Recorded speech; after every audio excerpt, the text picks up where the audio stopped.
Yeah, I was muted. I forgot I was testing stuff with my other microphone, and I forgot to unmute myself. Well, anyways, hello everybody. Welcome back to the Stream. I'm your host, Stream Tom. Today we're going to be doing a few different things, other than the fact that I'm unmuting my microphone. Also, in about 5 hours' time, I'll be cooking some food, which I'm looking forward to. It should be exciting. I am, the last time I decided to cook something on stream was, a few weeks ago. I did it because I was hungry and I wanted to try cooking something, and I figured, hey, why not? I have my phone, I can go do it. I thought that would be a fun idea. And so it's very casual and impromptu.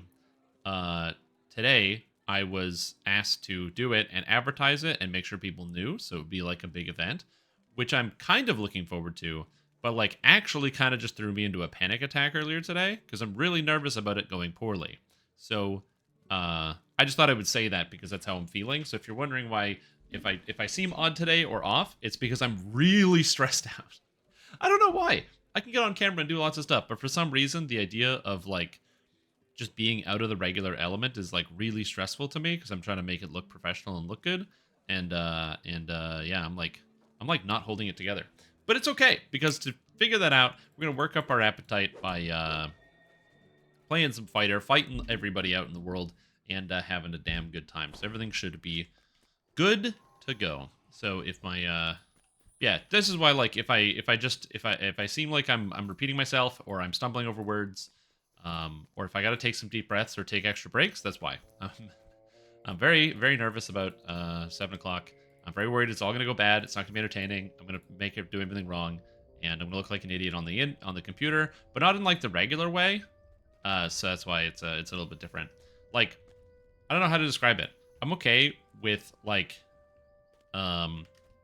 people being like saying like I suck at video games or something, because it's like it's just like one part of it. But I don't know. There's something about like going to a kitchen and cooking at something and then being bad at it, or like showcasing that you're bad at it is like you kind of, it's more of like a general statement of like life. Like you suck at life basically, because it's really an important part of doing things. Anyway, so that has me like literally losing my fucking mind right now. Anyway, so I'll be fine. I think so anyway. Worst case scenario, I'm just going to lubricate myself with whiskey, so we'll see. It's currently the plan.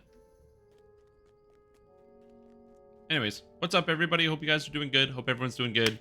Welcome to the stream, and thank you for tuning in. I need some water. They have a Rebecca Black emote? Amazing.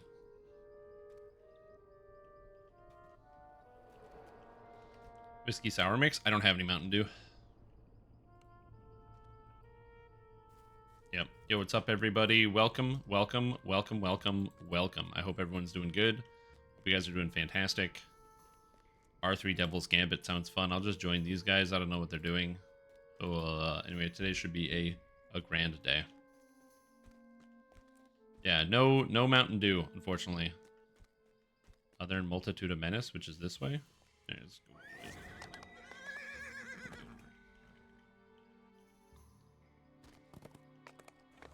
Yeah, so the emote, you have to have 7 TV to be able to see that emote.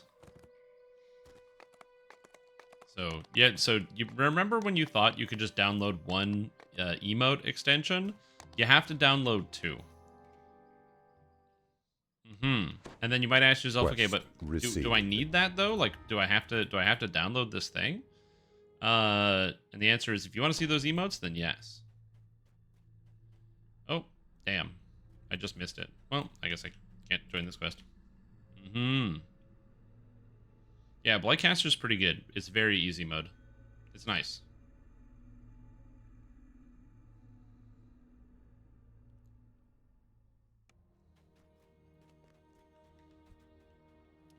I guess I get to Tavern Brawl by going here.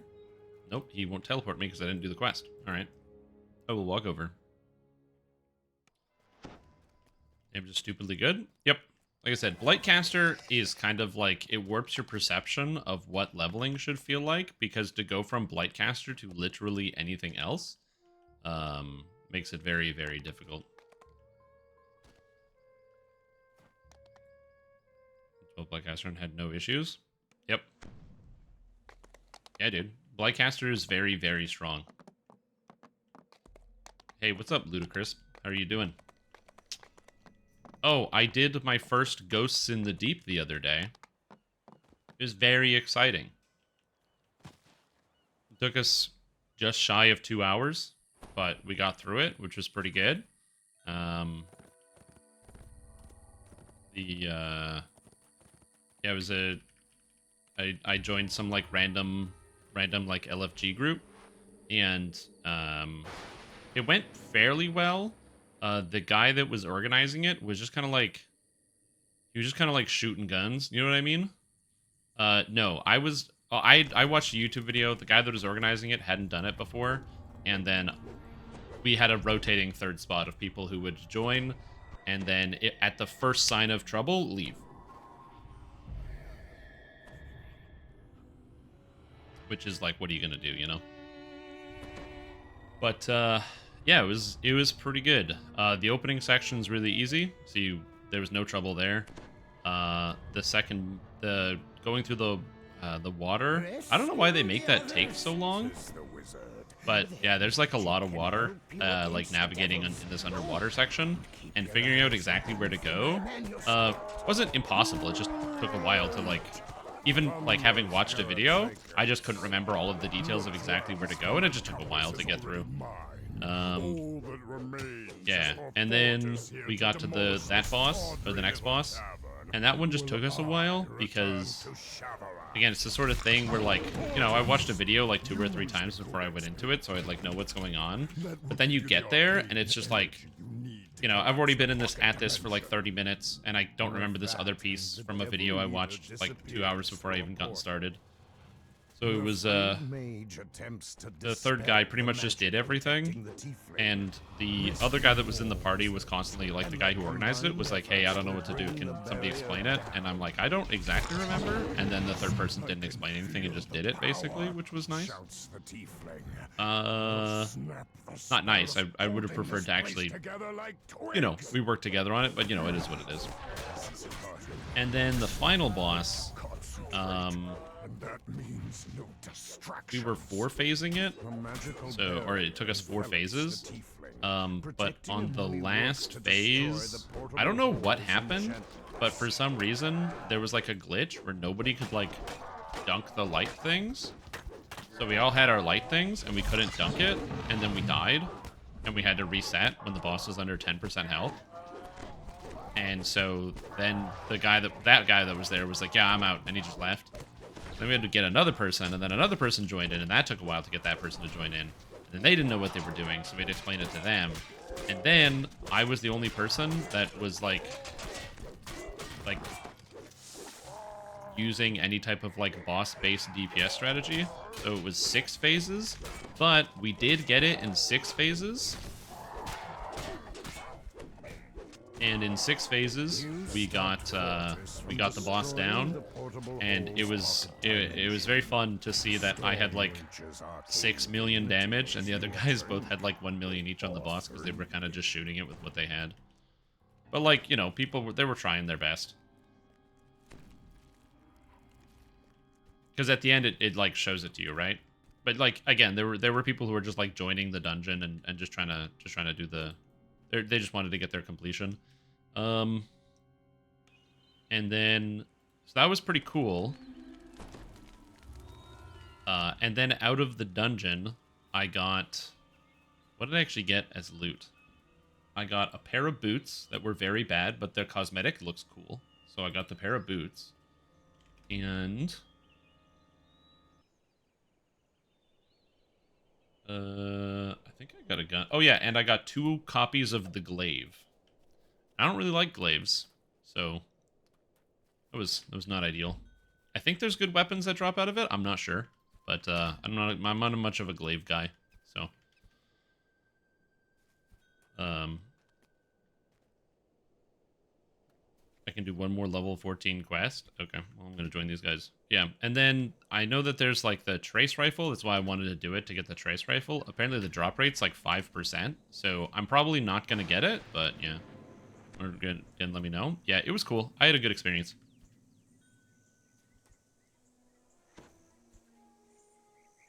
There's a good rocket that drops out of there. Okay, interesting. Yeah, I didn't look up the gear ahead of time.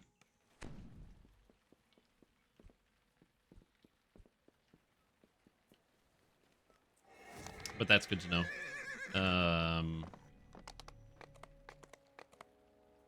Yeah, so that was my interesting. Like I said, it was just shy of 2 hours, and we got through it.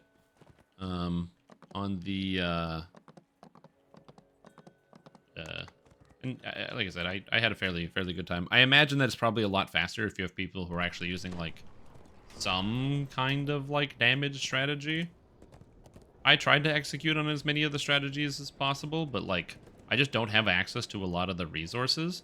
Also, just there was a lot of things we didn't do. So like, because I didn't remember, I remember the details about how you do the last fight, but I didn't remember all of the details.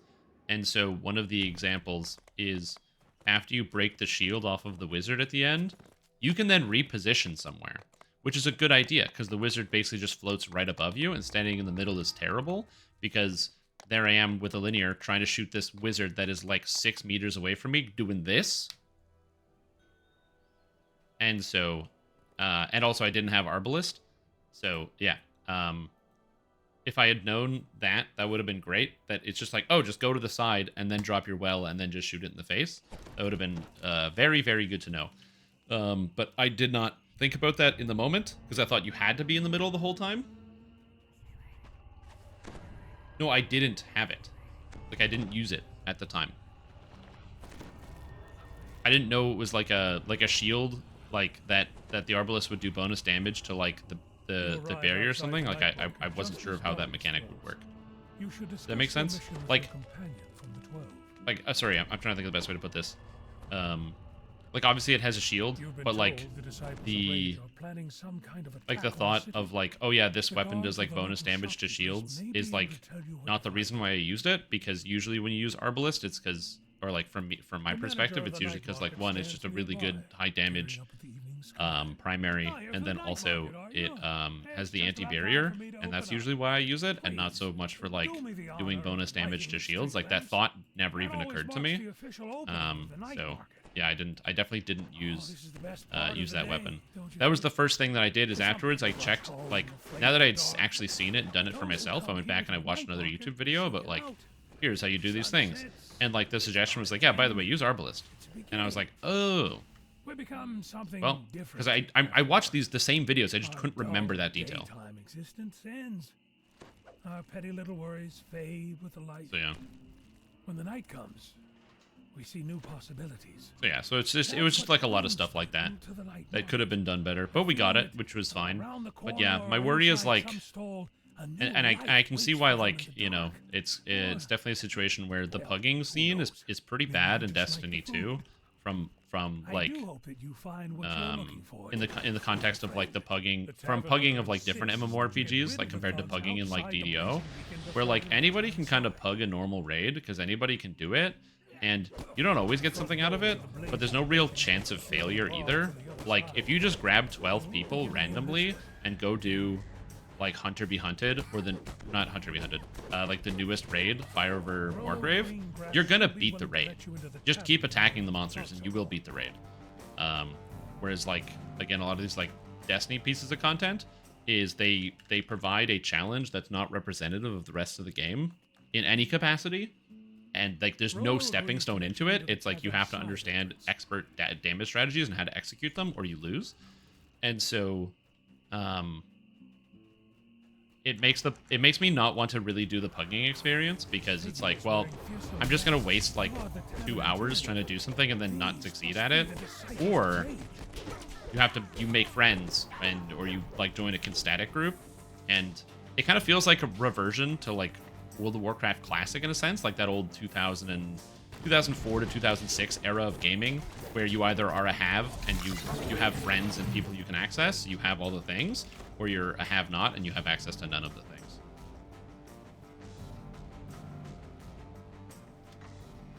If that makes sense. That's what it reminds me of.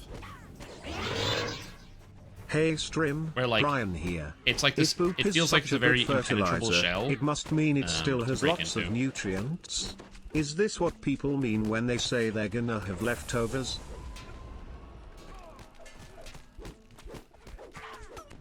Yeah, probably.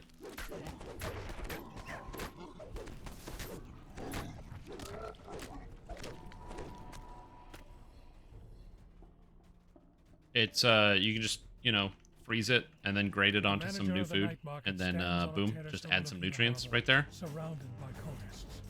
Ah, you found it. Experience of joining a normal farm pug is because so low they couldn't manage it. Ooh, that's rough.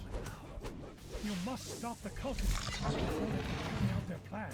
But yeah, like it was a cool experience, and I'm glad I got to do it. But like from the rotating players, and then also it's like 2 hours at 5% chance, which means that's going to be my average experience every time, which means I have to spend 40 hours with an attempt to get one gun, and 40 hours still only puts me at like a 65% chance. So running, and that 40 hours over 20 weeks still only puts me at a 65% chance of actually getting the item. I'm like, and in a calendar year, this only puts me in like the 775 range of getting the item. I'm like, I don't know. 80 like over 80 hours, and just to get like one weapon. It's, to me, it's like, it's cool, but it seems like it's just for like the style of play that I have, it's just not attainable. Is the sound of the age of rage. The sounds of shattering glass. Just streamed if you forgot about the stream RNG. Yeah, maybe. You need to alert the Stormreach Guard right away. Again, I'm not saying it's a bad thing. I'm just saying it's just interesting, because most video games nowadays kind of like accommodate, like, or like they have like the path of least resistance for the lowest common denominator, and I just it's kind of interesting, and I guess a little refreshing that a game like Destiny doesn't have that at all. They just like completely sidestep that and are like, no. You either you know, engage with the really hard content, or you engage with like the challenge-less content, which then makes it problematic because it's not really hard. It's not really hard. It's just like harder in a way that's hard to explain, if that makes sense. It's just like harder in ways that are hard to explain. Mental pulse. The friendly mind flayer calms the rioters in the night market.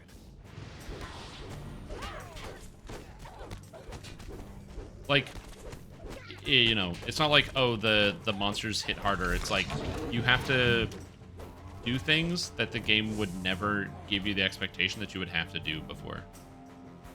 Is it not for the lowest common denominator? Exactly, that's what I said. Like I said, which is like, you know, from my perspective, pretty uncommon in like MMORPGs. Like a lot of MMORPGs will have like a basically an introductory mode to like get you to see the content, or give you like the path through the easiest route, if that makes sense. Quick, ring the bell to summon the guards inside. Again, this is not me saying it's bad or saying that they should change anything. Just to be super clear.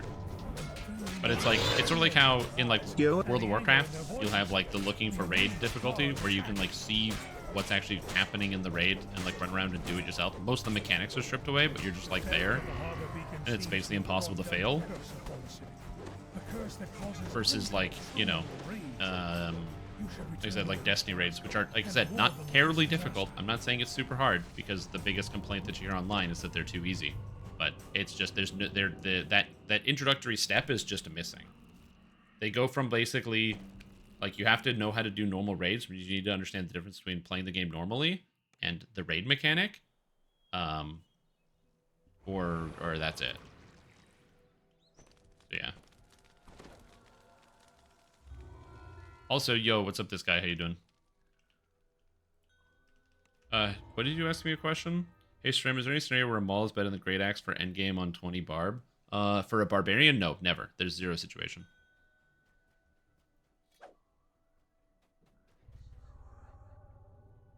I assume we're just gonna do the rest of this. There's stuff that's dead content, yeah. No one gets them. Just look at the Corrupted Strike. Which one is the Corrupted? I don't remember which one that is. Well, let's go. I can't remember the which one that is. I don't know the names of like any of the strikes. I just like know what happens in them. This one's called Jurasco, and this is Quarantine. 14 R3, I guess. I guess that's what we're doing. A strange vapor seeps off the streets. The result of House Jarasco's bombardment. Oh, so these quests are all in a line. So in House Jarasco, you're gonna find these like halflings, right? And they're all standing in like a straight line.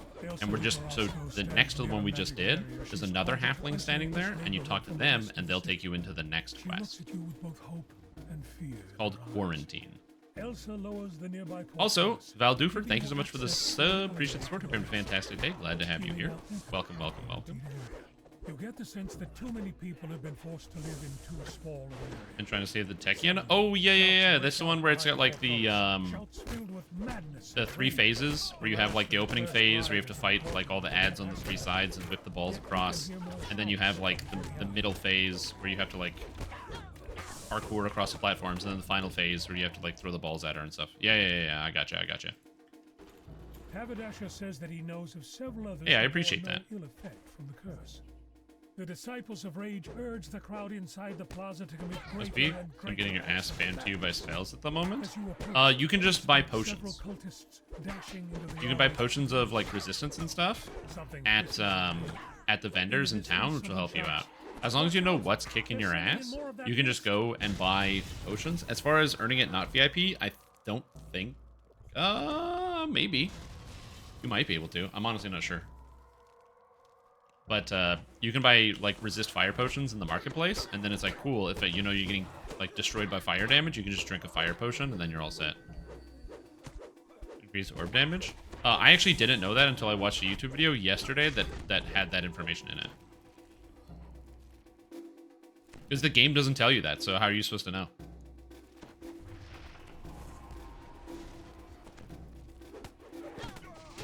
Oh, house P-buffs are great. I'm just saying I don't know if you can get them free to play. The issue with free to play, well, there's a lot of issues, but the main one is that if you are playing for free, you don't always, you'll have access to a lot of quests, but not a lot of the same faction of quests. So it leaves you like right on the cusp of a reward, if that makes sense.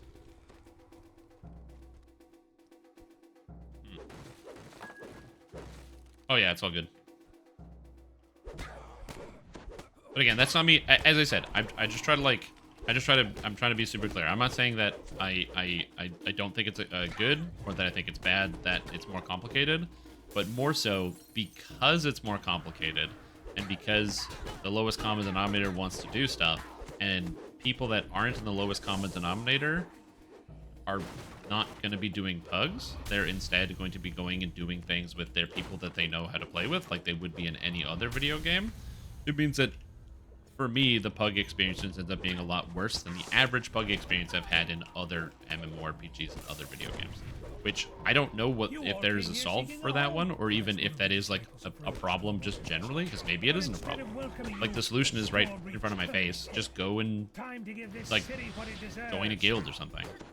Join a clan and then do whatever. As long as they're okay with the fact that I don't do most content, I don't really want to play very often, and I just want to get the items and then never do the content ever again. So yeah. 93 if possible is free. Nice. Okay, that's good.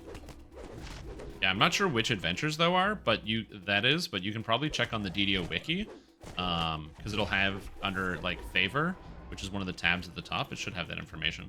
A woman issues orders to the nearby cultists. She turns to greet those who approach. Welcome.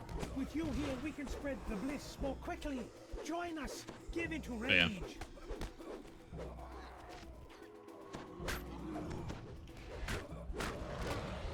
Oh, I can't heal this guy. He's out of range.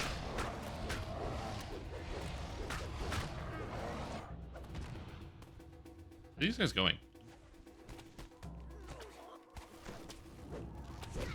I want to help. They ran so far away.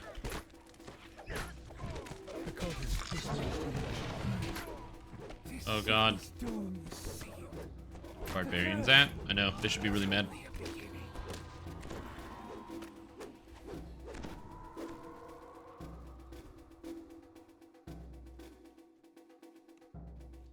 No, if you want people to help you, you need to help them too. What do you mean? Like, I don't understand. What do you mean? Like, if you want people to help you, you have to help them. What do you mean?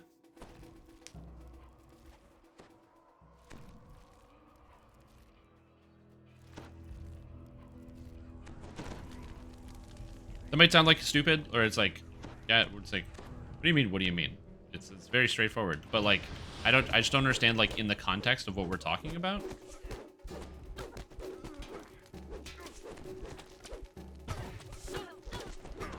That's the piece of the puzzle that I'm missing. Currently level 6. Yeah. A lot of the House P quests go up quite a bit. Just like Gwylin's Stand is a pretty good one, which is level 7, which goes up to level 9 on Elite difficulty, or like Tier of Deccan, which is the same thing.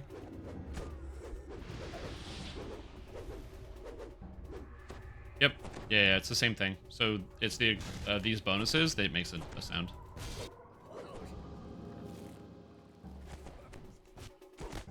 Yeah, it can be. For sure.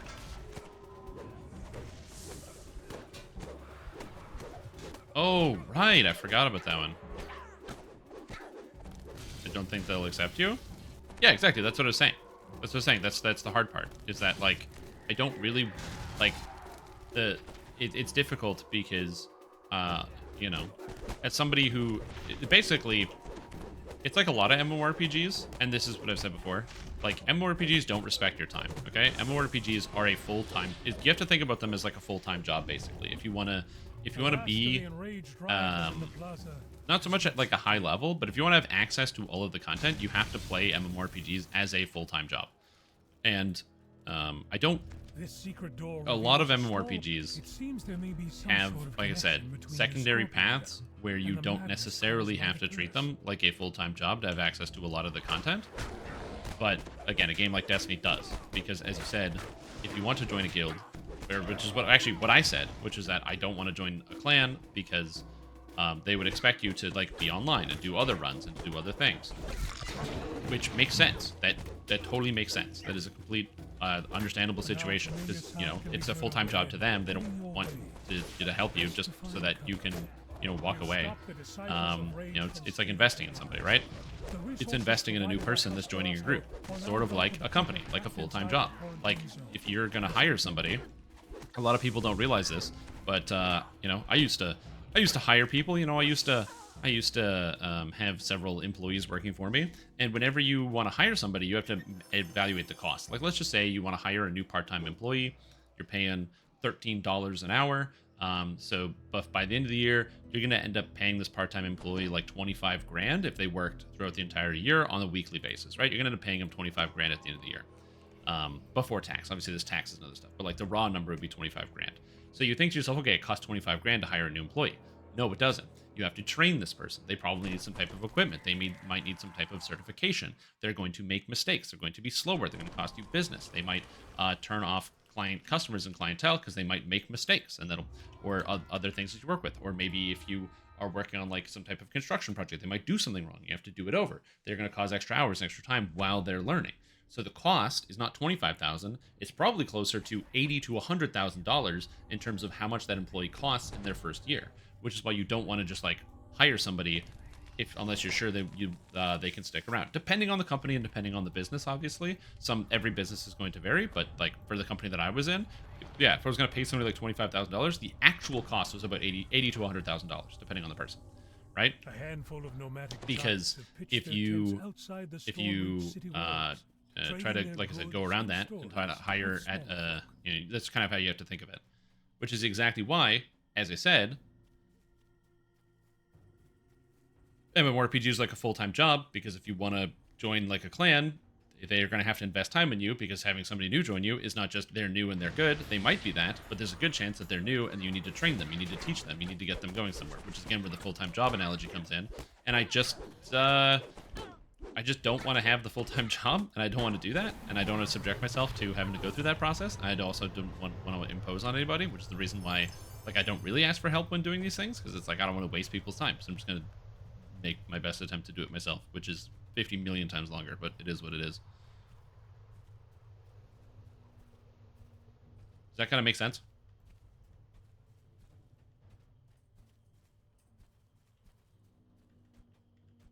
Is Threnal also House P? Threnal is not free to play, but it is also House P.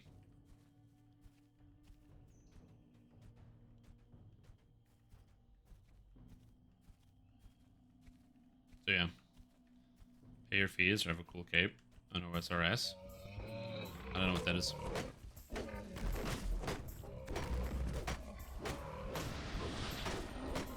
Also, what's up? What I saw your success story in Discord. It's very exciting. Glad to hear you. No. Like I understand old school RuneScape. I don't get the analogy, but I'm assuming that it's probably right.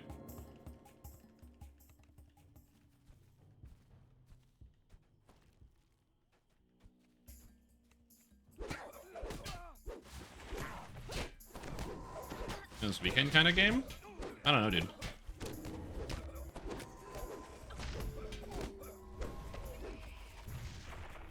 I kind of disagree, but that's just because of like I think we just have different personal experiences. I'm pugging and I got to figure it out myself, and you know you have a clan and you're not pugging. So I'm just saying I think it's a different experience. When you can get your group of friends to all come join you at the same time and you all just slam through an activity super fast because you know how to do it and everything else. And when something new comes out, you're not spending, you don't spend 4 hours in a pug LFG to wipe and not be able to clear a piece of content. I agree, it's going to be different, but I'm just saying from, the other side, it's a bit more complicated. Playing Discord, better pugging there. I found too many Nazis in that Discord. I was on the Discord, but I just grouped with too many Nazis. And either Nazis or just like kids who are 17 who think using Nazi slang and terminology is really cool. Which is less of like a Destiny problem and more of a shooter problem, but it is what it is. You take the stinger, reflecting on the deep respect the Valkyrie Drow have for these creatures and their courage.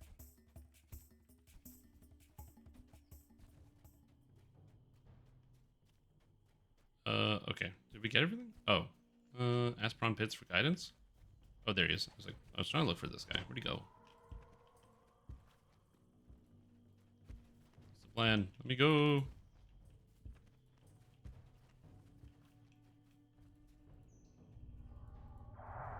So, yeah.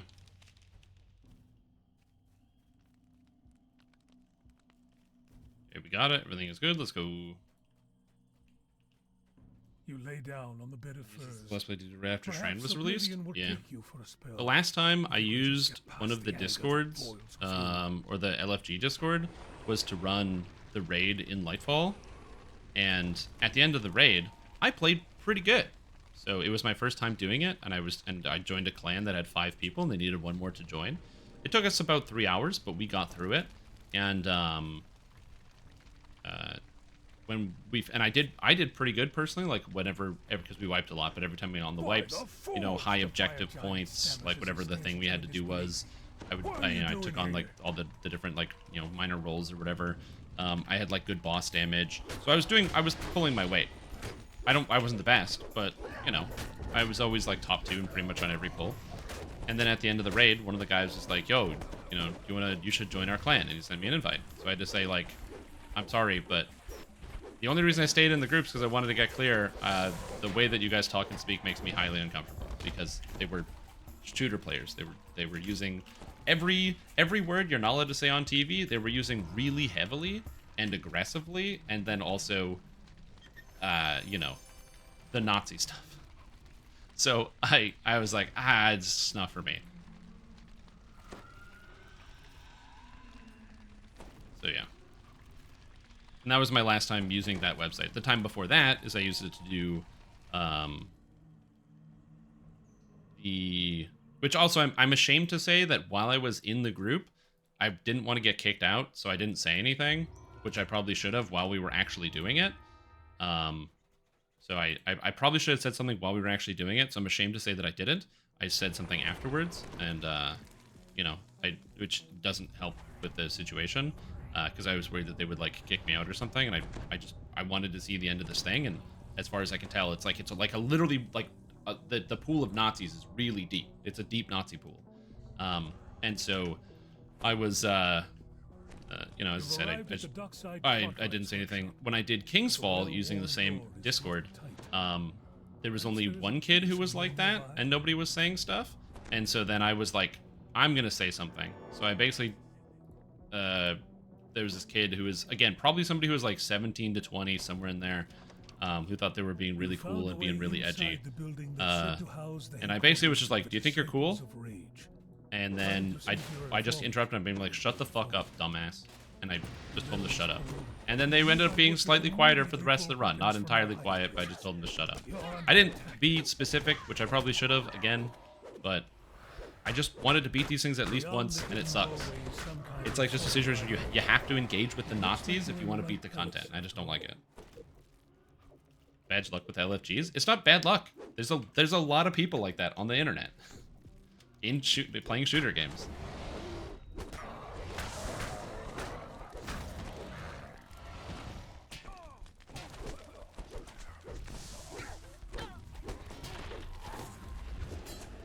Can help in those cases? Yeah, exactly. Yeah, exactly. Like I remember when I used to play like Call of Duty 4 on my PS3, you know, when I was 16. Oh yeah, you see those people like all the time. And you know, but that was like, you know, that was like not a big deal because you would either just mute those people, or again, you just get in the habit of just telling people to shut up, and then they start arguing with you, and it is what it is. It's just like dumbasses. But I'm almost double that age now, and I'm like, I just don't want to deal with that. You know what I mean? So what's up, Cruiser? How you doing?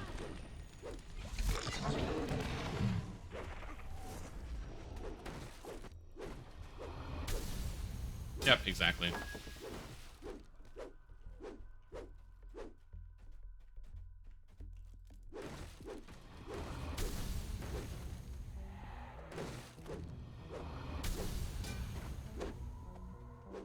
Throw in Cyberpunk and holy fuck, it's fun. Nice, dude. The pain subsides and your anger rapidly fades. Okay.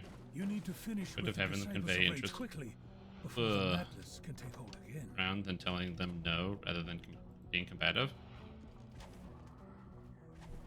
Nuance.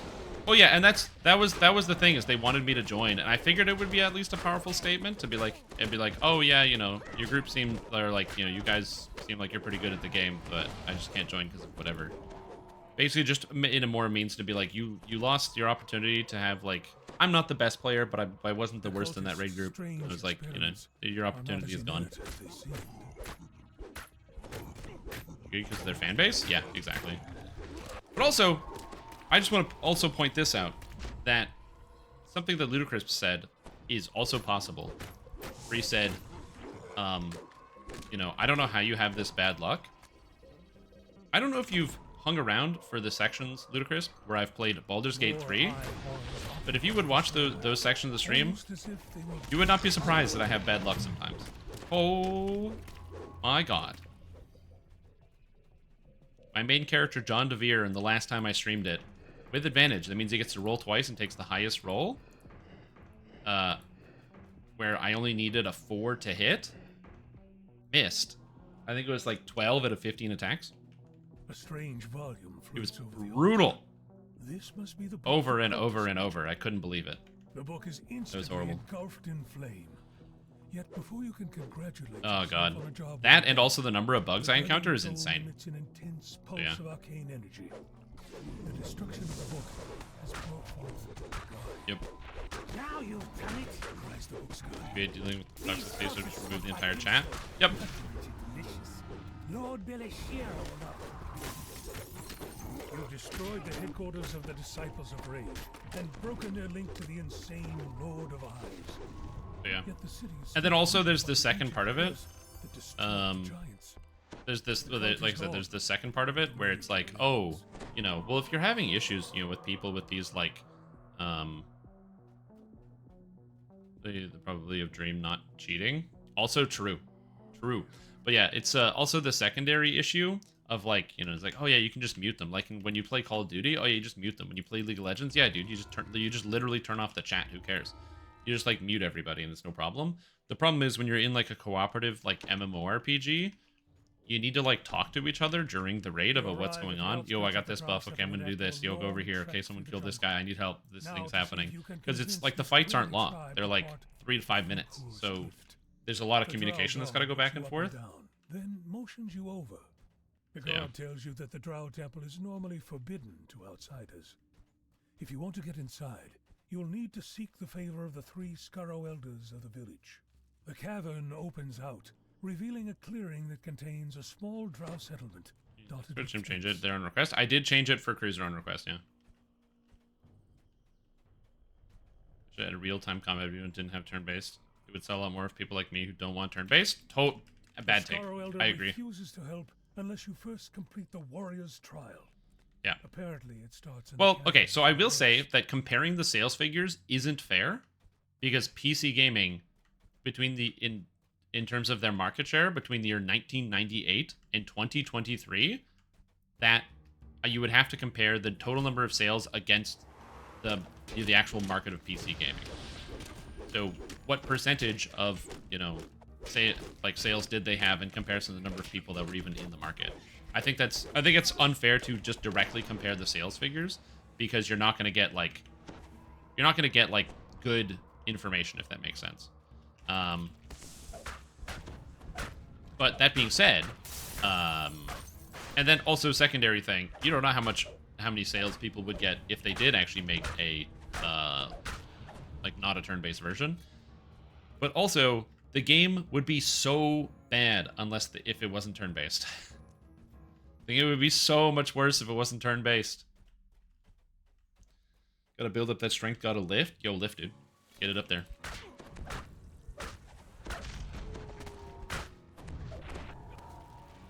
Yeah.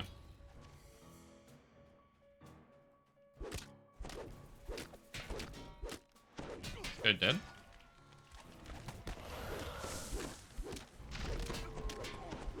Oh yeah, we don't have to fight the mother scorpions. They only attack you if you attack them.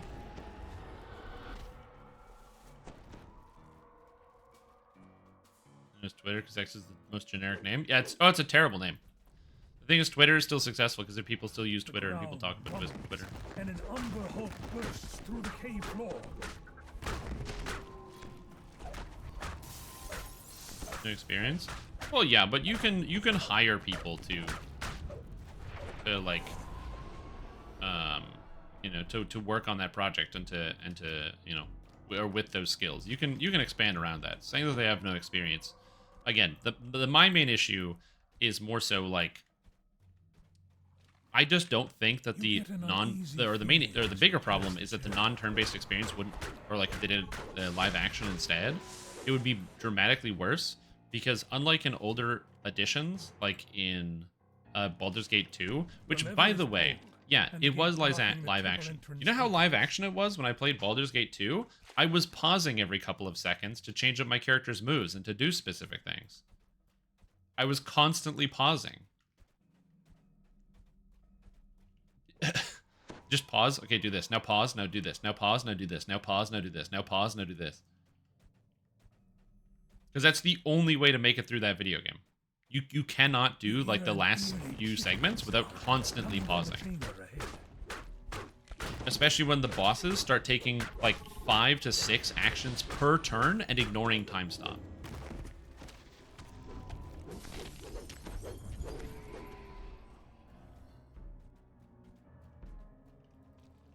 Yeah. Like in Baldur's Gate 1, I can see that a little bit closer because the action economy is a little bit different. But dude, in Baldur's Gate 2, it's awful. Everything, the way they solve for having powerful monsters is just by getting them more and more and more. In terms of the, the way that they solve the problem is by giving them more and more and more powerful abilities. And more actions per turn, where you have to pause in between each spell that they cast per 6 seconds. Which, again, is not necessarily a bad thing. It's really cool, but it just means that, like, if it wasn't turn-based... Yeah, dude, I guess the solution is you can, like, order the turns a little bit. I will say something I prefer about Wrath of the Righteous to Baldur's Gate 3 is the ability to delay your turn, which is something you can't do in Baldur's Gate 3. Where, like, if you want to move one character's turn after another, you can't do that, which I wish you could.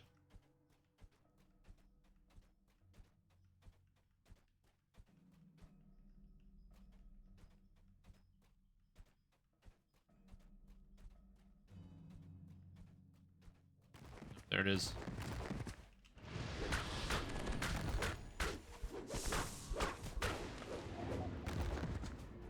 Here we go. Oh, also true, there's no dodge action. Yep, absolutely. I wish there was a dodge action. I wonder why they didn't include a dodge action. Great question. Anyway, as I said, anyway, so to loop this all back around, just to finish off my point, is that, you know, my thoughts about the struggle of getting things done, or actually, I think the most poignant thing I can say is that even though I've talked about my struggle to complete actions in Destiny 2, and to get things done, well, is that even though a deep rumbling I've encountered a lot of very unpleasant people, it can take quite a long time, and, you know, it is kind of disappointing that that for my personal experiences, I've had possibly more struggles than most in some of those departments. The content is still fun enough to want to go do it. So, you know, if you can find people to go do it, then it's definitely a good thing to do. Or if you have better luck than I do, it's definitely a good thing to do. It's just something that I personally have struggled with, and that's my experience, and that doesn't have to be reflective of the entire game. It's just, you know, my experience. Again, I had fun doing the dungeon.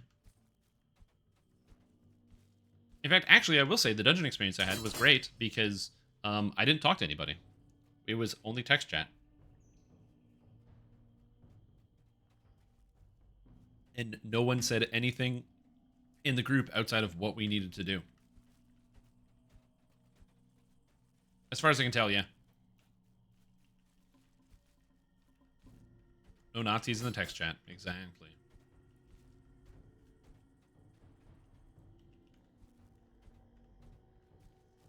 Any weird names? The guy I grouped with was named, like, Grilled Cheese Sandwich.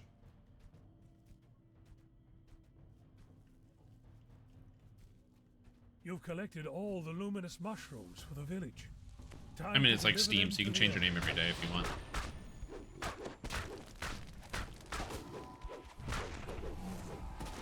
Which I don't personally have an issue with. Oh, did we get all the mushrooms? Nice. Let's get out of here. Yeah, so it was a good time. And I enjoyed myself. I'll probably end up doing it more. I might end up doing trying to do the solo version of it, because it doesn't look like it's that terribly difficult outside of the final boss. Record and it doesn't change it. Oh, is that how it works? Oh, interesting. Okay, I thought it would just take your Steam name, because if you use Steam, the fact that it doesn't do that is very interesting.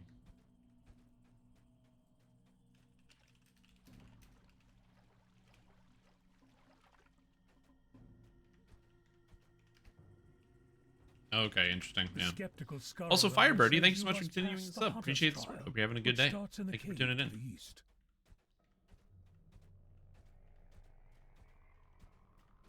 All right, let's get to the next one. Next piece of the puzzle here. Can I join?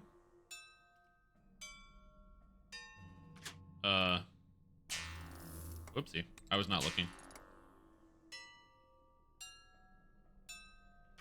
You did, which is, there was a pretty big hype train earlier in the week, in which a lot of people got gifted subs, because people showed a huge amount of outpouring of love and support.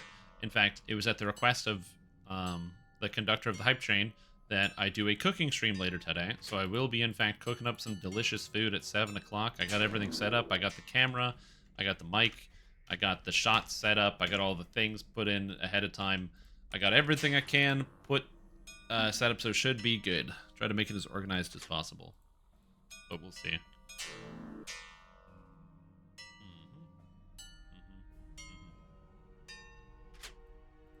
Yeah, we'll be checking out the live stream. I don't know if we're gonna have anything exciting to look at or talk about.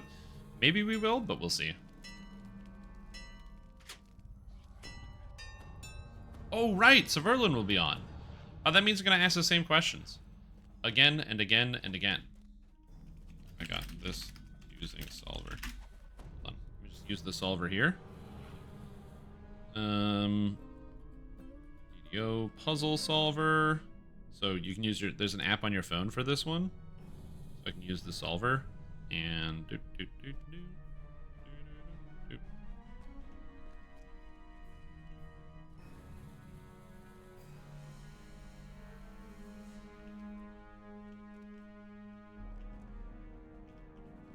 Now, in theory, I could solve the puzzle myself, but, like, I can't solve the puzzle myself.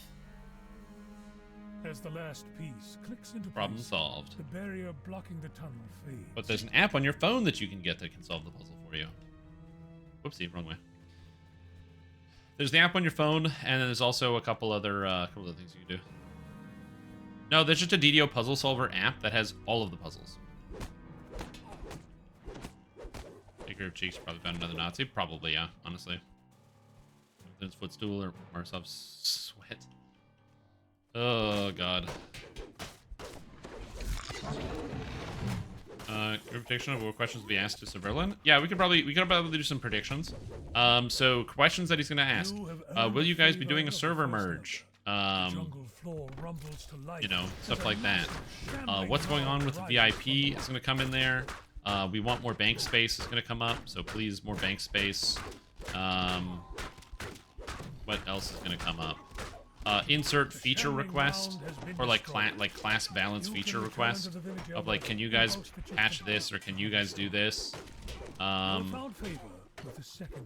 or like in terms of something that he doesn't have hands on. So because for people that don't know, Severlin is the executive producer of the game. That means that his job is basically managing the money and touching on each individual project. He's also an engineer. Who works on like, you know, some of the bigger tasks of like working with the tools and things like that and improvement of the tools.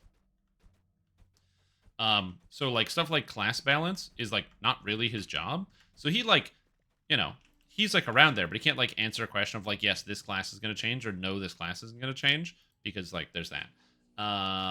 It like he doesn't make those choices. He might have input, but he doesn't like really make those choices. Or if there's things going on, or if there's internal discussion, he might not have an answer to that one. Oh yeah. What else is going to be on the bingo? I'm trying to think.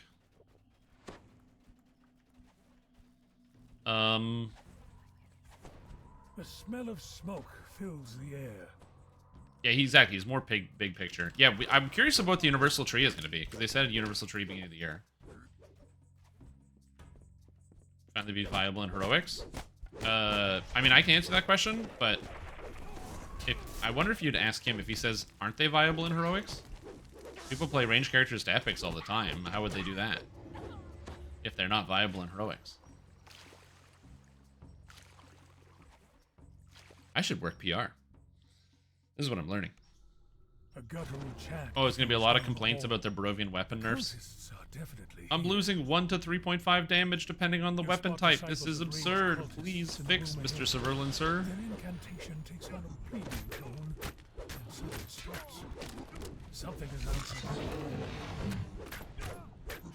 They probably will be. Can you fix ranged paladin?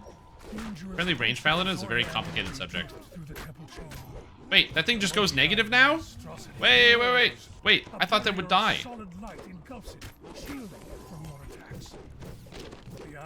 Oh no, it does die. Okay. I was like, shit. I thought it would definitely die. Oh god.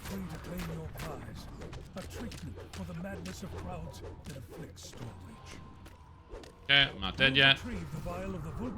Oh good, somebody is ending the quest. We get end of quest lag. Holy moly.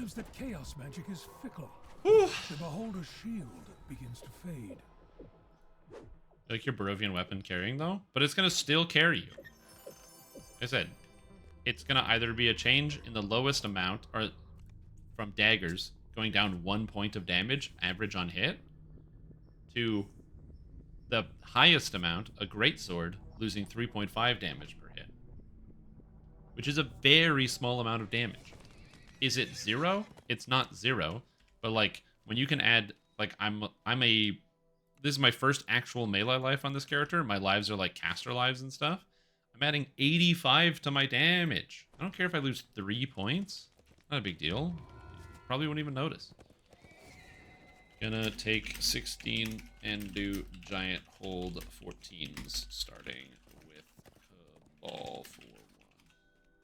It counts if Jerry asks it, or Sept acknowledges it. Yeah. They have to acknowledge the question.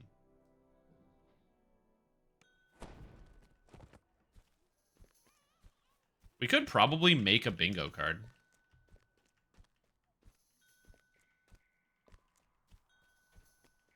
Oh, you're making a bingo card? Okay, perfect. Because I know there's bingo card generators. What else is going to be on there? Oh, EG7. There was the EG7 announcement about them canceling an investment into Lord of the Rings and what that means for DDO. So you can just, it's something along the lines of like EG7 reference. That'll be one for sure. Because we already talked about server merge. Trying to think. Probably some other big spoilers gonna be on there. AI on the bingo? Probably not.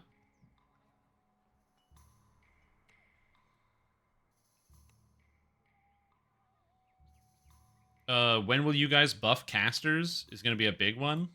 So people asking for caster buffs. Casters need buffs, obviously. You gotta get those caster buffs out there. So that's gonna be a big one. Here we go, I have 10% more movement speed.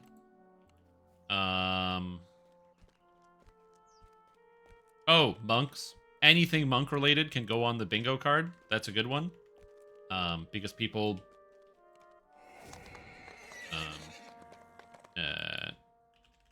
people will 100% be asking about monks, because you know monks got nerfed 3 times in Ravenloft era, back to back, and they've been upset about it ever since. Yeah, there probably is something like a TR cache question. It's probably lumped into storage, but like people saying I want more bank space versus that. Oh, bring back the code is another one that's going to come in there. Bring back the free quest code. That'll be one. So free quest code, you can write that in. Yep.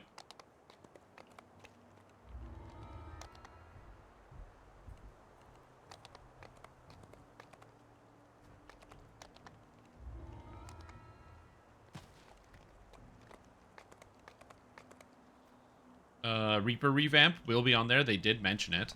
What other things has he mentioned? I don't know if they've talked about it in a while, but there was the leadership program. Ball for 1, Madstone, Prison.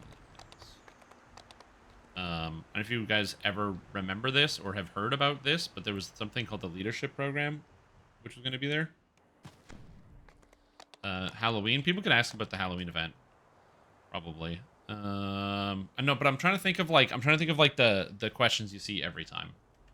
So yeah, buff monk is going to be one that they'll probably, and this is only if they acknowledge the answer. They have to acknowledge the question and actually read it.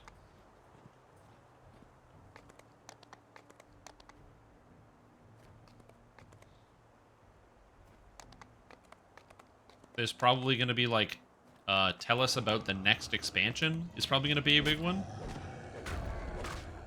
Here, my work's monopolizing all your time at the moment. Hey, dude, no problem. I've been there. I rested for the night here when you got work going on and it keeps you busy. I mean, it's good to be busy sometimes, because I like when I can be busy because it keeps me focused. But when you get stuck being busy, like, you know, day after day after day, it gets exhausting after a while.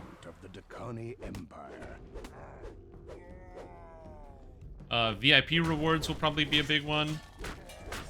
You know what? That's a great question. Bind status on raid items. Yeah. Oh, yeah, the Reaper wing color. Reaper wing colors. Reaper wing colors. Yeah. With that, the hobgoblin disappears into a passage in the wall. If you're a wolf druid, you can take an effect in the Nature's Warrior tree that lets you always bypass or like hit incorporeal creatures.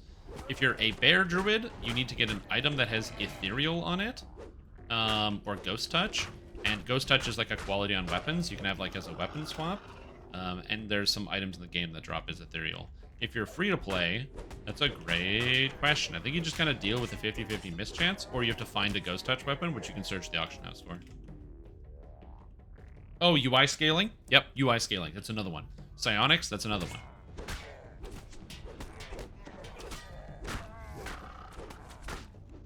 Is there a way to add, like, more? Oh, we got 15 items? Okay, well, bingo is 25, isn't it? 5 by 5? Yeah.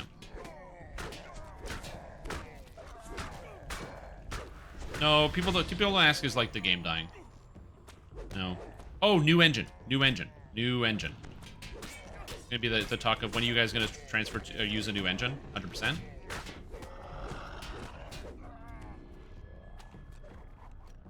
Yeah, so that's gonna be another one. Yeah, because it's all they always ask about psionics. They always talk about UI scaling, graphical update, graphics overhaul, which is not the same thing as UI. The people that say it might mean UI, but yeah.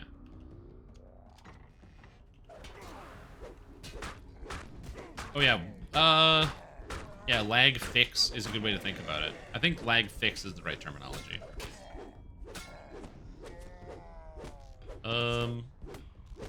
What engine does the game run in? The game runs in a proprietary engine developed by Sandstone Games called the Turbine engine.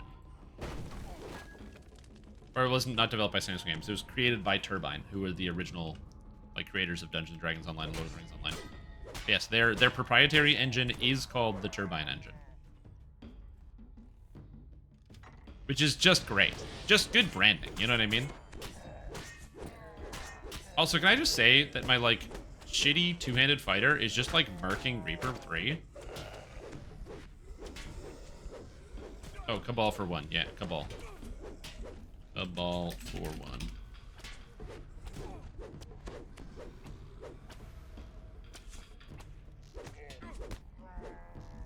There's definitely Asheron's call code and stuff running in these games.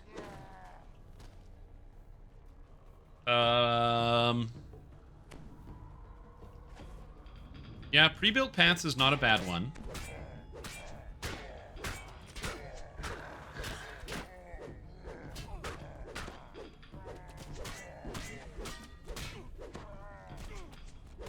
Oh, a chatter is banned.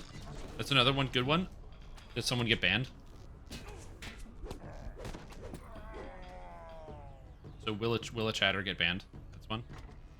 What happened to Turbine? So basically, in 2009, I think it was either 2009 or 2010, Turbine got acquired by Warner Brothers, which meant a huge influx of money, and also a huge amount of control got exerted over the studio from Warner Brothers directly, which then changed up their monetization strategy and how they did things. That's when both DDO and Lotro went free to play, and they had, you know, one of their most ambitious pieces of content ever, Menace of the Underdark, was released in DDO. However, Turbine also became basically the game development arm of Warner Brothers, eventually being renamed into Warner Brothers Games. And they have several successful hits, such as Infinite Crisis, which is a MOBA that shut down so fast you've probably never heard of it. And it's a MOBA like League of Legends, based off of the DC universe. So there's that. And also another one you might have heard of. During the final season of Game of Thrones, a mobile game about Game of Thrones released that was like a... Where's this guy going? I'm gonna sprint around the corner. A mobile game released that was like a... was it like Simpsons on Tap or whatever, like one of those collection mobile game simulators. Unfortunately, the game also released right around the time of that one episode that made everybody hate the TV show. So I don't even know if you can still play that one. But that's when that game came out. They have been very fortuitous in terms of some of the releases. Anyway, so what ended up happening is, this is, again, hearsay, conjecture. I do not work for these companies, so I don't actually know what happened, but this is like speculation, is that basically the people, Warner Brothers probably was like, okay, we want to, you know, still get into this mobile game market, which is a good idea, and they wanted to probably restructure most of the organization, but they probably were going to dump the MMORPGs either just by like straight up selling them or shutting them all down. because they're expensive to manufacture, or at least the overhead and management was probably costing them too much, because they'd have to have people from Warner Brothers actually managing and taking care of these games. And so to make sure everything is going well, they can't have just no supervision on it. And so the people that were working on the games decided to buy themselves out, and that would be Standing Stone Games and many of the developers. And so they bought themselves out from underneath Warner Brothers and became, instead of being Turbine, became Standing Stone Games. And so a lot of the people that currently work at Standing Stone Games are ex-Turbine people who just moved somewhere else. Is that a copy-paste? Yeah, that's a copy-pasta. It's a real YouTube comment. We have 3 more spots. I'm trying to think of 3 more spots.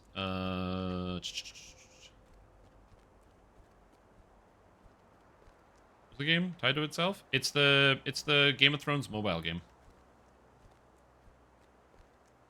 I can't remember the name of it. I remember I got tons of ads, and I was like, "Wait, what?" Like for the game, because I'm just going to a YouTube video. I got an ad for it, and I was like, "What the heck is this?" It's like, "Oh, made by Warner Brothers Games." It's like, "Oh, that's Turbine. They made that product," and the game released like right when there was some episode that got like universally panned in the final season of Game of Thrones. Like within the same week. It was like real bad. Alright, Crucible next.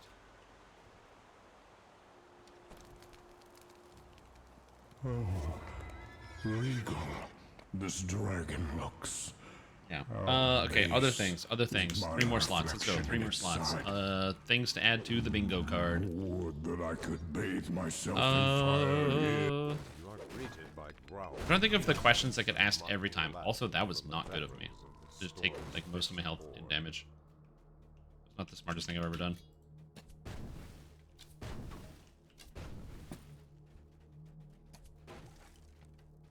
No, that's too generic.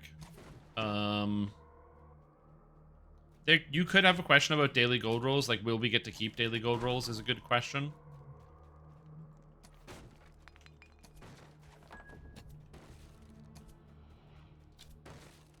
Yeah, it's one of the reasons why, like, when people go like, oh yeah, they're just like in it for the money or whatever, like you gotta understand that the people that like work at Standing Stone Games, especially the ones that like left to stick with the company, or like stick with the games, it was, probably the reason why they sold it off is probably because Warner Brothers didn't want it, because they probably deemed it as a failing product anyway. Just people that want it. Oh, I know they get daily gold rolls for now, but there's probably gonna be a question about like specifically will they be extended, so that's a good one. Yeah. I'm trying to think of what else. If there's gonna be anything else that's new. Will there be questions? Night Revels, maybe.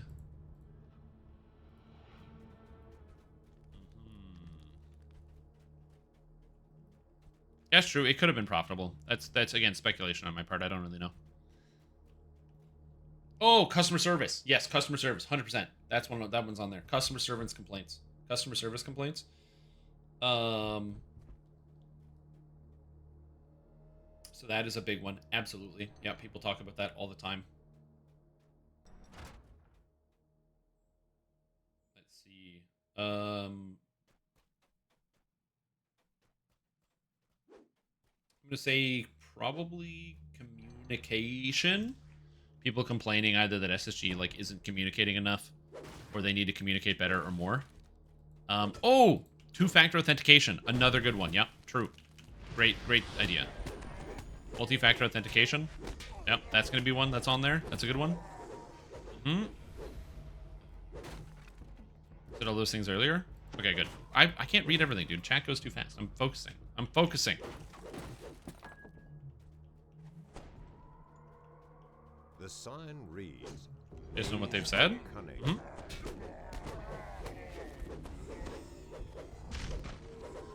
So you always underpromise and overdeliver. The second you actually put yourself on a hard date, people get like really upset when you don't meet that hard date.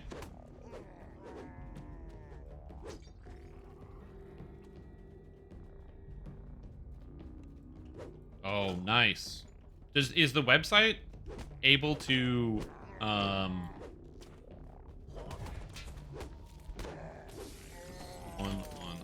please? Is yeah, before you randomize? Okay, I was gonna say, because if the website can randomize so we can all get bingo cards, that would be amazing.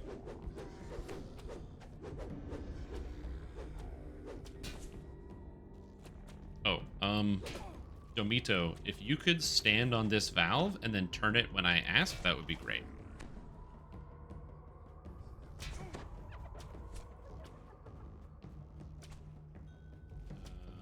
Domito, can you please stand on the valve? Here. And pull it when I ask.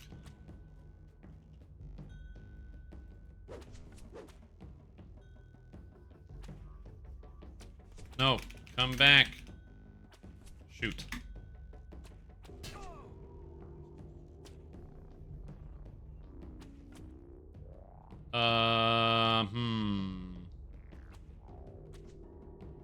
I'm not sure what language they speak.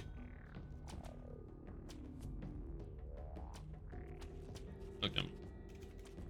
Here in Crucible. Oh, Spanish. Perfect. English to Spanish. Got it. Ah. Stand on lever and pull when I say I.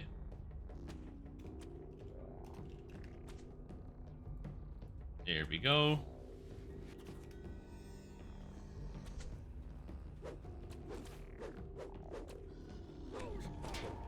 Oh my god. I'm trying my best to get this guy in a language he understands. So this can work.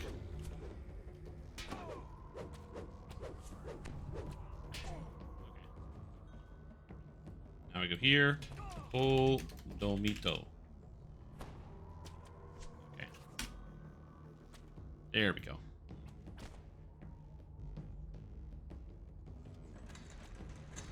We got it.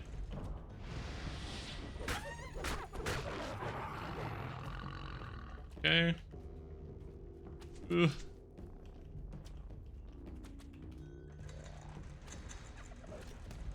That's all you needed. All you needed is understanding the language. Oh, what is... Oh, whoops, I'm stuck. Okay. I don't know if I'm going to be able to free myself from this, but we'll see. Because I only speak one language, which is England. Beyond the barred gate, Okay, we're good. horn rests on a pedestal. Everything is fine. Again, it's just one of those things where I wanted to be able to get through this, and sometimes that could be complicated when people don't speak into English. Being at PAX again. I think the bingo cards are pretty good for now.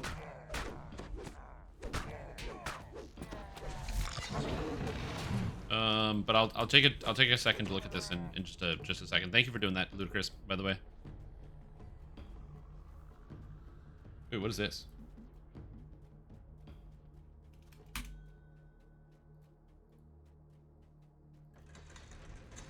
Oh, you have to like pick a card. Oh, I see. Okay. Okay. What's follow in Spanish?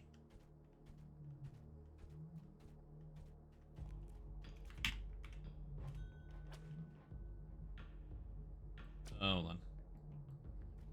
Oh. Is that? Alright. Sigue. No, don't. No, don't do that.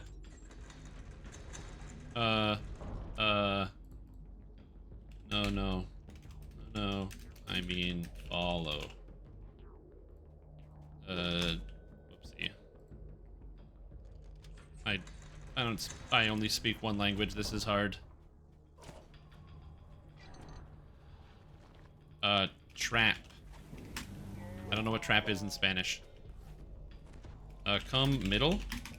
It's open, everyone.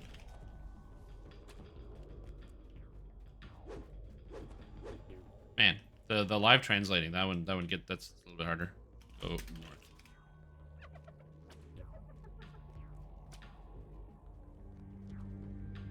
Don't do it. Go north. Go north.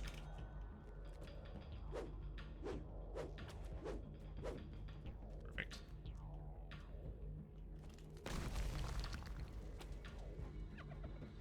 Oh, all right. Second most spoken native language after Mandarin and Chinese.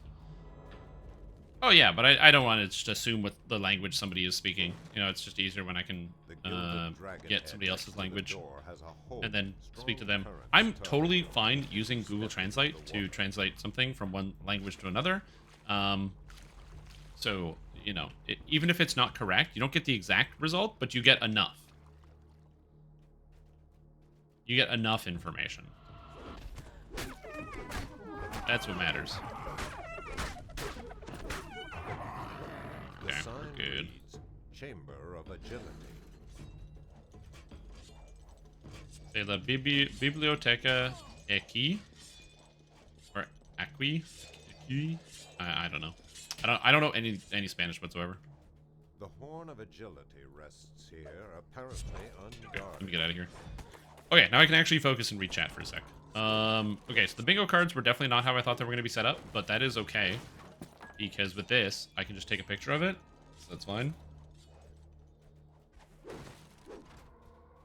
scared for full release. They fixed it, so I find good levels of it now. Still really hate crit fails and successes.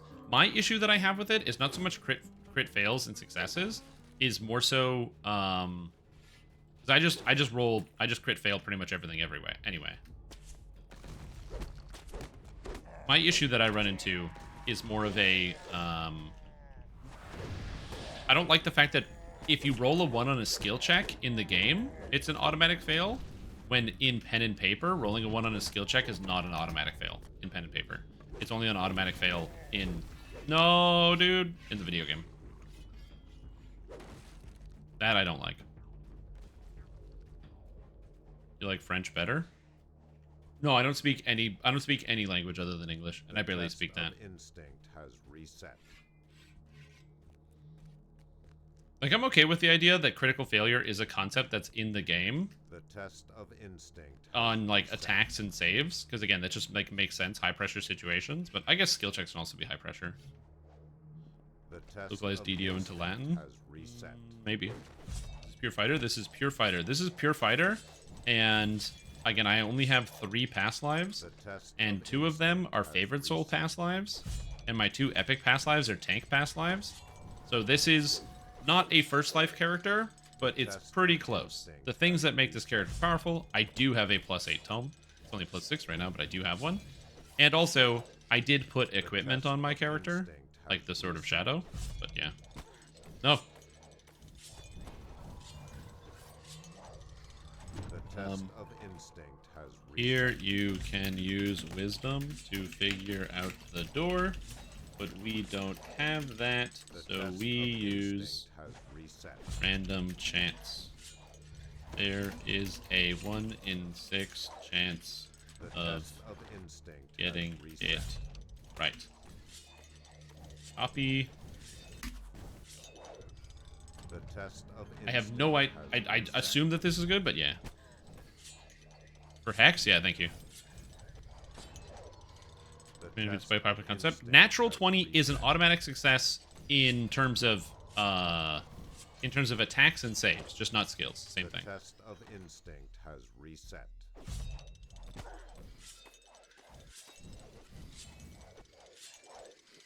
The test of instinct has reset.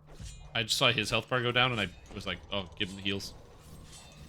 Yeah, this is Pure Fighter. I will be releasing this build, by the way, as well as the tank version of it. My plan is to get it to level 32, and then I'm going to use something called a Lesser Heart of Wood that lets me reroll my character in its The test entirety. of instinct has reset. Okay, I need somebody to strim roll for me to pick my bingo card. So can somebody, not strim roll, can somebody give me a roll 30 for me?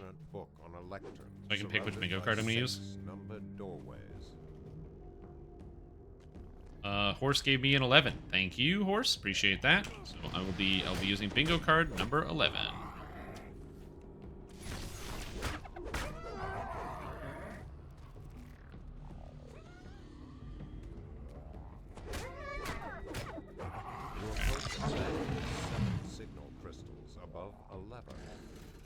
B0, R3, G4.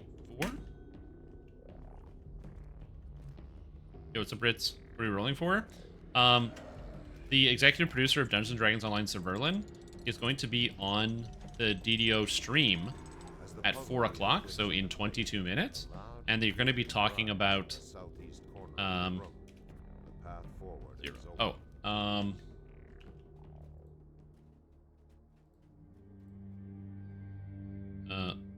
when... what's the word here? There we go.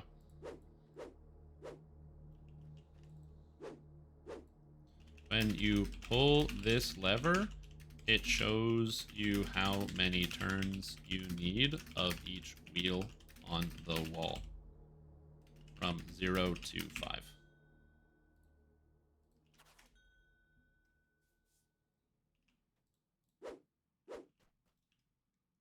B0, R3, G4.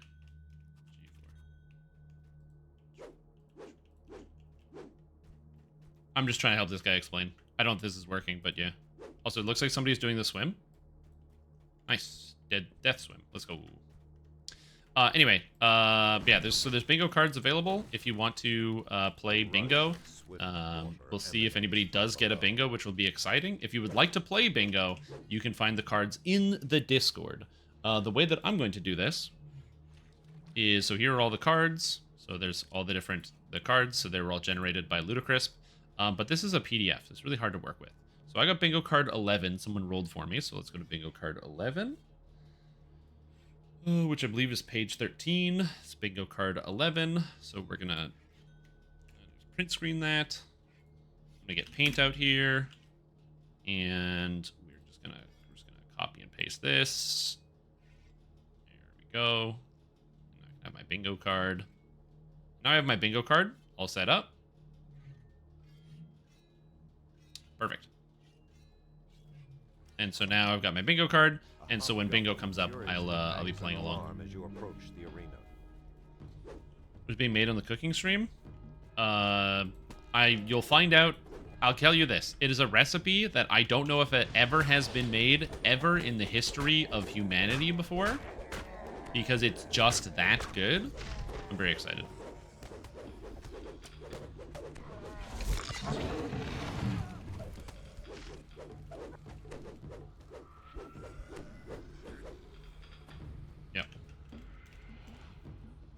Anyway, feel free to go get your bingo cards if you want them.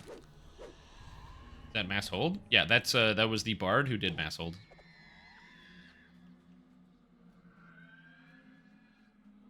Yep. Hot dew soup. No, it's even better. I haven't said it because the person who asked me to set up the cooking stream and also advertise the cooking stream also said they don't want it spoiled, so I'm not talking about it until we get there. Baja Blast Burritos. It's Baja Blast Burritos. Yeah. Or as they are called in Mexico, Blastaritos. Your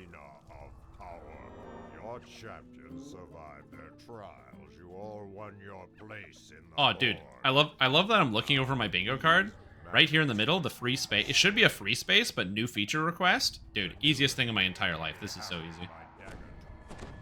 New feature request. Someone's always going to request some new feature. Monk question. So the way this bingo works, by the way, is they have to, not somebody asks the question, they have to respond to the question. So if somebody asks about Reaper wing colors, getting new ones, and they don't address it, it doesn't count. They have to address the question. Chatter gets banned is pretty obvious. This one is one where they don't have to address it, just if a chatter gets banned. So we'll see. It might be like, would somebody get banned? All the time. Traitors to Stormreach survive the arena of power. Today, the storm. Oh, like in the chat? I'm using Google. I use Google Translate. I don't speak Spanish. There's just somebody in my party who doesn't speak, who speaks Spanish and doesn't speak English. So I figured if I can use Google Translate to sort of explain the mechanics, then that's better than nothing. That way they don't have to feel like they're left in the dark. Get banned when the dev is there. Oh, because people on the internet are morons. And some people are really disrespectful. Alright, Madstone Raider.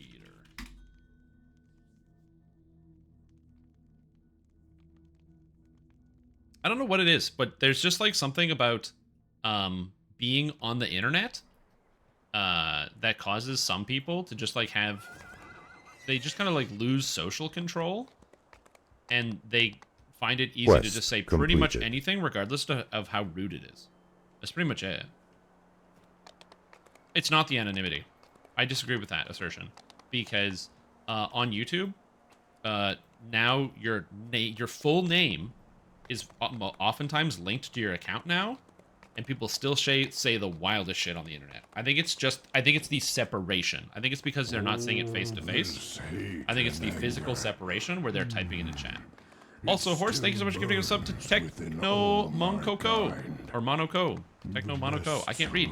Thank you. Appreciate it. Hope you're doing well. The only solution. People use this chat to be like, hey, when's the next Lotro expansion pre-order? Well, so the only one we have on here is EG7, because EG7 recently announced that they're canceling a $30 million investment into Lotro, so I wonder if someone's going to address that question. Somebody's going to ask it. I don't know if they'll address it, but somebody's definitely going to do that. Oh, but trust me, a lot of people didn't. Techno Monaco.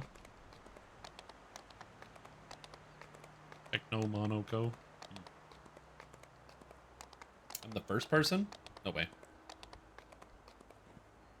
People are not getting punched in the face for it. Like I said, I think it's the separation. It's the same reason why, like, you know, to quote the old Seinfeld episode, but it's the phone cojones, where it has nothing to do with the fact that there's anonymity, because it's not about, you know, people are anonymous and therefore, you know, they won't have anything. People will call up like their internet service provider and just say the wildest things on the phone, because again, they're not in front of the physical people, so they just say whatever stuff that they wouldn't say in person. Even when like their name is on file and record, they'll just say whatever. Because there are no consequences. I don't know if, again, I also don't think it's because there's no consequences. Like, there might be fewer consequences, but also, would there even be consequences in real life? A lot of people are conflict averse. And if somebody is, like, shouting rude shit at me on the street, I'm probably just going to walk away. I don't really want to engage with people like that. Intense heat again, I think it just has to do with the separation. It's easier to dehumanize people when you can't see a human. Like, it's easier to say, oh, this person's not real or they're not a human being, and then treat them as not real and not a human being. Is it that rework that none of the Lotro players thought was really going to happen? Yep. Yeah, if you didn't hear, so EG7 did like a, you know, they had their big press release about their new investments and what they're doing, and they said that Lord of the Rings Online is just basically, it would be too high risk of an investment to put the $30 million in, so they have decided that they are not going to be going through with that. Got stabbed? Exactly. Want to avoid that. A gateway slides open, and beyond, a living giant bellows in rage. Build up stab and immunity. Yeah, you gotta build up that slashing resistance with scar tissue. It's just like having alligator skin on the outside of your body, you know? That's all it is. These guardians are some new magic, says the seer. They protect the South Crystal. Come quickly. Oh my god. The dodge. The dodge.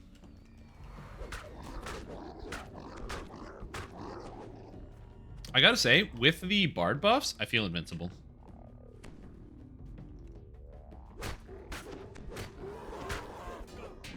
How did they both get behind me? My trip is 55? Oh my god. But, yeah. Anyway, get your bingo cards. They are in the Discord. I will be playing bingo along with all of you guys, or anybody that happens to be playing.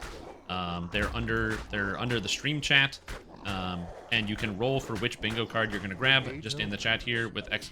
Roll, and then the number 30. To determine which one you want to get. Do I have any good, easy lines? Let's see, top row. Buff casters. Psionics when misspelled. Good job. Read a Shrim Tom question. Oh, dude. That means I have to type in a question. True. Barovian weapon nerf. Okay. An EG7 comment. Okay. The top one seems pretty Come. good. I'm pretty confident in the top row. I will Have I died this life? Have I? Probably a few times. Not in real life. Deal all in cash. I'm gonna try Robin calling it better after he won. Bill Knifo, Scarborough baby. Hell yeah, dude. That's a Scarborough classic. They don't call it Scarborough for nothing. Also, thank you, Kick Someone, for continuing the sub. Appreciate it. That's very kind. Welcome as a continued member of the stream.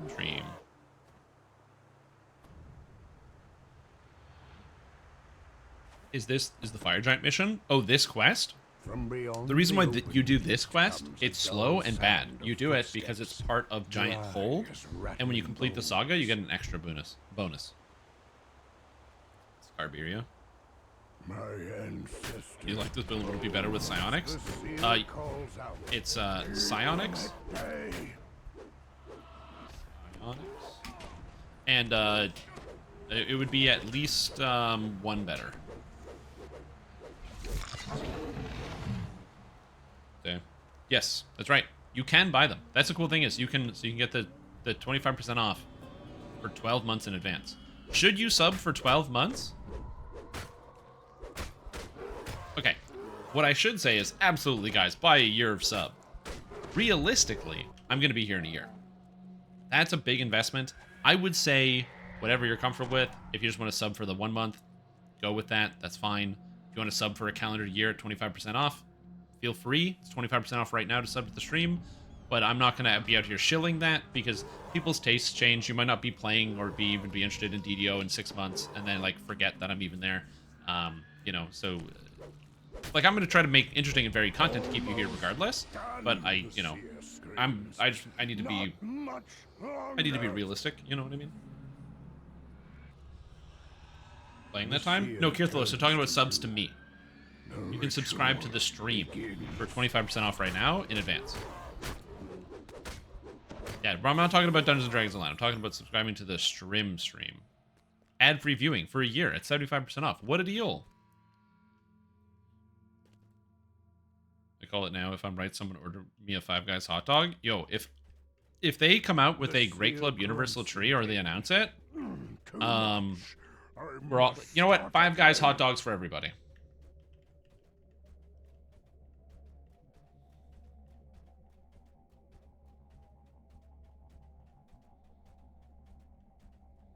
Yep. I tried to avoid by DDO VIP. Yeah, I buy the DDO VIP. It's $100 for the year, and I play this game all day, so worth it for me. I am sure. Hello, I have no idea what my LFM said, but we're in Madstone Crater. Buy your outfit since I'm not sure if you can play every day. Oh, for sure. The way I think about it is like, would I buy one new game? So like Baldur's Gate 3 is like $80. If I'd buy Baldur's Gate 3 for $80, that's $20 less than a calendar year of subscription. The seer turns to you. The seer To like DDO. calls out. So it's like, Keep them at bay. probably not going to play Baldur's Gate 3 for a calendar year. Higher likelihood of playing an MMORPG, where there's the community aspect of people coming back. What's up, Lycaden? Going pretty good. Pretty good. Just running some Madstone Crater. Doing Reaper 3 for no particular reason, and it turns out my character is just getting it done. Another Stop brave attacking the giant. heart falls. Stop. There are Shoot. surely more. Yeah, but I can only heal one more At least time, their so... number has been culled. Oh, shit. Should have intimidated before I went down. Okay, go, go, go, go, go. Stop attacking giant. Stop, stop. Trip. Okay, that's fine. Maybe I just intimidate these guys. Maybe that's the trick. Okay. The seer calls out.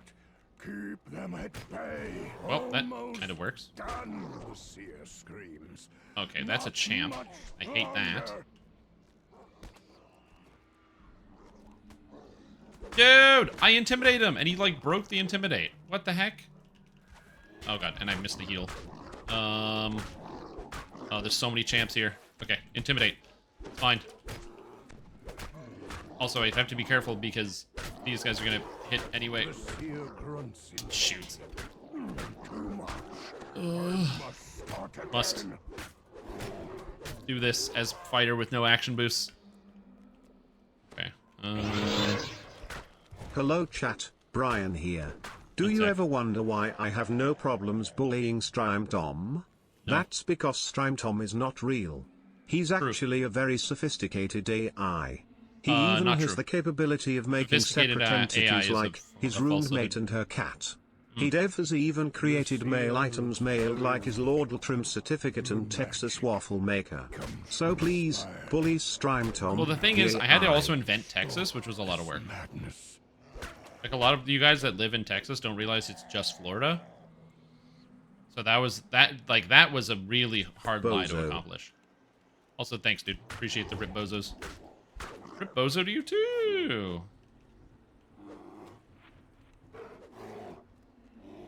they attacking this guy? I hope The not. seer calls I out, think they are going to attack "Keep this them guy. at bay."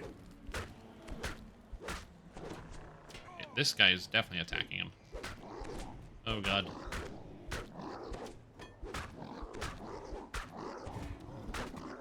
Oh, shit. Yeah, I've seen some live streamers get their own voice as an AI-generated voice. That's an interesting concept. I'd have to do it myself. I don't know how to do that, but I'm sure I could Google it and figure it out. The And seer train it on some of my grunts voice. in pain. Need help onto no healing. Again.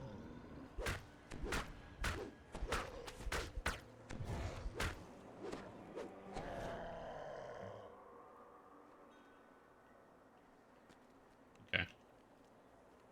Here we go. Make one, but that's work. You can get Biden. Just get Joe Biden to read to me all the time. I mean, I'd be okay with that.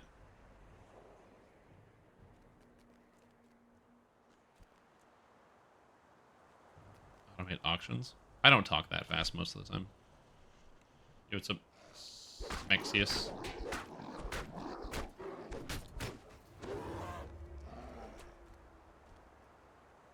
Like it's easy. You can bang it out in like 2 hours. That's good to know. Yeah, it probably isn't that difficult nowadays. I'm assuming you probably just have to pay for like a little bit of software and then you're all set. Don't trust anything Cotton Candy Blizzard is. The seer calls It's so out, specific. "Keep them at bay." Thank you.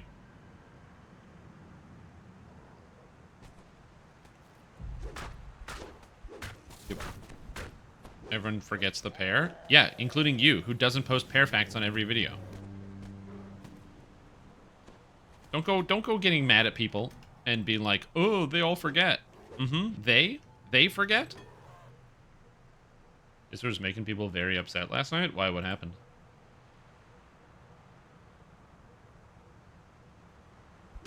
I mean, if it's on the computer, people get mad all the time about everything.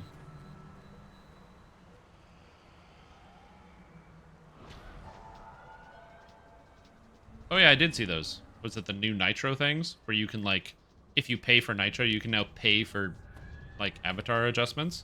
And the one they had was, like, a fried egg. Like, why would you want to have a fried egg grilling on your avatar? Just, like, just for the record.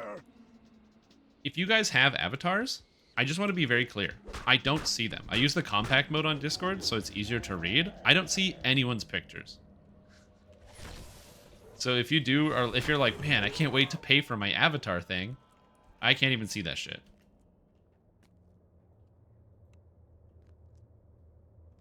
IP banned left and right. Something to do with Cloudflare? Oh, interesting. I can see that. Did you get your bingo card, Chris? There's bingo cards in the Discord. Yeah. So bingo is a game in which if you get a row, either across or diagonally, then you win the game. So this is my bingo card that I have here for stuff to talk about. So this has to be things that Severlin specifically specifically says, or like or Severlin or Cordovan have to acknowledge. They have to acknowledge the question. So, new engine question, UI scaling, pre-built path question, two-factor authentication, server merge, chatter gets banned. There's a list. There's 30. It's the same things, but there's 30 variations, all in there. So you just crack open the PDF, pick one of the bingo cards. You can even roll here which one you want, and then go. What are some alternatives to this set of mission? Well, alternatives. Let's see. Instead of doing Giant Hold, you could go, if you're level 16 like I am, you could go to the Necropolis and do the quest, or the chain that's out there named Necro 4. You could go out to House Durasco and do the quest out there. You could do the Devil's Gambit chain, which starts in the Gatekeeper's Road. Hey, sorry I didn't translate that Greek recipe book. I was too busy fulfilling a perfect vendetta with a man from Ottawa that only knows me as the guy who had a car-shaped dent in his house and loves glizzies and blizzards. Cheer 100. I mean, to be fair, it's your fault for not writing your thesis about pair facts so the knowledge would be fresh in your mind. Multitasking is a skill that I guess fucking millennials and Gen Z can't do anymore, and you're exemplifying that. Thank you. Coming to my TED Talk. Say these skeletons were dragon magic. Our ancestors' bones used to hide DDO stream is not live yet. Also got him. Zing. Bazinga. on their heads. Pop. And the second one, nice. I said, if you want, you can also roll in chat to determine which bingo card you're gonna get. DDO stream, where are you? Where are you? Usually they at least have the pre-show going.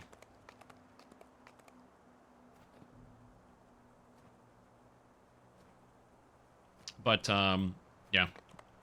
Complicated. Hot dogs pure beef? Do they have pork in them? I don't know. I don't know the difference between a beef and a pork hot dog. Or Prison of the Plains. Actually, I should explain that whole thing. That's a great question. Let me Google that. Are Five Guys hot dogs pig or beef? Five Guys hot dogs. Hot dog. All beef hot dogs, split and grilled lengthwise for a carameled exterior with any of your favorite toppings.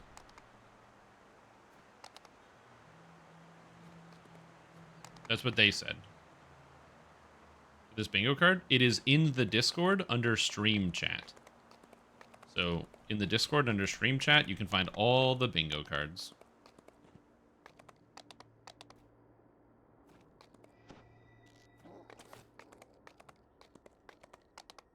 And make an online one. Yeah, I don't know how you make the online ones, so yeah.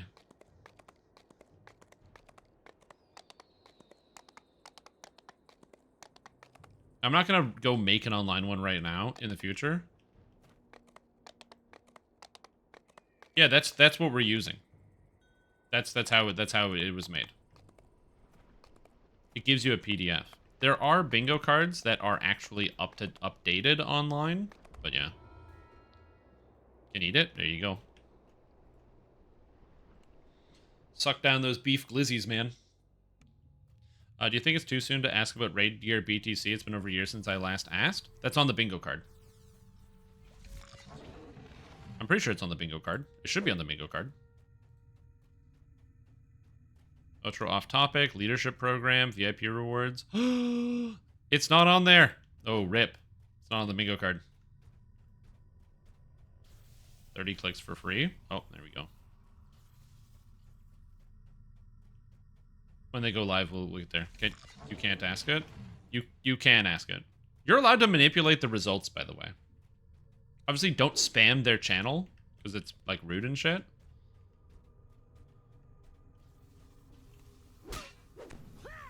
Oh, there we go. Hello, and welcome to Fridays at 4 on twitch.tv/DDO stream. I'm your community manager, Cordovan, and we've got with us a special guest today. Whoa, get your bingo cards. I'm ready. I want to say hello to our executive producer, Severlin. How you doing, Sev? That's Severlin, How are you? executive Good, producer. good. Thanks for joining me here Oh, today. not theater We're mode. just going to do some general chat. Q&A from There's the chat.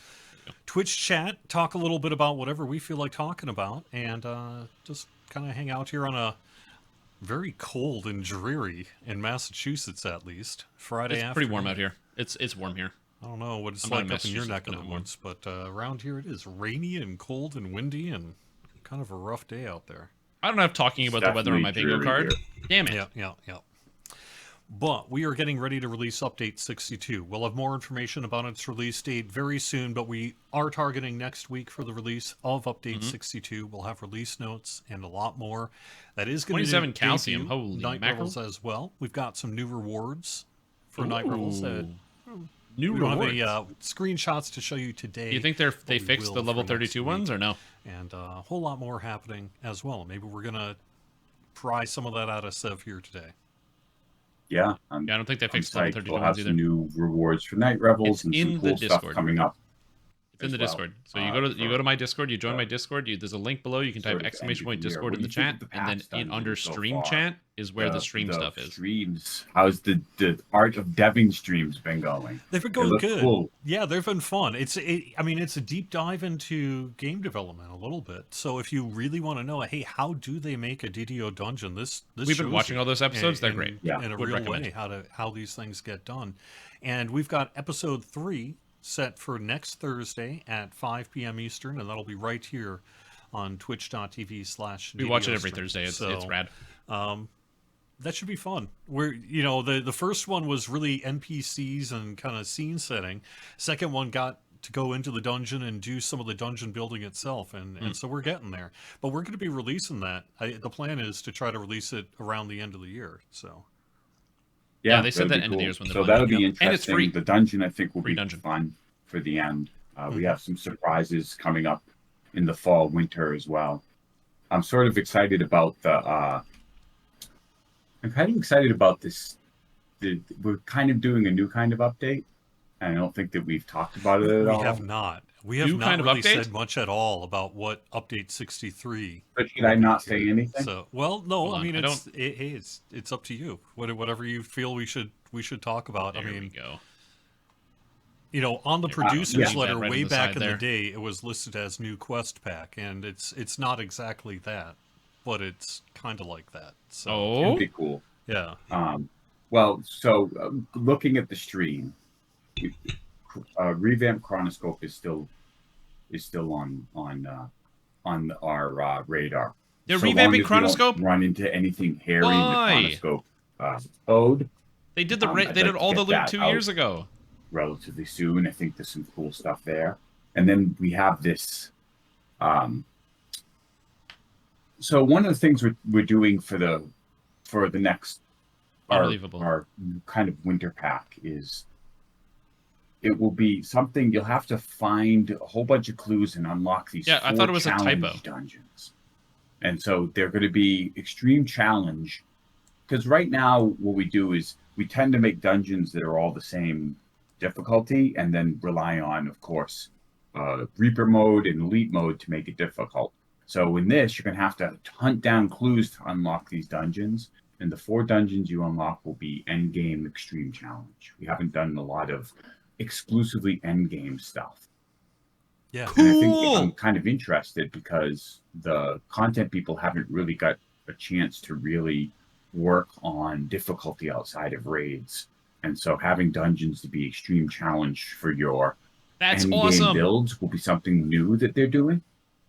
Because dungeons have way less lag And than I think raids. that would be interesting, and all of the things they have to do to unlock that will be kind of cool. I think the community Sick. will be looking Actual to figure crazy out news. how to unlock those dungeons as soon as possible. I would say that you have confirmed the raid here, by the way. I let it slip by accident. And yes, it was caught in a slip for the first time in a long time.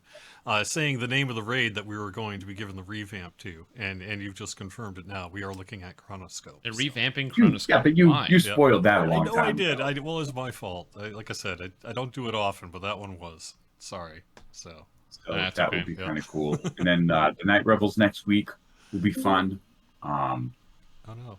Oh, That somebody would be else joined the cool. call. Oh, there's so many yeah. people in the call, dude. Oh, there's so many people in that Discord call. Uh-oh. Yo, what's Let me happening? disconnect. Okay. There you go. We're back.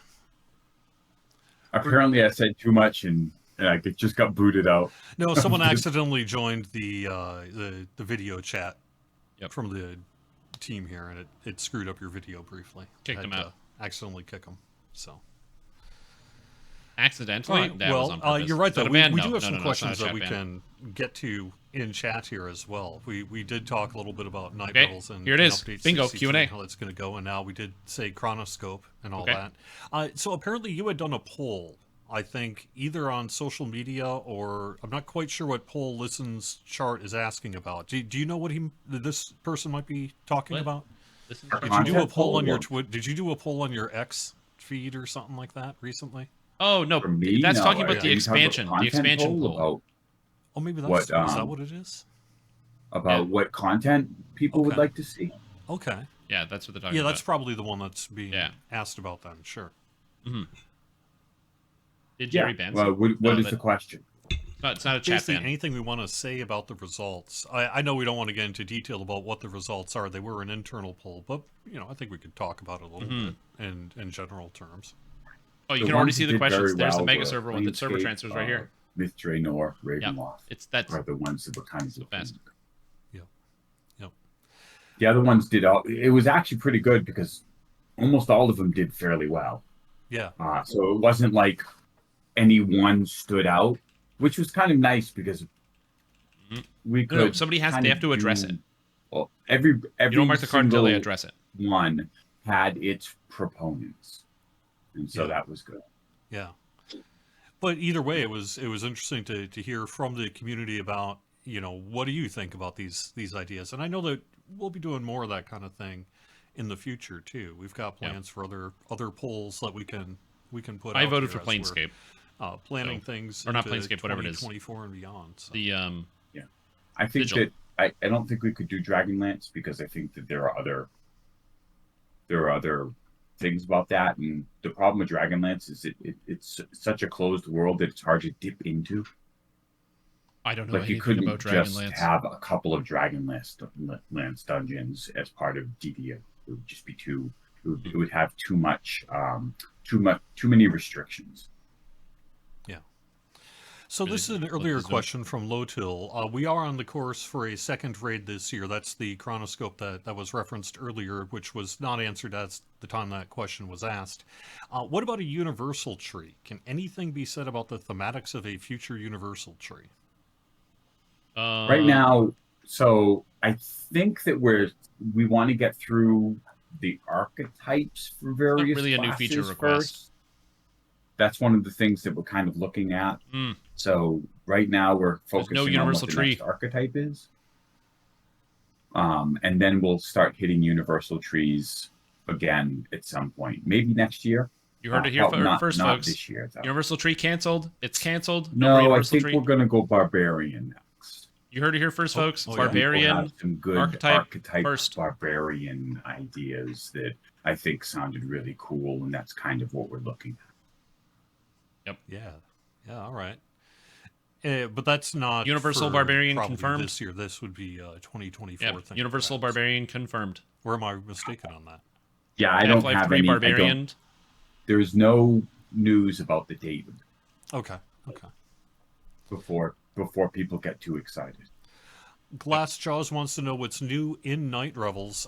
We could. I mean, Night Revels is arriving Also not on next here? week, Ooh. and I do have a list of new rewards. We could talk about some of that if we want Sure. to. Why don't you Yeah. do it? I mean, if you have the list, then Yeah. I don't have to do it. from So we memory. have a I just new knew mount what. coming, Yeah. Reaper's Steed. It's the red version of the Reaper's Steed line of mounts. We have a Spectral Pseudo Dragon pet certificate, Ooh, that sounds fun. a cosmetic armor and cloak and hat, and we're bringing back the candies with new effects.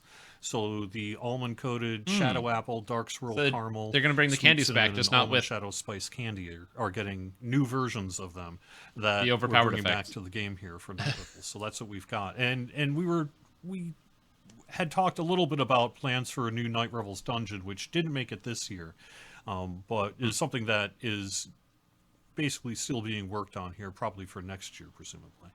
I will laugh if Kinda the level want that 32 items are still not pseudo-dragon to fixed. also appear as my companion from my tree, but we'll see. I think it's just the non-combat. Confirm Yeah, Great Barb. So there we go. Great Club Barb. I have a hot dog writing on this. Have we considered revamping the Crystal Cove outdoor area? Yeah, like we want to do a Crystal Cove revamp at some point, and we have talked about that. One Crystal of the Cove problems revamp. with Crystal Cove. It's not a revamp new is that feature when you're request. looking at, like, I what didn't we put need for revamp the on gear, here. that it's a very easy thing to server move down in merge. priority. Nope. Because it's not absolutely needed, but we would like to kind of revamp that. This is not going well. This isn't really a question for the executive producer, but I'm going to ask it anyway. The last named longbow was a Twisted Willow that came out a few years ago, 2019. And the last raid longbow, Arania, the bolt bow, You know what that is? introduced in 2021. That's a feature request, Can baby. we get a new named bow? A new named longbow? Can we get a Probably. new specifically? feature? So New I mean, bow? that's probably a good. It's probably mark it time, down. especially where we did where we the go? bow I need my revamps. color. I gotta So go nice that's and a great red, suggestion. nice and thick. We did just hire a new QA person, by the way, Perfect. to respond to. We got one down. Like New we're bow. literally ramping them up at this time. They just started, and Yeah, the it's QA requesting a person looks feature. It's awesome, asking so, for a new bows. Yeah, can't wait to get them ramped up and get them that looking. is 100% a new feature. That's a direct feature request. I request a new bow. Chief Visigoth wants to know about creating some kind of, their suggestion is a cosmetic pack with the old Ravenloft extras, including the teleporter item. The Ravenloft teleporter is something that players can't currently acquire. Realistically, and so also a feature because request. we're not selling Ravenloft directly as That's why feature bundles request in the or as beginning, like in the tiers middle, anymore it's a in gimme. the DDO market. And Yeah. they're I wondering if mean- we can bring that teleporter back in some way, perhaps a cosmetic pack with it included or something. There's a lot of sort of old stuff that isn't available that we want to look at getting in, maybe on Daily Dice or Yeah, as we didn't put it. a revamped That's good rewards, or at least with a different color, and that's good. The best place to put that is in the forums, because if you talk to me about them on stream, the chance of that information getting lost is very high. I mean, 100%. I try to Yeah, take when notes, you guys but mention stuff to me on you're stream, better off it goes in one getting, ear and out. what turns old around and goes rewards back out would the you same like ear. to I don't see? pay attention. If we had a thread like that, that would be actually very useful for the systems devs. when The we're skull is looking too for new thick. stuff Can't penetrate. to put into things. Arturium wants to know, will we be seeing more epic destinies to complement something like that new barbarian archetype? That We were we're just hitting talking new about feature there's requests. It's some Epic feature into Destiny feature into balance feature. stuff that probably needs to happen to make some of the Yeah. Epic Destiny. Again, that's there why are a couple features of, the Epic middle is Destiny easy. powers that were that are probably underpowered that we need to we'd like to boost. So Yeah, on every that. And we just did an non-draconic Epic incarnation Destiny. spell. All of them So- need buffs. Every single one. That They're all bad. just came out. Yeah, we'll probably do another one at some It's point. But like in our defense, but Epic Destiny we just released the new Epic Destiny, so that is very much in the cards. Yeah, but what if we want 2 epic destinies? I want a new one. Give me a new epic destiny, huh? What happens when we revamp a raid is that you will get any bad loot will get revamped at its level so that it's competitive, and then when we introduce a new level for it, that you'll get upgraded versions of that loot. Where's but Warlock Destiny? It's not thinking yet. rebalanced for the new level. Warlock is usually in what we do Destiny. You can for- play it right now. for revamp. So my raids. favorite class. All right, come on. I don't Come on. know specifically what our loot plan is for the updated chronoscope, so I can't really speak to that. Right, that's what we usually do. Yeah. We still have the Reaper Tree revamp on the table, and we're looking at a good Oh. time to do that. Reaper Tree revamp. There we go. That's another one right there, what ladies do and you gentlemen. see that being? Maybe. If When? like, I'd like what to can like, so we have some players. There's a long running thread on the DDO forums about 156 Reaper Point folks. Is there any thought Not your about best what class. we You might wish. do for those who have invested back to heavily, rolling say, around. into the Reaper Point system, perhaps even beyond the functional limits of that system? Yeah, like They new have to revamp acknowledge would the question. allow more things, you to get extra stuff beyond. Hopefully less power and more cosmetic, but definitely make progress in that. And I wanted to do it for this summer, but like one of the hard parts about our jobs is like, oh God, we're going to have to move this out for various reasons. Yep. So Shifting schedules. next year, that's a great thing that we're looking at for next year as a Okay, big you heard it here. system Exclusive Reaper tree revamp next year. 100%.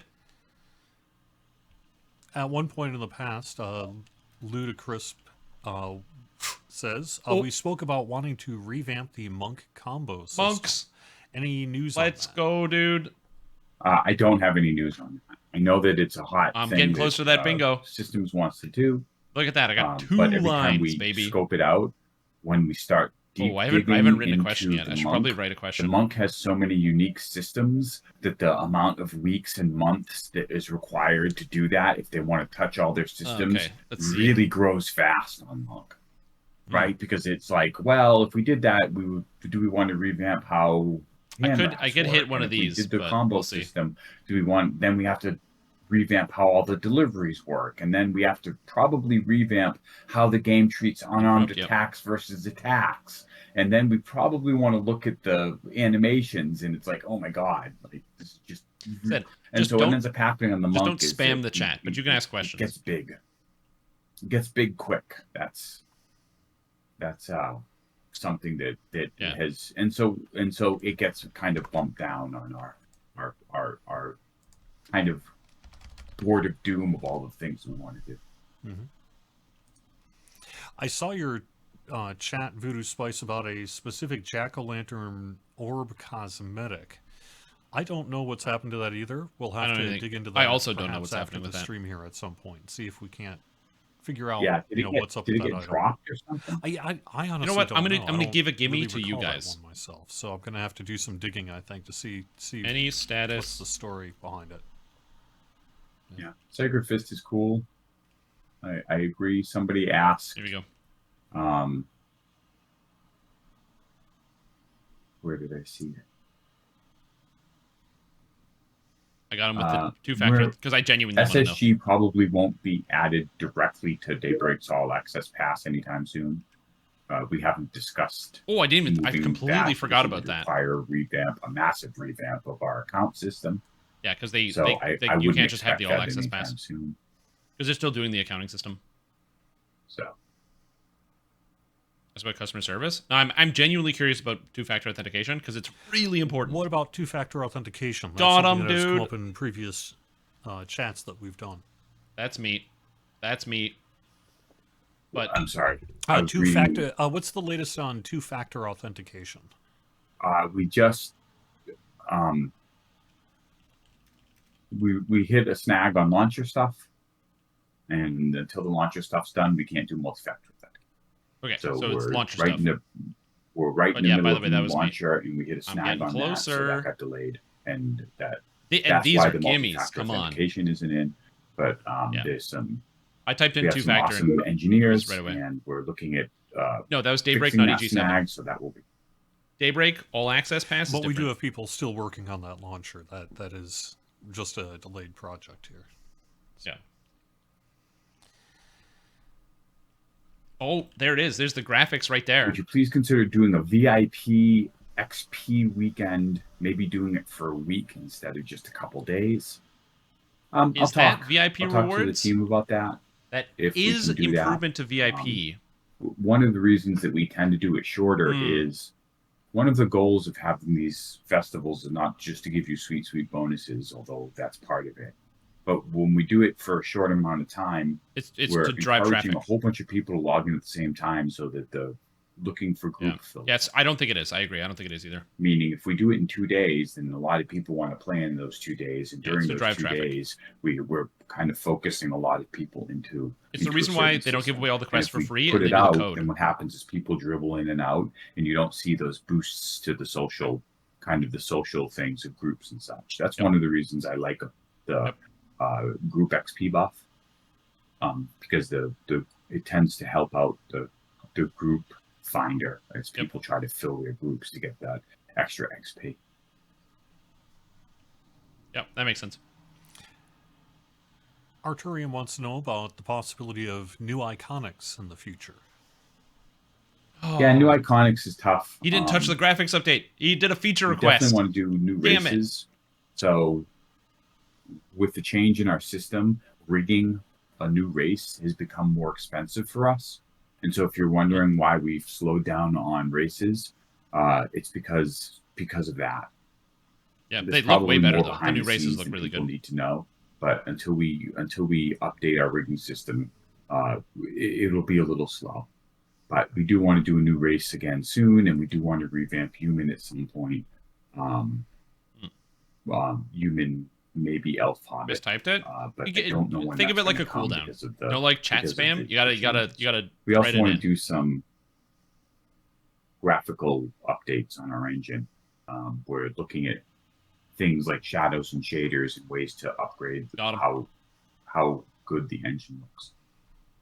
I think the half elves look a lot better than they used to after the revamp. Yeah, we got graphics. We got graphics. I will say this on half elves in our defense. I like them, but more importantly, we've seen I think the many half more elves look people really good playing right now. half elves than before that. It went from like 0.5%. They also made them to like free. 15% of classes are half elves. So They also you made know, them the free. revamp did something right.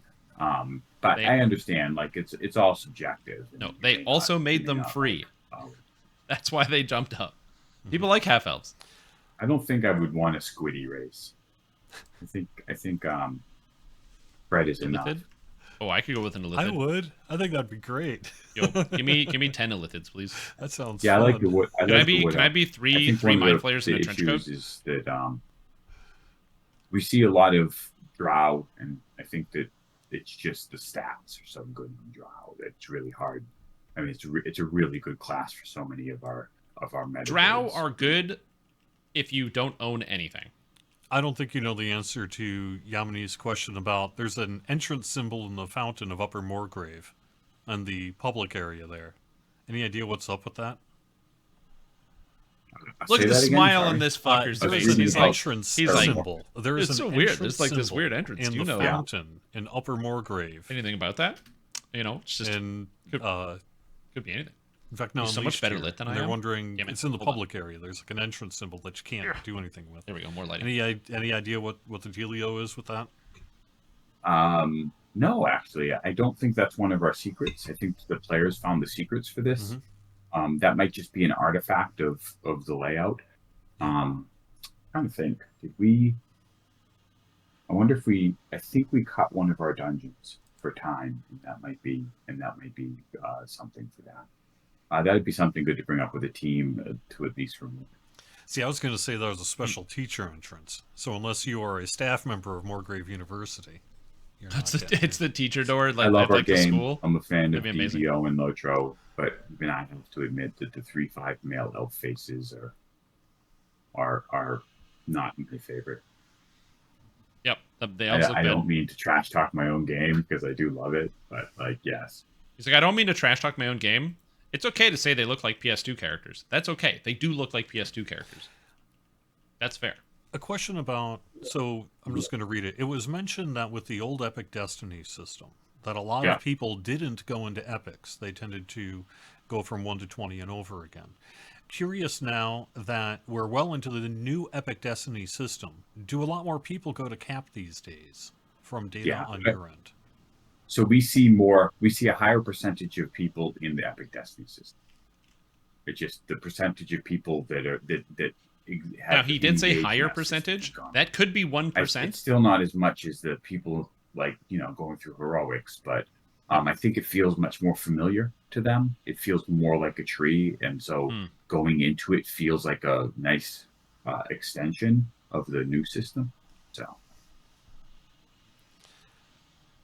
Chris the Misword wants raid loot to be bound to account rather than bound to character. Do it. About a year ago when this was asked, you had said, we'll talk later. It's later. It's later. What are your Do thoughts it. on making Talk all of raid now. gear bound to account? Do it. it's unlikely. It's unlikely we're going to go to a bound to account raid item. We want people to have to engage in the raids with different kinds of characters. And if we make it bound to account, basically what ends up happening is you can take your strongest meta character and just do the raid over and over No, again. you can't, because it has cooldown.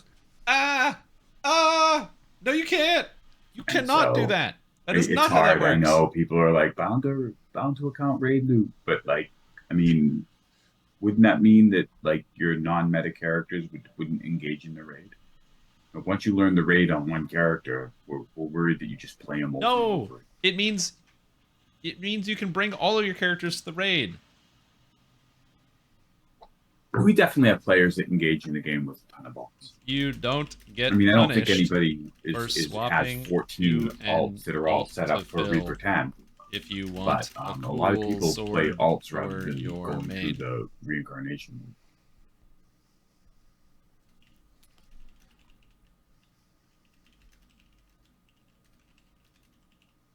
Okay. Sword on your main.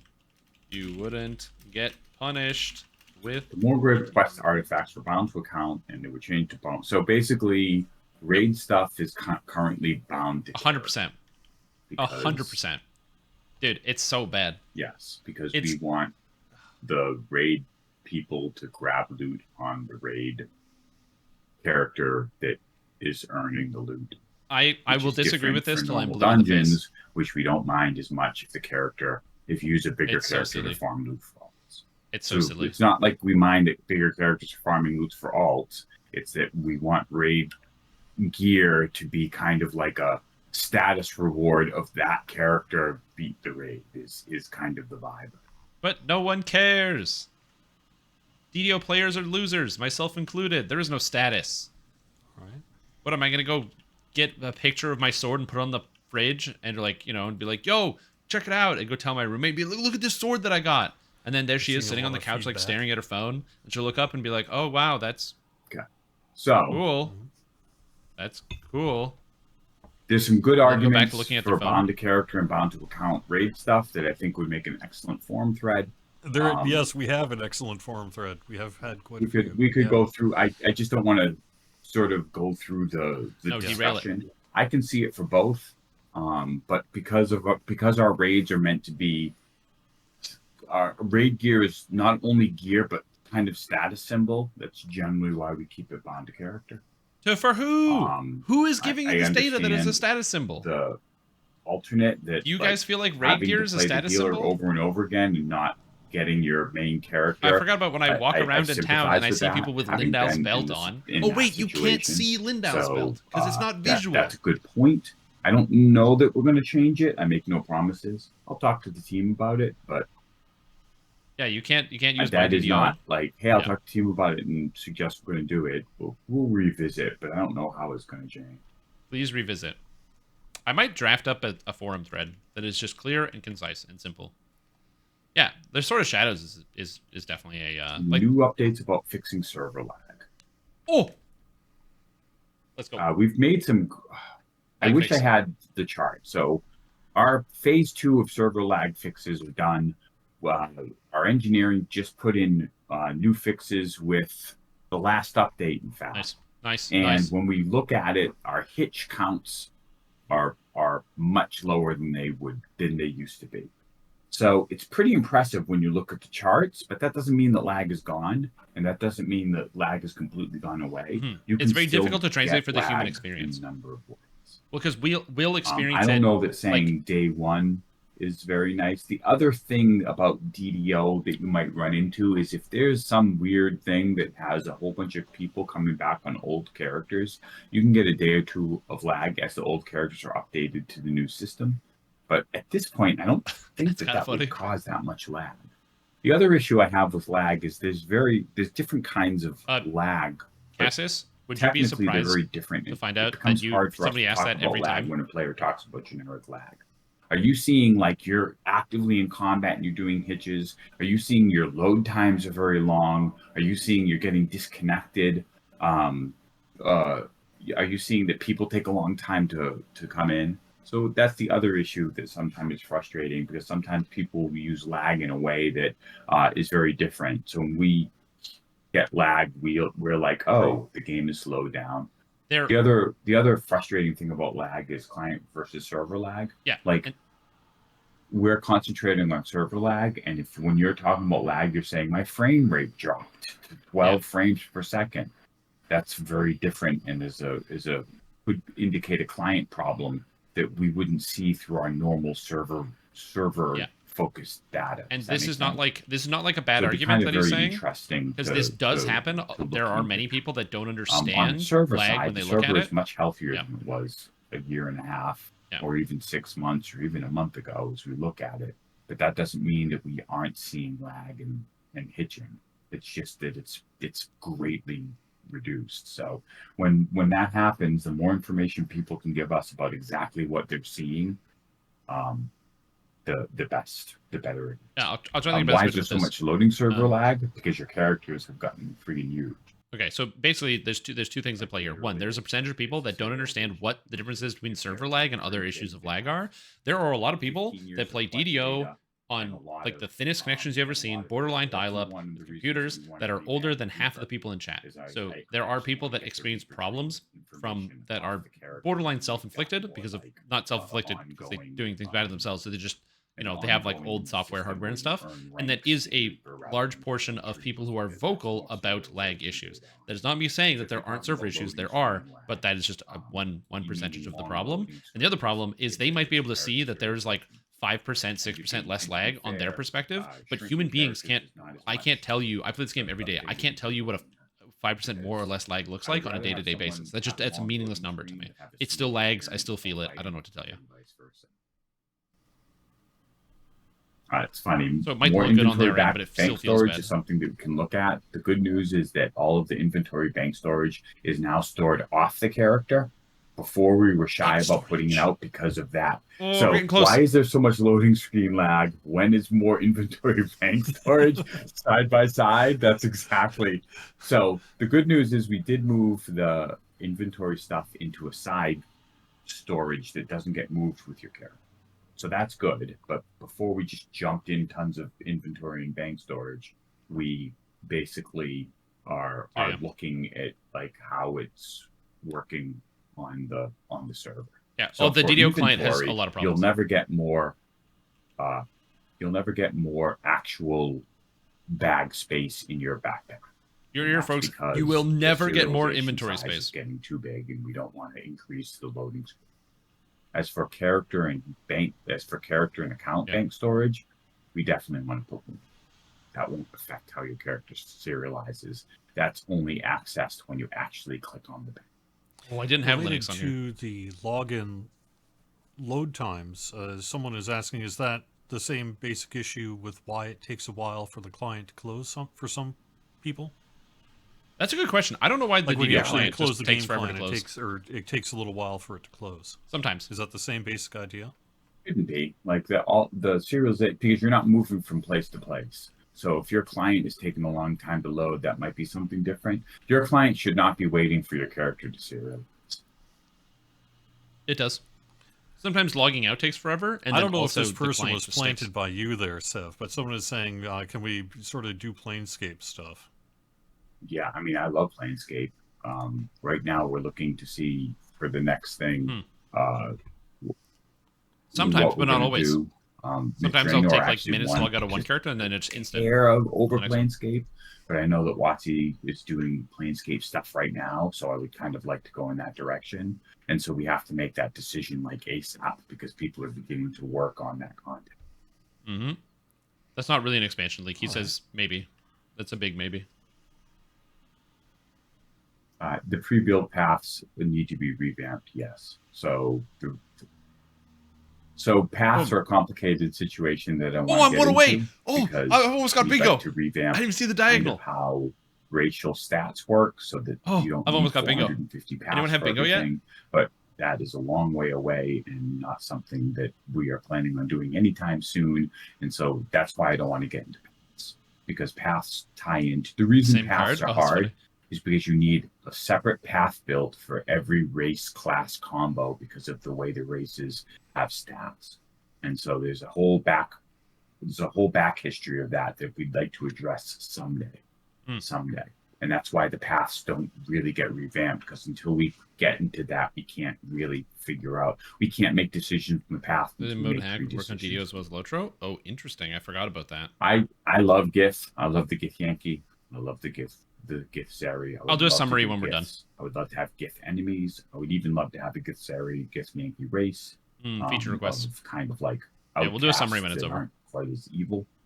So that would be cool. I'd love to do sigil too. Yes. Planescape, but when we did our survey, like I said, Mr. Anor beat out Planescape by just a hair. So the Mr. Anor So screw them. They don't know what they're talking about. Ignore the people that answered the survey. It's an ancient elven city that has a lot of magic and history in it. That's super cool. I didn't make this. I'd love to do that. It's kind of northeast of Cormier, so it's right in our wheelhouse. So that is something that we're also here. Psionics. The problem with Psionics, honestly, is that after doing the Alchemist, and I've talked about this before, so I apologize for kind of repeating myself. But the Alchemist took a lot of work because it was all new spells. Like we underscoped how long that would take. Because we do spell work, but when you create that amount of new spells, the sheer amount is big. So if we came up with a psionic solution that actually did all new spells, that would be massive amounts of work. If we did it, anyway. We decided to go a whole new. This game, much the producer can be into different things. He does play DDO. But I definitely would like to do something at some point. I think anybody who's watched my streams know I love psionics. So, I think that would be great. He does play DDO. He plays a suggestion a lot of hardcore. To have a monster manual made up of Reapers. Please, Reaper monster manual, please. That would be an idea. The Reaper stuff, though, is like a lot of the players don't engage in the Reaper system, so we want to be careful that wouldn't be too specialized. True. Very true. A lot of players do not engage in the Reaper system. Fact. You heard it here, folks. From head honcho himself. I've been yelling this forever. Arthuvian says, are there some plans to improve the cosmetic system, like customizing the individual armor slots separately, forearms, hips, chest, legs, etc.? Perhaps something a little bit more like what we have over on the Lord of the Rings Online, where you've got like a cosmetic tab with slots and things. Yeah, I asked about that system with is so much our better. Art team, and the problem is the amount of gear in the game right now is so big. So basically, you'd have to go and cut up the current gear. No, that's on topic. System. That's on topic. That's and when we looked at it, it went from it's a nice to have feature, and it got very expensive very quick. Like somebody needs to ask a Lotro question straight up. The problem is the bigger, like revamping a system like that, the bigger the game is. He does sort of look like Dave Grohl. Different energy. He does not have Dave Grohl energy. All of the old items to fit into the new system. So you have to get like really smart of having some way. For instance, all of the items get put together when you put on a new armor set. That's all kind of one API. So you would have to put in a system if you don't want to cut up every armor piece in the game. And we have a lot of armor pieces, so we kind of don't want to do that. You have to have something that can override things that sit on top of your base armor, like boots and gloves, and replace those with something else. And our code is not capable of doing that. So that's much more than it has both an artistic and a heavy engineering cost. That's why we haven't done it. I'm just leading the party. That's why I didn't leave. We are working on options to have UI upscaling on DDO and Lotro. UI scaling on Lotro right now. We do want to upscale the icons. They're doing Lotro. The other problem is having an option to have our UI be bigger. Very exciting. They are doing UI scaling. Nice. As a reminder, please don't chat spam their chat. Merch is a problem because we would have to get an agreement from the licensor to do merch. So here's the problem with merchandise is that Dungeons & Dragons have a lot of awesome, really cool. Yeah, they would need a separate merch license. Dungeons & Dragons stuff. Mm-hmm. And so when you're talking about physical merchandise, that wasn't off topic. That was on topic. We don't want we don't want people that create physical Dungeons and Dragons materials to feel as though we are competing. And so every time that They'd we have to want pay to for do a license, merchandise, there is a chance that we are competing with someone else's license, and so we tend to shy away from. So that complicates the whole physical merchandise stuff. Yeah, EG7 owns Daybreak, and Daybreak publishes at all of SSG's Sabian games. Demarian I asks don't- whether we have any thoughts about a Linux installer for DDO. Linux, I there it don't is. have the engineering to support a Linux installer and feel good about actually leading players to it. It's okay. Linux people will do it themselves. If somebody I has would have Linux to on their have a computer, Linux- they'll I would have figure to it have out. Linux engineers that went and upkept it and made sure that it was run up and in order to announce it. And I don't have plans for that because of the engineering involved. Someone asked about follow command. Follow command. As soon as you have a follow command, you have multi-boxing. You have easier multi-boxing and easier botting. And so probably Which not. is in the I game think right the now. You players can will be download faster a than third-party content program that actually gives you the playing follow game. command so you can multi-box your way through the game. That is in the game.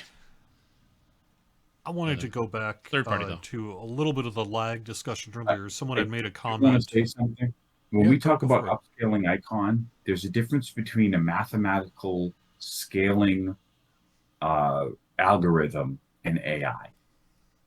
We are not planning on using AI to do things. A mathematical upscaling algorithm in Photoshop or whatever is very different than using AI. They are two different tools. Is than They're using similar tools, something but they are trained different. by art that is out there via AI to upscale. We don't plan on using any AI for our games. I want to make sure that we have our language because someone added using AI to upscale icons, and AI trained by They're general art is not something that we're planning on. online. These things will be called the same. So you'll see algorithm I wanted upscalers to called go AI back to a upscalers little to bit sell of the themselves. lag discussion. Someone had made a comment about, is the cause of the major lag experiences unknown? Do we know why it's happening in many cases? Great question. I mean, it depends. With the That's my the favorite problem DDO with answer. lag is that It depends. it seems a lot better for people. I know that when we first made changes to, I'm worried because when we first made changes, the raids got a lot better, and the fact that they should not have backtracked.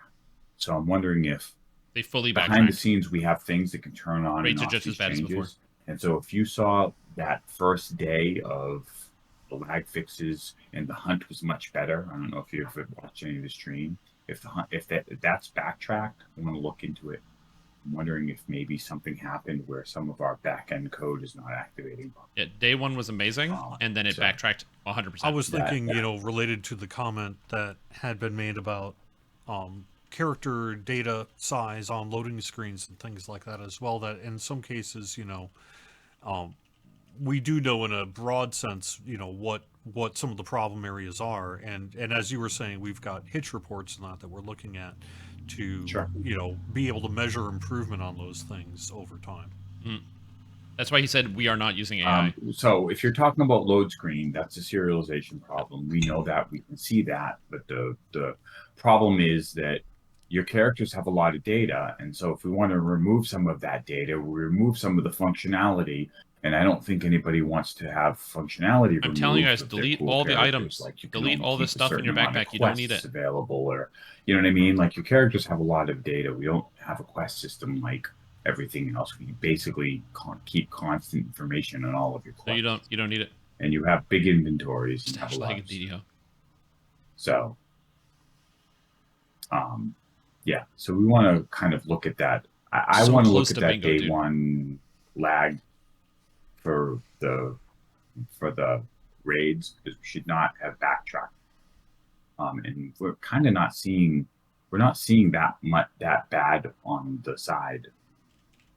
So that we definitely have to look into that. The other thing that we're really excited about is our server technology is old and that is still 32-bit, which limits the amount of memory we can use. 64-bit servers have been kind of we're playing around with that on the Lotro side. We plan on playing around with that in the DDOs. Once we have that and we can preload all of our instances, there's a whole bunch of stuff that can happen. So bear with me as we get that. That's good. Looking. That's good. They're implementing something in Lotro soon. All right. At least testing, We have, beginning tests. well, about 10 minutes or so here left on the chat. So if you haven't had an opportunity to ask your question yet, now might be a good time to do so. Yeah, that's great. Oh my god, that's so good. I'll try to get some of the lag charts in to look. One of the problems is that 12 people are, it's tough. So 12 people? let me ask, because one of the things that we did how many find people out they have? was that kind of interesting. One of the sources of lag was that there was 12 people rating. problems with projectile spells from projectiles. And I know that we had fixes in the work for that, and I need to see 12 people in a raid. where that is as well. Yeah. I can. Yeah, I'm here. Longer raids, maybe we have to be careful that it doesn't become. We like to keep our kind of experiences in the less than 30 minutes, so that players feel they can participate in them. I like some of our the shorter players raids. doing something that takes 45 minutes to an hour is hard, because it they can't just log in and get some stuff done and leave. Mm-hmm. So we do want to be careful on that in terms of the length of things. Also, Reaper mode exponentially increases the amount of time it takes to complete. So the longer raids, Someone on a has higher a Reaper, get suggestion worse. to place a fire your rune arm as on the action bar instead of having it keybound. That seems like kind of a neat idea. Just go psh, psh, psh to I fire. think that Clicking? Fire it? there's something about how rune arms work that it's not a normal skill, which complicates that, but I don't have the information. That would be a Steel Star question. Well, then get him in here. Just pull him out of the back. He's probably just standing in the back somewhere. We're close on that bingo. I don't have information on Monster Manual. I don't know why you wouldn't be able to see hit point view on that. That's something new to me. You gotta clear it. I'm sure the team knows about it.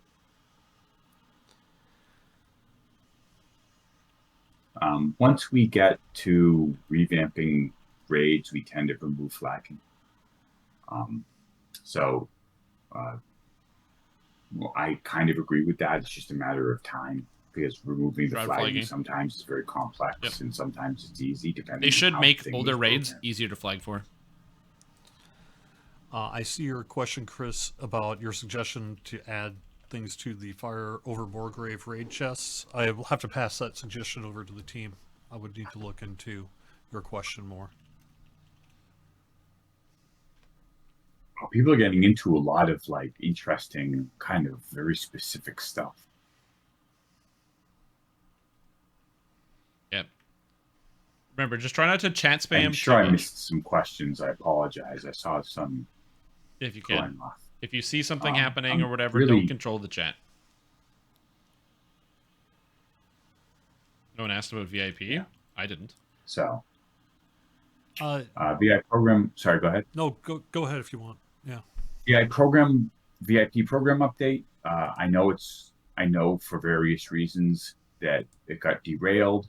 One of the reasons we turned on daily dice for the month. So you have another 10 days of Daily gold dice rolls for your VIPs. So I'm enjoying that because I log on to various characters and claim those. So that is something that we're doing close, for our VIPs in the meantime. So yes, we need to do that. And what happened? So it got derailed again because there is some count level stuff that was revealed with the new store that was preventing new accounts from being able to log on, that took my engineering resources, and that's bad because if a new player can make an account and then have trouble logging onto it, that's bad. Really terrible. That's it's an a really instant, terrible that's experience. an instant uninstall. And so my engineers moved off of like literally implementing the VIP stuff to doing that, if you're wondering. 100%. That is way more important. Yeah. I think everyone can understand that dilemma. Yeah. So if anyone has an idea how to make those daily dice rolls roll higher, please tell me, because I would like to Me use too. that technique too. Yeah. Need the secret tech. Go cards one short. Yeah, 100%. I mean, that's DDO in a nutshell, right? It's really good, but you're like I keep missing telling one. the devs to program it so that if it's my account, I get higher rolls, and they just refuse. And It's because you pay them too Yeah, much. I'm You not gotta pay them sure less. that I've got a lot of good questions that we can really answer here. So a couple of suggestions we could verbally pass along, but It's over. we're not really able to comment on our content plans for 2024 at this point. So I mean, we did talk about like potentials for the next X Pack, so I think that's big. You know, that's pretty big. Because yeah, that's true. We're looking probably between a Planescape or a Midranor. I'm really excited about Yeah. that, and I Roll probably D100 should have said before. Is that how it anything, works? because You just even roll the now D100 Mark Newton's first? gonna punch me in the Yeah. head, but- To be fair, people haven't been too Well, they're bad. just Sometimes, looking into options. sometimes people get chat banned, but yeah. I think it's a slower time.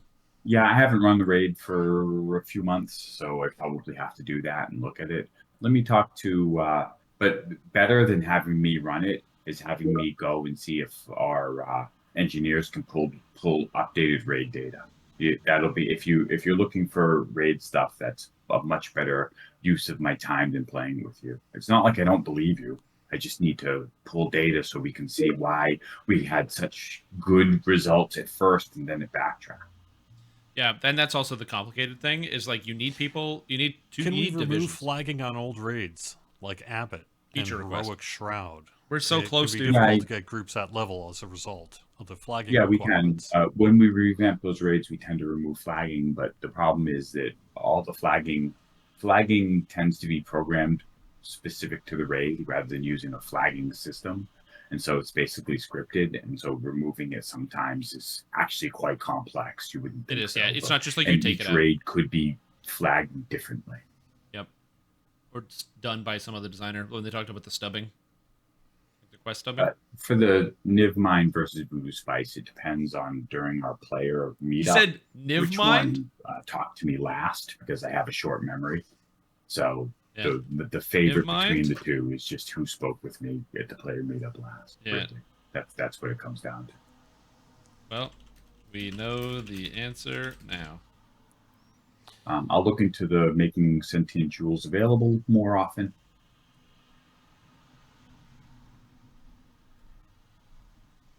Yeah. I mean, anytime we put in new named items, sentient XP is essentially dropping. I think that's it.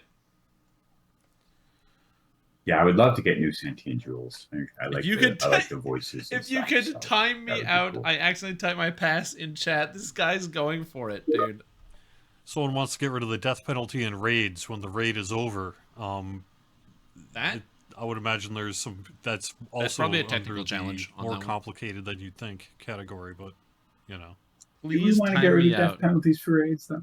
No, only when the raid is over, right? So you're still on your Reaper or whatever death weight, Amazing. and the rest of the group completed the raid. You got to wait till you can res yourself or Amazing. be resed.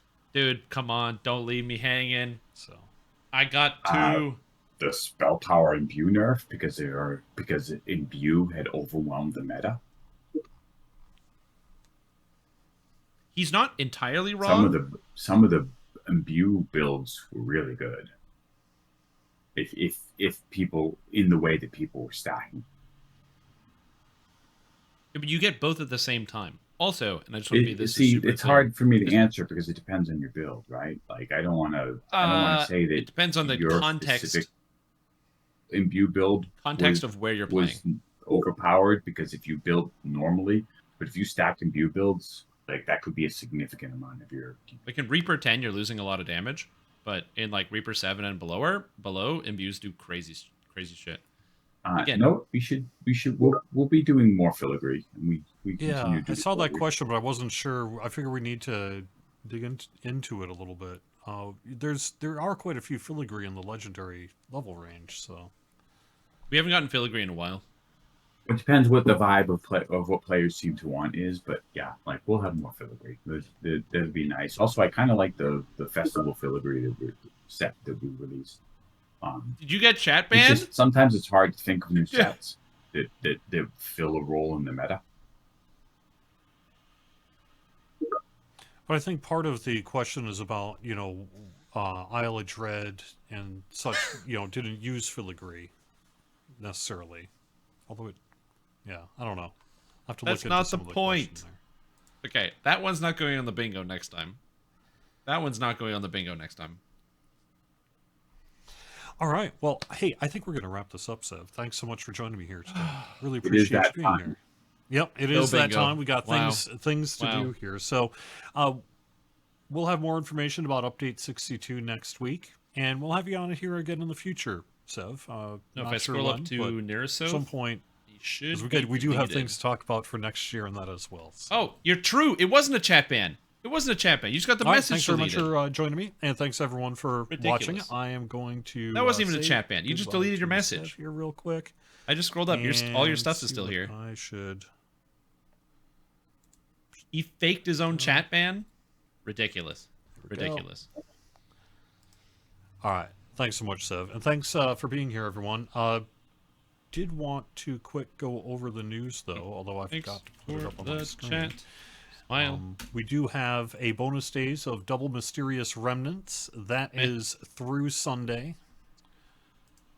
And 1, 2, 3, there is 4. one How'd you guess my sales password? item I wanted to bring up to you as well. How'd you guess that? Because I know that our time is that it's only available for a limited time. The +2 racial action point tomes Ooh, that's a good are tone. back in the DDO store. That is through That's good, October Tim. 5th. Good tome. So through next Thursday, you can get the +2 racial AP tomes. I know that there had been quite a few requests on the forums and such for their return. So they are available right now in the DDO store.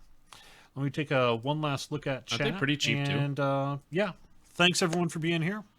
This show gets archived on YouTube. Hope you have a great You're like weekend. a whale. everyone. You should. Talk to you soon. Bye. See you later. Bye bye. Catch you in a bit. Okay, so we're now going to talk about what happened. So, what went through all these? Since somebody was asking about lag. So, we're going to go over some of this in terms of things they specifically talked about.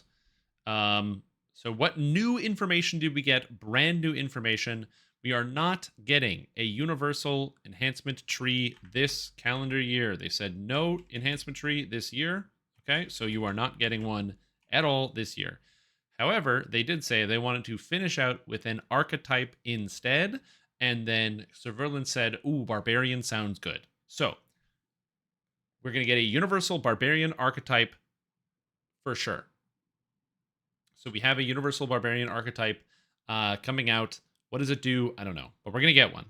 Next, they also talked about new content coming to the future. There is a new Ultra Challenge dungeon on the way. We will need to figure out, there will be a in-game secret to figure out the Ultra Challenge dungeon, and it is not a dungeon that will be challenging, or because you have to ramp up the Reaper difficulty. The dungeon is just supposed to be so hard it will kick your teeth in, and then you can ramp up the difficulty. So on normal is going to be like a high Reaper version of it, and it's going to get harder from there when you amp up the difficulty. They did this because, one, people have been asking for hard challenges because people have wanted that for a long time.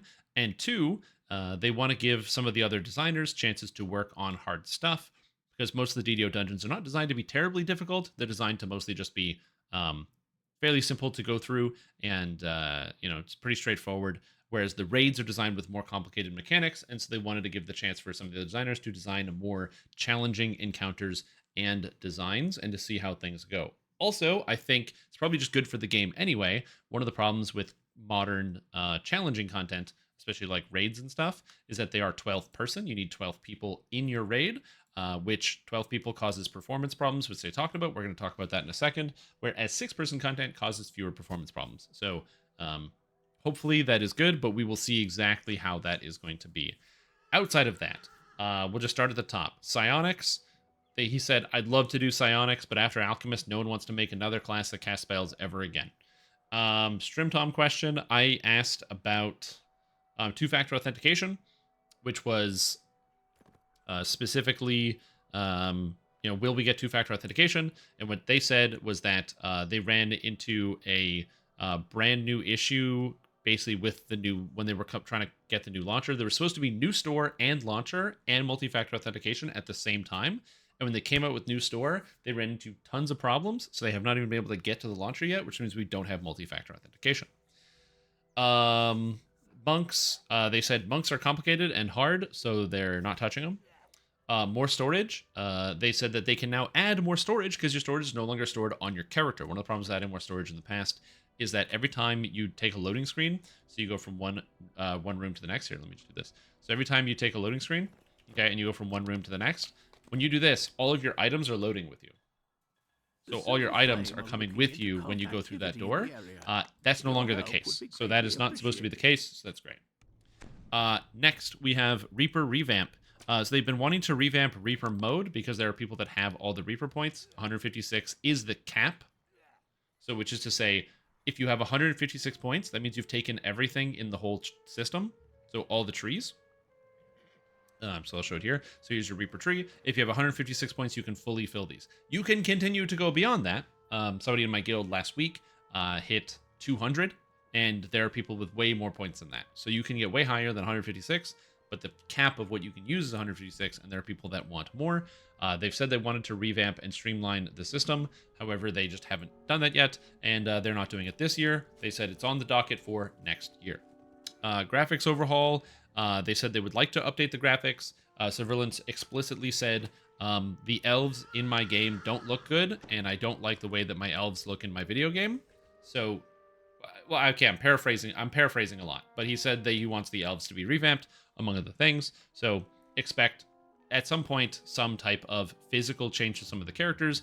However, that ties into new races, where they said that building new races is more complicated because the rigging system is much more expensive to interact with than in the past. Because in the past, your characters looked like PlayStation 2 characters and had simple animation, and now with modern characters, tabaxis move everywhere. All of their fingers move independently, their eyes and their face move independently, their tails move. Some of the characters' hair moves now, so it's just, they're a lot more detailed, and which is good, but their systems behind it to implement these things hasn't caught up to it, so it's complicated. New feature requests, there's been millions. That was a free one. VIP rewards. So they were working on VIP rewards, but they stopped everything because they had to fix an issue with new player stuff, and they said that VIP rewards, that's why they did the gold rolls for a month, tied you over. Pre-built paths, they said it costs $1 billion, and they haven't done it. And then fixing the lag. So let's talk about the lag.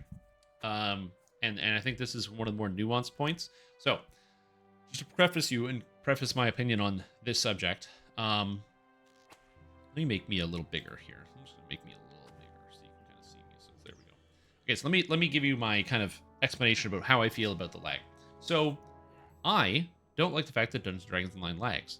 The lag in this game drives me up the wall, and sometimes it's so bad I almost want to quit playing the game, and it's one of the reasons I don't raid very often, because the lag is pretty bad.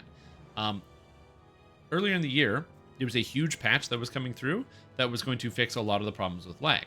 I touted it as being like the lag fix for DDO because I personally experienced lag-free Dungeons & Dragons Online. No hitches, no stutters, no nothing. It was crazy. The patch dropped, and the day the patch dropped, there was no lag. You could do raids, you could do anything, and there was no lag. And within 24 hours, it all came back. It all came back. And the lag is now back to maybe not exactly where it was, but it's now an indistinguishable state from where it was. So there's kind of like three problems going on. Number one is going to be essentially like, sorry, what's the best way to put this? There are three problems. I don't know which one's the most important, so I'm going to do these in no particular order. But the first problem that I can think of is communication of problems.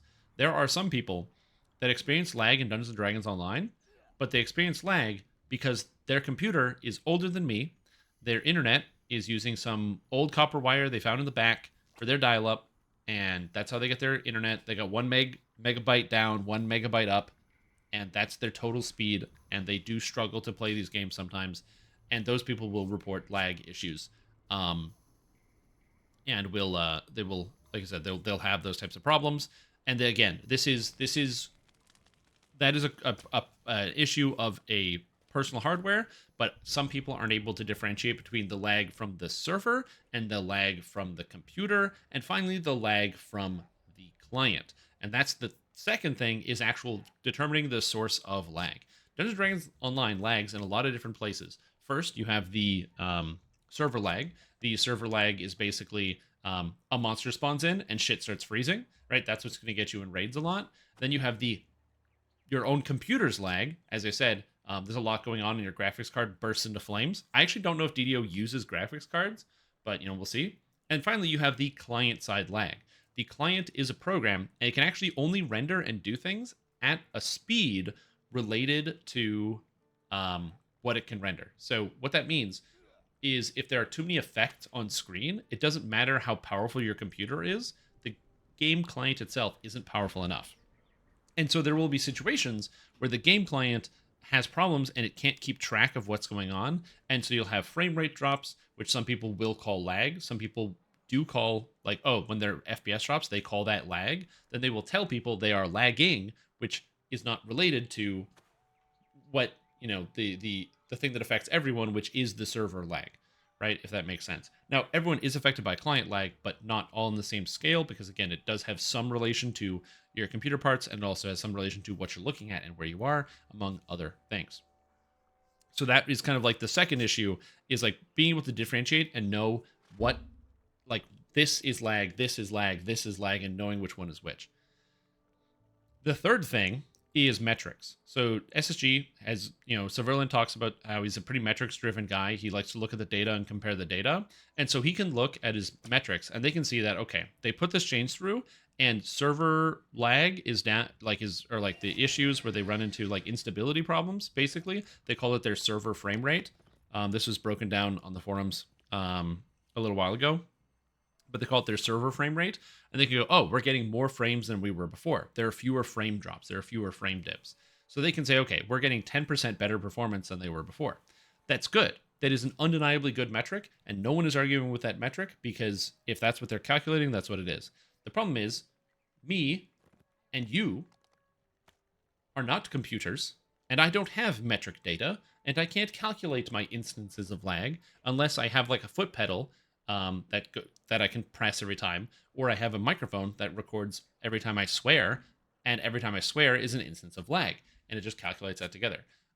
Instead, we are creatures who exist in the moment, and it is very, very, very hard to notice something like 10% over a duration. The best example I can think about this is like, if you're somebody who starts on like a new workout plan or something, or a new diet plan, you're not going to notice like 1 month to the next month, because every day feels basically the same. You're going to feel basically the same. But when you have, day 1 versus day 30, and you take a picture of yourself side by side, you'll actually be able to see the differences of whatever it is you're doing to yourself over that long period of time, because the differences are more pronounced and it's easier to understand. We're bad at, like, human beings are bad at tracking those types of small numbers. That's why we have computers. So it can both be true that SSG can say the game is lagging less from their perspective, but the change is not big enough for people to say, oh, my game isn't lagging, because you still get lag spikes. You still go into raids and get lag issues. So this is not me trying to say that SSG has doublespeak when they're like, oh, but we noticed that the game performance is better, because that can literally be a true statement. They can see that the game performance is better on their end from the metrics that they're looking at.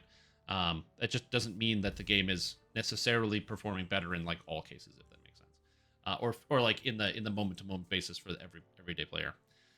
And then last thing, in something that they said they were identifying in terms of lag and performance issues, is the server, or like the I think they said the instant server, the master server, or something like that. I don't know. I'm not a tech guy, but basically some of their server technology is based off of 32-bit technology and not 64-bit technology. I don't know the exact difference, because again, I'm not a computer guy and I'm kind of stupid, but 64 is bigger than 32. And I remember when upgrading from a 32-bit operating system to a 64-bit operating system, and everything became so much faster in terms of like modern computing, I imagine that that's like a pretty big deal. And so they are testing out some of that stuff in Lord of the Rings right now. And so they, well, or there's not right now, but soon. They manage 2 games, DDO and Lord of the Rings Online. Lord of the Rings Online makes shitloads more money, if you didn't know. Just makes shitloads more money. There's a chart that EG7 has, which is, if you're wondering what EG7 is, there's a chart that EG7 put out. In fact, I can probably go get the chart. But yeah, Lord of the Rings makes like shitloads more money. And so they put all their changes in there first. And because DDO and Lord of the Rings are based, they have like, you know, a similar engine. They're just very different forks. So they're very different, but they still have similar concepts. They can, you know, patchwork things backwards and get things going with the engineering team. So they're going to be demoing some 64-bit stuff over there. And then at some point, once they get further into that process, their plan is to bring that over here. So yeah, it's going to be there, but it's going to take some time. But yeah, that's how we got free better lighting. That is how we got free better lighting, 100%. There was some artists in Lord of the Rings Online that made a change to the shadows and how a lot of the shadows look. And it's actually kind of crazy to think about it, that like a lot of the interior sections and some of these walls and stuff, they actually look a lot better. You can see more detail in the brick that you wouldn't see before because of the change up of the lighting system on like a wall like this. So a wall like this, it used to be more flat, right? But you can see there's like a couple lighter, like the lighter, darker sections. It almost looks like, none of these, they're texturing, but it looks like there's actual like layering. It looks like a 3-dimensional image, even though it's not. It's very 2-dimensional. But that's a lighting change that came about about 2 years ago. And that was because they did that in Lord of the Rings Online. And then they were like, hey, we can do it in DDO too. And then just, it was that fast. It was probably like hundreds of hours of work. So doing this is a disservice to the fact that it was hundreds of hours of work. But yeah, you know, it is what it is. Yeah. Anyway, that's the Q&A. So unfortunately for me, I did not get bingo. I don't know if you guys got bingo or if anybody got bingo, but I did not. I came real close. Oh, is this it? Is this the chart? Yeah. Okay, great. Okay. So let's look at this chart here. So we'll just zoom in a little bit so it's easier to understand. Okay, so basically, all right, this is a chart. This is a money chart. Okay, so we're looking at monies. So this is revenue per game. This is total revenue. All right. So revenue per game, you can see this is Daybreak. This is their portfolio. You can see here that Daybreak's big ticket item is DC Universe Online. I've never played this thing, but it is their most profitable, or it's their highest revenue generating product. This is gross revenue. It may not be profit. I don't know. But DC Universe Online gives them the highest amount of revenue. The second is this gray bar. Now, what is this gray bar? It's fucking EverQuest. Which is very interesting. Yes, EverQuest is number 2. Number 3 is this light colored line. It's doing pretty good. It competes with EverQuest. It has some peaks, you know, beats EverQuest sometimes, but it kind of goes up and down, peaks and valleys. That's Lord of the Rings Online, and as a result, this is why EG7, who is the company that owns Daybreak, and Daybreak publishes DDO and Lotro, they publish for Sandstone Games. Daybreak up here said, we're not going to give $30 million, or sorry, not Daybreak, EG7 said, we're not going to give $30 million to Daybreak to then invest into an expansion, basically, or like a redesign of the graphical system of Lord of the Rings. And they had first announced it as basically like almost like a console release of the game so they could get it converted to consoles. Now, you might be wondering, okay, where's DDO? DDO is this orange line. So sometimes the orange line can make a bit of money and can go over other stuff. But for the most part, it's going to be kind of invisible behind these other lines. What are these other lines? EverQuest 2.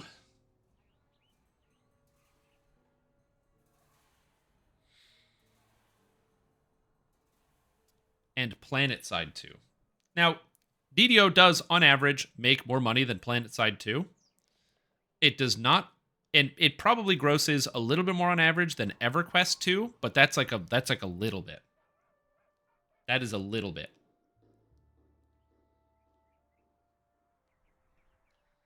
scales are. They left the chart a bit ambiguous.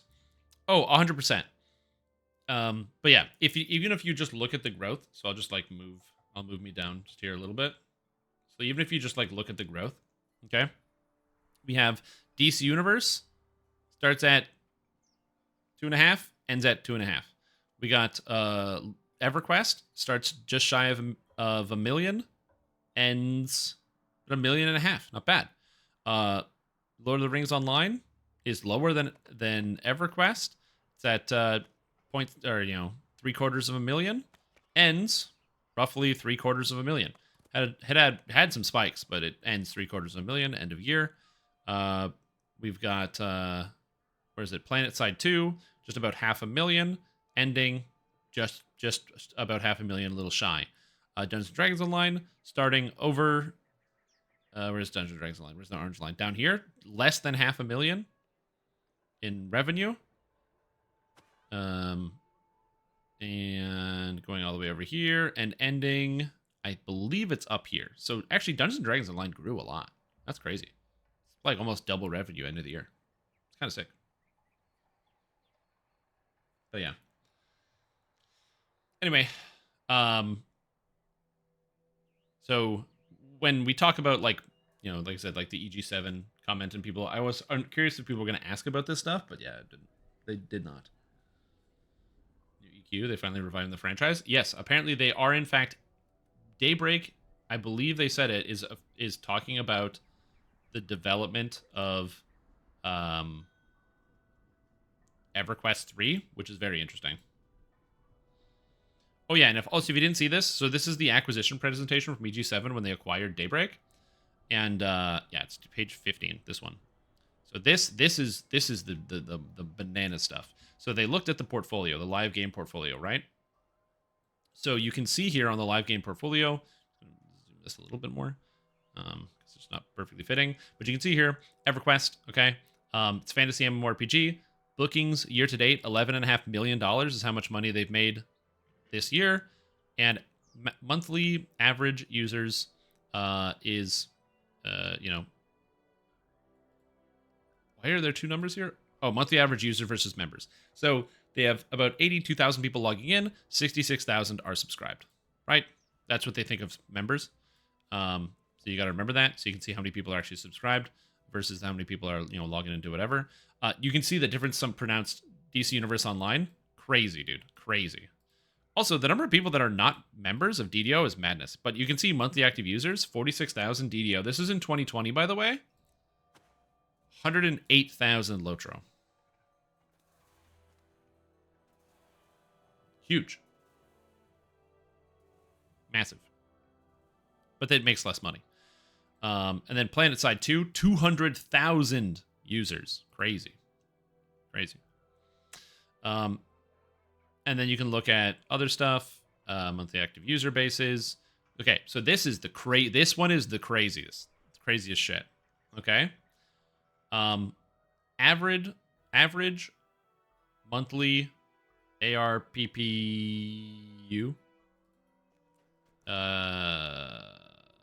I should know what that stands for. Continuing users defined as customers who have logged into the game at least once every month as of Q3 2020. Revenue per unit. So it's basically how much money do they make per person on average. You got PlanetSide 2, $35. EverQuest, $37.50 per month. DC Universe, $47. Lord of the Rings, $51.9. EverQuest 2, $52. Dungeons and Dragons Online, $65 a month is the average spending of customers who log in at least once a month. That's crazy.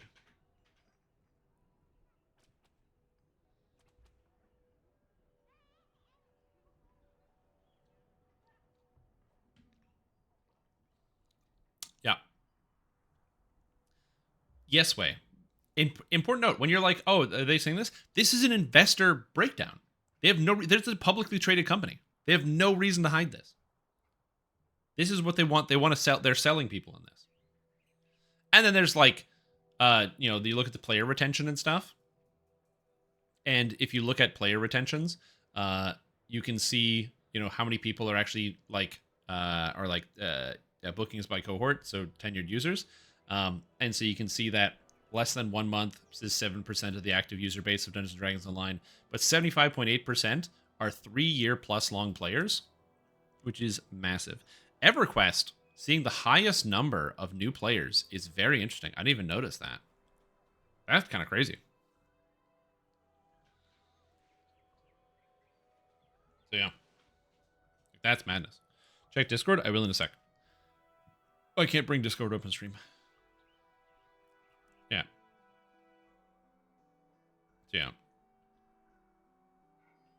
Anyway, so there you go. That's oh yeah, robust growth opportunities. That's what you're wondering. Lord of the Rings 2022. Planning visual and technical upgrades for Lotro for PC and next-gen consoles to capitalize on Amazon's highly publicized large investment in LOTR TV series. I don't know what the math was in terms of player change with the TV show. There were a lot of people that started playing when the TV show was came out. Because a lot of people did start watching the show, and then they did go play Lord of the Rings online. Yeah.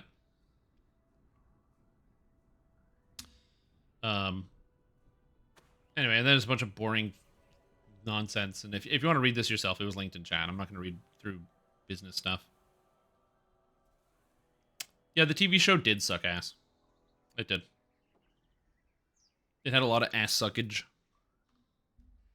The worst part, in my opinion, of the whole TV show is that the last episode was pretty good. The last episode was pretty good. It wasn't really good. I did not say really good, but it was like pretty good. So you had to wade through every other episode of just like you're up to your knees in ass suckage to get to the last episode. No, because it was just interesting. They kind of actually brought some of the plot points full circle. They had the whole thing with Wizard Man going crazy. They had the whole thing with with the actual rings and the reveal of Sauron, and it was really cool. It wasn't that boring. There were so many boring parts. Which, by the way, I don't know if the next season's coming out. Rings of Power Season 2? When's that coming out? Do we have any information? I'm just going on a random website.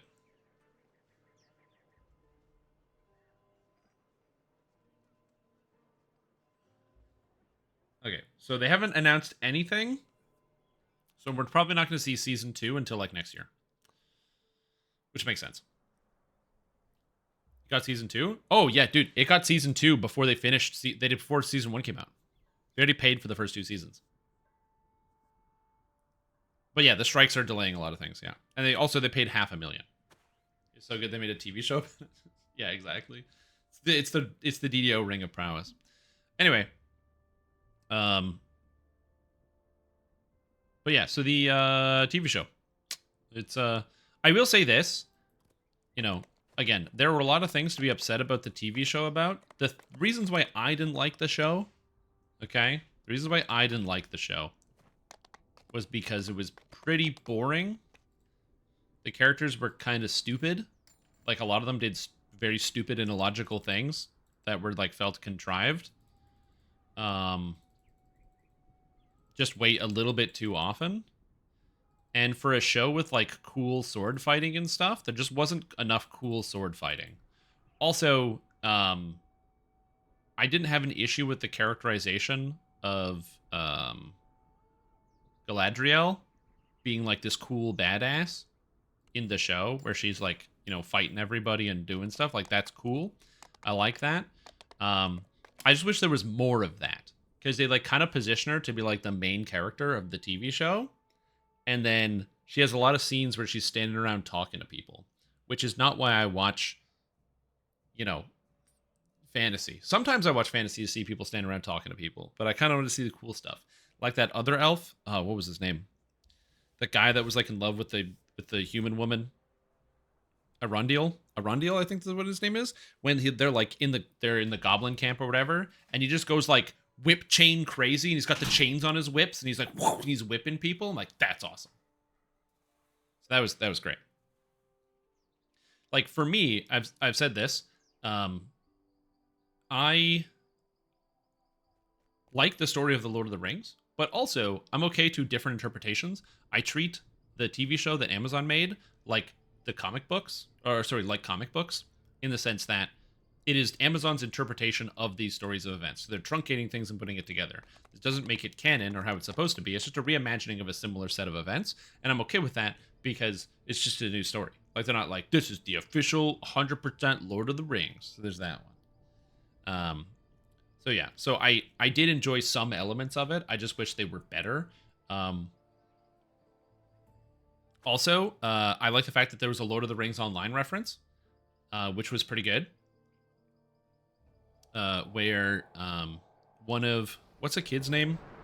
The Numenorian kid who like disappoints his father and then they sail across the ocean. Isildur or whatever. Anyway, one of his friends has the same name as his friend in the Lord of the Rings Online, which is kind of funny because there's no way, it's too specific. It's too specific. It's like Tarandil or something, and it has the same name, and there's no way. So I thought that was kind of funny. And then yeah, the main issue with the TV show is just like kind of boring. Like not a lot happens. It's beautiful. It was really pretty to look at. The things I didn't care about that I saw people getting online or getting mad about online, like I said, it's not the Lord of the Rings. It's basically a different story. You're watching a different story. So I'm okay with that. I don't think this is going to be most people's first introduction to the Lord of the Rings, considering, you know, the Lord of the Rings movies are like some of the most critically acclaimed things ever. Before people were like, but yeah, people aren't going to read the books. People aren't going to read the books anyway, whether the TV show comes out or doesn't. So, you know, people are engaging. It's exciting.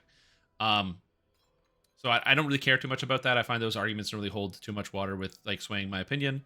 I think another one, or one of the other arguments that I saw from, what was it, like against the show was also, I'm trying to think of the best way to put this, but like a lot of people didn't like some of the different cast choices in terms of like, you know, people didn't like Elrond, people didn't like Galadriel or whatever. I felt like for the most part, I think a lot of the actors did the best with the script that they had, which I think was probably the biggest issue, because there's a lot of pretty good nonverbal acting in the show, which I think they did a good job with. I think they did a great job with a lot of the nonverbal acting. So you can tell the actors were doing like their best job that they could. Like especially a lot of the facial expressions, you could see a lot of stuff come through. So I didn't really find that one held up. There were all of the people that were mad about the show because they had issues with like the race of many of the cast members. Those arguments don't hold any water with me. I don't really care. I don't think that's I don't think it's a good reason to not like the show. So you know, and that was a big one. That was a big reason why a lot of people didn't like it. So there's that. And then also some people were really upset about the concept of Mithril, where they like changed the story on Mithril. Again, I don't really care. I don't know if it's ever explained why Mithril is magic, but yeah. And make 3 rings of powers with it. Also, the fact that the very annoying concept, I will say this, most of the time I thought it was fine. Vajra was stupid and super rude, but that's the whole point. They're setting her up as somebody who she's an idealist. She's an idealist who has a very strong belief in what she thinks is right, and they're trying to set up her character as somebody who's going to get torn down from that basically over time.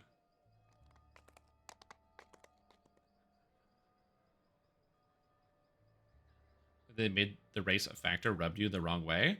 Again, I think a lot of that comes down to people like looking into again, I think that comes down a lot to people looking for problems where there aren't any problems. We're talking about the Rings of Power TV show because we have nothing better to do.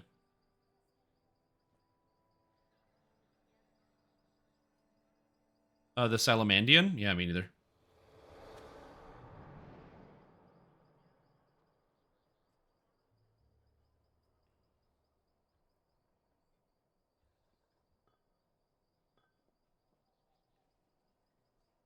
there's that.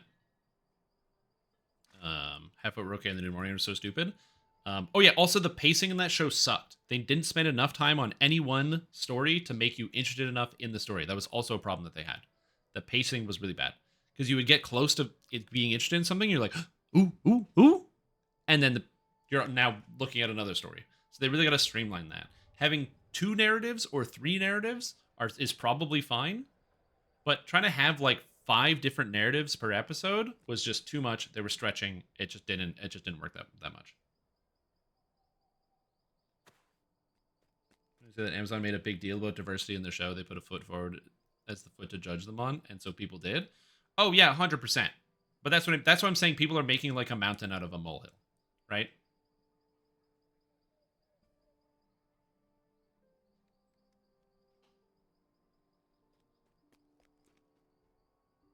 Like, the best way to describe it is that, you know, I think that it's perfectly fine to cast non-white actors in the Lord of the Rings. And so Amazon using that for PR, I don't really care about. It doesn't matter because I'm okay with that. So saying they're like, look at our diversity in our show. I mean, they did cast non-white actors. So sure. Like I don't really mind that they use that. As I said, I think it's people are looking at something to make a problem out of it. That was my take on that. Enjoyed it's just a new take and not as the Bible. Exactly. I enjoyed the show because it was fun to talk about it.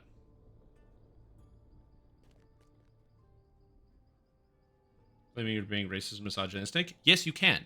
Because I'm doing it, and people aren't claiming I'm being racist and misogynistic.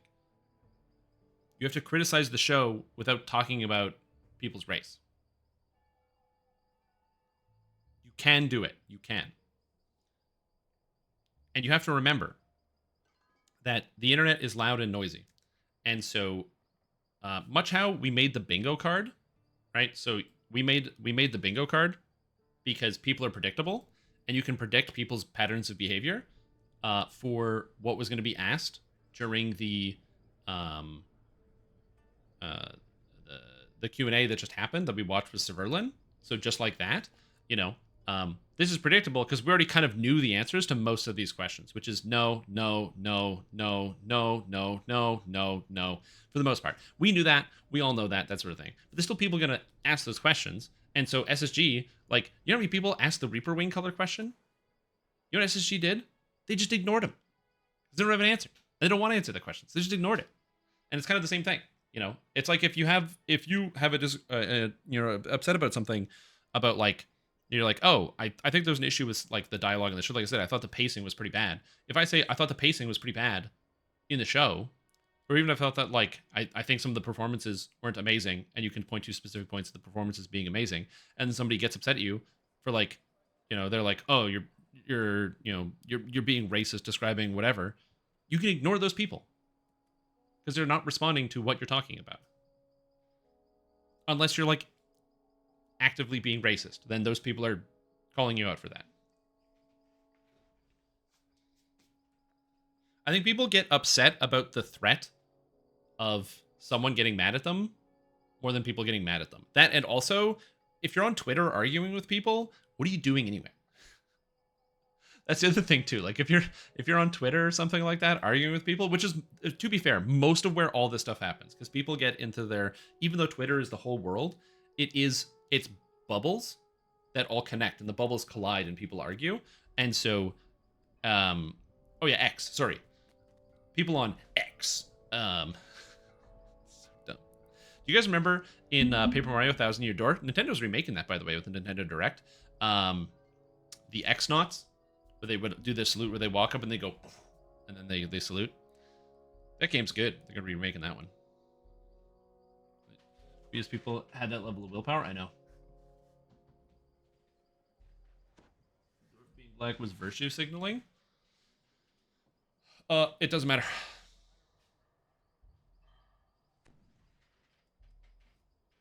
Not her opinion. To me, I don't think whether the company is virtue signaling or not really matters.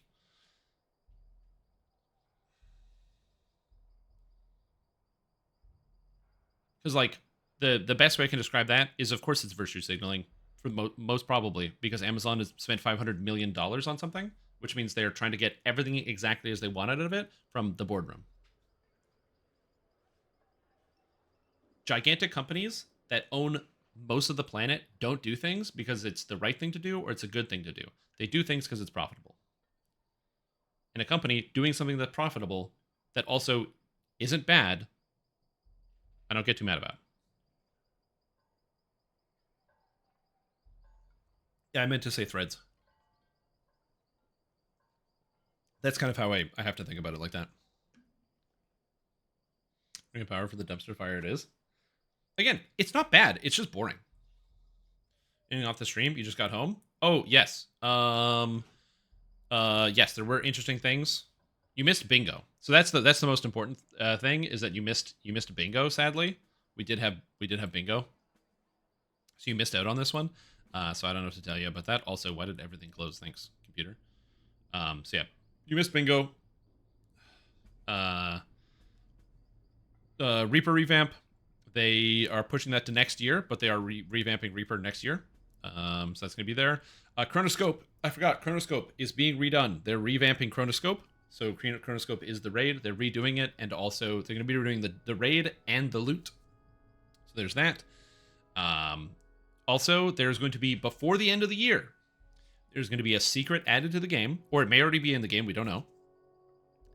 And the secret, when discovered and figured out by the community, will lead to a new dungeon that will be an extreme difficulty 6-player dungeon that will be designed to challenge players.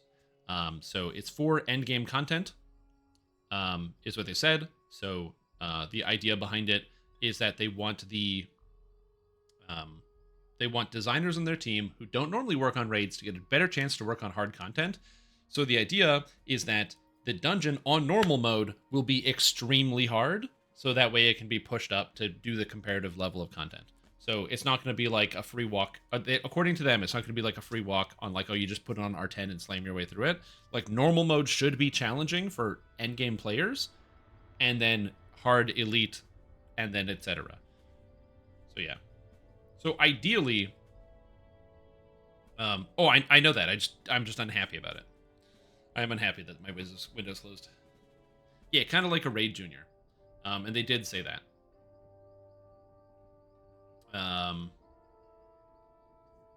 And UI scaling is being done for Lotro and soon to be DDO. 64-bit clients being done for Lotro and soon to be DDO.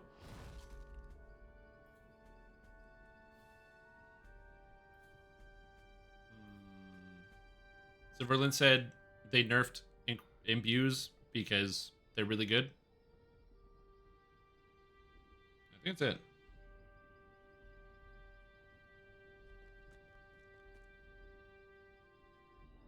DDO would be way ahead, just like DDO was top.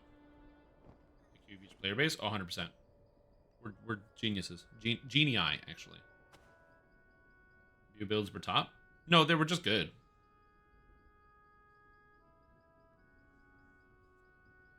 Again, I think it is fair to say that, and this is where I'm going to kind of go with this. I don't think that imbue builds were so powerful that they needed a nerf. But anyone saying imbue builds don't do good damage, like, are like missing the mark here. Like, that's not true. Right? So that's why they're reducing the power on the imbues. That, and also, it is very true to also say that spell imbues feel less powerful in 8, 9, and 10, Reaper 8, 9, and 10. But in Reaper 7 and below, and if you do a lot of, like, you know, hard and R1 rating, they feel pretty good. As a Blightcaster, do you hit people with your sword? Oh, good. I didn't ask about that either. Yeah, I forgot. Yeah, also, I don't think they can... I think the problem with Razor Claw is hand wraps. They still haven't made hand wraps a proper weapon. For those of you that don't know, hand wraps are two-handed, one-handed weapons, and they have a lot of problems. They have a lot of, like, mechanical issues. And yeah, that's the other thing too. Like my sorcerer, I hit people for like like right now, like pre-nerf, anywhere from like 3.5 to 4,000 damage with my abuse per hit. That's not including the fact that I hit fairly hard with physical damage too. What does monks mean? So the bingo card was basically if people asked a question and then they answered it. So we tried to cram in as many of those like what people ask about as we could. So this was like not just if people asked the questions in chat, but if somebody asked it and then they recognized the question. So they had to recognize the question and go, oh, question about something. And I almost got bingo, dude. I almost got bingo. Almost got bingo right here. No one talked about the EG7 thing with Lord of the Rings. Leadership program, no one brought that up. Barovian weapon nerf, somehow no one talked about this. I was very salty about that one. But, you know, it is what it is. Yeah. It was if the developers had mentioned, so if somebody typed in the question, because there's a Q&A, and then they referenced it. And there was 30 bingo cards in the Discord, so you could randomly pick one of your own and see. And no one got bingo, unfortunately. They just didn't hit a lot of the things. There were server merge questions. They just didn't answer them. There were Reaper Wing questions. They didn't answer them. I saw the free quest code. Neresoth tried to get banned. So, yeah. Wait, you got bingo? You did? Would you post in the Discord?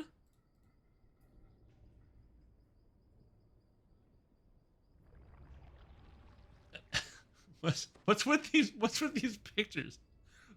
What? You guys both got bingo? Wait, it was just me? Oh my god. Yeah, the ban didn't count. Yeah, he didn't actually get permabanned. Or even like temp banned. They deleted his comment, which is not the same thing as getting banned. Yeah, but in abuse? No, so in imbue, it's a toggle that adds damage to your attacks. Like melee attacks. Yeah, if you're a spellcaster, you don't use imbue at all. Yeah, Neresoth did not actually get banned, so if you got that on your bingo card, that doesn't count. Yeah, so like I'll give you an example, right? So we have an example of an imbue. Here's Inquisitive. So I'll just move this over here. Inquisitive has an ability here called Law on your side, and it says your light and heavy attack crossbow attacks deal law damage on hit, and they scale with range power, and it's an imbue toggle. So it's a thing for attacks. If you cast spells, you're not attacking. You can drag the trees, yes. You have to grab the little icon here, and it says drag this on other class trees to swap them in order, and you grab this.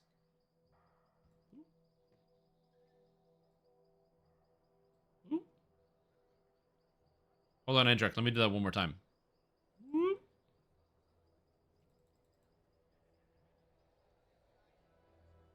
Big announcement today.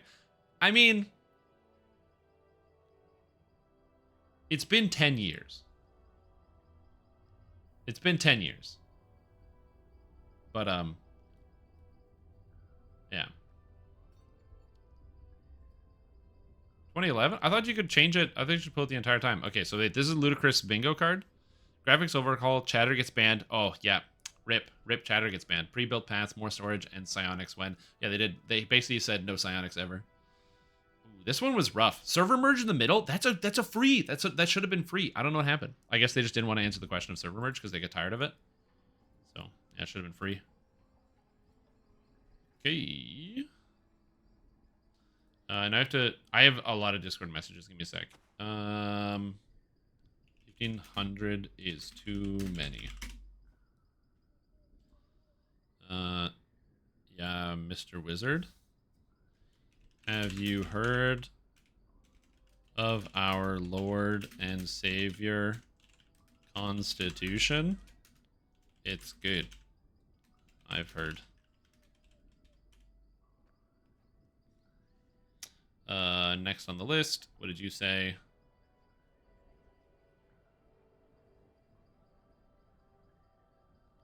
Okay, what did you say? That's the meme you posted. What did you say?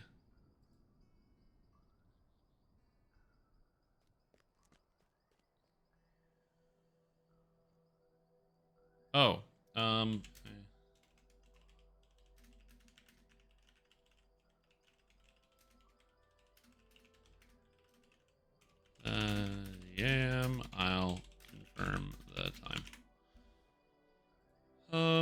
And another one.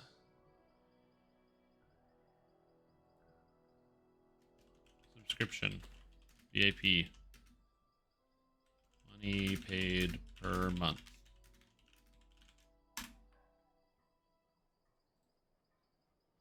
Okay. I gotta use the bathroom. I'll be back. Psionics is like mind flayers. Yep. Just never getting psionics. I'm telling you, dude, archetypes. It's the way to do it.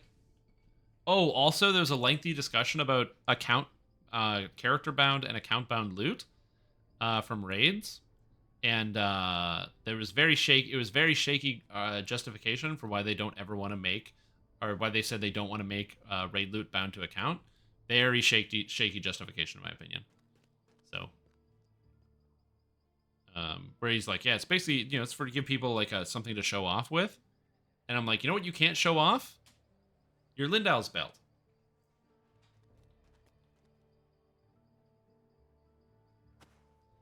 So yeah. Anyway, I will post a well edited I'll post a well reasoned comment on the forums to talk about it. Yeah, that's basically my opinion as well. He didn't say riot on the forums. I'm okay with no Sanix ever dealing, but he made a Sonic character a decade later in 5e campaign. The character made a return, and the title episode was The Last Scion. Amazing. Sword of Shadows with my hand wrap monk. Like, yeah, we want people earning the gear for the characters they play, not their alts. Yeah, well, what if I have to swap to healer because people aren't there for the raid day, but I want to get the sword on my main character, and then I pull the sword on my healer, and then I have to throw my computer out the window. It's basically, it's like, not only do you have to do the content, but you have to play the character and do the content. And it's like, so you're saying that I shouldn't raid unless I'm on that one character. So people shouldn't make alts. People shouldn't change their characters. You should never swap to help out your team. All bad. So yeah, it's a lot of bad stuff in there.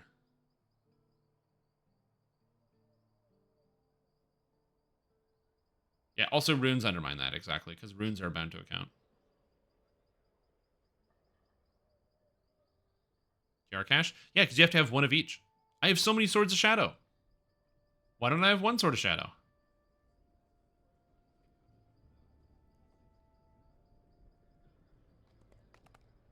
Yeah, it could be just a long-winded, silly argument to drive sales, but I don't know.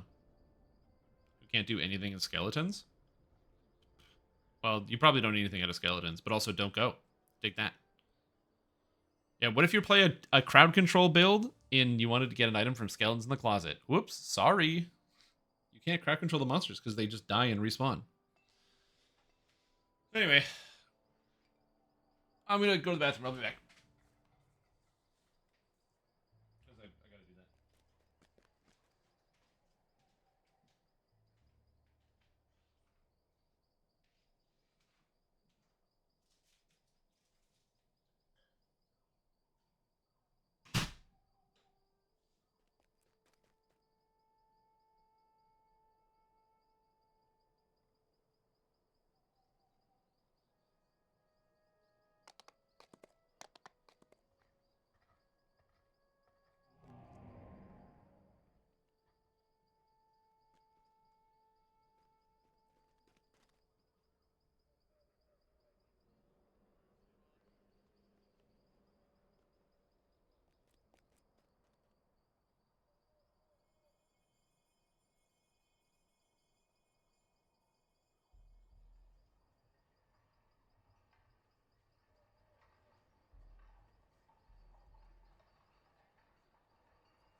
Oh, I'm back.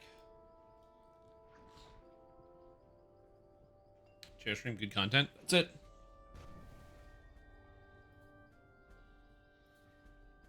But they have more people in accounting than programmers? Probably not.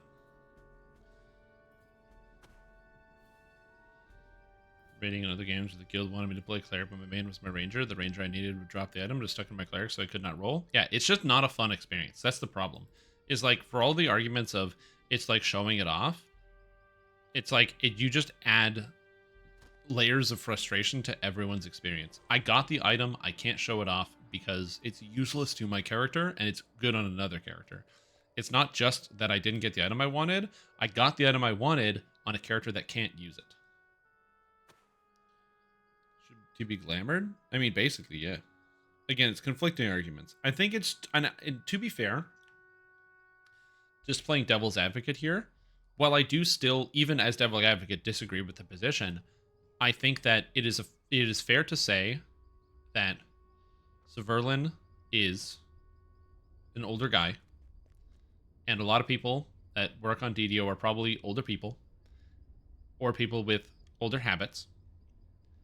And I wouldn't be surprised if they had the thought that people still have this sense of pride over pulling the raid gear and showing it off in town, like people did back in the day with stuff like Thunder Fury, Blessed Blade of the Windseeker in World of Warcraft, or something like that.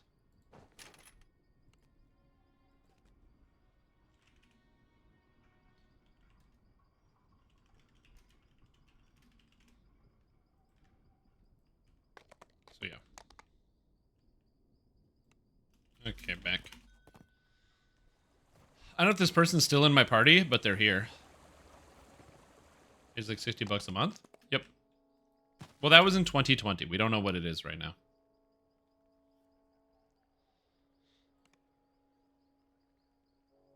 I'm going to go back to R1 because I don't really care too much about the extra difficulty for the extra things.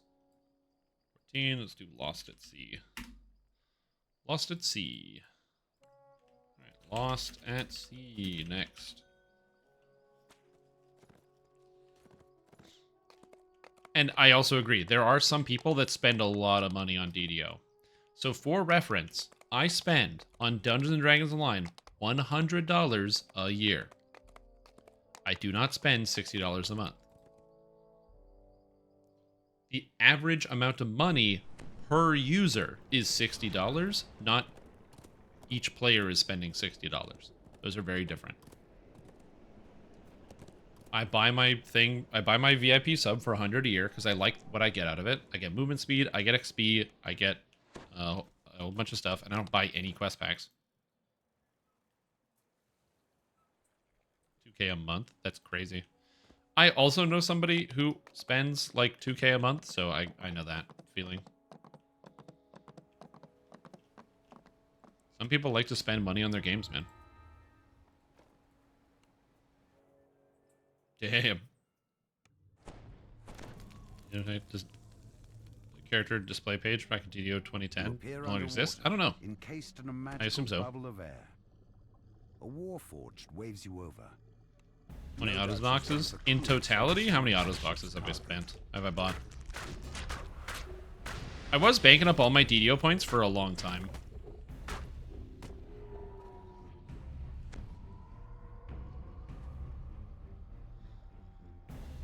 Tom that paid for Racial Completionist? I don't think Tom paid for Racial Completionist. Unless he said that. Did he pay for Racial Completionist?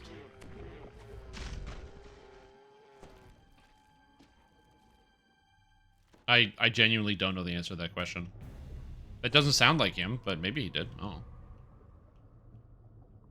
Also, I have no problem with people spending money on a video game. People can spend their money however they want.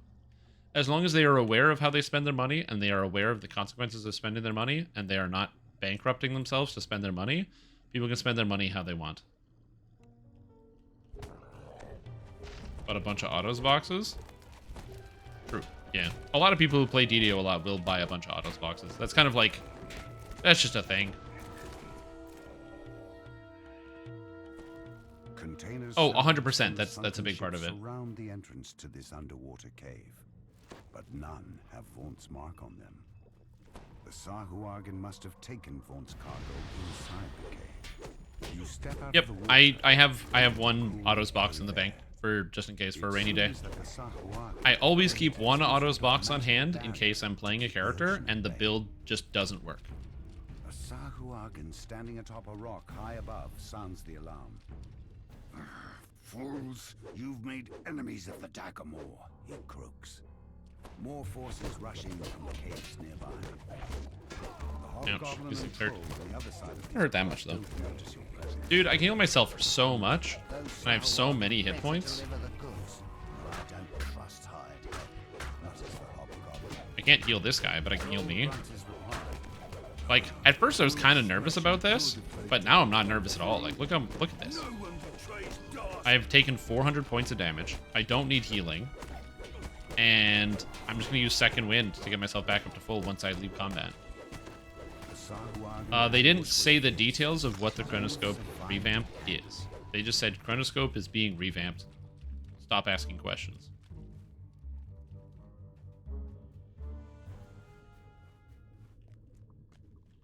Next time he streams? Good idea.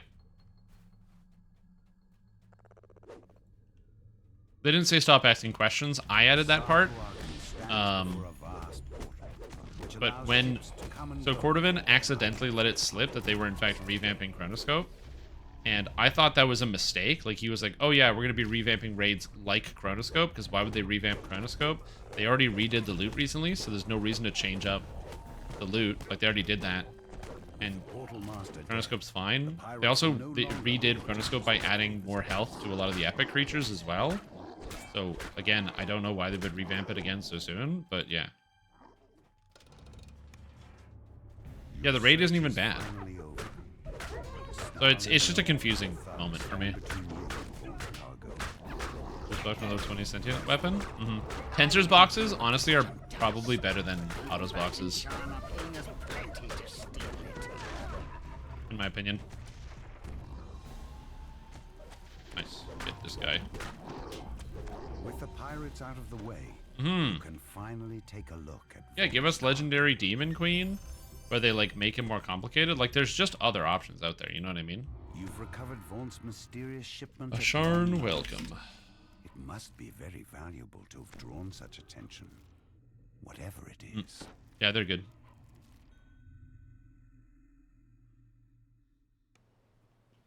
Yeah, what I do usually is if I know I'm gonna autos box, I would usually run a character from like 1 to 7 and just do like some two-handed fighter and rip your way through the game and then power it up as opposed to doing the high level stuff. Unless you have gear set up for that level, because the low level stuff is really easy with pretty much any character. Adventurers Guild to find out more about current events in the city.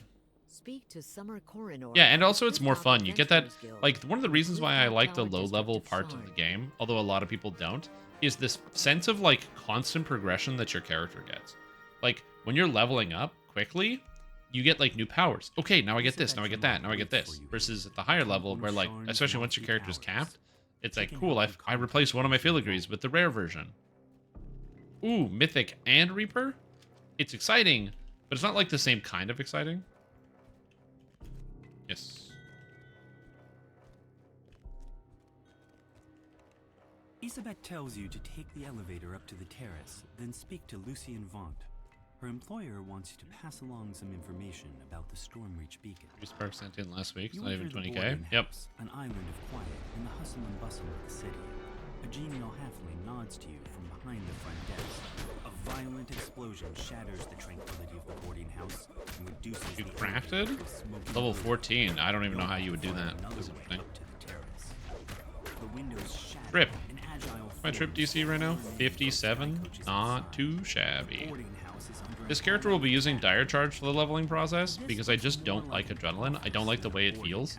Not like I don't like the ability as in I don't think it's good. I just, playing with Adrenaline, I just don't enjoy it. I don't like pressing a button and then having to wait and then like press another skill and like the weird delays. I'd rather just like press a thing and it does a thing. So I will be using Dire Charge to level this character, I think. But even though I'm aware, Adrenaline good, not saying anything bad about Adrenaline. Adrenaline powerful.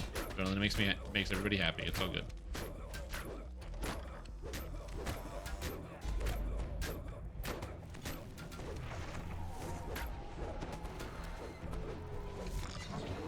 I'm not here telling everybody, being like, it's actually very bad and you shouldn't use it.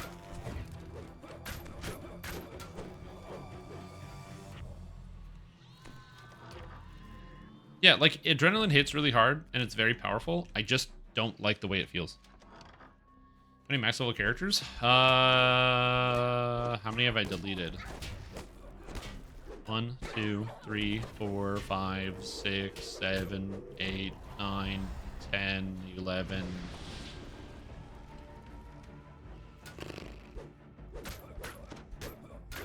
Probably 15 or so. If it's 20s, I'm over 20. But if, or like, probably closer to 30. But if it's like max levels, I'd say probably 15-ish. Well, that's because of Hardcore League. So when Hardcore League is over, I'll transfer the character to get the gear off of it, and then I'll delete the character.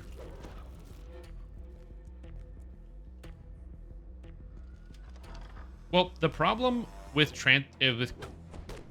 the power gap between adrenaline and everything else is adrenaline is a multiplier in skills you already have. Which means that it's less of like transferring the power gap to other things and more of, because it's a multiplier on skills you have, which are multipliers, it's a multiplier on a multiplier. And so it's an extra level of scaling that the other abilities wouldn't have unless they, I don't know, they'd have to do something to how adrenaline works.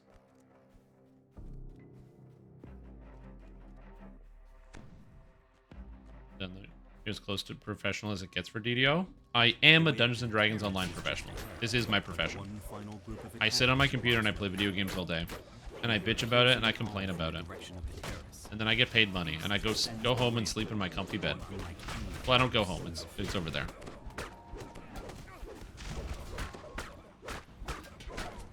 The assault on the towers. Yeah. Now to head to the terrace. So sick. It is interesting, I gotta say. The rolling meta is interesting. I don't know what they're gonna do about it, or if they're gonna do anything about it. The figure on the sky coach ahead matches. If they wanted to stop the rolling, they could by just adding a 1-second cooldown on tumble, which I don't actually have a conceptual problem with, because I actually use tumble in combat now, which makes it way better. But yeah. The beacon belongs to me now. Every sense as far as that goes, yeah. This is how I make my money. Now, am I professional? For a moment that you can challenge No. me in my city. You're just Faster? setting Way yourself faster. up for a fall. Optimal tumbling is like 210% movement speed. The terrace collapses beneath you. For reference, my character has 160% in town. Not in quest though. How much do I have in quest?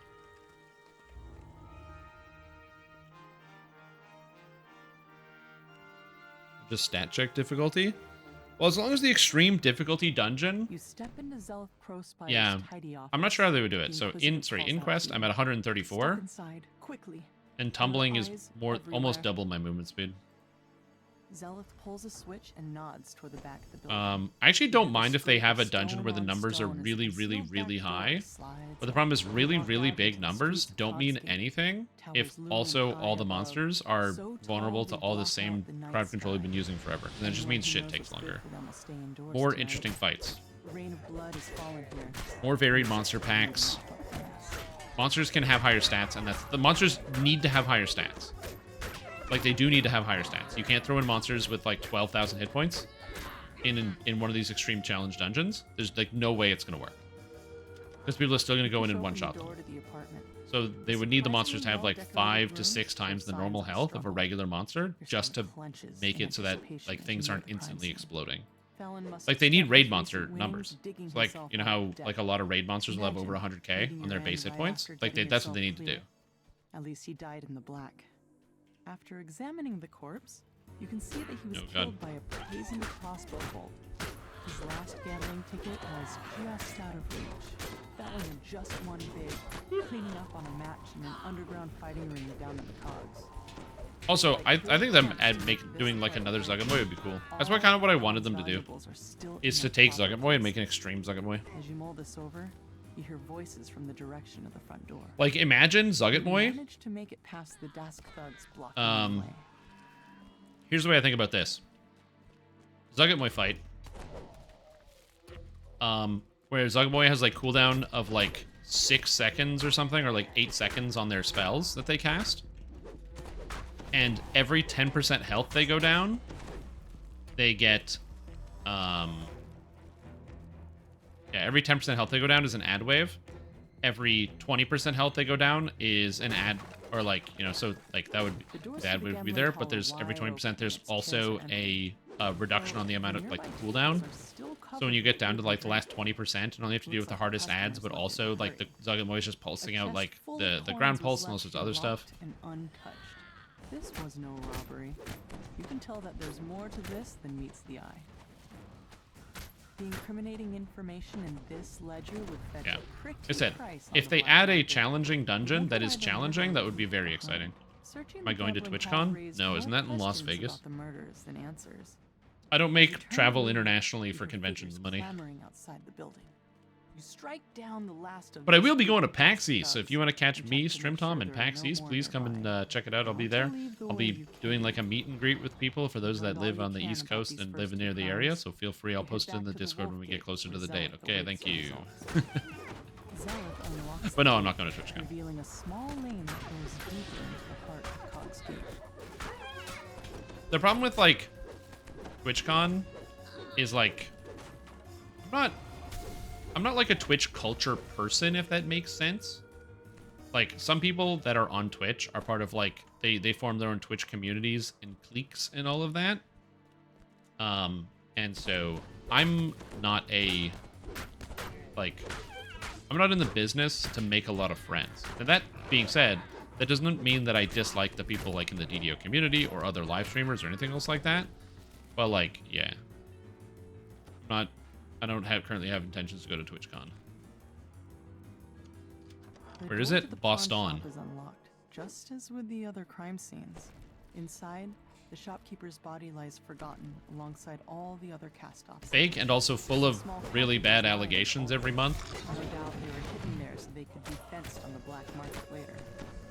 Good if you weren't on vacation every month. Song. Yo, Across wait, the hold wall, on. Do you have to kill take, poison, Mr. Direct, do you have to take all of your vacation Yet this in time one a go? new detail Are there catches rules your on when eye. you're allowed to? A Hopefully it's shattered not this pentagram winter. font No, on PAX East pyrotechnic is symbol. end of March A 2024. closer look at the keg reveals a hidden compartment filled with smuggled goods.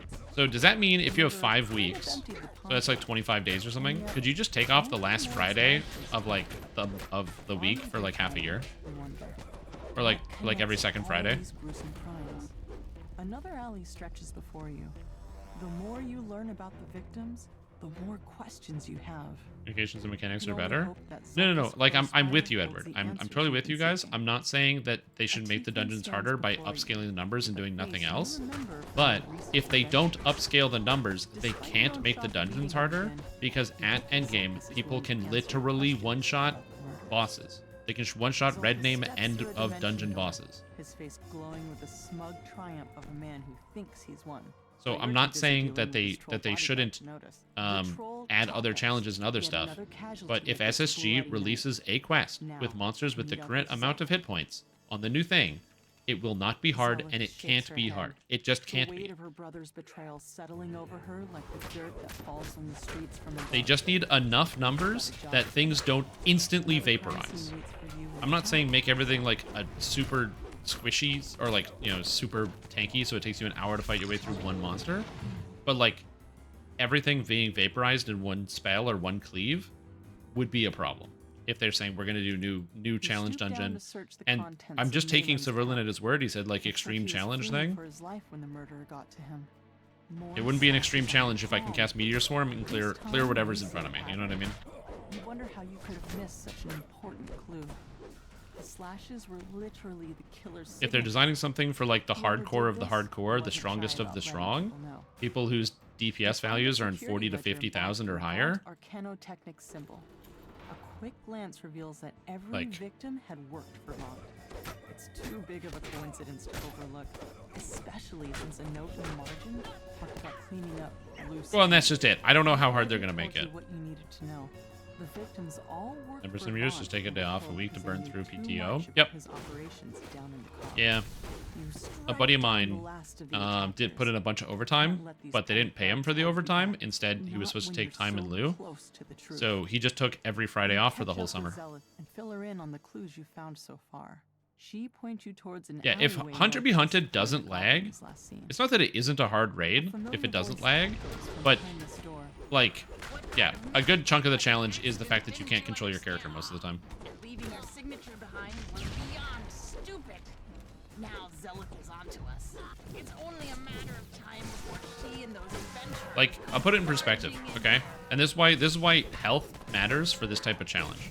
So, on the preview, there was a group of people, you know, there was a several voices that from people that the oh, this guy wants to join. Sometimes it's a stranger who holds the knife. Sometimes it's Hey, family. welcome. let We blood are. cloud my I forgot to update judgment, the LFM. and We're I'll on pay for that every just day. no. Which one's But I'll Best keep Laid going. Plans? Best Laid I'll Plans. move on to the next crime and the next. Best You Laid can't Plans. just stay inside when Um, trouble rains down. But there was Not a even group of if people that next were one. saying that the raid is like too easy and it can be done in like 6 minutes, and it's a joke. Which is true. It can be done in 6 minutes, and it's true. It can be too easy. But there was a group of people saying this on like that the raid is too easy on or like they were crushing it on Reaper mode and six man teaming it and whatever. 100%, right? So that's just true. That's true. That did happen. But there are also lots of groups that can't do hard because they get obliterated. This adventure, like so many others, Right? So there are begins challenging with elements, but one of the reasons why the raid can get a lot easier is not just coordination. If you're on Reaper like Reaper 1 and you have a lot of damage, you can literally ignore that Looks like mechanic. getting inside his warehouse won't be a problem. Victor leans over and whispers. Just blast them. If you do enough damage, you don't have to deal with the fire phase. If you do enough damage, you don't have to deal with that many dredges or extra ads. Yeah, like the invulnerability. You just destroy them. You just really rip through on damage. And the boss has a lot of health, but it doesn't have that much health. Right? Babala Saga had a lot of health in 2017 with 4 million. Then he hurries away. And it felt like it was a difficult challenge to overcome. Because 4 million hit points is 4 million hit points. 4 million hit points to nowadays is like basically nothing. Had to heal between phases? Yep. Yep, I've seen that on an R1.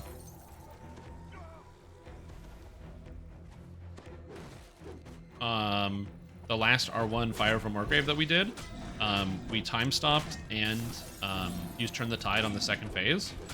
So after he like teleports the first time and makes the first ring, we did that, and he went down so fast he had to heal back up before he moved to the third phase at 50%. Because he was down to like 40%. That was on Reaper 1. Again, when you have enough damage, you can kind of just do some crazy shit. And this is not me saying, again, at all, it's a problem or it's bad for the game. I'm not saying that. I'm saying if they do want to include an extreme challenge dungeon, yes, they do have to make the numbers bigger. They do have to increase the amount of hit points the monsters have on top of adding other mechanics. Like, yes, that is how it is going to have to work.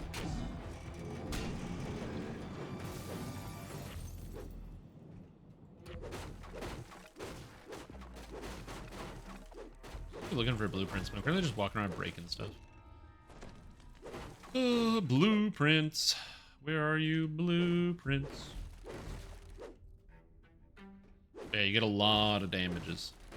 So yeah, so we'll see. Who knows? Maybe the dungeon will actually be a lot of fun for people, and they can wet their teeth against it. Doing raids, Reaper 10. As far as I know, every raid has been done on Reaper 10 except for Fires over Moorgrave. Casually, or people that are like not the top best players in the entire universe, usually hard difficulty and hard or R1 depending on the raid. All of the blueprints have been moved to the office upstairs for shredding. Have I done Reaper 10 raids? I have participated in some Reaper 10 raids a long time ago. I haven't done anything like that since pre-pandemic because to me, one of the problems with DDO raiding is that there's a lot of lag in this game. And so the issue I have with the lag is that if I lose the raid due to lag, if we lose, I blow my stack. It's so frustrating. The game entirely freezes, everyone dies, you spent 45 minutes to an hour working on one boss. No, I hate that shit. Uninstall the game. I want to uninstall my computer from my house. No, fucking fine. They can deal with it. Hear a familiar voice somewhere nearby. Go downstairs. Victor, acting surprised. Oh, what's all this? Dear Orient, If you stop those, if you stop the guards from opening the door by standing outside, you can't, they don't open the door, so you can't go down and get them. This is one of Paul's prototypes. Make me completely Yeah, because you need to have a lot of patience for, like, people not making mistakes and stuff, but also, like, the performance is a genuine issue. Familiar voice calls out up ahead. Time's up. Your golems will have to finish. Yeah, also going into very specific builds. Yeah, true. Where the builds are basically useless outside the context of the one raid that you're doing on it.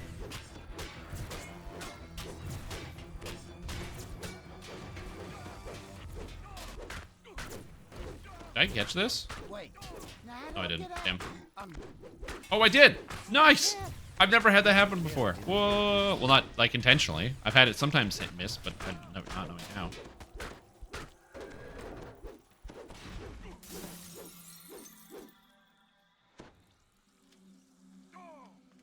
Is there when it happens in raids? Yeah. The game really struggles 12-person encounters. Victor tries to do The game just really that. struggles with 12-person It seems encounters. Victor forgot about the dimensional anchor he put in place.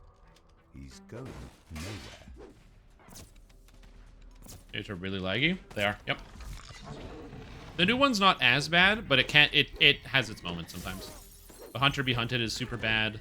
I still find Lord of Blades is pretty bad. And Killing Time. Victor mashes the button on the magical device in frustration. Yeah. Nothing happens. The last time we did Killing Time, fortunately it was a hard version of Killing Time, but there was a oh, it looks like we didn't stop all the golems. Last time I did Killing Time, it was a Killing Time hard. And the God, he's dying. Is this a monk inquisitive? I didn't even notice.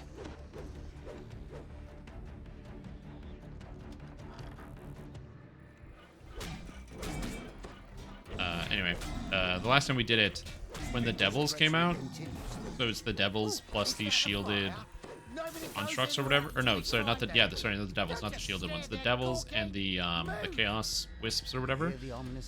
We had the entire raid freeze for over a minute. Fortunately, it was fine because only like half the people died because it was hard mode, but it was brutal. I was streaming. I was just sitting here to be like hanging out because there's nothing you can do. You just have to wait and see if you died or not. I'll say this: thank goodness for Bard Song.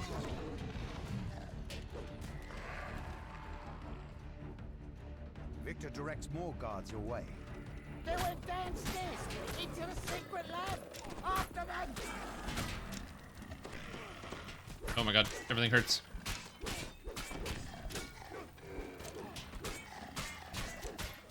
Oh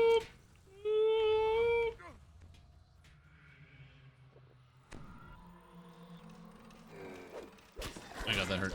Anyway, back to what we were talking about. Yeah, raids. So I find raid lag annoying. So I am not an R10 raider. I do not hold the mantle or title of R10 raider. There are people in my chat who are R10 raiders, and I ask them questions about the raiding scene and build, like top tier builds and stuff all the time. Because I'm a big believer, and you know, people will say like, "Oh, you know a lot of things, whatever," and that there's some truth to that. But to me, the most important thing is not knowing things, but it's knowing who knows things. Like, you get a lot further if you know people who know things, or you know where to find information. Those are the most valuable people. People who can, you know, you give them a problem, or you have a problem, and then they can go, okay, I know who has the information, they can get access to it quickly. Good research ability. And I just try to be friendly and nice. Then I have questions about stuff, people can answer me. I also do my best. If somebody gives me information, I try to give them credit for the information as opposed to myself. So, like, for example, when I talk about different builds or reference different things, like when I talk about, you know, Assassin Rogue. Assassin Rogue is pretty cool. If you want a great reference, there's somebody on the DDO forums called Trunko who has a really great write-up about Rogue, and it you know, goes into detail about, like, what are some different options and things you can take for Assassin and what some of the best items are, and it's good. Ever to post, usually? Well, yeah, that's the other thing. It's like, it takes a long time to post builds. Best builds out there are private builds, like no one is telling exactly what they're doing? Yeah, basically. It's... I'm not going to blame people. It's not someone's responsibility to post the greatest builds out there. That's fine. I think there's nothing wrong with having your own build that is very, very good, okay? That is perfectly fine. I have no issue with that. I don't think that is a problem. I don't think that is bad for the video game. I don't think that's bad for anybody, really. The only problem I have is when those same people will then either be upset that people don't have as good characters, or will make fun of people for not having as good characters. The group of thugs suddenly attacks. Clearly, they want to prevent you from enjoying. That's the only time I gets my knickers in a twist. It is okay if you don't want to write down your, like, you know, several thousand word document, or write some, like, big write-up or something like that. Not everybody has to share things with the community. Some people do that, and that's very kind of those people, but you don't have to do that. There's no like legal requirement or anything like that to be able to play a video game. So I have no issue with that whatsoever. But it is it's people who will have the information and then go out of their way to not share that information. That I don't like. Tiny is And to insult those who don't have a it. shipment he recently received. He thinks it might be tainted. The employees reported nothing terribly unusual. For the rationale, I'll ask you 1,000 questions. Oh, and that's the other thing too, is like, there's like a preliminary amount of knowledge you need as well. And it can be really complicated. And I encounter this when I put together my build guides a lot as well, where people will ask questions that just like, they're not, it's not that they're bad questions, but it's like, you know, you're basically, you know, when you give somebody a meta build, you know, you're giving a handgun to a baby. They don't really know what to do with it or how it's supposed to work. Yeah, and it kind of gets complicated. Like, there are definitely some things that might seem like that might be unintuitive. So the easy example is like one warlock, right? One warlock is pretty common split nowadays for modern endgame builds. A lot of melees are taking one warlock, so it's becoming more and more common. So somebody not entirely understanding one warlock kind of makes sense because there's a quick explanation for it.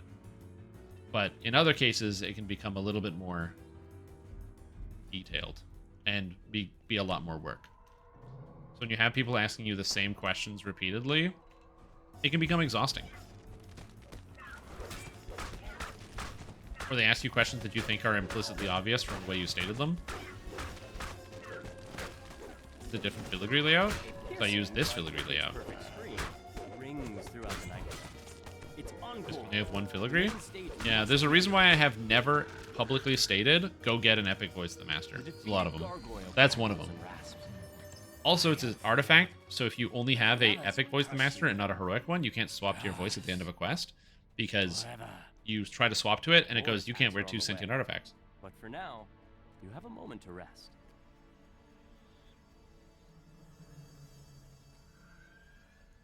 Also, what's up, Mr. Lift? How you doing? Are you excited for the cooking stream? The magical alarm triggers. Which, by the way, for those of you that don't know, in about half an hour, I'm going to be getting up and cooking dinner for me. But I'll be showing you guys a brand new recipe that I learned. I'm very excited. It's, and by learned, I mean I read the recipe on the computer, and then I made some tweaks. I'm going to be making something that has, dare I say, possibly never been made before. Because it's going to be Fusion? I'm gonna call it Fusion. I'll call it Fusion. More dimension doors have opened nearby. It's definitely gonna be good. It's not gonna be bad. But, yeah. It'd be bad for your heart. That's about it. It'll be bad for your heart. I'll say that. Yeah.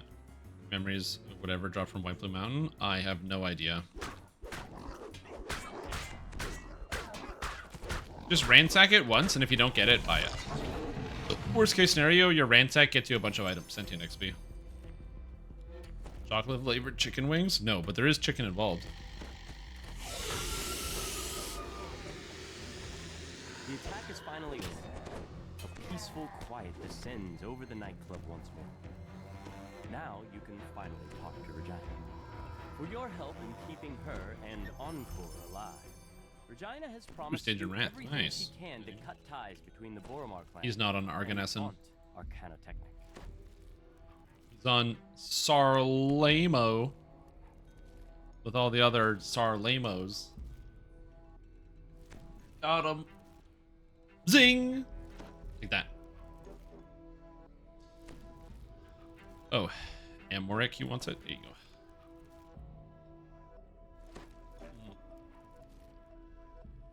It's okay. You're allowed to play on servers that aren't specifically Arganesson. It's fine.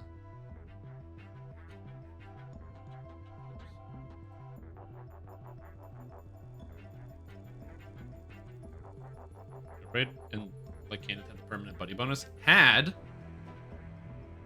Isn't there at least one server that still has that permanent buddy bonus? I'm pretty sure outside there's a server that still has permanent buddy bonus. Has all the hottest guys, does it?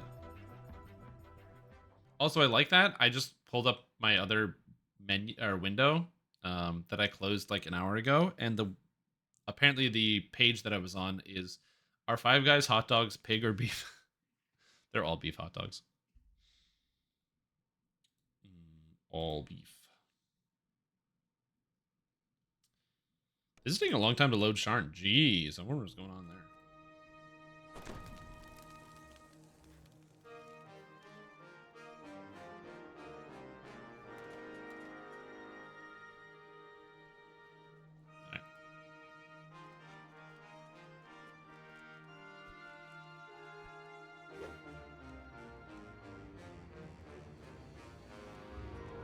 Are you guys excited about the idea of... Okay, so SSG announced, they said that they're doing a... just busyness. They said they're doing a archetype instead of a universal enhancement tree. The streets are almost deserted at this hour. Are you guys excited that we're getting a archetype instead of a universal enhancement tree? Or would you have preferred a universal enhancement tree to an archetype? Mr. Vaught, I assume this is about your request to join the Platinum Concord, which was turned down due to your lack of Whatever is better. shall we say? Because some people like universal trees because they can fit onto all characters. So I like archetypes because they're really focused, and so far they feel, for the most part, they feel pretty good. I would say that the archetype that I think is pretty good, but also kind of disappointing. The most disappointing archetype I would have to say, or like to me is the least interesting, is Stormsinger. Because Stormsinger is basically just better Bard. Vote on randomizer? Ah, true. Tree archetype's new best friend. Which one do you think it is? Well, they did say, Severlin did say that he was looking at ideas for a barbarian archetype. So it could be anything.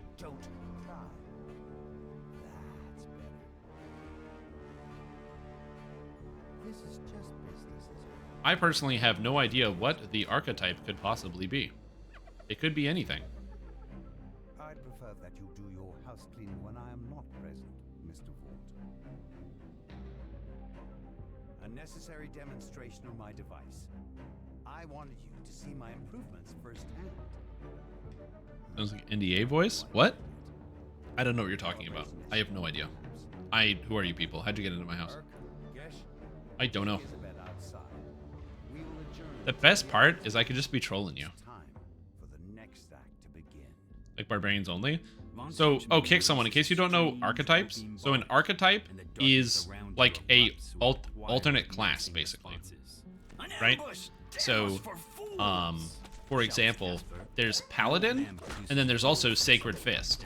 A Sacred Fist is also a Paladin, but they have like key moves, and they're like slightly different, if that makes sense. Yeah, Blightcaster, exactly. A Blightcaster is like a Druid, but it's a little different. So you can't multi-class like Druid and Blightcaster, but you can multi-class Fighter and Druid or Fighter and Blightcaster. Wild Magic Barbarian, Fist Wizard. How do you shorten that? Wizard? Maybe fun or not fun at all. Your trees more useful. Yeah. The problem I have with Universal trees is that like the last one we got was Horizon Walker, and those make me want to throw up on the floor right now. He says to head to the southeast. Grabbing a source lead first will help even the playing field. Don't forget, Shouts Casper. those source leads can't go too high or too low without losing their enchantment. Keep above the fog and don't try to push over the higher walls. Cinematic Blightcaster section. Couldn't take any levels as a Blightcaster. From the shadows. Oh, yeah, did you do the Epic TR? And then when you Epic TR, you have to remake your character, and at level 1, you accidentally picked Druid on the Epic reincarnations. When you TR'd, it gave you Druid. A lot of people do that. I did that when I did my first Dark Boss state. Made that mistake once. Glides up above the bridge. The limp form of Isabel Oathbreaker Paladin? lies on his source lead. It could be Oathbreaker Paladin. I don't know. Knoll escort. I know something about breaking oaths on Paladins. Let me just say that. It could be Oathbreaker Paladin. It could be Fist Wizard. It could be Wild Magic Barbarian Archetype. Vaughn said to work together as a pack. The gnoll snarls as he runs after his retreating Check. It selects the first one. You hear the gnoll snarl. It shouldn't take it away from you. It might reset if you go back to the first thing, maybe. It sounds like the functionality where if you go back to the first page, it goes back to the default.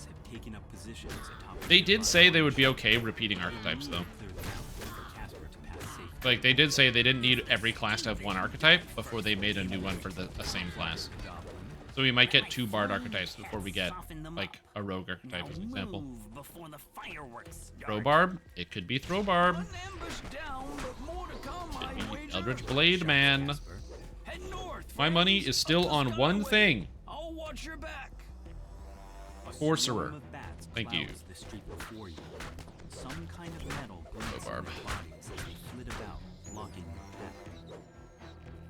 Even more faster casting. I agree. They should have a sorcerer archetype that just doubles the cast speed. One last clutch of bats from their cages. And it has a mechanic called like magic buildup, and the longer you go without casting spells, you start taking damage from magic buildup. Mutters Casper as he coasts along Easiest to behind code and still decent. Shadows I mean, that's move among the arches of a nearby market. like true for every single thing they've ever designed. Mercenaries await your attention. They're gonna design things that are easier to design. Whatever fits within the allowed budget. Force Barian. Heavy armor monk. Yeah. Disciple of the cavalry monk.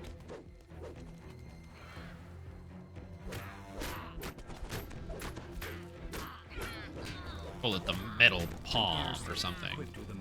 And you can use adamantine plating on a warforged. That's cool. I like all these ideas.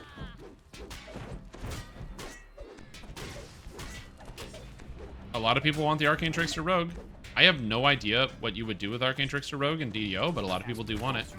I mean, it could be based off of, like, the Pathfinder Arcane Trickster, I guess. You could probably just use, like, the 3.5 Arcane Trickster. Wait, is it?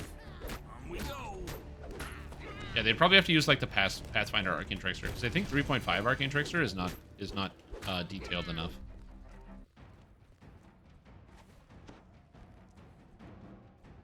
Yep. Either way, whatever it is, I'm excited for it. I think it's going to be good.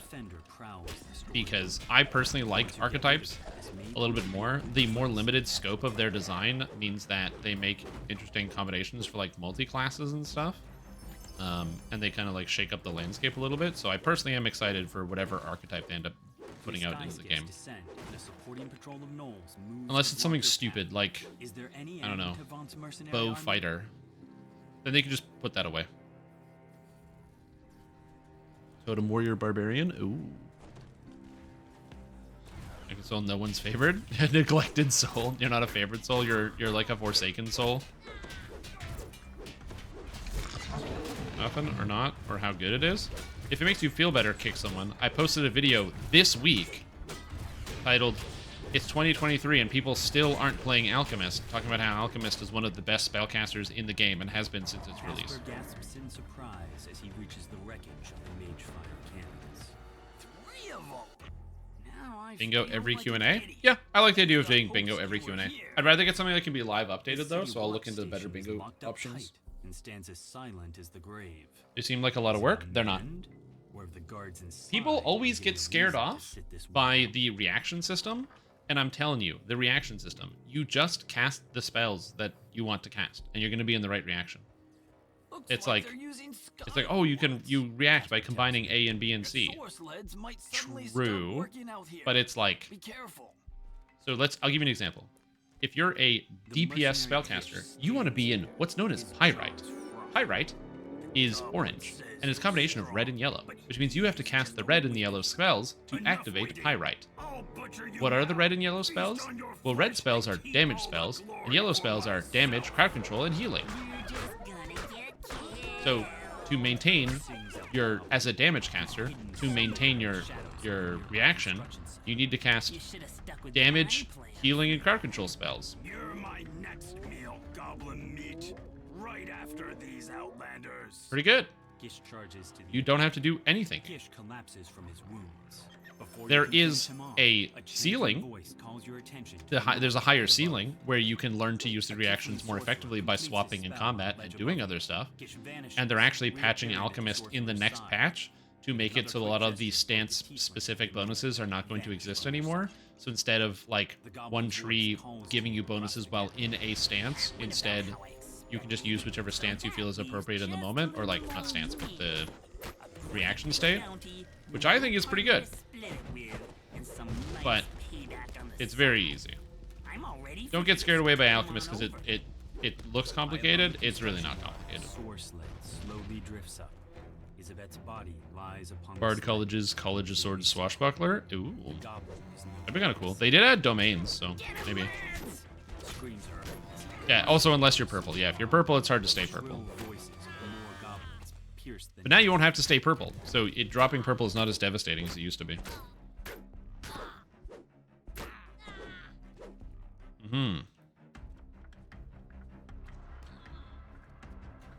There he is. Yeah, anyway, as long as they don't ever make any more archer archetypes, I'll be happy.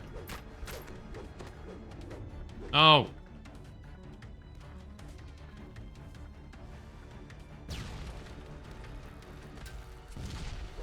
Oh, no Bulbarian. Put that genie back in the bottle, please. I don't want it at all. You just make Archer fun.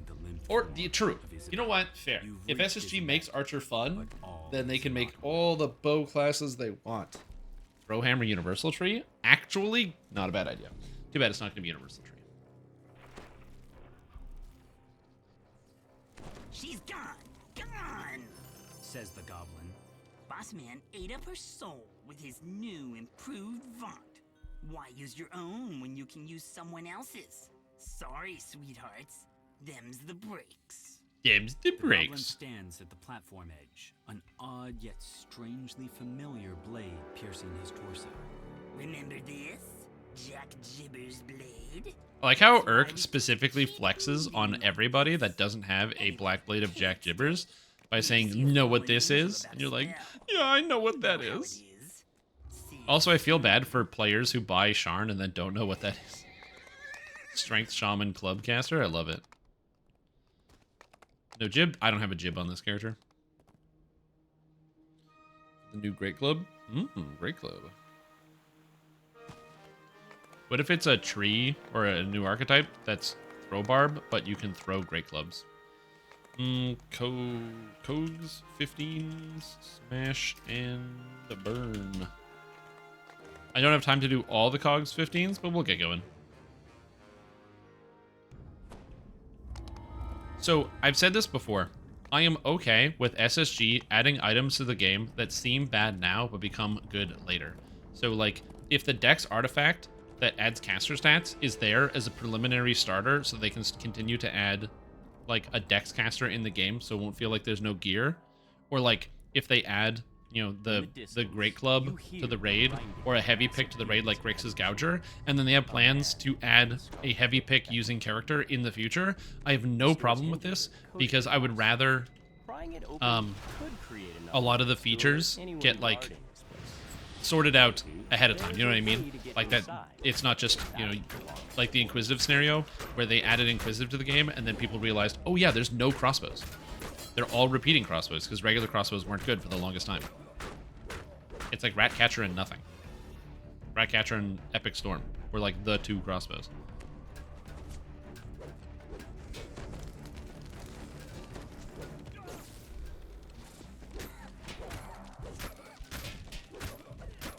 I cast Fist, said Caster Barbarian. Is that what spellcasting is to a barbarian? It's like an anime where you yell out your moves.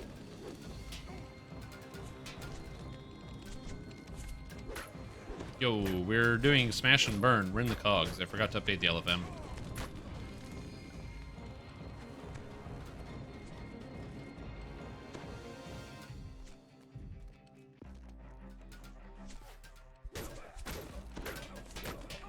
See, a lot of people really didn't like the second season of One Punch Man.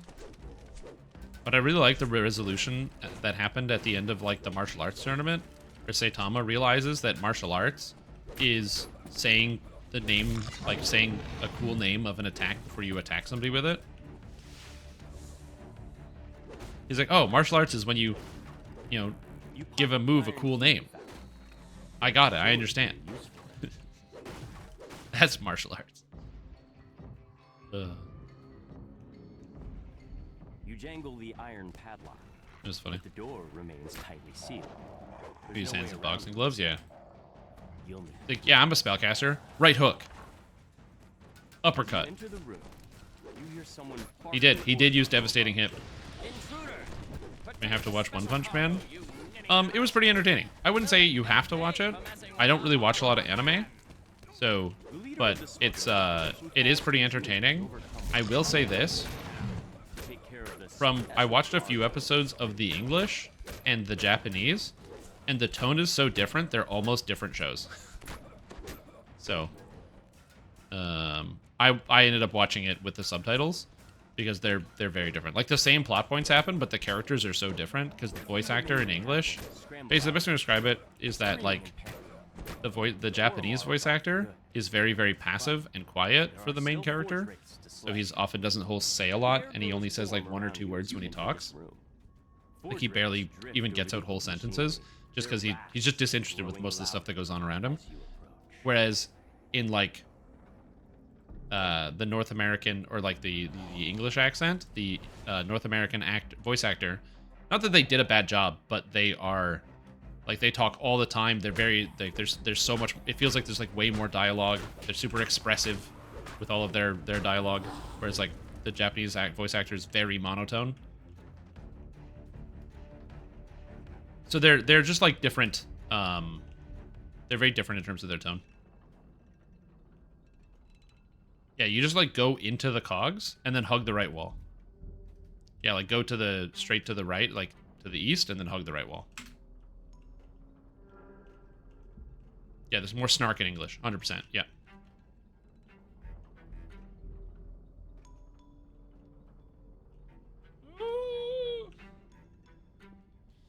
Train to take.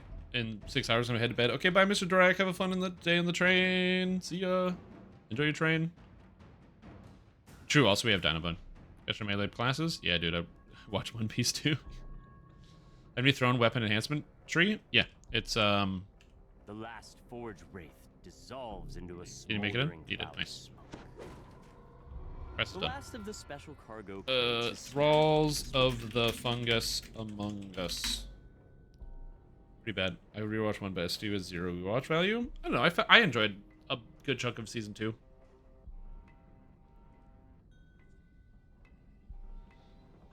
I didn't hate it. But as I said, I'm an idiot and I like everything. So that's a huge part of that. Also, what's up, Tiny Thor? Also, reminder, in like 10-ish minutes, I'm going to be turning this stream upside down because I'm going to be going to cook up some delicious dinner.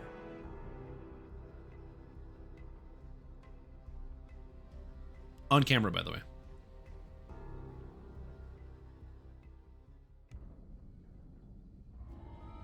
Makes anime different from a manga is missing in season 2.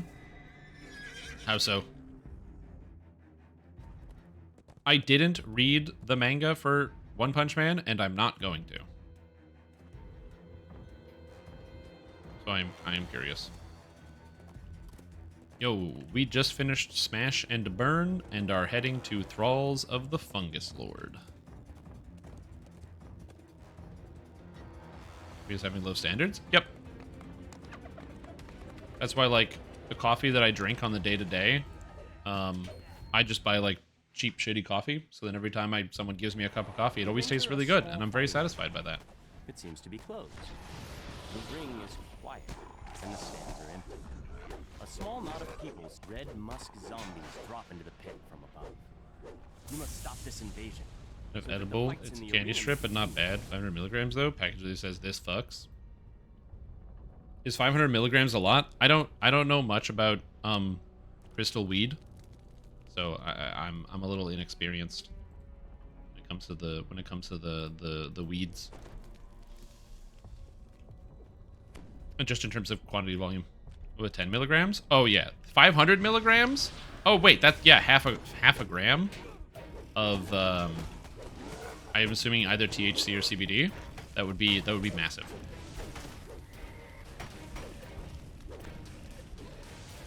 That'd be a lot. That makes sense. Your attention to the south.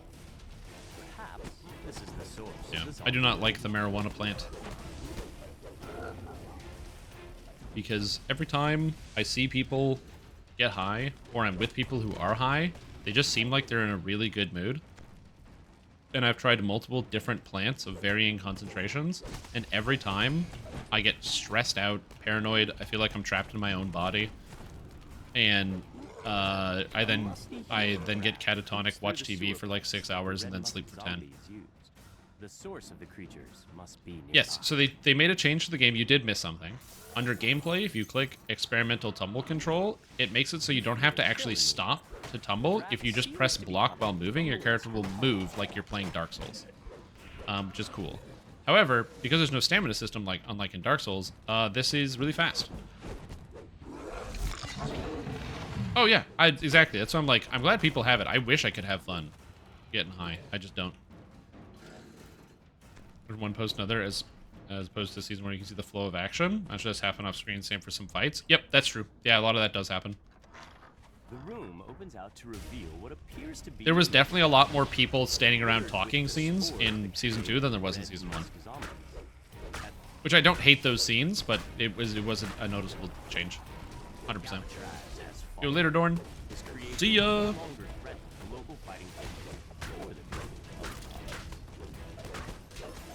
I can see that.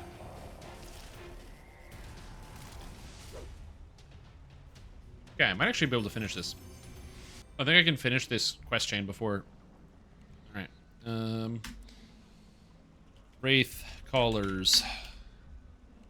Wraith Callers.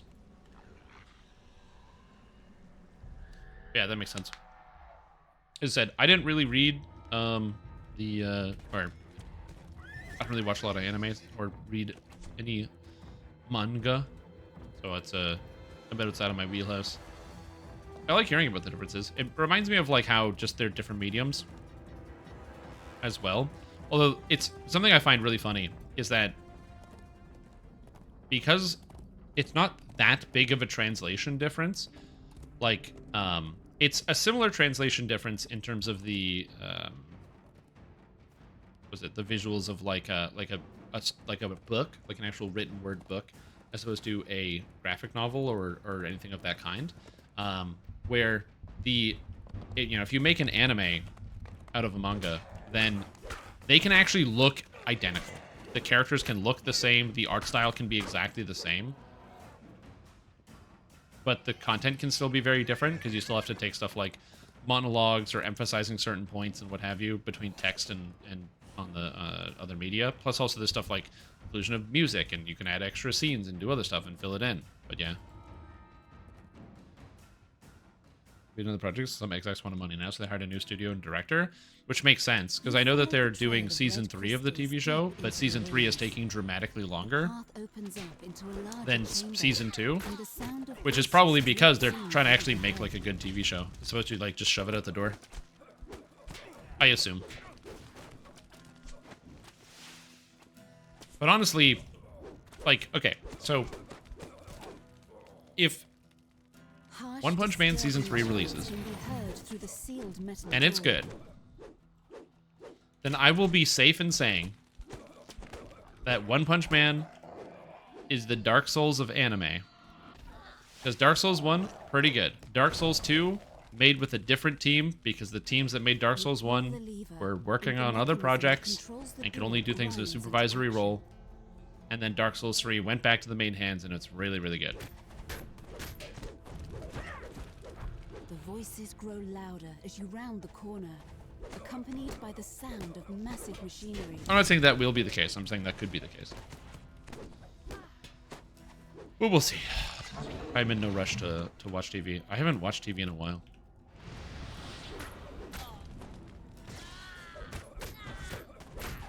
I think the last thing I watched on TV was an entire season of the show Great British Bake Off. Or was it Canadian Bake Off?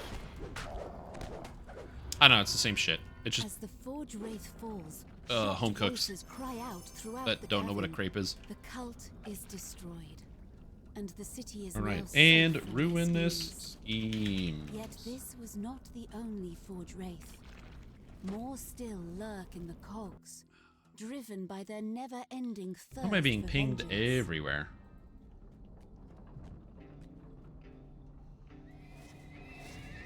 Okay, so a buddy of mine is playing Baldur's Gate 3, and he sent me a screenshot of, like, you know, him, like, engaged in a fight.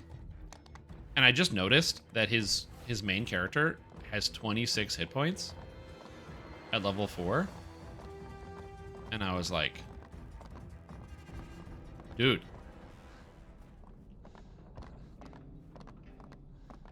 I was like, that looks like, I can see why you're having trouble with the fights or whatever. Have you heard of our Lord and Savior Constitution? It's good. Constitution, very good. Don't skip out on Constitution. It's quite good.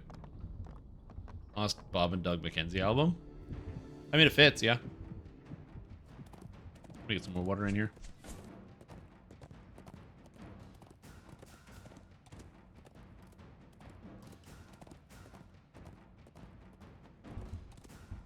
That's gonna take me a little bit of prep. I'm also gonna have to, I just realized that because I don't have access to my phone for cooking, I actually have to just do what was in the recipe off by memory.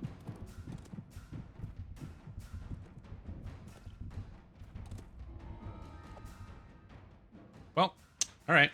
Should be fine. Should be okay. The dump stat is very fun. Oh, hell yeah, dude. I try to do that on hardcore, usually every season. I didn't get a chance on the last season, but I usually go with the 6 con life, where you got to start with 6 constitution, and you're not allowed to equip any constitution items, using the items that have health on them, or put any enhancements into anything that gives you health or constitution. A con, if you will. Putting points into con is a con, man. You're getting conned out of your other stance. Hey, I did make a 8 constitution cleric, okay? So I feel you. I get it.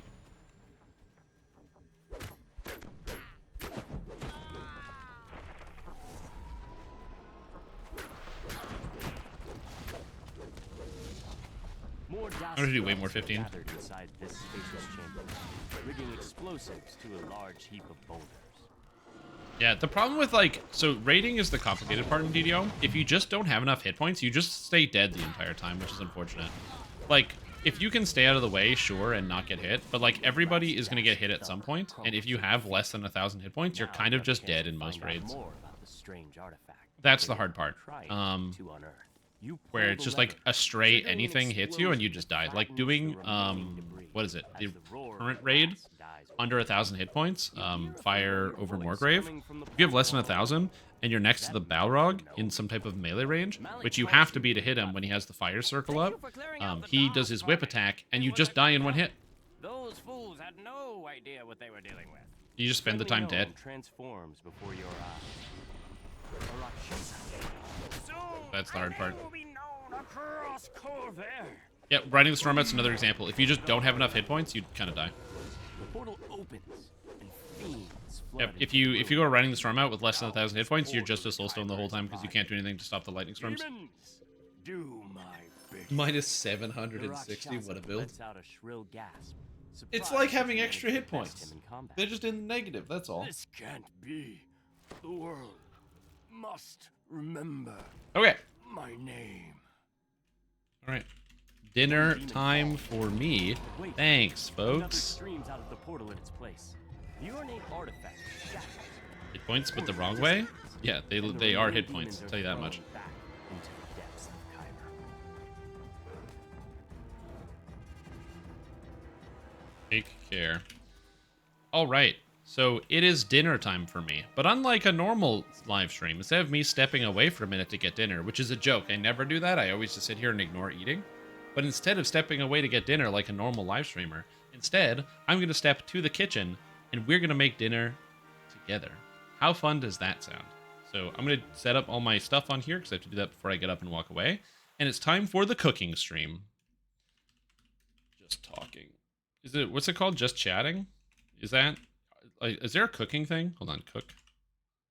Cooking simulator? No, there's no cooking. So it's got to be just chatting.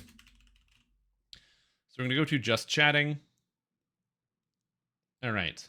And this is, we're going to call this, what do we call this? This is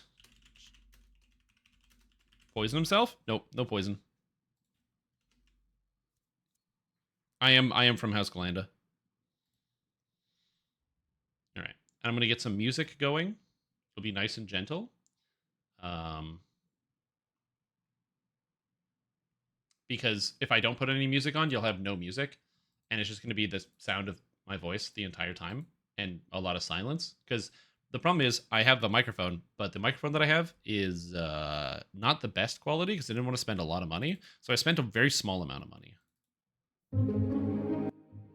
That's a little loud. There we go. So I'll just set this up.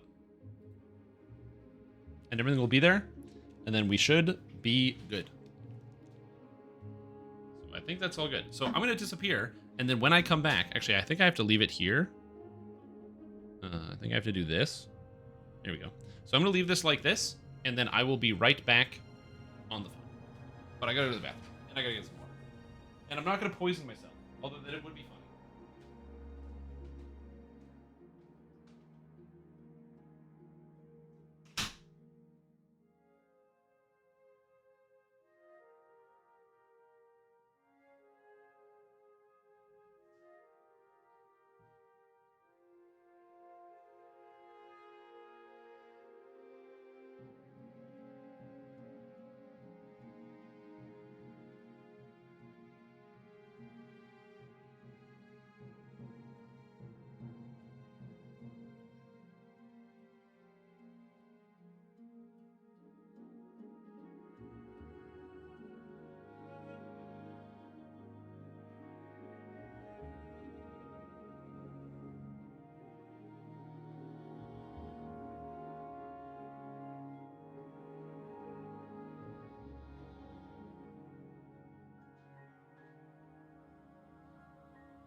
And we should be in frame. And I can move this back actually a little bit. Actually, I have to squeeze this, and I have to move this. I'm not used to this tripod. Yeah. The long tripod there. Yeah, I'm getting too much ceiling. Probably get a better angle. Yeah, I'm behind the camera. I'm here. Hello, hi, people. This is a pretty small kitchen. You're a pretty small kitchen, bitch. Okay, so what if I just use this as an actual... No, I want to hold this. Oh, no. Oh, God, I'm coming in through my own microphone. Oh, God. How do I fix this? Silence. Oh, there's no silence button on here. There it is. Okay, thank God. Okay. Okay. Sounds like a can. Look, this is the best I got. I have a bad microphone, so it should hopefully be okay. But, yeah, so we'll see how that goes. Anyway... Hello, everybody. Welcome to... I'm cooking food because you guys gave me a lot of money and they said I had to do a cooking stream, so I'm doing it. Today's meal on the menu today is chicken parm and waffles. So we need chicken, we need parm, and we need waffles, so we're going to be putting that together. So I'm going to get my ingredients out here. I got lots of stuff. I actually can't see what I'm doing, which is the best part. You just have to listen to me and trust that I'm actually doing things properly. Something you also have to get used to is the fact that even though you can't directly see me all the time, you can still always hear me, even if I'm not always reading your comments, which I'm going to try not to, but we'll see how it goes. Where's the black truffle? Yeah, I'm sorry, I don't have the money. I don't have money for black truffle. But, yeah, so it should be good. I got my pans and my pots and everything all set up and sorted out, so it should be good. Yeah, so I got chicken breast, which I have to smash these out and turn this into parm. I don't exactly know the process to do that, but I watched a YouTube video, and in the YouTube video, they said what you do is you put down a layer of saran wrap, and then you put the chicken on top of the saran wrap. And I'm not good at tearing saran wrap, so forgive me. Oh god, the saran is it's so wrapped up. You can't see what I'm doing. Let me just tilt the old camera down. There we go. We're just gonna tilt the camera. And we're gonna tilt it down. Oh, the angle. Oh, I don't like that. Oh no, I don't like that either. Can I just do this?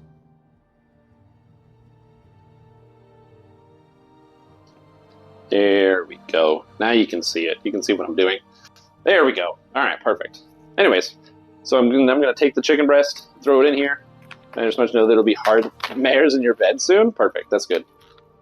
Look, if I can have mare's heads in my bed, that sounds nice. Okay, so now we're going to put the chicken there, and then put the chicken here as well.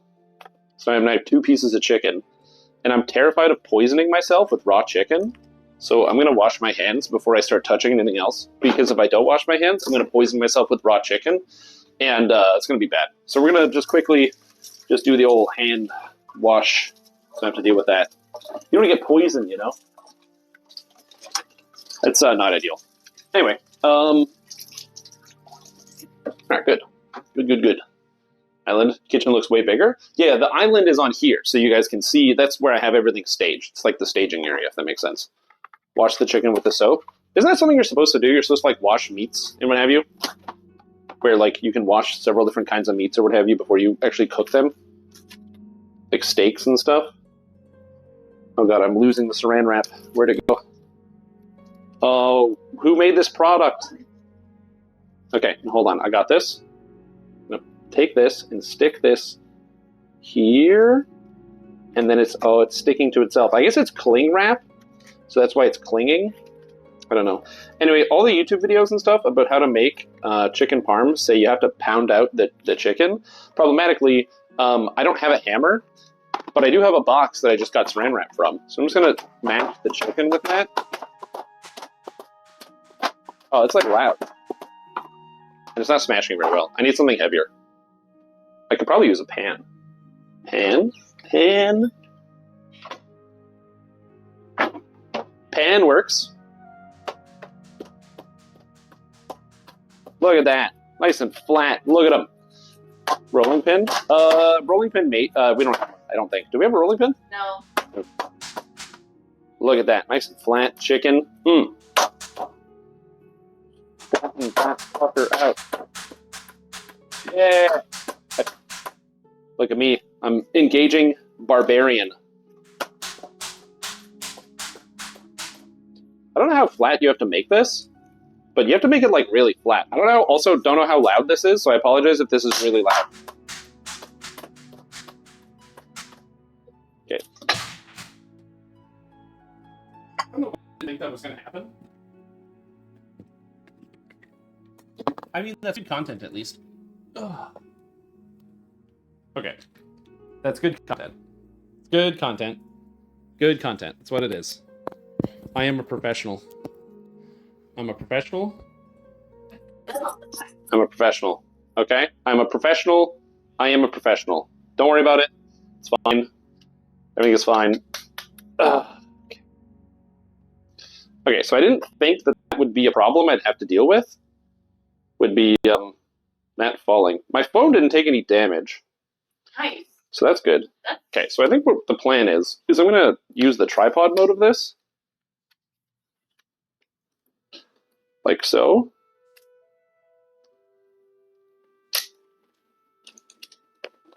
I think that's better. That's like way better. Oh my god. Okay, get this set up here. Are This those is not clocks in nearly sport tight mode? enough. Would help with your current task. Okay. Okay. Okay. That's better. That's slightly better. Okay. Okay. We're good. This Crocs in sport mode? Yeah, dude, I wear Crocs all the time. They're very comfy. But however, the mic sounds way better than it is now. That's because there's no background sound. The reason why the mic sounds bad is because there's going to be background sound, and I can't cancel any of it out.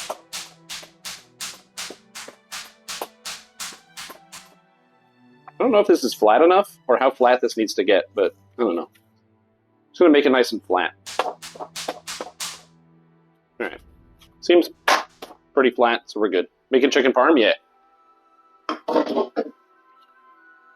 Still slapping. We are done with the slapping. So I have slapped out the meats, nice and thin. Here we go, nice and flat. Chicken breast, nice and flat. This one's bigger than this one, but that's okay. It is what it is. It's just a bigger piece. They don't make them perfectly even. Okay. So,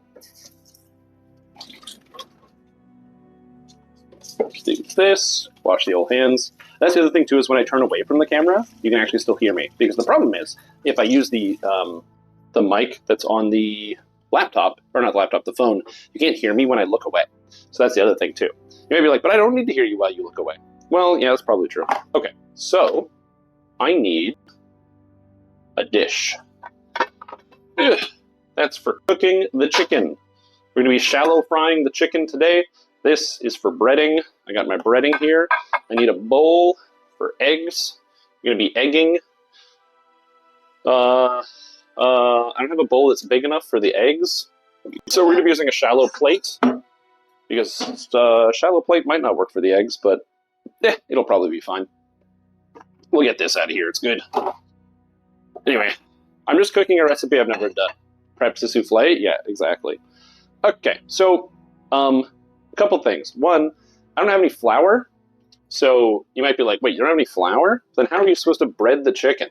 Don't worry, I already thought about this. Because I'm making chicken and waffles. And, well, I was going to buy flour, but I realized that if I did, I'd have like, I don't know, a whole 1,000,000 pounds of flour just kicking it. And that was a problem.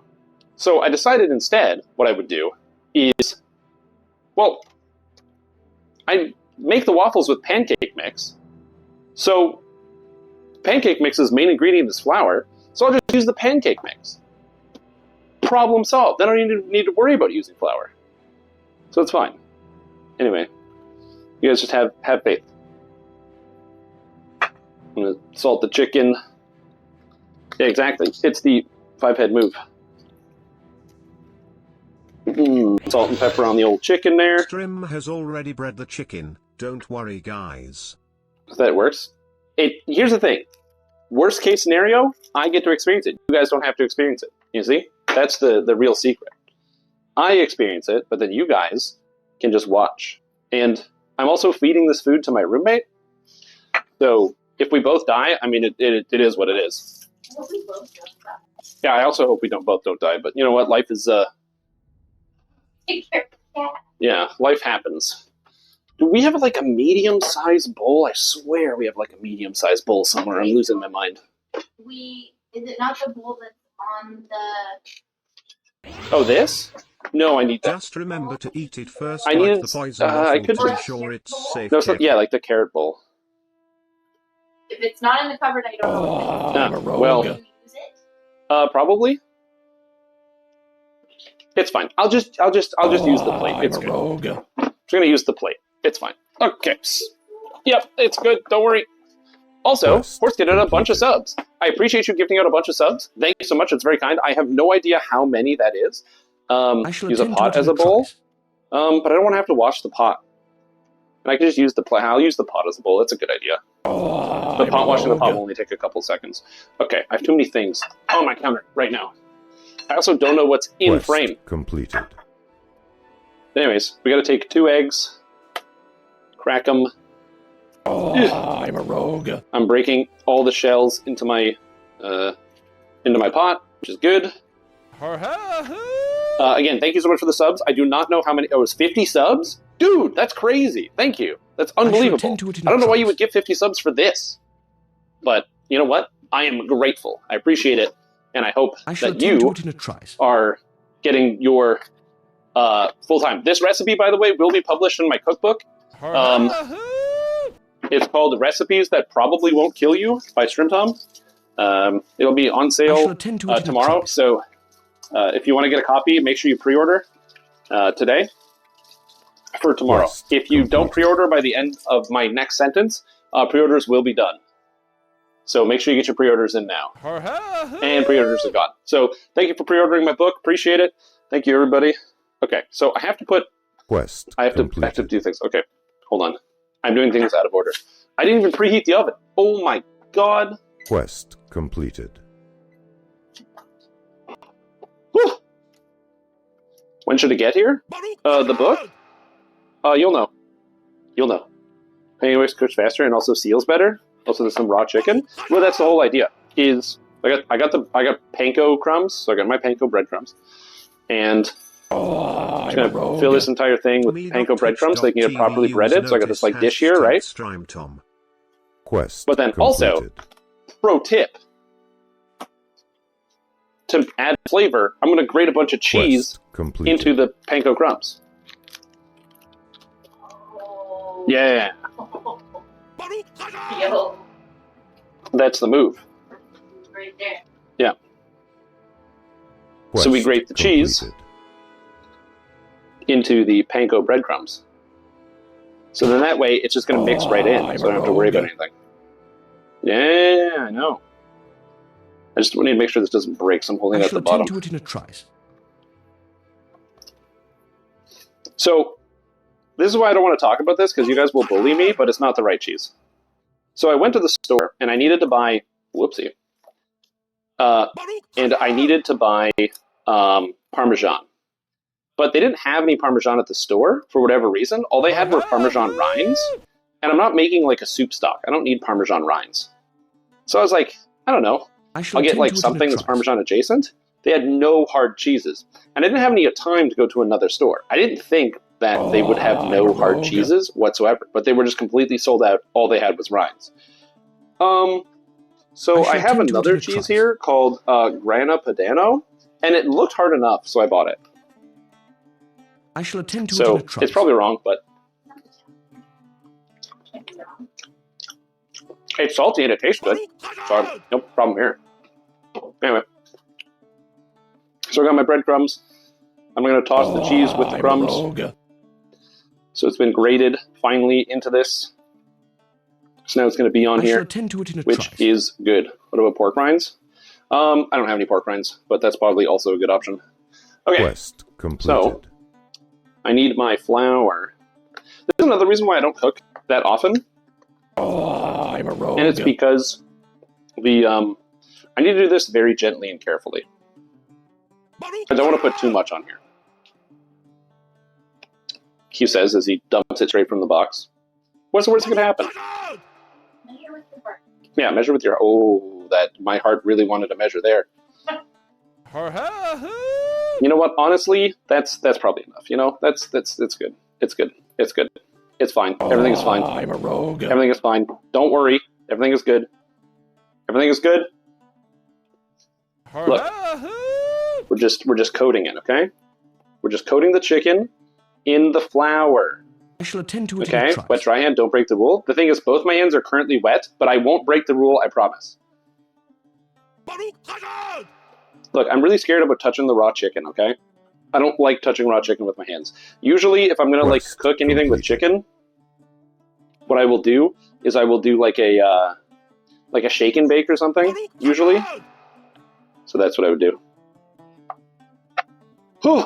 Okay, so it's all good. Quest. So now I need to get the eggs. I touched everything with both hands. I'm going to wash my hands a lot, don't worry. Once the cooked chicken is done cooking, I promise I will stop touching my hands on everything. But, you know, that'll be fine. It's going to take some time. Okay, alright, here we go. Are you ready? This is the real deal. This is where I'm going to get Nearsoth really mad at me because he's going to be like, wet hand, dry hand, wet hand, dry hand. I don't have like a flour dish or whatever. I just like applied it to the chicken, okay? So that's it. I'll know it'll be undercooked. It's not going to be undercooked. I'm good. The flour in the bowl and toss the chicken around in the bowl with it because I don't want to use another bowl. I'd rather just like cover my hands. Great. Can't you tell that's better? Cheese shavings look great. Thank you. They were pretty great. All right. Scraped up my eggs. So then we take, okay, wet hand, dry hand. So this is a 3-step process. Cheese, get the flippin' heck out of here. Okay, so wet hand, dry hand. This is what he said. So you take your wet hand and you rub it in the eggs. Okay, and I rub the chicken in the eggs. And then I take the chicken out of the eggs. And then I put it in here. Okay, and then I do this. And now I take my dry hand and I cover the breadcrumbs on the chicken and stuff, and I'm going to make sure I get every nook and cranny fully covered and encrustulated, so everything is fully covered. I don't want to leave a single stone unturned on this chicken. Every bit needs to be completely coated. Make sure I bury this nice and good. All right, perfect. So I got my chicken nice and covered in crumbs, and then I put that there. This dish is not the right size. It's fine. Don't worry about it. I probably need more breadcrumbs. It's fine. Stop worrying about it. Yeah, why are you guys so stressed out, you know? I'm so stressed. Okay. Everything is good. What's TOS say about Shrimp touching his chicken? Look, that's a good question. Okay? I am choking no chicken here. I am simply applying breadcrumbs to the chicken. Rather than stress in real time. Don't worry, dude. You may be molding today, but that will not change into the future, as you will continue molding. Okay. Coat everything. Make sure it's nice and coated. Beautiful chicken. Really press it in there. Press it in all the chicken cracks. Every dry section needs to be covered with a breadcrumb. And then I put that back here. And then I just double check. I'm just going to take a little bit of extra breading and just toss it on top just in case anything just sticks to it, and then we'll just call it a day. And I'm supposed to let that rest for like a couple minutes to make sure everything sticks to it, so I'm going to do that. Because that's what the recipe said. So now we do that. Which then gives me time to prepare tomato sauce. Now the thing is, usually you're supposed to like make your own tomato sauce. But the problem is, I got time for that shit, because making my own tomato sauce, I needed to start an hour ago. Like, I have to go get, like, a can of tomatoes, and then get that shit on the stove, and start that boiling, and then, you know, get all that stuff together. So I will say, I did get I do have a jar of sauce. I cannot give the cat a piece of chicken separately. I'm very sorry. She wouldn't eat it. She also wouldn't eat it. She doesn't like meat. The cat doesn't like any form of meat whatsoever. So, unfortunately, I cannot do it. Here we go. I'm just going to wash this pot real quick because this is the pot I'm going to use to make the tomato sauce. So I'm going to get that out of here. Maybe I should have just kept the egg in the pot and then cooked it into the tomato sauce. It sounds like it would have been terrible, but I don't know. Egg in the pot. I used the pot as a bowl for the eggs. So I could have just left them. Yeah, it would have been a little eggy. Yeah. Alright. So now I have a bowl. I'll take this in here. Put this on like low heat. Something like that. And I bought sauce at the store. So this is tomato basil bliss. I bought it because I went to the store, right? And there was this, I didn't know what I should buy for tomato sauce. And yeah, Farm Boy. And this dude looks at me after I'm staring at the shelf because I just didn't know which one to buy. And he's like, "Oh, can I help you find something?" I'm like, "Yeah, I just need tomato sauce." I'm like, "Oh, I gotta shake this first." I'm like, "Yeah, I just need like tomato sauce." And he's like, "Oh, well, what kind?" And I didn't really know how to answer because I didn't need help. You know, it's like when a customer service employee walks up to you, they're like, "Hey, you know, what do you need today?" And I'm like, "Yeah, man, I don't know." Okay, that's probably too much sauce, but that's fine. Extra sauce is good. Actually, you know what? I do need a little extra sauce for later. Because this is not just sauce, it's also going to be garnish. When you're making a separate sauce for this. Anyway. But yeah, so the guy at the Farm Boy, he was like, "I'm going to get rid of all these extra breadcrumbs, I don't need them." He was like, "Yeah, do you need help with anything?" And so I'm like, "Oh, no, I'm good, I'm fine, I don't need anything." And he's like, "Oh, you sure? You're taking a long time looking for all this stuff." And I ended up grabbing one of the jars of sauce. And he's like, "Oh, you know that sauce, what's good about it?" And my response was, "Well, it says it has basil in it, which means I don't have to buy basil. So that's good enough for me." See, I'm the thinking man. It said tomato basil. Therefore, it already has the basil. I just saved like $25. Okay, good. You stay there. Yeah. Where's the sauce? It's on the stove. Okay, so that has to wait. I have to wait for this. Sauce is on the stove. I'm going to have to get the pancake stuff going, or the waffles going. So my plan is, I have to shallow fry the chicken. So chicken is going to go into the pan. I'm going to be doing a shallow fry with the chicken, and then I'm going to be taking it out and letting it rest. And then I will be coating it with the sauce, with some cheese, and then it's going to be going into the oven for about 20 minutes. So that's going to be happening. In that 20-minute time, we're making waffles. But not just any waffle, Texas waffles. It's going to be awesome. So I'm very excited. But I need to make sure I do everything properly and don't do everything wrong. Which is not as easy as it sounds. Okay. I need... Oh god, I'm touching everything. Get out of here, plate. I don't even need you. Trash. Okay. So, shallow fry. So we put... I need like a ½ inch of oil, right?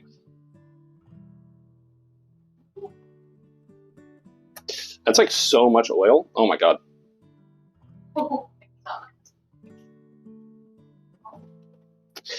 Alright. For shallow frying stuff, because I have never done this before, air fried the chicken. No, I'm shallow frying it in the thing. That's what the recipe said. I used a recipe online. It said use olive oil. What's wrong with the olive oil?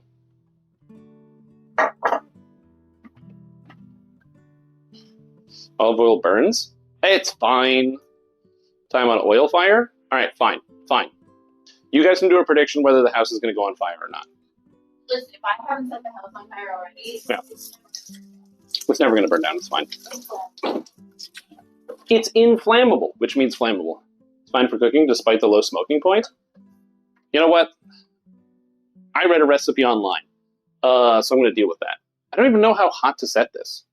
How hot are you supposed to set it? It just said, the recipe just said cook it in the oil.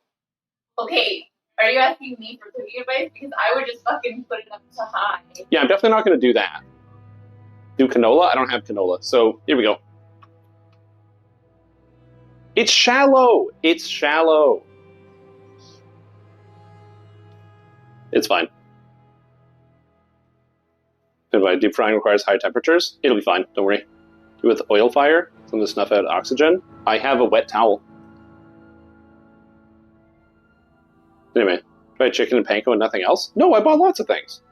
I have all the stuff for waffle mix. You guys just have ye of little faith. Everything will be fine. I'm not worried about it. Yeah, I have this. So yeah. Yeah, like I said, there's not even like an inch of oil in the pan. I think you guys are getting a little excited. Yeah. Are we making chicken sausage gravy for the waffles? No, that would be a good idea. That's too much work. Deep frying? No, I'm not deep frying anything. It's shallow fry. I keep saying shallow fry. I know my mic is not great, but it's shallow fry. I have nothing to do while I wait, so that's not true. I have one thing to do. I need this. Okay. Let's grab this. I got mozzarella. I gotta grate some mozzarella.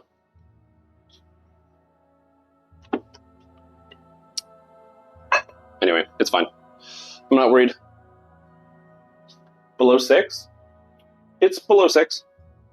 It's at like 4. I can do the temperature so a smidgen lower and make it easier on myself. So have faith. Look, as I said, if the house goes ablaze, it's just good content. That's not true, but I'm not worried. Again, I'm not using that much stuff. Yeah, I know. I'm aware that an oil fire is dangerous. It's one of the reasons why I have no intention of ever deep frying things. People in the chat will sometimes be like, "Oh, Shroom, you should like make this recipe. It's like really good." Why do they make this plastic so difficult to open? Before you say, "Why don't you just get scissors?" I don't know. Why don't you get scissors? But yeah, so the idea of at-home deep frying is horrifying to me. Like, if I had a deep frying device and I could like go outside and have it be outside in the backyard, this is like the hardest part of this, is just opening up this stupid packaging. Why? Why do they do this to me? Always cut away from yourself. But yeah, if I had like a deep frying device and I could take it outside, then that'd be a different story. This knife is so dull. Yeah, I know, I can see the cat. She's hanging around. She's doing stuff. Okay, I have no idea how much of this to use, so I'm just going to grate a bunch. Yeah, there's no downside to grating extra. Why don't you get a life? No.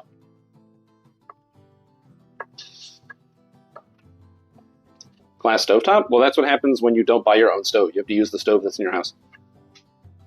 You're in the apartment you rent. Can't cook for long periods of time? Then it's perfect for somebody like me who doesn't really cook. You see, I'm just winning all the way. Everything you say is just like another win for Strim Tom. This works out very well. Okay, so how do I tell if the oil is hot? I just put my finger in it, right?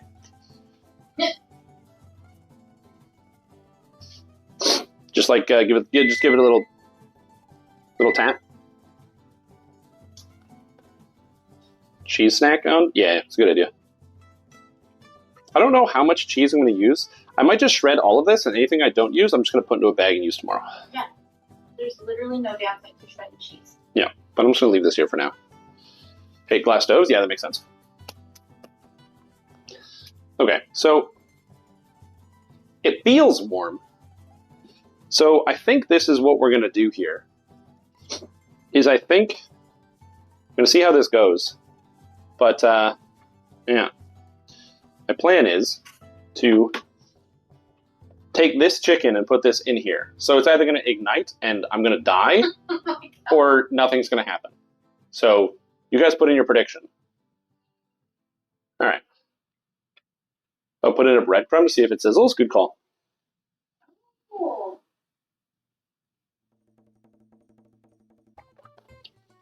It like kind of sizzled.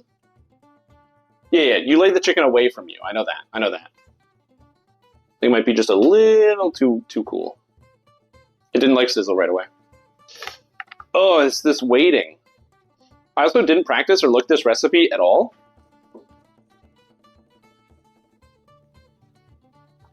Yeah, it just needs to be a little warmer. I need another minute. Have faith. It's gonna be great. I could probably move that so it's closer into the olive oil. Just like You want me to salt bay it? Just give him the... I can't believe I missed most of them and I got them on the stove. I also cleaned this place for the shot. So there's that. The kitchen was not as clean as it should have been. And then it became very clean. Okay, it is bubbling now, so I think we're good. So I'm going to take the chicken, I'm going to lay it in away from me. Take the chicken, I'm laying it in away from me. Do you see? Okay, don't wince or scream. Great job on the cleaning strim. It's cooking! Amazing! Amazing. Let me see if I can get a better angle here. Do we get a better angle? So let's go. Let's go, camera. Whee! So as you can see the chicken. It's now, look at that. Beautiful. This beautiful piece of bird. I have to make sure I'm actually timing this or else it's going to scorch. It's supposed to be 2 minutes each side, and it should be beautifully golden brown. And then I top them up and then toss them in the oven. Speaking of toss them in the oven, let's get a baking sheet. Get a baking sheet set so I can do that. And some parchment paper. You guys can watch the sizzle. You can just get hypnotized by the sizzling chicken. Clean that up some. Overheat, it'll be oil logged. Yeah, but you guys, I wasn't worried about the house burning down, but you guys really freaked me out about the house burning down. Can you let us listen to the sizzle? No. Because my microphone's not that good. Your face right next to the oil. I could lean down next to the oil, but that's not something I super want to do.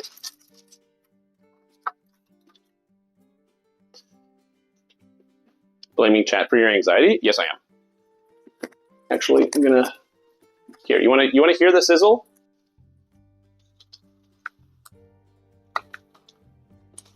I don't...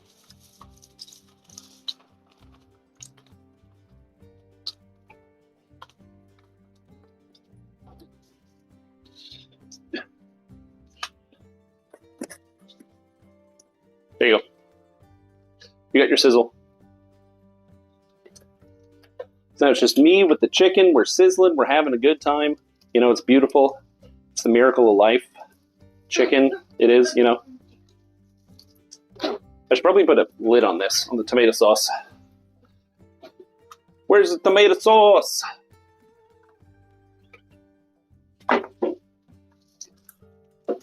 Alright, so the important question is, will it flip well?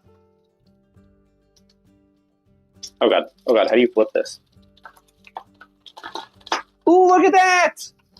That looks great! Fuck you guys who had no faith. This looks fantastic.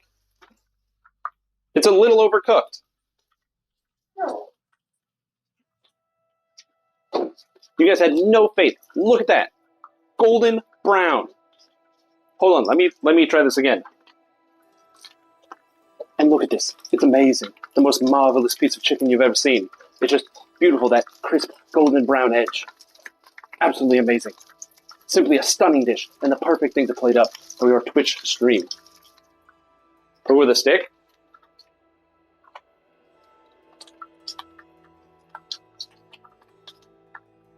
I mean, it's a layer. It's a layer on the outside of it.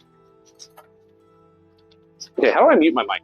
Because I for some reason I need to blow my nose and I don't know how to use this thing. Microphone. Mute. Press the power button. I mean, I could have figured that out.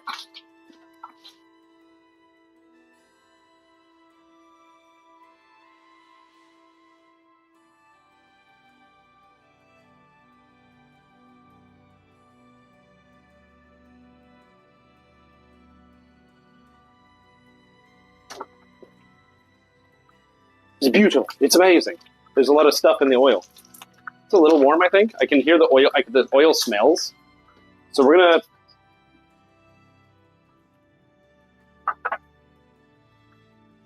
So I have my pan here, and then the plan for the pan is going to do this. Streamed on nose blowing ASMR. I don't want to do that.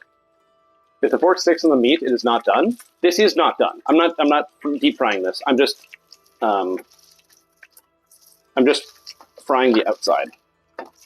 Oh yeah, that's overcooked. Okay, there we go. That is overcooked. All right, good. So that is a little. That was a little too much cooking. So that's okay. And now we have the other one. The oil is now too hot. Woo! Good, looks fine. It's like, I don't know. Dude, I don't make chicken parm, okay? It just looked overcooked on the outside. It's fine. I'm sure it's beautiful on the inside.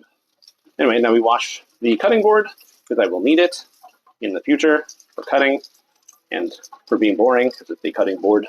Anyway, so once the chicken parm is got a good coat on both sides, the plan is to then take the chicken parm and throw it in the oven at 425 degrees for 20 minutes, where it will then be baked. So the inside will then be cooked. So we're going to bake it for 20 minutes. In that time, we will be using that time to then make Texas waffles, which should be pretty good. And they're going to go together. So we're going to have the chicken with the Texas waffles. Should be pretty tasty. That's why it's chicken parm and waffles. I thought that would be a good idea. Once you slather on and so it's going to, so and this is a big piece, right? So everything's bigger in Texas. This will go on top, and I'm also going to be using. So we're putting the tomato sauce on the chicken. The remainder of that tomato sauce is going to be turning into a special garnish to go over top of it, as opposed because usually when you are putting anything on top of a chicken and waffle, it's usually like a maple syrup or something. But I figured maple wouldn't go well with the tomato. Oh god. I figured maple wouldn't go well with the tomato. So instead of getting the maple with the tomato, I'm going to be doing like a hot sauce sort of thing. So throwing some hot sauce in there. And then using the hot sauce tomato sauce kind of combination as like a... Whoa, it's spitting at me. Oh, God. So when do the Rice Krispies in the back get used? Is that the backup Anyway, it should be good. Rice Krispies in the background get used? Oh, so that's afterwards. So once all of this is done, the Rice Krispies are going to, I'm going to be making Rice Krispie squares on stream because you guys specifically wanted me to make dinner, and I said, fuck that, I'm making everything. So you have no choice. You actually have to watch it. You have no choice. That's going to be good. Yeah. Okay. So I'm pretty sure this is done. So we're going to get this out of here. Oh, God. Oh, jeez. That's, oh, I don't like this. Oh, God, there's so much chicken. Okay. I have no idea what to do with the rest of this oil. What do I do with the oil? They didn't tell me this in the recipe. Okay, whatever. The oil's done, so we're good. So now we can go over here. Okay, so we're good. So now we have the chicken parm. Actually, you know what? I can bring the chicken parm back over here. So we can put the framing here. Something like that. And I'll just take this, put this over here. Okay. Drain and save it in a metal can and take it to a depot. Wait, you can't just like pour olive oil down the drain? It's not that much oil. Serious question, I actually don't know the answer. Anyway. So, we're supposed to take this, drain and save. Okay. I can drain and save. Put it out and throw it in the trash. Okay. So now I have the tomato sauce. So we take the tomato sauce, it's now nice and warm, and I want to put it on top of the chicken, like so. So I'm going to spoon the tomato sauce atop the chicken, as you should. Okay, beautiful. So we have the tomato sauce atop the chicken, and now we crack this open. Now we have the cheese. I don't know if you guys can see anything actually. Is everything in frame? I just realized there's a bunch of stuff in front of the chicken. So let me just move this stuff. Ugh, because I don't have a monitor set up, unfortunately. Not enough sauce? No, it's layers. It's layers, dude. So then we throw on the cheese, right? Yeah, we throw on the cheese, right? So you get the cheese all over here. Okay. Now, we throw on the sauce. Because remember, the sauce is hot. So the sauce, I made sure to heat this up so it'd be nice and hot. Throw the sauce on there. Because I just don't want too much moisture getting into the crust of the chicken. If that makes sense, I still want to have like a crisp crust on there. So that way I can add more sauce. Because the cheese will kind of like bounce it off. And now, again, throw on more cheese on here. So there's going to be a lot of cheese on this. Perfect, like so. Toss the cheese, toss the cheese. There's lots of cheese on top of this. There's lots of cheese on both. And before we're done, we grab more cheese. And we shave it over top. Beautiful, beautiful. Filling up the cracks in the cheese with saltier cheeses. There we go. Perfect. And now this whole thing goes in the oven for 20 minutes. So we take this, pop this in the oven. Go in the oven. Thank you. Okay. Timer. Actually, you know what? Oh, I turned off the oven. Oh, why does cancel do that? Oh, no. Okay, go. Timer. Thank you. Thank you, oven. Thank you for that. Timer 19. Okay, so I'm going to put it in for 19 minutes, so the last minute I can put on the broiler. That's the real secret here. Okay, so now we're on the last step, which is put this here, put this there. So this, turn off. This, I keep on low. So this will just simmer. That's going to go there. Hot oil. Put into a metal can, huh? Well, I don't have a metal can, but I can ignore the oil for now. Perfect. Perfect solution. You see, I'm full of it, okay? I'm full of it. Okay. So now we have to make Texas waffles. So that's what I got to do for the remainder of this time. I don't remember how to do this at all. I don't remember the recipe even a little bit. Okay, so waffle mix. You will need water and a cup of mix for 6 to 7 pancakes.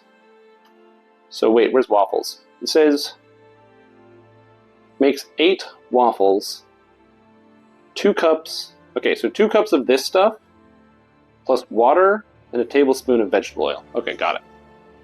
So container. You know what? I think I need to turn this down a little bit so you guys can see it. So we'll come a little closer. Oh god.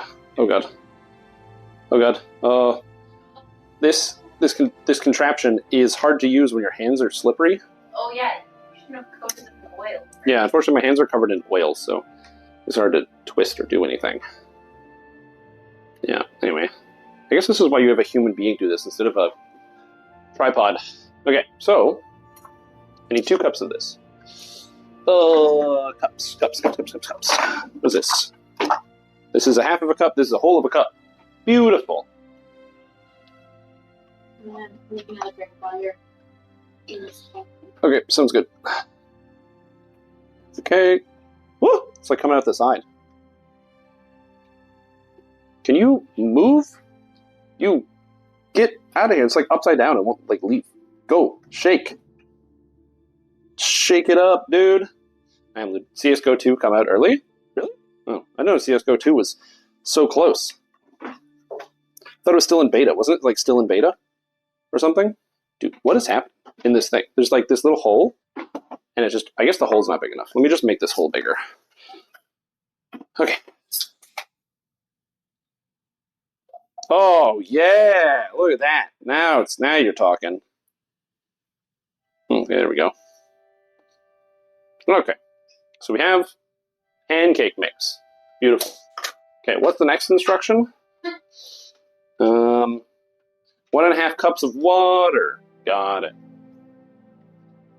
Yeah, you see, always use, by the way, pro tip from your local chef, Strimtom, always use cold water when adding food to stuff. The reason why you want to use cold water whenever you're adding water to like most recipes, or rather like directly from the tap, because like you can add hot water, but usually If you're going to add warmer water, you would want to heat it to yourself to a specific temperature. The reason why you want to add, so let's add a half a cup. That's a half a cup. You want to add it directly from the tap, use cold water, is because recipes say so. And so if you don't, then the recipes will be mad at you for ignoring them. So 3 tablespoons of vegetable oil. Okay, tablespoon. Oh god, I'm knocking everything over. Vegetable oil. Okie dokie. So that's a tablespoon. So 1 tablespoon. 2 tablespoon. 3 tablespoon. Okay. There's 3 tablespoons.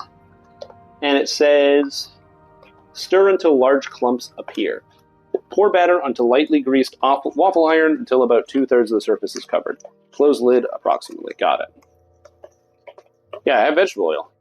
Yeah, you said canola oil. I don't have canola. I have vegetable.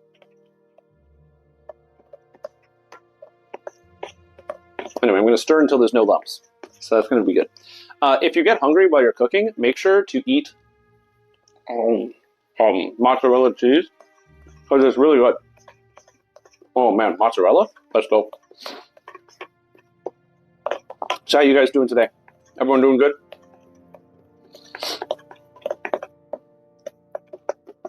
Everyone feeling fantastic? Excited for their, weekend? Hungry? Well, this is the official Shrimp Hom cooking stream. Yeah, by the way, don't do that. Don't make this at home, because if you do make this at home, there's a good chance your arteries are going to clog and you'll need to see a doctor. And then you'll tell your doctor and you'll be like, yeah, I made chicken waffle parm. And the doctor will be like, damn, that sounds awesome. And then he'll do it and now his arteries will be clogged and you'll feel guilty. So, like I said, you gotta measure how much you feel guilty about. Nowadays, in modern times, it's really easy to feel guilty about everything. See something happening, you're like, man, I wish I could have done something about that. But I didn't. So don't add to that, It was Shrimp Tom's fault. Hey, don't pass the buck off to me. No. They can't do that. A can of black beans and a whey shake. Yeah, but think about it. You're proud of yourself, right? You're proud of yourself, right? Like you're proud of yourself? No, chicken waffle parm. That's the plan. Okay, so I think this is pretty well stirred. This is good. I can actually leave the spoon in here. This doesn't really matter. Okay, so next step is I need to grease the waffle iron. Also, I need the waffle iron instructions because I don't know how to use this. Okay, Texas Waffle Maker. Congratulations and thank you for purchasing your product. Thanks. Thanks, Waffles.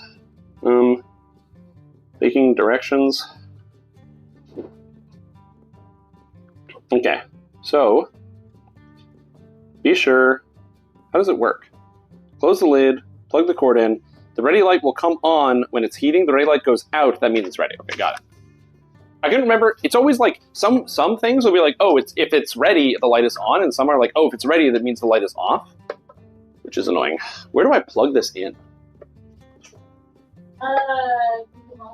Or oven, stove? I would want to use the stove, but I used both of these. So you put a pan over top of the... Oh, put a pan there? Or like a grill, the grill that's in like the big baking pan. Do you have that, or am I making it up? We might be making that up. Oh yeah, I could do that.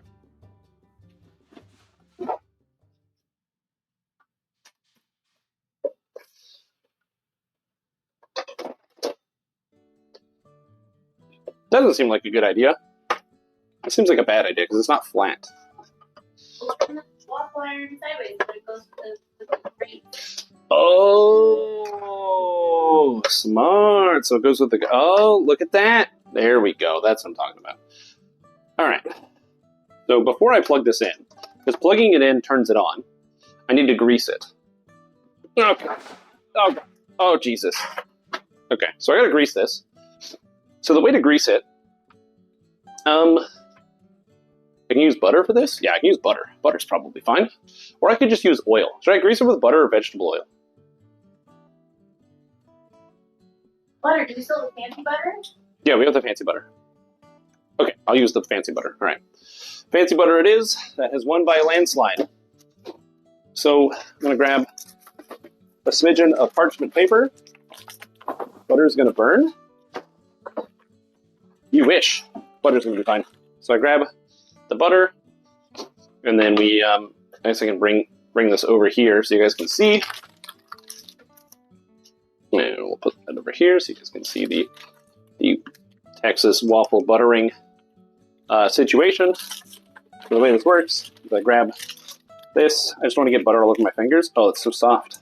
And I take the butter. There's going to be too much butter. Anyway, I'm going to like coat this whole thing in. Oh, that doesn't work. It's still tilting. Oh, God. Anyway, it's fine. It's fine. I'm going to be coating this whole thing in butter. No problem. See? Look how easy this is. It's going to come off so well. Okay, the butter was a bad move. I should have used oil. Look. Everybody makes bad moves. Everybody makes mistakes. The butter's going to melt. And melted oil is nice. It can't be that hot. It just said use an oil. Butter oil. It has oil in it. It makes my fingers oily. That's why I'm using this piece of parchment paper. It's genius. And by Texas waffles? Yeah, it's waffles in a Texas shape. Also, I have to use butter because they got lots of cows in Texas. And if I don't use butter, then the cows win. Okay, so it's nice and buttered. So now we plug it in. Oh, this doesn't really fit, does it? Well, you know, the stove is really close to the wall, eh? I think that fits. Nope, not all the way. There we go. Perfect. Perfect. All right, good. I cooked it right there. The problem is that this time I used, the stove is on, so this burner is hot. So my problem is that the burner is currently hot. So we'll see. I only need 3 waffles. One is the sacrificial waffle. One is the first waffle, and one is the second waffle. Yeah. That's 3 waffles. That's 3 waffles. 1, 2, 3. Yeah. Un, deux, trois. 1, 2. Yeah, right. Waffles. Yeah, those are all the waffles. Okay. Anyway. So now the light is on, and I wait for the light to be off. Which means we now have, like, just a few minutes to hang out. So that's what we're going to do. It's you, me, the waffle maker, the oil I didn't use, the tomato sauce, which is still nice and warm, the chicken parm in the old oven. So what's up? How's it hanging, everybody? Can we play catch? I'm sorry, son. I have to go to the store for a pack of smokes, but I'll be back in a minute, and then we can play when I get back. Does that sound good? Yeah. Oh yeah, I also have the Rice Krispies over there. We will be making Rice Krispie squares. So if you're wondering why I have Rice Krispies, it's because I have that. I'm just gonna hang out here. When this is done, we'll be good. Yeah, I'm gonna be honest. This is stressing me out, man. I don't know. I was really worried about the cooking stream because it's something that's outside of my normal wheelhouse and not the normal type of content I usually make. So like earlier today when I was like prepping for doing this, I was like cleaning the kitchen and buzzing around. I like straight up had a panic attack. It was awful. I was like so stressed when I started my stream. I'm feeling better now. 1, because things are going very well and I'm feeling good. And 2, because it had shot a fireball while I was off camera. So I'm feeling pretty good.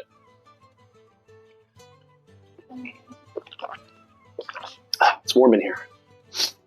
Well, the hot oil.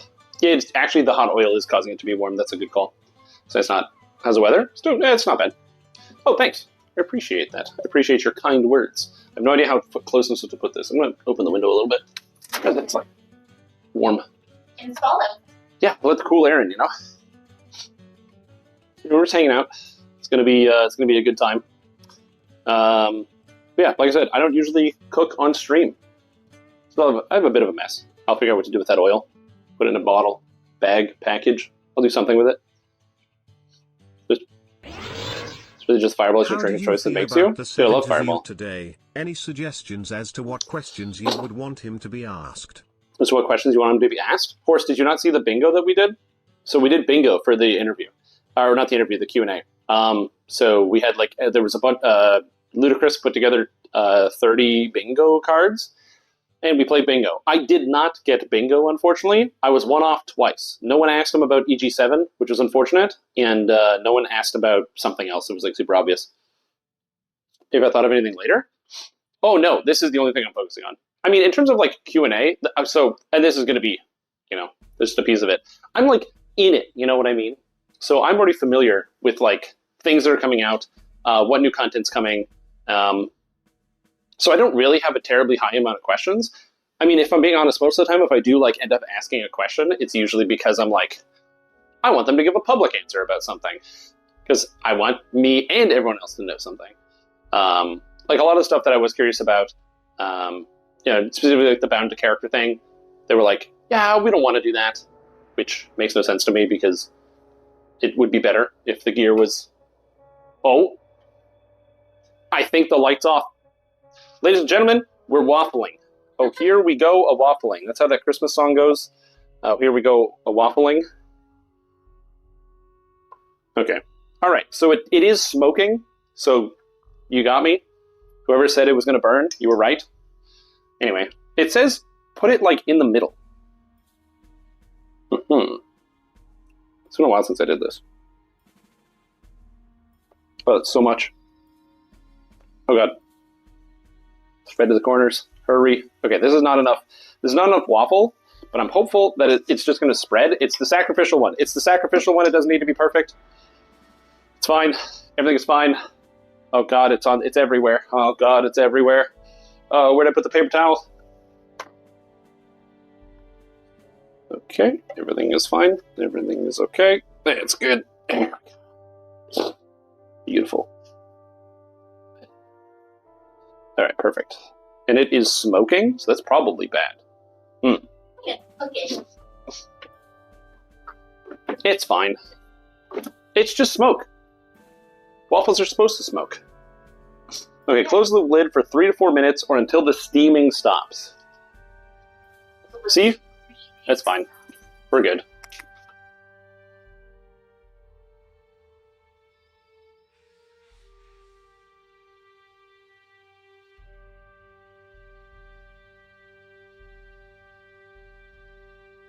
See, it's not burning, it's just steam.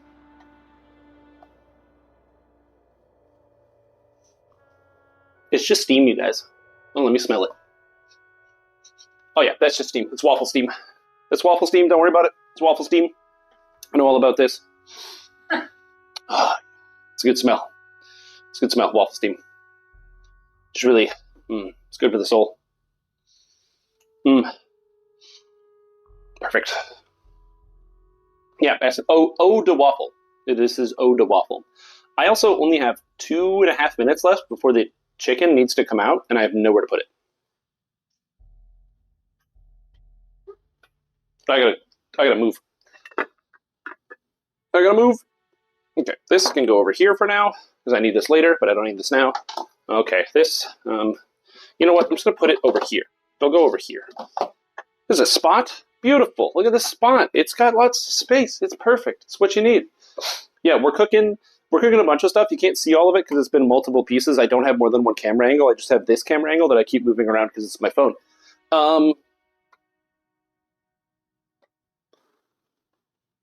Okay, so it didn't coat the whole waffle, but you know what?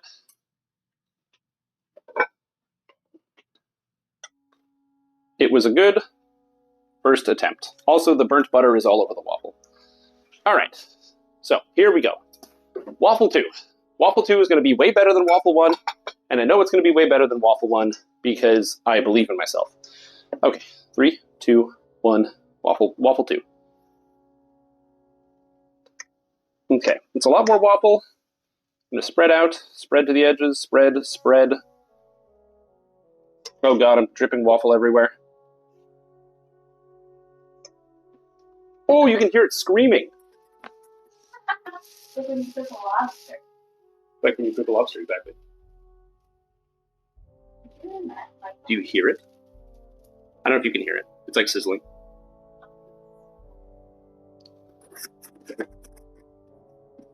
Yep.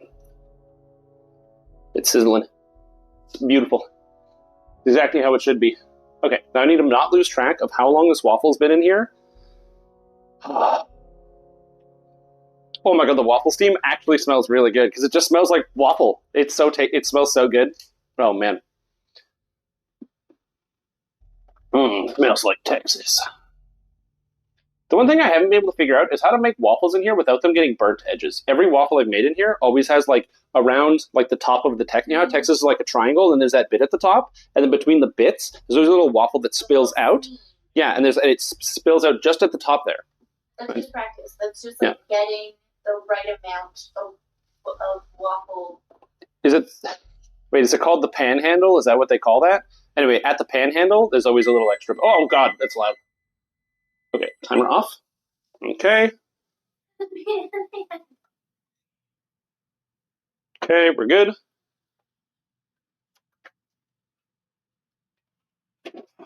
Okay. I was going to toss that in the broiler, but I'm going to be honest, that looks pretty good, doesn't it? It's got a nice crisp crust and everything else. Hopefully it's good. It's been in the oven for like 20 minutes, so it should be cooked all the way through. It's probably fine. Yeah, worst case scenario, we both die. So. I mean, yeah, and then that's someone else's problem. Yeah, it's gonna be cooked. They're gonna be resting, so it's gonna be good. No meat thermometer? No, I'm a man.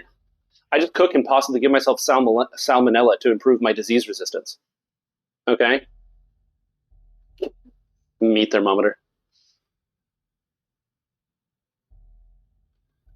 You don't get the shits from raw chicken. You go to the hospital. So it's very different. You guys, you're really underselling the scope of undercooking chicken. Waffles. I remember when they first invented waffles. Sweet, delicious waffles.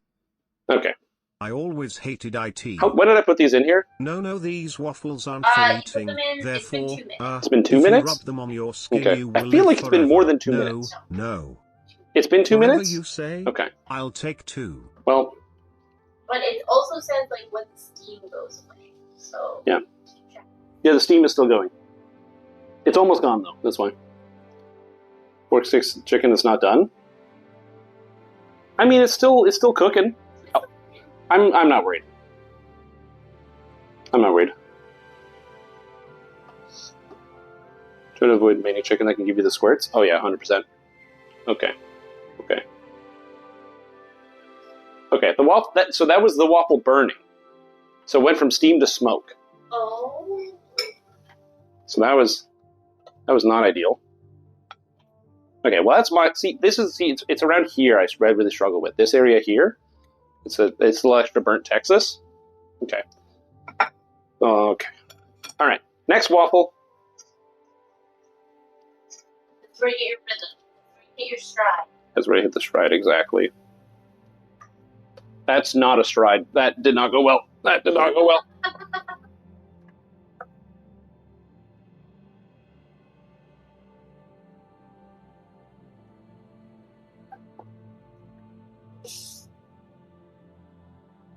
Well, it's fine. There's some crusty parts of Texas. There are some crusty parts of Texas. Now I do have to do one thing. So here's the chicken. So as you can see here, it's delicious and nutritious. But before I'm done with this, oh, I didn't do the sauce. I got so distracted, I never did the sauce. Oh my god. Oh my god, the sauce. Oh my god. Okay, hold on. Okay, so. Oh my god, the sauce. Okay. So, the trick is, what we need to do is, ow, fuck. Oh, it's made of metal. Ow, my fingers. Ugh. Okay, it's fine. Fingers grow back. Don't worry about it. Okay, so now the sauce is reduced. You see? So that there's like a nice saucy reduction. And I want it to be thicker. And the reason I want it to be thicker is because we're now going to go to the sauce here. And we're going to take the Cholula. So this is a half gallon of Cholula. It's a great product. You can buy it where you buy half gallons of products. And we're going to take some. I'm going to just dump it in the hot sauce here. Or in the tomato sauce. So that's a lot. But don't worry about it, because it's going to a good home. My internal organs. So you just dump it in there, And it's nice and cold. But you see now we can pull it up here. And it's going to mix with the tomato sauce. So now it's like a hot tomato sauce. You see? Hot tomato. Nice and tasty. And now you can't even tell. So now, what I can do with this is I can drizzle the hot tomato sauce. Now it's like spicy, it's got that spicy edge to it. I can drizzle that over top of the chicken as like an extra bit of flavoring. Okay, so how long has it been since I did this, and is this burning? I guess I can just look. Oh, it's like borderline perfect. I'm a god. I told you, get your stride. Oh, it's still cooking. Never mind. Still cooking. Doesn't matter. Don't worry about it. Anyway, it's good. It's good. It's good. Good, good, good. Don't worry. Don't worry. Don't worry. Look, this is the bad one. It's gonna get better. I got more pancake mix. Yeah, you made like 13 pancakes. Mm-hmm. Or whatever. Waffle mix. Same thing. Or whatever. Whatever. Same thing. Yeah. We shocked when his fingers don't grow back? No, you're going to be shocked when my fingers do grow back. You have no idea.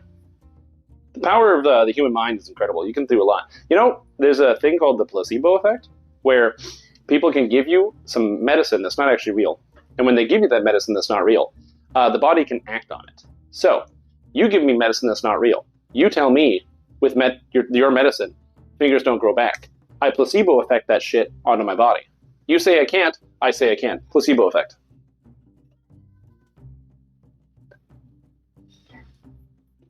Yeah. Okay, I burnt this one too. All right. Well, this is hard. Anyway. All right. Round 3.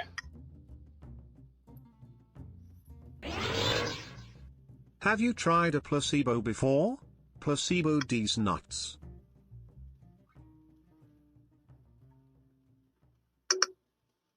Okay. I have enough for one more waffle after this. You know what? Honestly, it looks good.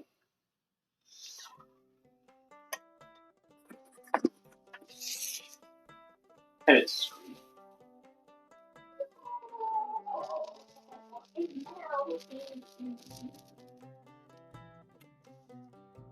listen to that sizzle. That's the sound of happy customers. Dude, this place is such a mess. Anyway, so we're just gonna make some waffles. It's good. It's good. Not to be confused with the nocebo effect, where you think something won't work if it doesn't. Mm-hmm. Now today here in Arizona, is that hot? Is induced human cell regeneration, but I'm into sci-fi nerd like stuff like this. Yeah, so human cell regeneration is complicated. Well, there's like the whole thing with like stem cells, where stem cells, the best stem cells you can get are the embryonic ones, because they can turn into basically anything. There is newer technology where you can actually take existing cells and revert them into stem cells. But they're not as high quality, they're limited, they're harder to work with than an embryonic stem cell. But hopefully in the future, the idea is, let's say you're sick, you burn your hand and you burn your fingers off and you have to get new fingers, which could happen to anybody, no one in particular, and you need new fingers. Instead of getting a finger transplant where you find somebody else who hasn't burned their fingers off and you take them from them and you put them on yours, instead they could just take a bit of your skin, revert it back into a stem cell, and then turn it into fingers. It's just like more complicated. That's the hard part. So anyway, it's hard. Maybe multi-class fighter into stem cells for extra feats. It's a good idea. That's a good idea. I keep forgetting how long this has been here for. I have literally no idea. It's been there for 2 minutes. 2 minutes exactly? Okay, I really don't want to burn this one. Tell me when it's at 2:30. When your phone had a clock? Yeah, unfortunately my phone is here. This is my phone. So, Right. yeah. So I can't look at it. Yeah. Take it out. Oh, the take it out play. Yes. Yes. That was perfect. Oh my god. It's like golden brown. And sticking. We got a good one.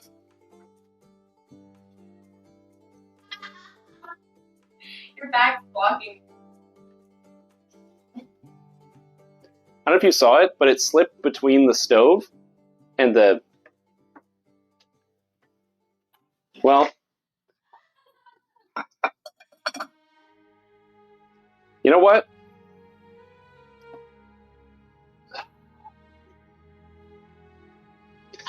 You know what happened? Listen, you know what this is? This is just like that time when Atlas flew too close to the sun.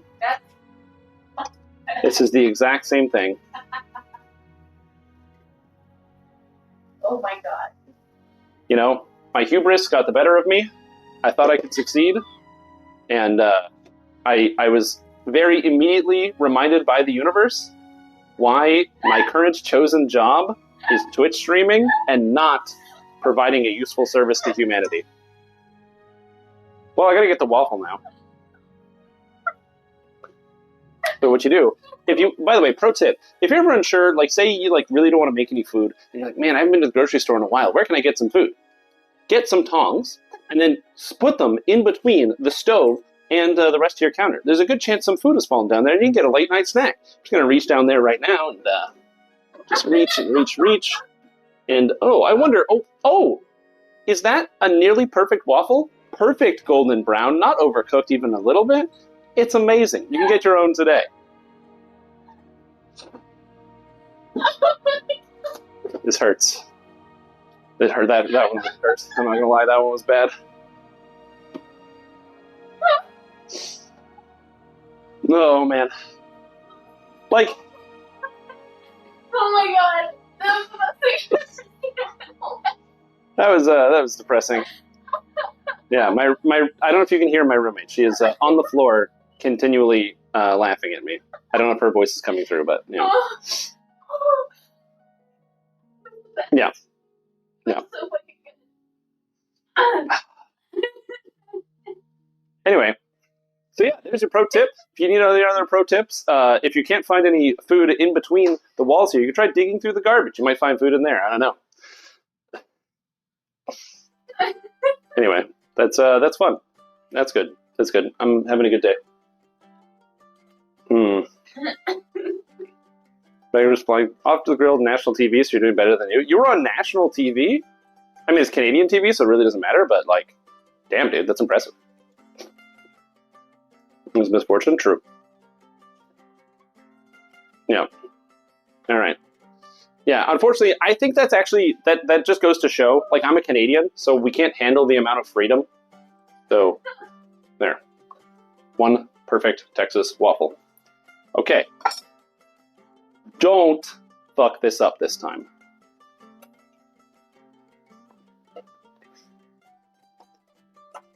Okay. Don't fuck this up. Don't fuck it up. Oh my god, that was nerve-wracking. Alright, I have the rest of the waffle stuff. I'm just going to put it in here and see what happens. I don't think this is enough.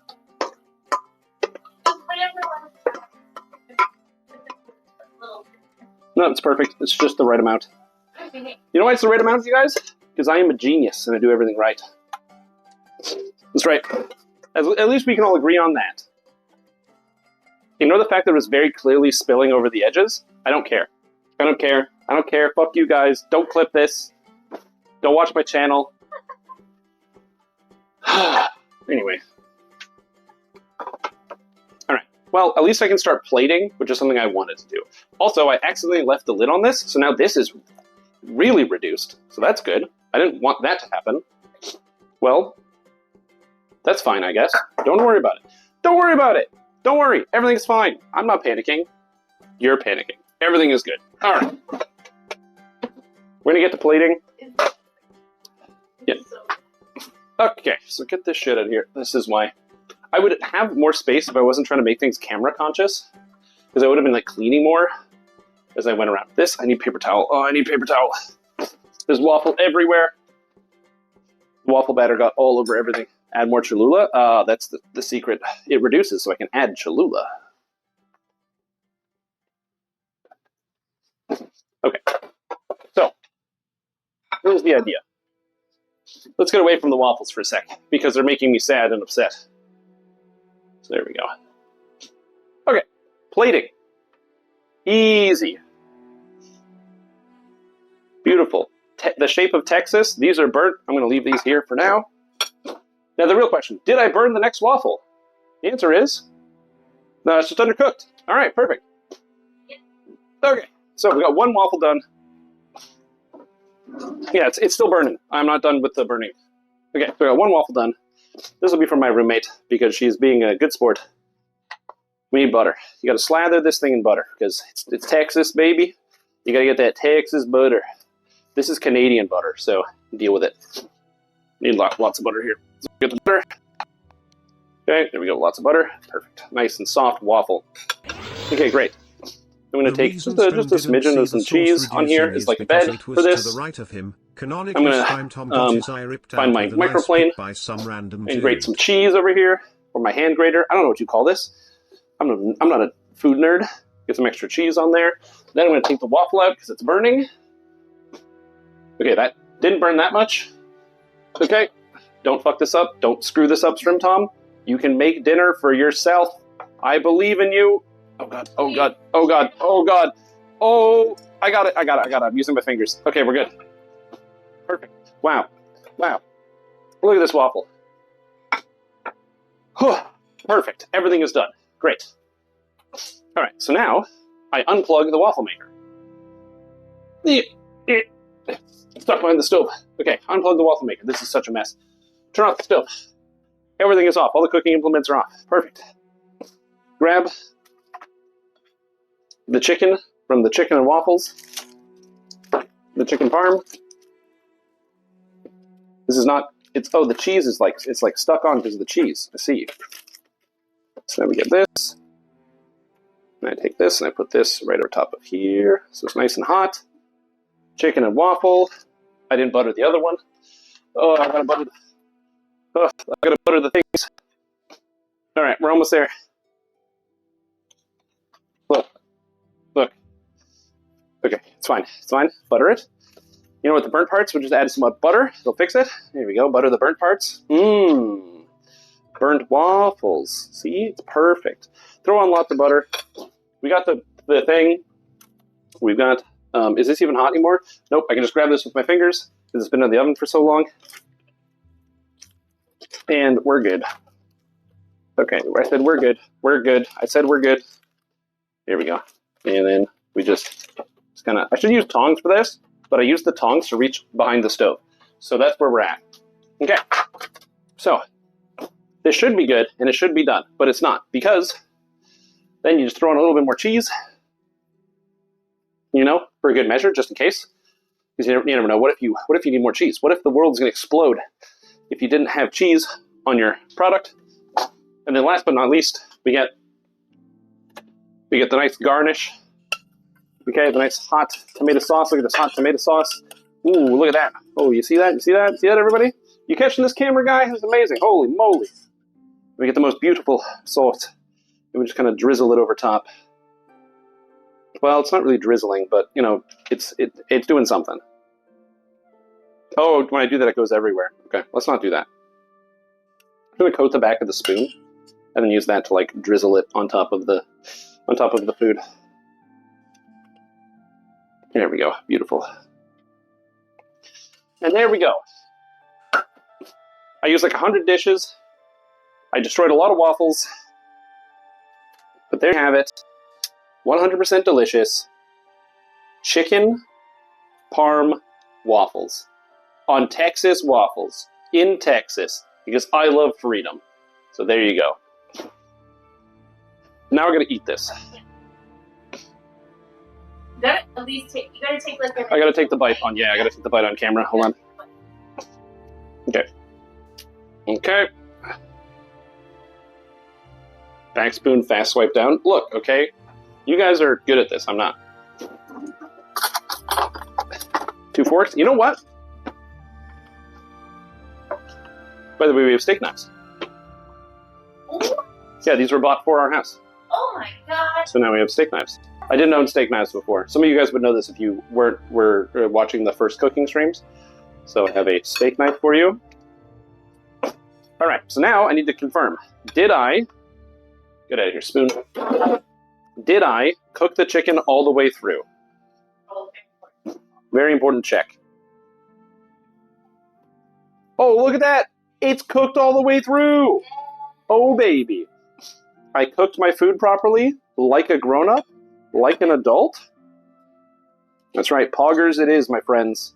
Very pog. All right. Chicken and waffle parm. There we go. Get a little bit of the chicken so you can see here. We got the chicken, there's parm in here. There's waffle, there's a whole bunch of stuff. Chicken waffle parm. World's first, going in.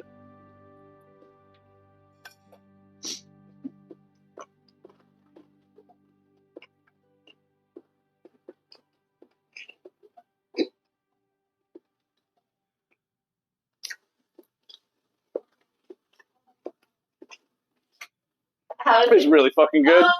It's so good! Yes. The only downside is I did not add enough Cholula. But it's got like a little spice. It's got a little spice. You don't overdo it. That's it. I was worried about if I added too much, it would like make the whole dish too spicy. This just like it added a little bit of flavor. Yeah. I'm very happy with this. So here you go. You're gonna have your dinner. Please take it. Oh, I'm so excited. Oh my god. There you go.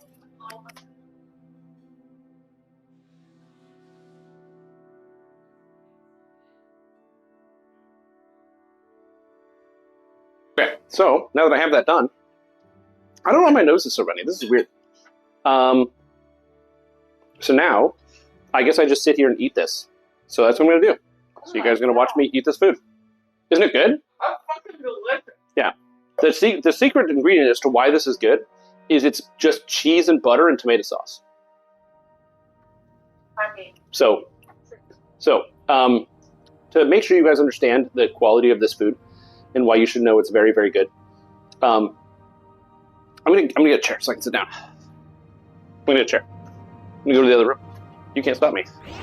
There's nothing you can do about it. We did, lads. There we go. Get a chair. I don't have a chair in the kitchen. We have a kitchen chair. So I'm gonna be able to sit down.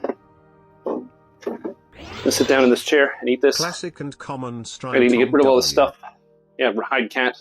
You better run. There's so much garbage everywhere. Okay, I'm probably not going to cook the not the mac and cheese, the Rice Krispies on stream, just because I have so much cleanup to do, and I don't really want to stand here and clean up. I guess I can just sit here and shoot the shit. But oh, nice. There we go. We got confirmation. She just said it is in fact delicious. So there we go. Which food tastes 20% better? Did you know that actually watching this stream right now is 25% better if you subscribe to StreamTom for 25% off right now during September? That's right. Right now, and right now only, you can watch high-quality content like this and get access to the early access list of the early access of the first access to the first responders of my new cookbook going on sale tomorrow, which includes great recipes like this and nothing else. So 25% off your sub. Make sure you sub before the end of the month. You have until Sunday to figure it out.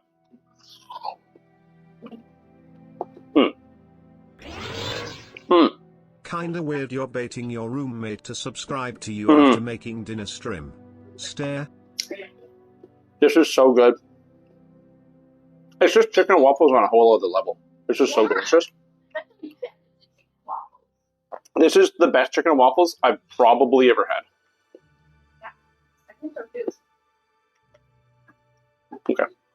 I'm gonna bring it in a little bit more. Get the frame a little bit better.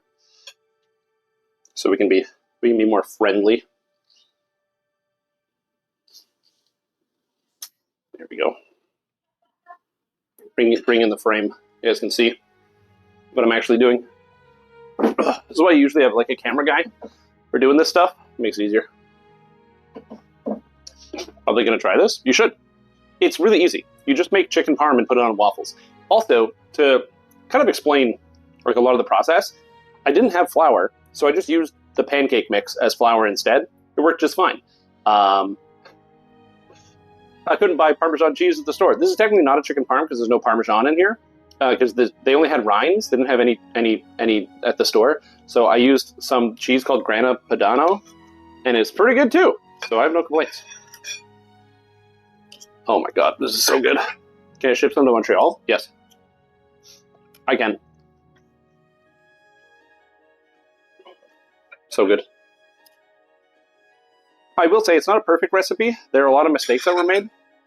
Could have made a better waffle. Also, I apologize that I'm scraping the plate here. Could have done better with the waffle, but...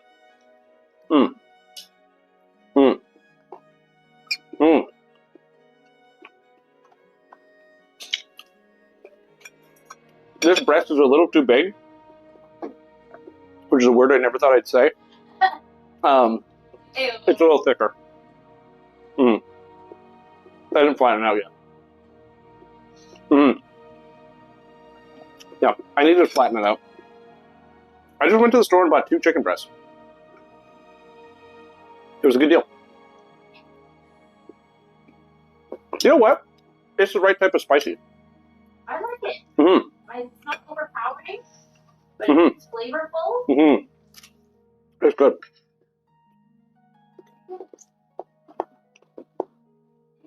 Oh yeah, this recipe. I was talking to my editor about the cookbook. And we're trying to come up with important information about what's in here. Health benefits, calorie counts. What we came up with for this, to legally sell anything, like in a store, it has to have that information. The health benefits are not great. So we decided to list the health benefits as negatives. That would be easier. So, you know, it's got negative good cholesterol, you know, stuff like that. So it's just like really easy sell, good for marketing. And then, you know, we just said that the caloric content's a mystery, so that way you have to discover it yourself. It's like an ARG. You know, you buy like an ARG and, you know, it's like, oh, you got to discover the mystery on your own. So you figuring out the calorie content, something you discover for yourself. Don't worry about it, though. And it's so good. It's so good. The chicken is perfect. It's really good. That's absolutely perfect.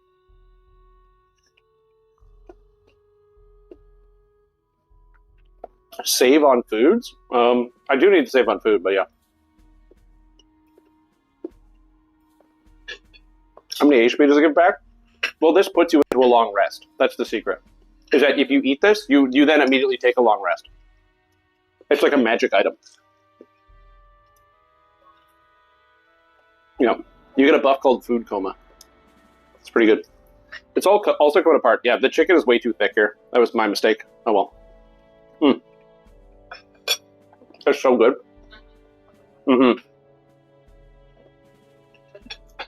So that's another thing too, is like, I'm nervous about, you know, what do you do on stream when you're like eating? How do I entertain you guys?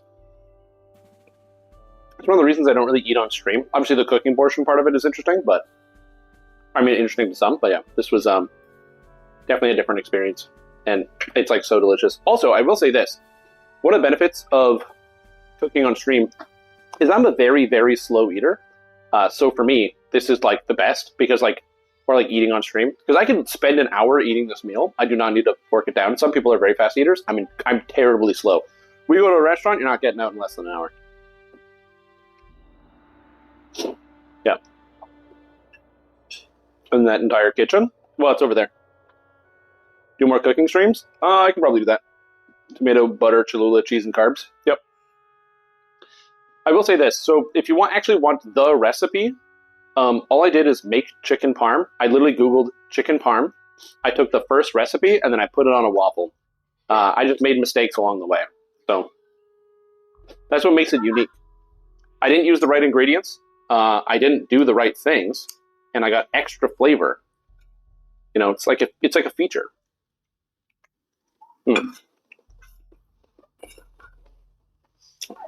No. It's not burned. That's called a Maillard reaction, you troglodyte. Yes, the entire waffle is supposed to be covered in char.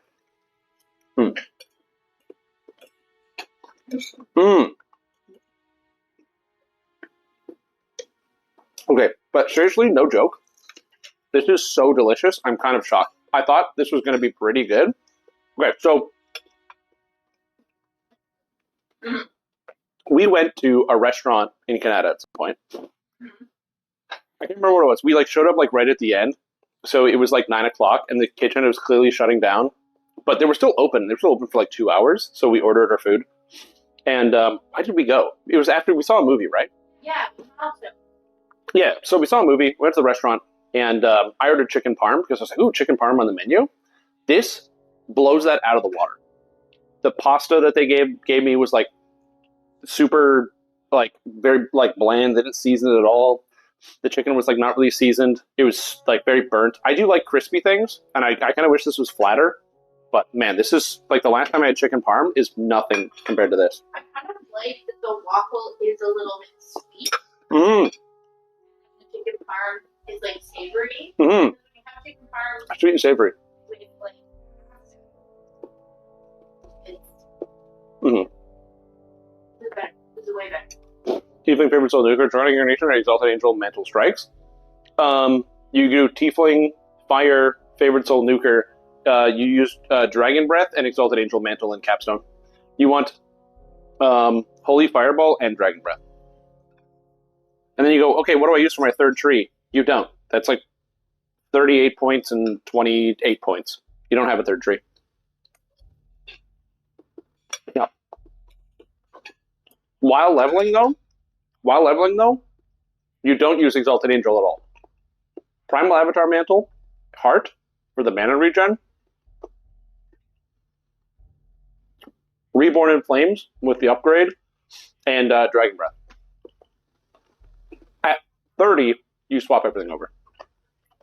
You might be like, but what about the mantle? I like the favorite soul or the exalted angel mantle, and it is good, and I recommend you use it. But during the leveling process, like you're a favorite soul, just cast heals. Are you feeling good? You're great. This is the best thing I ever ate. This is the best thing. Oh my god. So good. Yeah, it's really good. What a thought. Yeah, and even like I wasn't sure if grating fresh cheese on the bottom of the waffle was a good idea. It is. The only problem is I ate this too slow, and this is too big. It just rips everything apart. Yeah. I could improve the waffle. You can improve I think flatter chicken. You probably could just use one chicken breast and like cut it like And then split it up.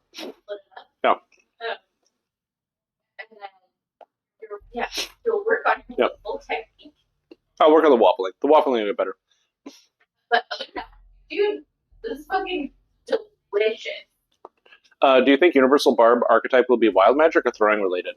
I don't know. Really, it could be anything. It could be wild magic. It could be throwing. It could be clubs because I mentioned clubs. It could be like something that we don't even know.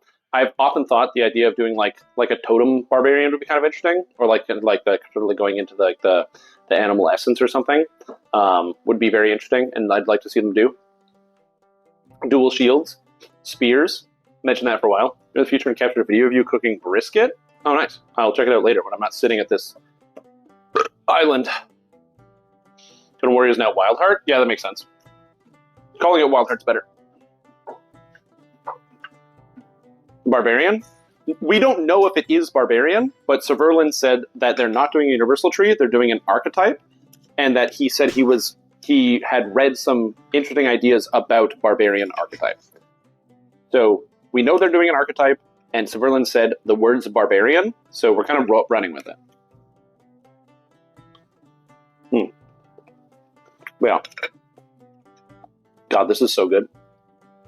This is not a comfortable eating position because of the height difference, but I have no idea how to get myself in frame. And the food's front and center.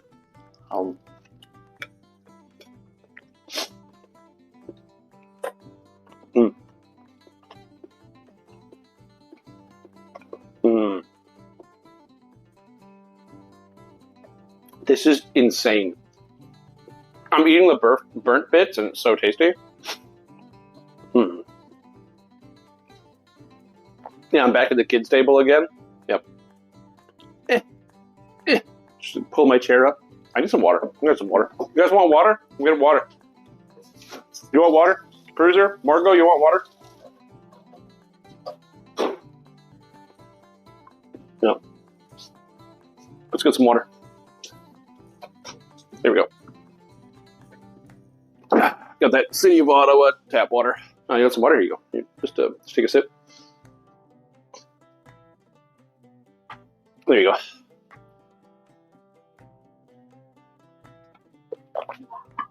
My posture is great. My back is going up against the back of the chair. That means my posture is good. Well, other than the turning, but because this is... Oh, I didn't show it off, but the reason why I'm not like sitting under the island is because this island is actually a dishwasher in disguise. So under this plate is the dishwasher. How amazing is that? Mm. Oh man, that's so good.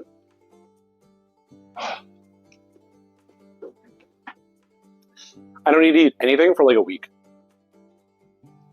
Through the entire plate? Yeah, of course I am. Mm. Mm. I got an appetite the size of Texas, I tell you what.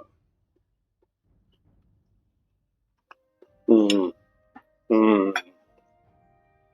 It's just what it's like for these mukbang people, where they just sit on camera with a giant plate of food and they just sit there and eat it. And then people watch them.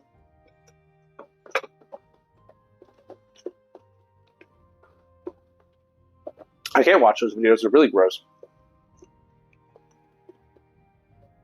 Watch people like, I'm going to eat 3 buckets of KFC chicken. And they just sit there and just eat in front of camera and you can see them getting sweaty. Like, I'm sweaty because I had every burner on and I'm stupid, but watching, and it's very warm in here, watching people just like eat until the meat sweats are just dripping down their face. I'm like, they keep shoving food in. So weird. But I can put a phone book. They don't make phone books anymore. Where am I going to get a phone book in current year? Sit on a phone book. Actually, that's a great question. What do kids sit on now? Because yeah, you just put a kid on a chair, put a phone book under him, but I ain't got no phone book. They sit on their high expectations. Yeah. CS2 lobby. You guys are not making a CS2 lobby right now.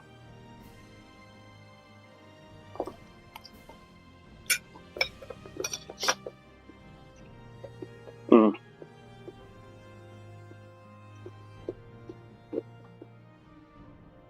I don't plan to do this all the time, but I'll throw it in. This one was like a little bit more involved just because of all the things that were present. Because I would have been like more efficient in terms of tidying up and cleaning things if I wasn't constantly trying to think of where I was supposed to be positioned in terms of the camera. Oh, question. Throughout the entirety of this, how's been the sound, the mic? Because I spent probably like 3 hours testing settings, mucking with stuff. Because there's a compressor and a noise suppression piece of software built into this, and it's garbage. It's so bad. It sounds like you're in a tunnel 3 rooms away, and you can't. It's like, and it garbles. So I had to turn all that off, and it's all of the audio processing is going through Discord, or not Discord, OBS. So I got an equalizer, and I had to get like a couple of sound compressing plugins and stuff, and configure a bunch of stuff. So yeah. I was clipping at times. That's okay. I'm okay with clipping at times, but slapping that meat was bad. Oh, 100%, yeah. How was waffle parm? So good. What kind of mic? This is. It's not even. The name is not even on here. No, I have the box around here somewhere. I have the box around here somewhere. Oh, it's right over there. What's it called? It's called the. What's the brand? Microphone. What's the brand? It should be on the front. There you go. I bought a wireless microphone on Amazon. It was a $30 cheap mic. I didn't want to. So I was looking at mics, and Sennheiser's a great brand. They make a lot of good products. They have a lav mic. Apparently, it's very, very good. But I didn't want to spend $280 on a mic for a joke filming session.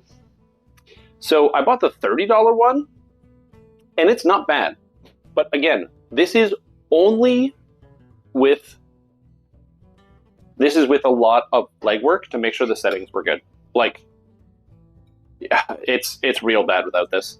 I could, if you want. I could go run on my computer and turn off all of the beautiful sound suppression and all the other stuff that I had to set up, and the compressors and stuff. And you can see what it really sounds like. It basically sounds like you're in a wind tunnel.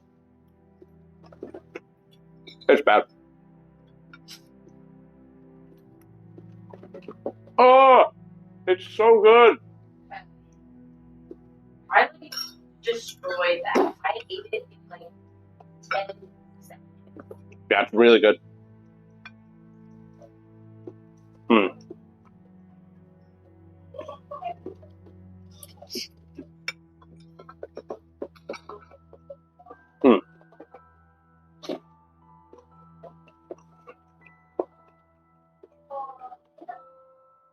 Oh, yeah.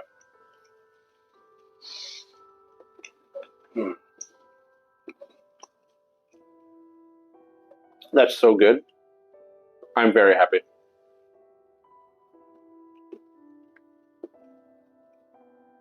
That's like the best thing I've eaten in such a long time. And I'm not tooting my own horn like I'm some amazing chef. You guys watch me make mistakes and burn myself on a pot and almost burn my house down with olive oil and a bunch of things. I'm not a good cook. But if you're confident enough and you use enough butter, anything tastes good. That's what I've learned. That's true. Oh, and cheese. Butter and cheese. Damn, honestly, SG should just hire us for class concepts. You're too good. What was your idea? I wasn't reading it. Hold on. How do you scroll on Mac? There it goes. Chaos Imbue, Fire Imbue, Neutral Imbue. Okay, those are ideas.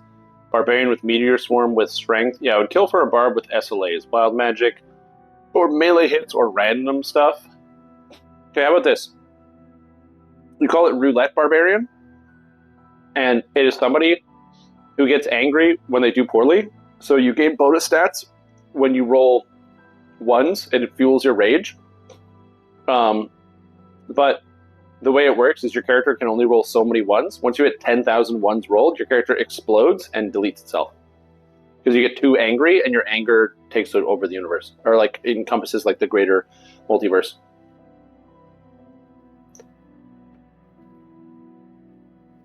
This? Yeah. It is huge. Fondant potatoes in your meal of choice next cooking stream? Isn't fondant, like, chocolate or something? I just see like when people make something with fondant, it's always like on baking shows with like, here's a beautiful cake, and you're like, cool, and they're like, and we're gonna make it look something really cool with this inedible fondant. And you're like, oh, okay. Range 10 to 20. Crit fail range 1 to 19. Oh, it's a 50-50. Yeah, the delete part. Yeah, when you roll too many ones, your character gets too mad. No, it's not that it's inedible. It's just it's not good. There was I was watching an episode of the Safety Third podcast, and William Osmond was talking about how he likes the definition for two different words: eatable and edible. Edible is something that you can eat and it is food and you can process it, whereas, or like it's food sort of, basically. It's like something that will go into your body and it'll have an impact that could possibly be negative, but you know, it's like caloric value. It's meant for human consumption. Versus eatable, which are things that you can eat that won't necessarily kill you, but you're not supposed to eat them. Like Play-Doh, where like Play-Doh's non-toxic, so you're not supposed to eat it, and it's not good for you, but it's not like directly poisonous, so it would be eatable. You could physically put it in the body and pass it, but it's not good for you. And I feel like that's more of the fondant. It's not it's like it's edible, but it's more eatable. Fondant potatoes, It is a traditionally fondant, is a method of preparing potatoes that traditionally involves cutting them into cylinders, browning the ends, and then slowly roasting them. Yeah, that's in exactly. butter That's and what I meant. It's some like cum. That's what I was talking about. The potatoes seem complicated. Yeah, but that sounds really good. That description sounds amazing. Is that what non-toxic means? Not necessarily, because like This countertop is non-toxic, but I can't eat this. It's not eatable. It's too big. It doesn't fit. But yeah, those sound really good. Yeah, for future cooking streams, I'll definitely take recommendations, I guess. I'll probably turn to people that actually have, like, TV appearances first. So if you guys have any TV appearances, just send me links to the videos on YouTube of yourself appearing on TV. And then, yeah, you can do that. Like, you know, something like that. Whether if you're an Iron Chef, you know, you have your own show, Michelin stars, let me know. And, I'll probably take your recipes. I'll tweak it a little bit, you know, make it a little better. If you have any like recipes from Michelin star chefs, I'll tweak them a bit, improve them. You know, it's what I do. Like, look at this. You ever had chicken and waffles? You ain't never had these chicken and waffles. On potatoes on Discord? I can't see Discord right now. Full Google Drive full of recipes, does that count? Yes. Is being arrested on the news okay? Yeah, as long as you're appearing on TV, that's fine. Yeah, well, the problem with Grand Theft Auto is they don't usually film Grand Theft Auto. That's the main problem. It's like a small time crime, right? Like, it is a crime and it is a huge problem. But there are people like staying around and filming the Grand Theft Auto. You're not going to be on the news for that. I guarantee you, there's probably like 50 incidences of Grand Theft Auto a day in like a major city or more, and you hear about 0 of them in the first 10 pages of the paper, which is like kind of depressing, but it's the nature of life. Is sound, you know, the city gets bigger. You just can't hear about everybody's problems all the time, even if they're crime, because there's bigger problems. That is also the news media trying to control everything and give you nice, spicy 24-hour news cycle, fear-mongering headlines. Crime log is on page 8. There you go.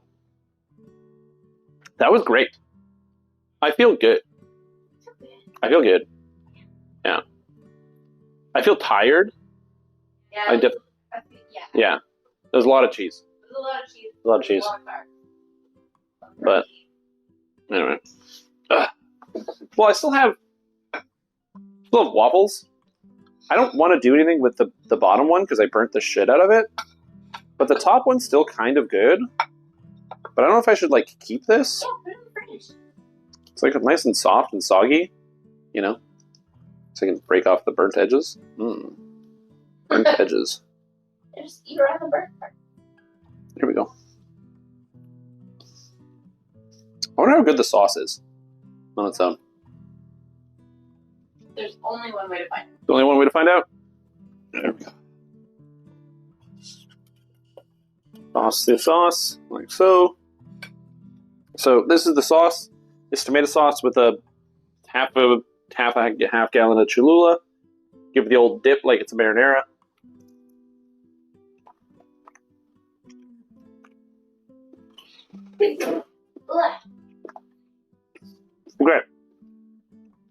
Okay. In hindsight, oh my god, that's really spicy. I forgot how much I put in here. Oh my god. Oh, that's nice and warm. All right, good stuff. Wow, that's hot. Wow. Oh, we need waffles and sauce. Yes. That was good. Oh, nice and warm. It gets you going. I was just like not expecting it. It was a very sudden surprise because I thought it was going to be, pretty whatever. No, I still got some. I got. This is the Cholula. Like, you can't see it, but it's here. So it's like here on the bottle. So I still got a lot left. I used like 2 fingers of Cholula in the hot sauce or in the tomato sauce. So I used like 2 fingers Cholula in there. 2 fingers? Yeah, 2 fingers on this. Yeah. Oh, fingers. Oh, that's a large container. Not that much Cholula. Look from the top down. The wide circumference. I don't see it.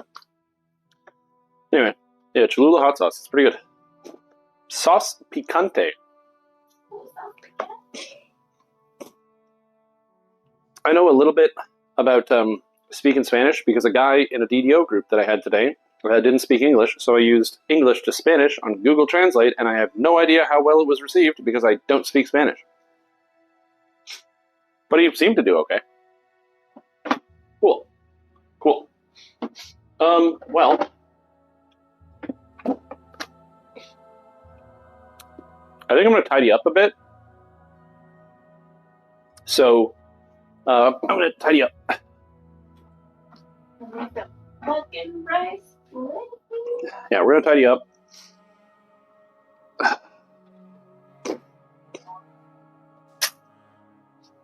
So if you guys want to watch, you can watch me as I go around the kitchen and tidy up all of this stuff. It's going to be a good time.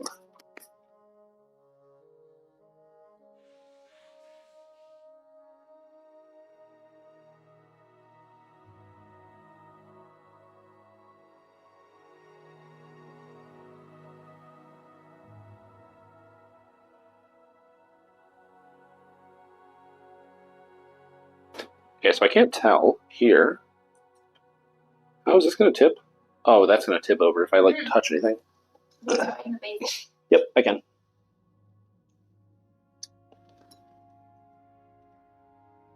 Yeah, it's good. Okay, that's good.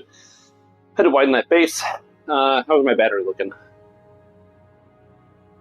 1%. No joke.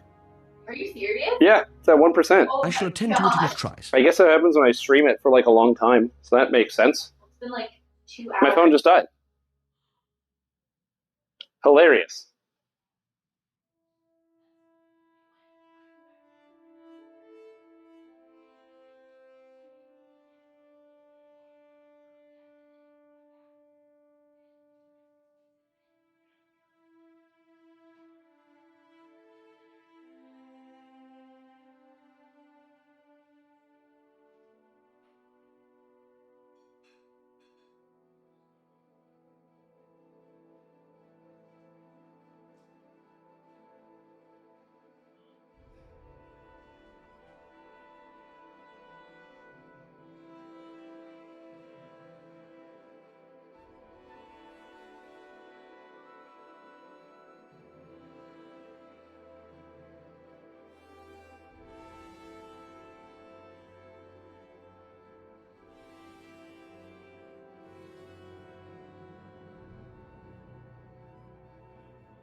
So my phone died. It's recharging. So I will make the Rice Krispies in a little bit, but my phone died. So I'm gonna actually look at messages and read stuff. Also, bye-bye, Mystic Dragon, little mama. Hope you're doing well. Trulu is supposed to be a glass bottle with a wooden cap.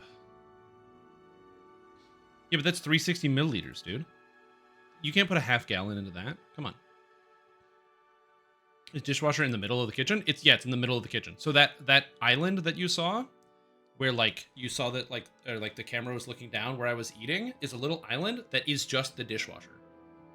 So the dishwasher's hidden right in the middle of the kitchen. It's actually pretty convenient. I like it. Anyway, everything died. Is your roommate sub to the stream? She's not. 583 is a lot. Anyway. I hope everything was good. I hope the music wasn't overpowering either. I was worried about that, but, you know, I guess it is fine. I guess everything is good. Now I can actually read Quest Discord messages completed. that I wasn't doing. So many messages. My roommate? Oh, do you want me to... I can ping her if you want. Give me a sec.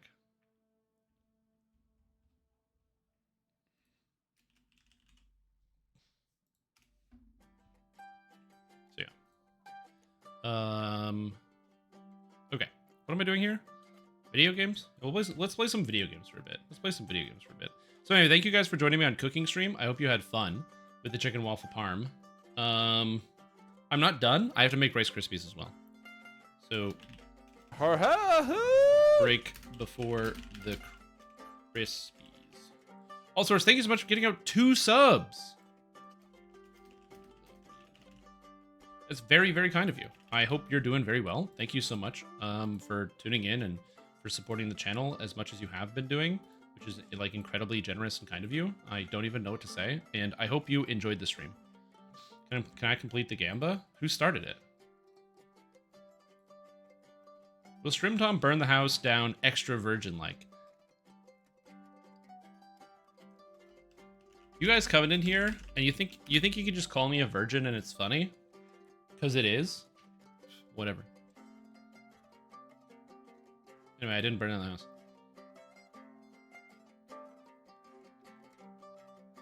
I should have checked who put it on yes. Who put it on yes?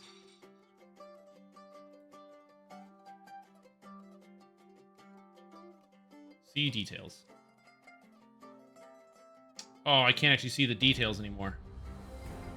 It was only 3 people, so it's fine. Thought my house was gonna burn down. These horses said yes. Yep. Alright, I have so many messages.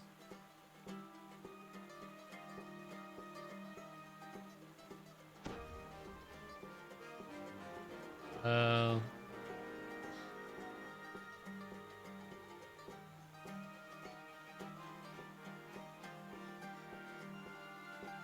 apparently my friends were watching.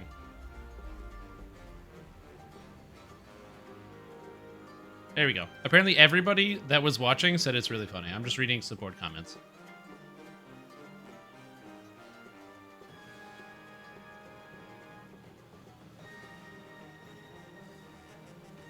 Oh, why does the cat keep going to the door? It's for attention. So, the cat and a lot of animals, when they don't know what to do, like they want your attention, they don't know how to get it. Because if a child wants an attention, they'll be like, mom, mom, until it gets like your attention, right?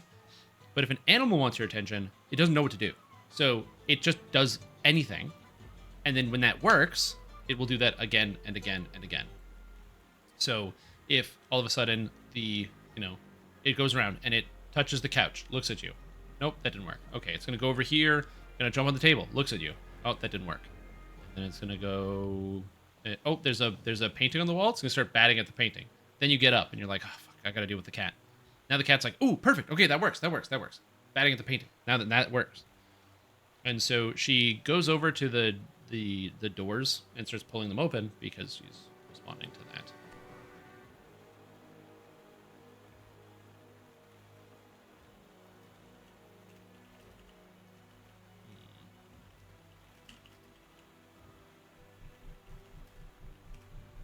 Anyway, so we're good. Yes, that's why animals do that sometimes. They don't understand the complexity of human interaction because they can't, because they're animals, but they do the next best thing, which is they use the total complexity of their own interaction to be like, well, this is what I would do, so therefore this is what's going to work. So yeah, it's not really complicated to understand either, especially not for them. Dude, my heart is pounding. Holy moly, that was really stressful. Whew!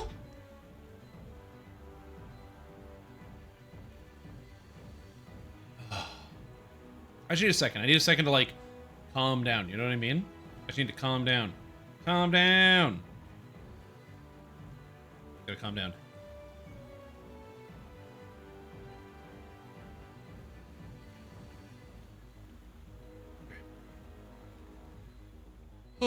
And now I'm being pinged in Discord. How to make fondant potatoes. Hold on, I got an Instagram video to watch, I guess. What's this? I make them fondant potatoes. They're Yeah, what do you buttery, do? soft, delicious. They're often used in fine dining, but you can actually easily make them at home. Here's how you make them. Cut russet potatoes into 1-inch rounds, and then with a ring mold.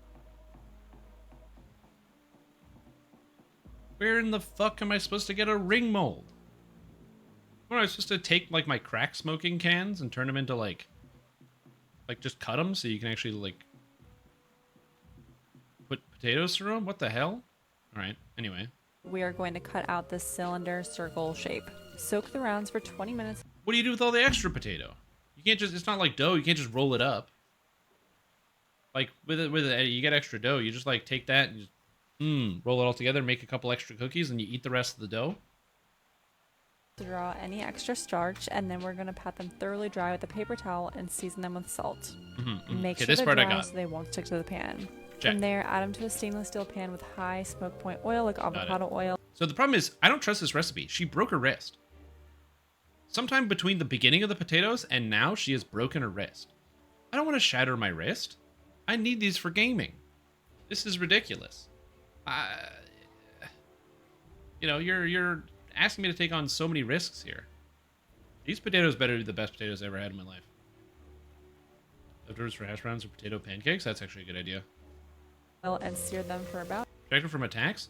No, the oil coats your skin and gives you extra protection. It burns the outer ledges, making them more crisp and more armor class. 2 to 3 minutes on the first side. Once they're golden brown, you can flip them over, decrease the heat to low, and add some butter. Ooh, I like this thyme, part of the crushed recipe. Garlic and rosemary. This is where the flavor's at.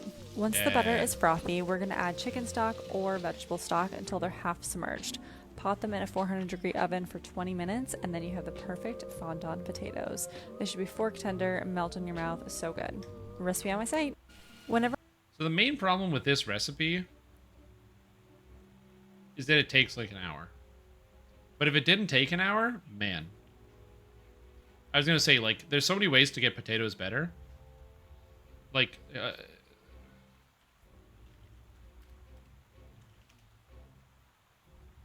undercooked in the middle? Well, like, okay, well, here's the thing, right? What about this? Why am I not just doing this?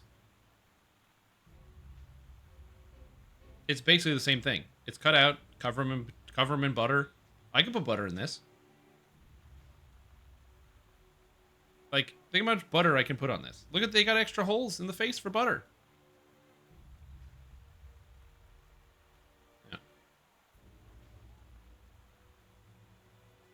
Also, yeah, this is a classic here. A certified banger. One of the best videos on YouTube. If you've never seen this. Hi, I'm Chef Mike Nyland. I'm a Tucson personal chef, and I'm here to show you how to make a 3-cheese blend for pizza. First, you start with shredded mozzarella. Pay attention, guys. Write this down. Then a shredded provolone. And then a freshly grated Parmesan. You mix them all together in the bowl.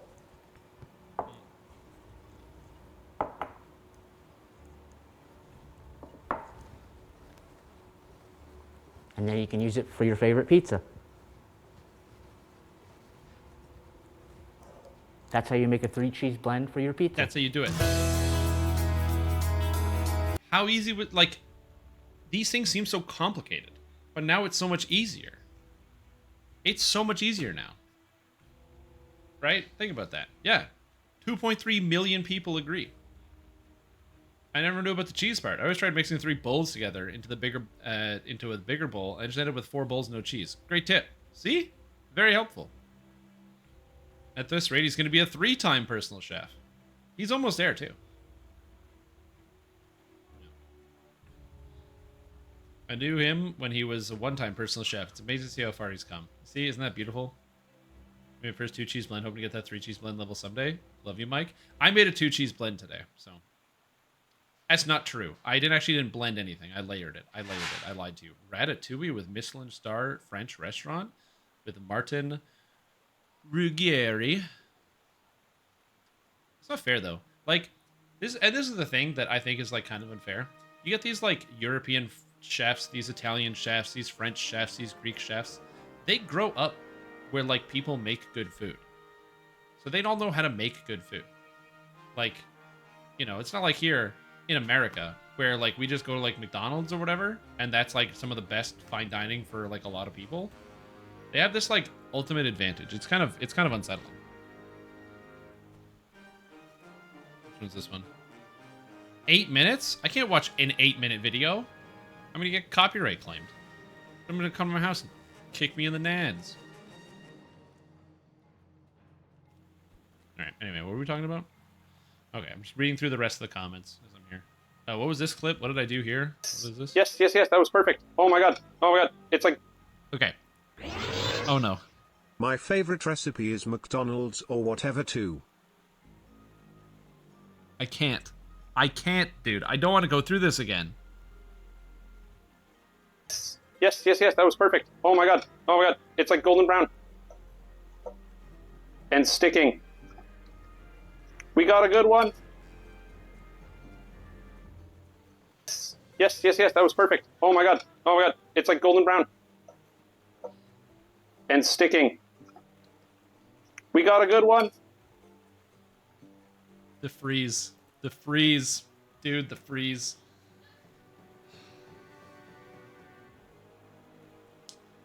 Thanks. Thanks, yeah. Dude, I was stuck. That was a rough video. Okay. You know what? Here. That's much better. Look, I feel better already. Short?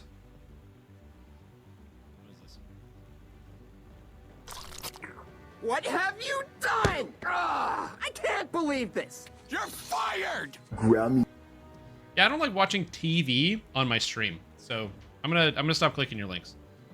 Direct links to TV, I'm gonna try to avoid if possible. Because even like that little few second clip, I'm gonna get in trouble, so I gotta be careful. If it does freak you out, they're great, delicious. It's a McCain product. You guys know McCain?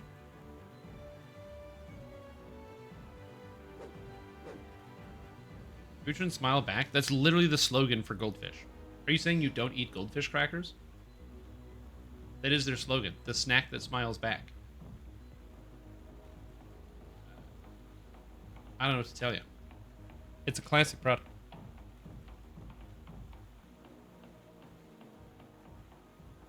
Oh, Chills? Yeah, Chills is a classic. The old Chills voice. Yeah, McCain cakes. Anyway, I don't know what to do right now. I'm just kind of like pacing around.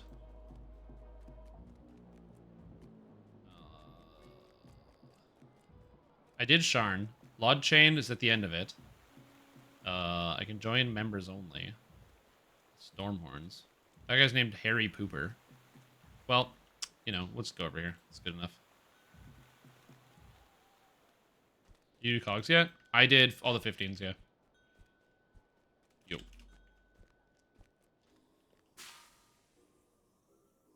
I forgot that. So the thing about this character is I don't get as much experience points because I am lacking the Tome of Learning, which means it takes me longer to level up.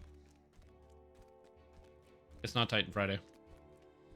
Also, I don't need Pizza Friday. I tell you what, holy moly, that was a lot of food.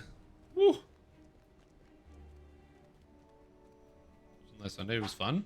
Yeah, like the new expansion's really good. I'm a huge fan. Oh, whoops.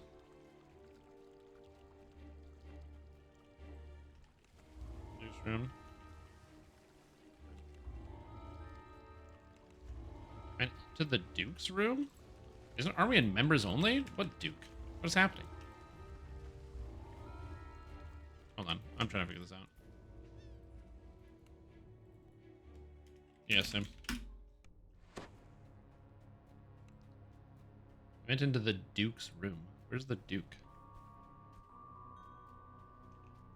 Duke is a griffin? He's flying? Oh, he's doing the quest the long way. Did we get Chuffy's book? Oh, okay.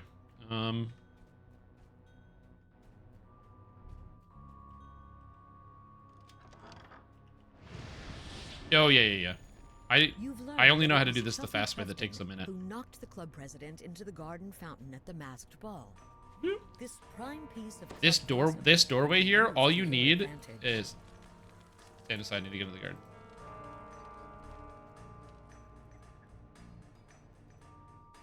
Wait, what? Chuffy opens There we go. the door. You can now make your way to I just clicked the wrong thing every time. Yeah, apparently there's a griffin in this quest. Our leader is currently embroiled in a scandal. So they kept forgetting I got face rolled the first time? That's hilarious. That reminds me, so when I did my Alchemist past life, I went into the... we did Sharn on Epic, or Legendary Reaper at like level 22. This must be where It's pretty good. I'm pretty sure it's good anyway. I have no idea how long I was actually cooking for. I started at 7. When did I stop? It was like 2 hours or something like that. Well, I wasn't cooking for 2 hours, but I was doing something like that. Is it Griffin in this quest? Apparently. I had... Both Ipsum and I had the same reaction of, there's a Griffin here? What do you mean? Like Peter Griffin?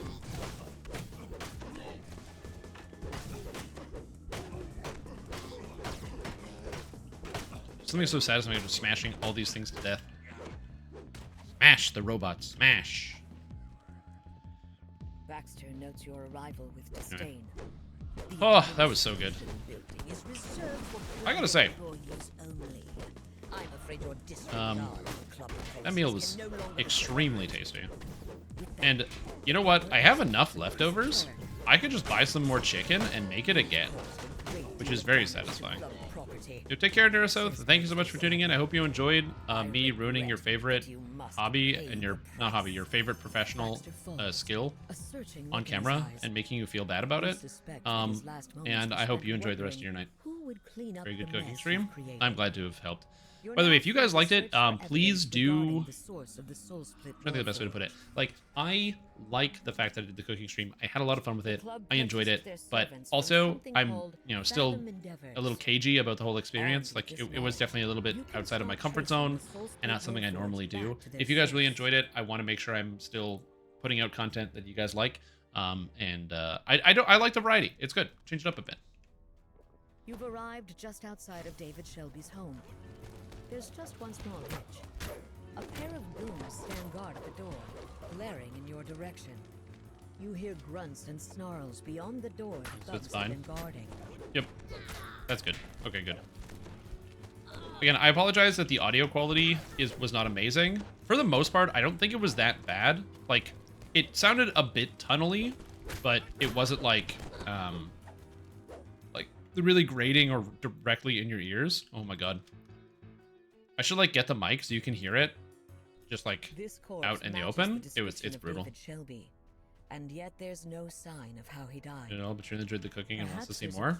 All right. Apartment that points to the information he promised you. You've learned that David had a safe house.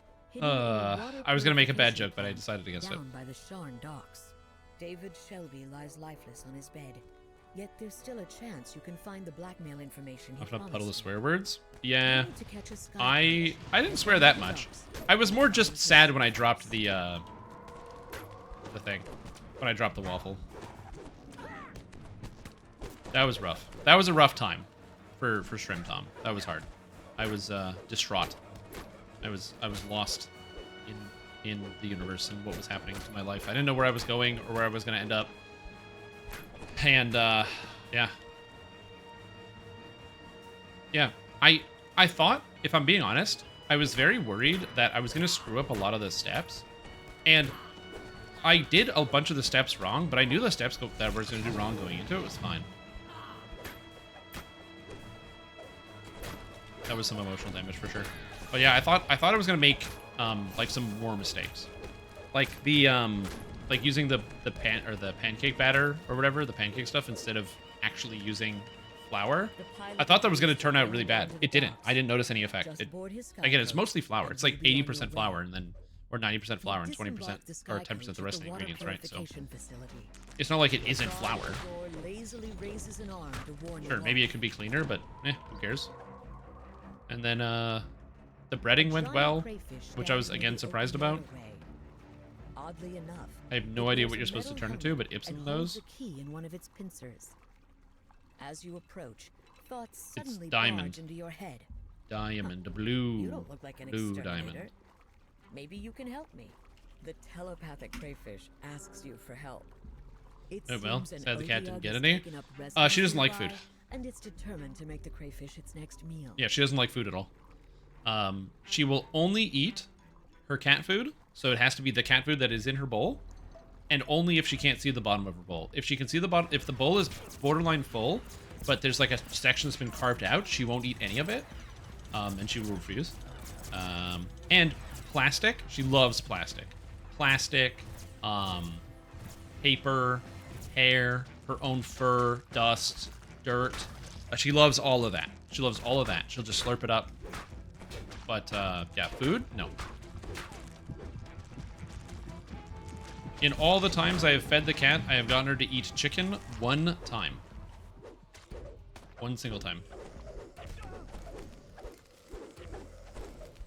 Yep. Can you show a portion yet? Yeah, we already cooked. I will be posting it as its own bit of side-along content, so hopefully you'll enjoy it. It'll be on the stream channel, or like the VODs channel, so if you want to check that out, it'll be there. And then afterwards, I'm just waiting a little bit. I need my phone to charge, and I'm going to be cooking up some more food. I have to make Rice Krispie squares, so I'm going to be setting everything back up and doing Rice Krispie squares after this. We'll be putting that together. I don't think I can screw up Rice Krispie squares, but I don't know. I might surprise myself. Your supposedly dead informant, David Shelby. As a final request, David gives you the key to his safe house and asks you. I don't have like a big glass container. Can you use? Comfortably furnished room lies behind the locked door. The crayfish. What pan do I put them in? Can you stealth past this fight? No, it's the final boss. You have to kill it. Feel the telltale tug of telepathic influence. We're to spray or butter your pan. I'm gonna butter the pan. Yeah. Fathom Endeavors has choco chips. Oh. Okay, so must be the source of all I bought pretzels to crunch them up, chocolate-covered pretzels to crunch them up and throw it on top as topping. But I forgot I ate them. Is next on the agenda. I bought these and I ate them. I've completely spaced.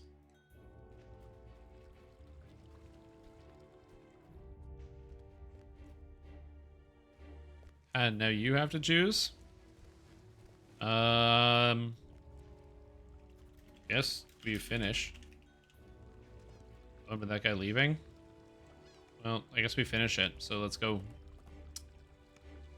What's this next quest called? It's called Quest. Finding Doris.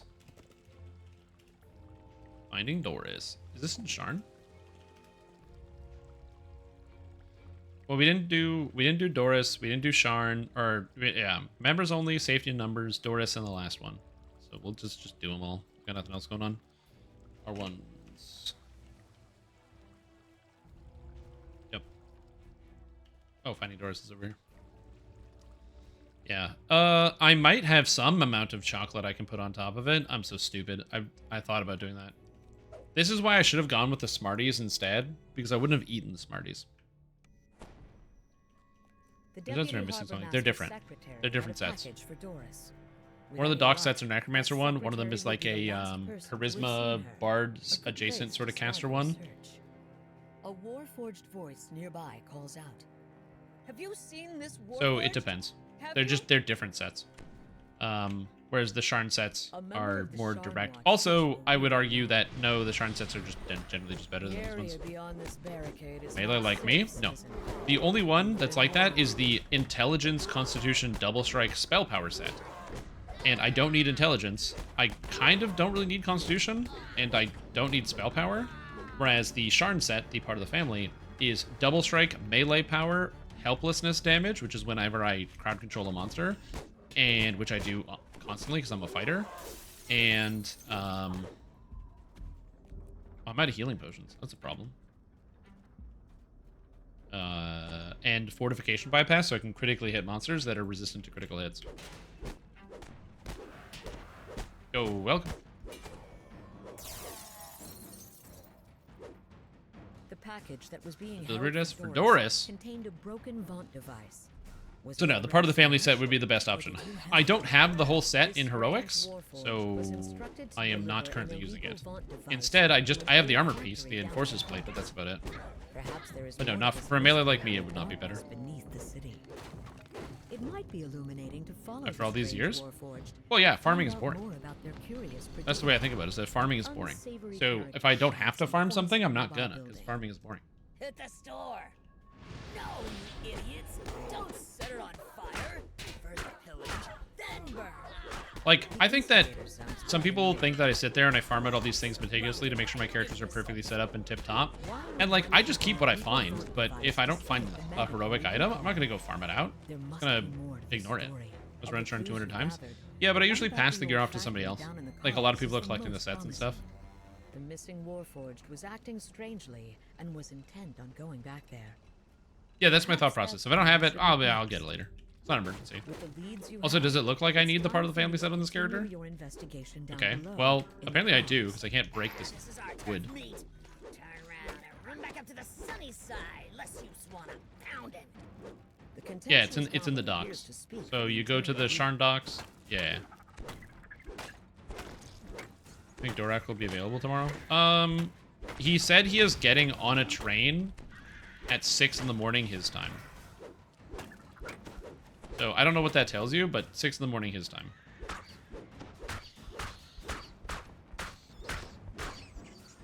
Done intensive farm every quest in the game.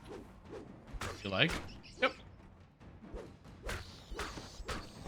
But the reason why I'm still playing the game is because I'm not farming out all the quests. Like, if I spent all my time farming out all these individual things, I might have quit at some point. Instead, I just go, okay, well, I got this. It's good enough. And I just kind of continue from there. That's a good way to think about it. Like, I play games to have fun. So, you know, farming it can be fun. It's like one of the reasons why I really enjoy the video game Diablo 2. Because farming is fun. So when Diablo 2 added the terror zones to the game, which were basically just areas specifically to farm, where all you did is load into the areas and farm for an hour, and then at the end of the hour, the game would give you another terror zone, and you went to the new terror zone, and you farmed there for an hour, and it would just rotate every hour. The number of times I would stay up till 6, 7 in the morning, because I'd be about to go to bed, and then it's like, all right, time to turn in, done farming for the night. The pit is the new terror zone. The pit? Gotta go farm the pit. Okay, I'm gonna go farm the pit. And then, okay. We're good. It's over. Chaos Sanctuary is the terror zone. Chaos Sanctuary! Ugh, well, it's one more farm. It's not a big deal. So some games I like the farming, but in DDO I like the character building and the leveling aspect, so I don't really want to do the farming. Or when it's cows, I'm not fighting the bats. Fuck this. I'm done.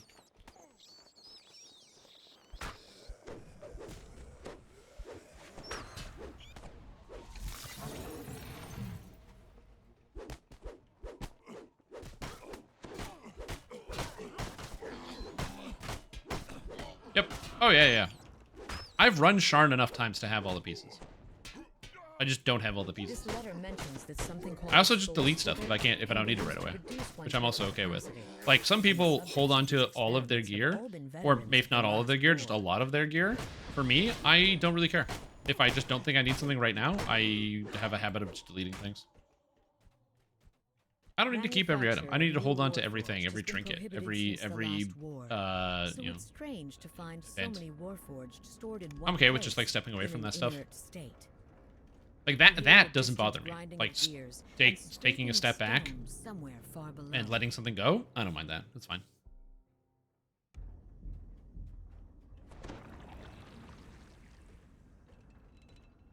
I mean, it's super mid, in my opinion. Like, what does part of the family do? Armor piercing, I have that on gear. True seeing, I have that on gear. Deadly, I have that on gear. What's the last piece? What's the last set do?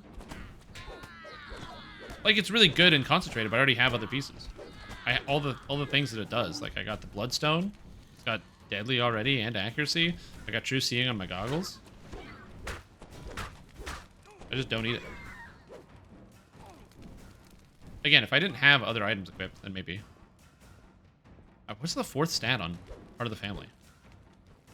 I straight up have no idea. I cannot recall.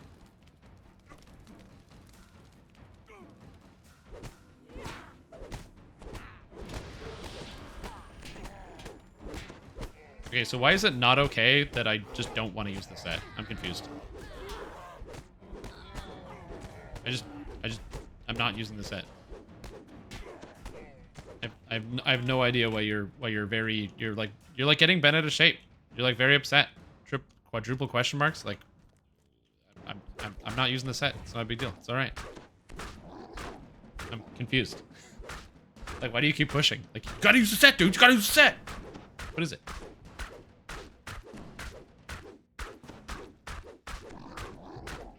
I don't have all the pieces, so I'm not using the set. I don't want to go farm it out.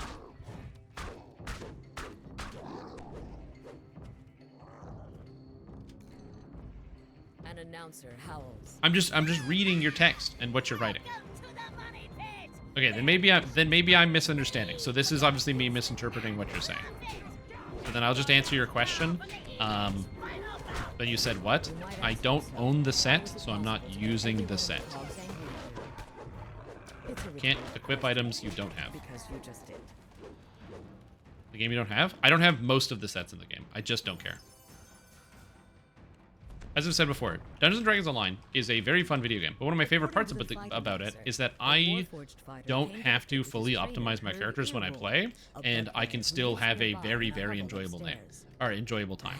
Because, like, if you had to min-max every single element of every single character during the entire leveling process, that would be, like, for me, that would be, like, way too much. I probably wouldn't play the game if I had to do that for every step of the way. But I don't have to. I can play characters that are good enough, and I can enjoy it, and I can kind of ride the line of what is good enough.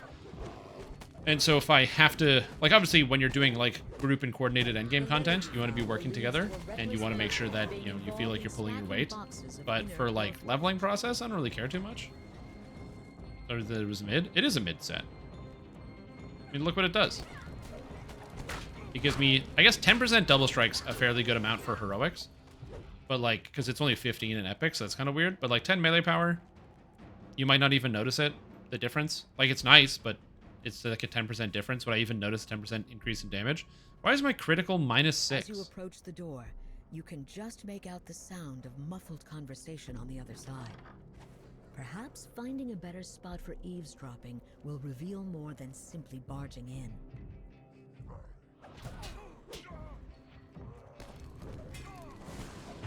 Are we not doing the traps? All right. Huh. But yeah, so, like, the double strike is kind of nice, but, like,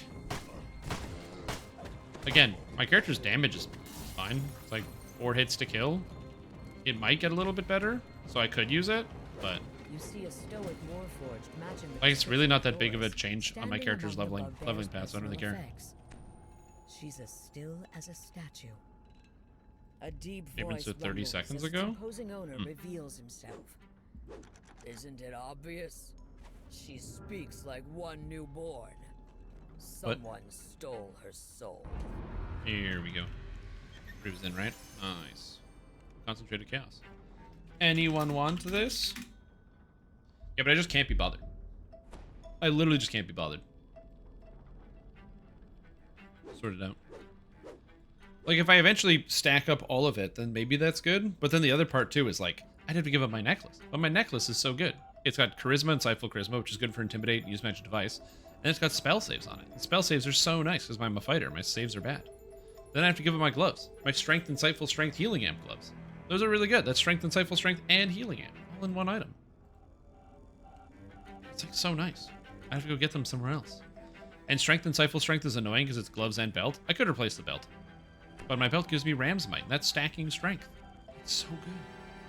And it's +2 strength, +2 damage. There's +3 to damage. What's the next quest called? I have no idea. Safety in numbers. But yeah. I guess I can understand how it would be surprising to hear that, like, I don't really care too much about farming out gear throughout the rest of the game. I get that.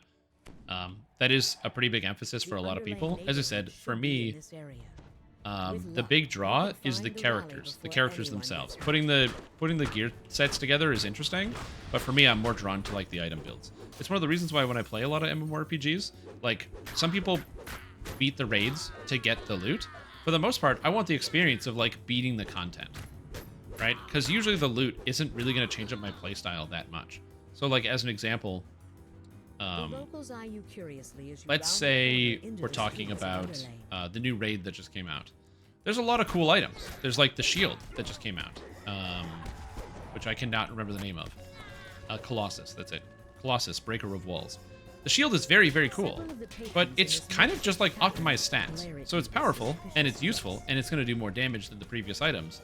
but it's not like changing how my character plays. Like if I pull a Vanguard on it, it's just still a Vanguard.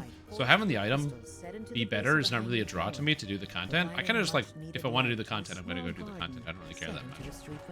Now, earlier in the day, I was talking to, you know, we were having an open discussion. I was mentioning about how the video game Destiny 2, you know, I find my desire to do the content is lower because the odds that you get the actual special loot out of the content is really low. And that might seem counterintuitive because I'm specifically referencing loot, but in that game, the equipment you get does have a huge difference. So like, if I get one of the special exotic guns, the exotic guns change how your character plays because they're like build-enabling weapons that allow you to do things you couldn't do before.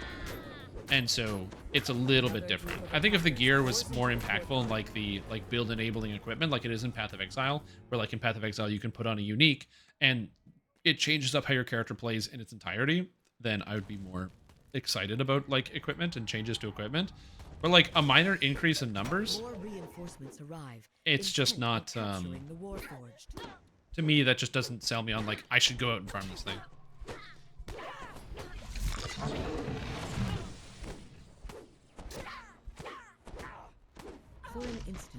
Mule somewhere? Nah, I don't like bank space. Because the other problem too is I have a lot of mules with a lot of gear. So I actually have like most items from Sharn and Ravenloft all banked away on a mule.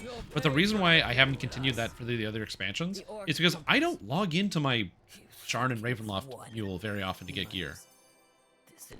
I usually kind of just leave them. Like I'll be like, oh, I could probably use this Sharn item, and then I just don't swap over and it doesn't matter. No, never. Is it actually generally better than Demonic Slab? It's like 100 times better than Demonic Slab, yeah.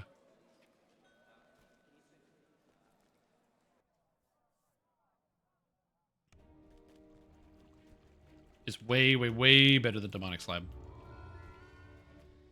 Colossus Breaker of Walls is a very good shield. Or Colossus the Breaking Wall. It has raid damage dice, so it deals more damage as a raid item. It has guard breaking on it, so when you critically strike an enemy with your main hand or your shield, it causes the enemy to become stunned on every critical strike. And then it also has shield bashing built into it and extra crit. It's really, really, really good. It's also not hard to get, because it's basically, hello, I don't know what the LFM said, but we're in an underlane assignment. Things seem strangely quiet as you enter the it's nice, underlane because some of the locals the only time you want it is if you're a Vanguard, and most people don't play Vanguards, so who cares? They're gonna like, you're gonna join the raid and somebody's gonna be like, oh, does anyone want Colossus? And you'll be like, ooh, ooh, ooh, me! And you like raise your hand and somebody will probably end up giving it to you. Nope, that's what makes it even better. You can use it with medium armor on like a fighter and get the maximum dex bonus from fighter, the Kensai and Vanguard at the same time, and have a max dex of like 30 in a large shield, so you can have a large shield with 30 dodge. This area absolutely seems massive. To be a part of the city's massive water purification. Because that's the problem with using a tower shield on a Vanguard, is it heavily limits your defensive options. Because sure, you get a little bit more magic resistance rating from the tower, a little bit more physical resistance rating, and a little bit more armor class. But then your dodge goes from whatever would normally be to like 4. You enter the central tower of Underlane. Now you can increase it again with a fighter, so you can get it I think up to 7, and then you can use an augment for 9, maybe 10. But then that's like the cap of your dodge, which is just not as high as you would like it. Yeah, not that it doesn't work, it's just yeah, it's just a little limited. That being said, I'm very excited to test it out. I haven't had the chance to do it yet, so I've been just coming up with a lot of other ideas. I fully geared out my Bard, which I'm very proud of. I'm going to be fully gearing this character once I actually get to level 32, which I will presumably be proud of. I mean, it's not really my gear set. It's I was blessed by the graces of the tank master themselves, emergencies. So I have a build that is emergency certified, so hopefully it will be good. This is a low life character, so I don't really have a lot of past lives on this. I have 2 epic lives, and they're both bad, 1 iconic, and 3 class past lives, 2 of them being mana past lives. Oops. But yeah. Not dodge? Yeah. Like, as a DPS, dodge is the best. Because if you only take 3 hits, or like if you only take 2 hits before you die, then a 33% dodge gives you an insane amount of extra survivability. You hit that 1 in 3 twice in a row, which is only a 1 in 9 chance. And that is like a massive increase to survivability.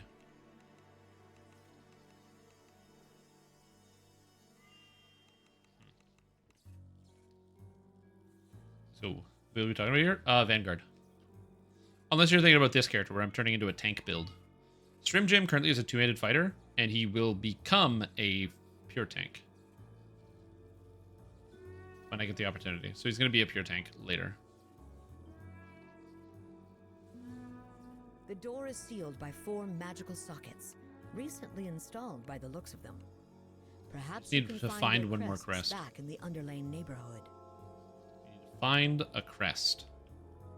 Where is the crest? If I were a crest, where would I be?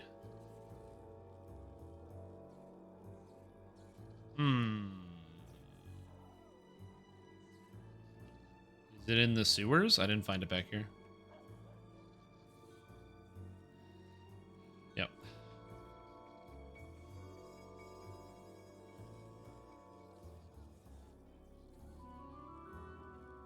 Rest were the same. To deal damage? Well, for this character. Like this like the leveling process. For leveling, I am trying to deal damage. When I get to level 32, my character will go down to 0 damage. Don't worry about that. I will have 0 damage. Oh, tower versus large? Yeah. Unlike a Vanguard, yeah.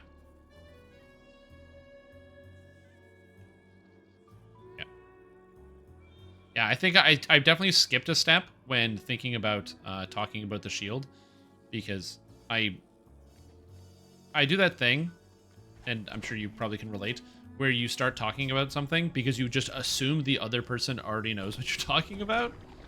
Yeah, I do that sometimes. As the fort door opens, you can hear frightened whispers ahead.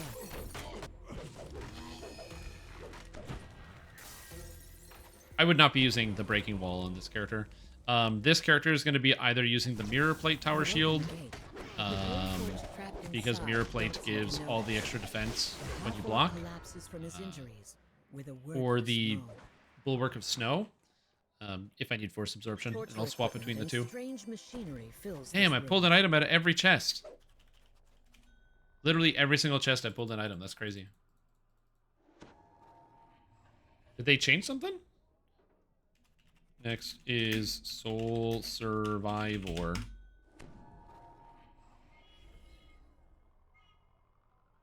The small is very cool looking. It's not very good, but it is very cool looking. I like it. Quest completed. Also, Grey Wolf, welcome back to the stream team. Priestess Word, you're having a fantastic day. Glad you are, or hopefully you're doing well. Prediction for the gloves? Sure.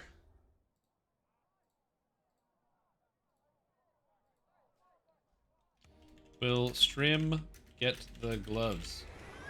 Yes. Cry. Cry, Bobby. Cry. Nope. Well, here you go.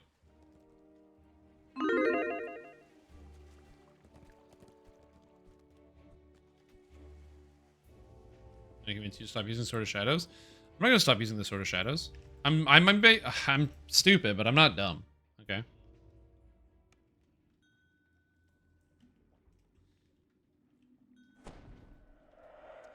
I know how to get past the bugs. Just let me talk to the NPCs, so you don't have to worry about bugging the quest out. I know how to get through this without bugging it. You have it on good authority that the ship and its house The stratagems. captain somehow 40k on spiting Bobby. the soulless war 5. Let's go, dude. Doris could always handle herself. That reminds me of that time that I dropped my waffle on the ground. You guys remember that? When I threw my waffle on the ground? Whoops. Game schedule always a lie. I just didn't update it this week. I forgot. I was really busy. The schedule on the stream this week was last week's schedule. General rule, Turning the faucet results in unless creaking something else from out in the happens. hallway. What is this? The water drains from the cabin's Oh, thanks. aquarium. And Unless something else happens, I try to be on at 1 o'clock every day. revealing an elevator That's when I shaft usually try to leading start. down.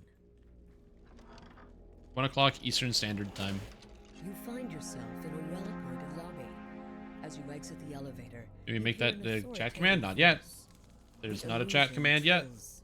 Attention, Fathom personnel. The central Sounds laboratory whatever is too. closed Yeah. while I work on my newest creation. Missed that My one. assistant will handle any complaints. I shall not be disturbed. Okay, Doris is here. Perfect. All right, it is Weir. So now we go in here and we go Soul Survivor DDO, and we click this. Alrighty. As you exit the Weir. lobby, Weir alarms is sound, workshop. showing your four Workshop cars is where? to act. Restroom workshops. Intruder It's on the detected way. in Fathom headquarters. Sending security to apprehend the suspect. Yeah, I Google it every time. There's no way I can't figure it out.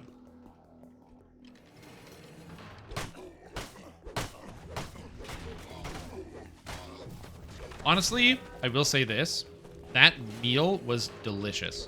That was so good. Chicken Parm Waffles is fantastic and something that I can't recommend you eat regularly unless you like clear it with your doctor first. Like go to your doctor, get them to take like a blood sample, check all your heart valves, make sure everything is going good. And then, and only then, would I recommend having Chicken Parm Waffles. Dr. Volcana's assistant stands in the far corner of this chamber, examining an inert warforged. Okay, so the trick to this one is you have to stop damaging, you can't talk to the assistant right away. You have to take the assistant down, and then you don't talk to them until... Hilke throws up his hands in surrender. Maybe now the alchemist will be willing to share what he knows about Fathom's head scientist.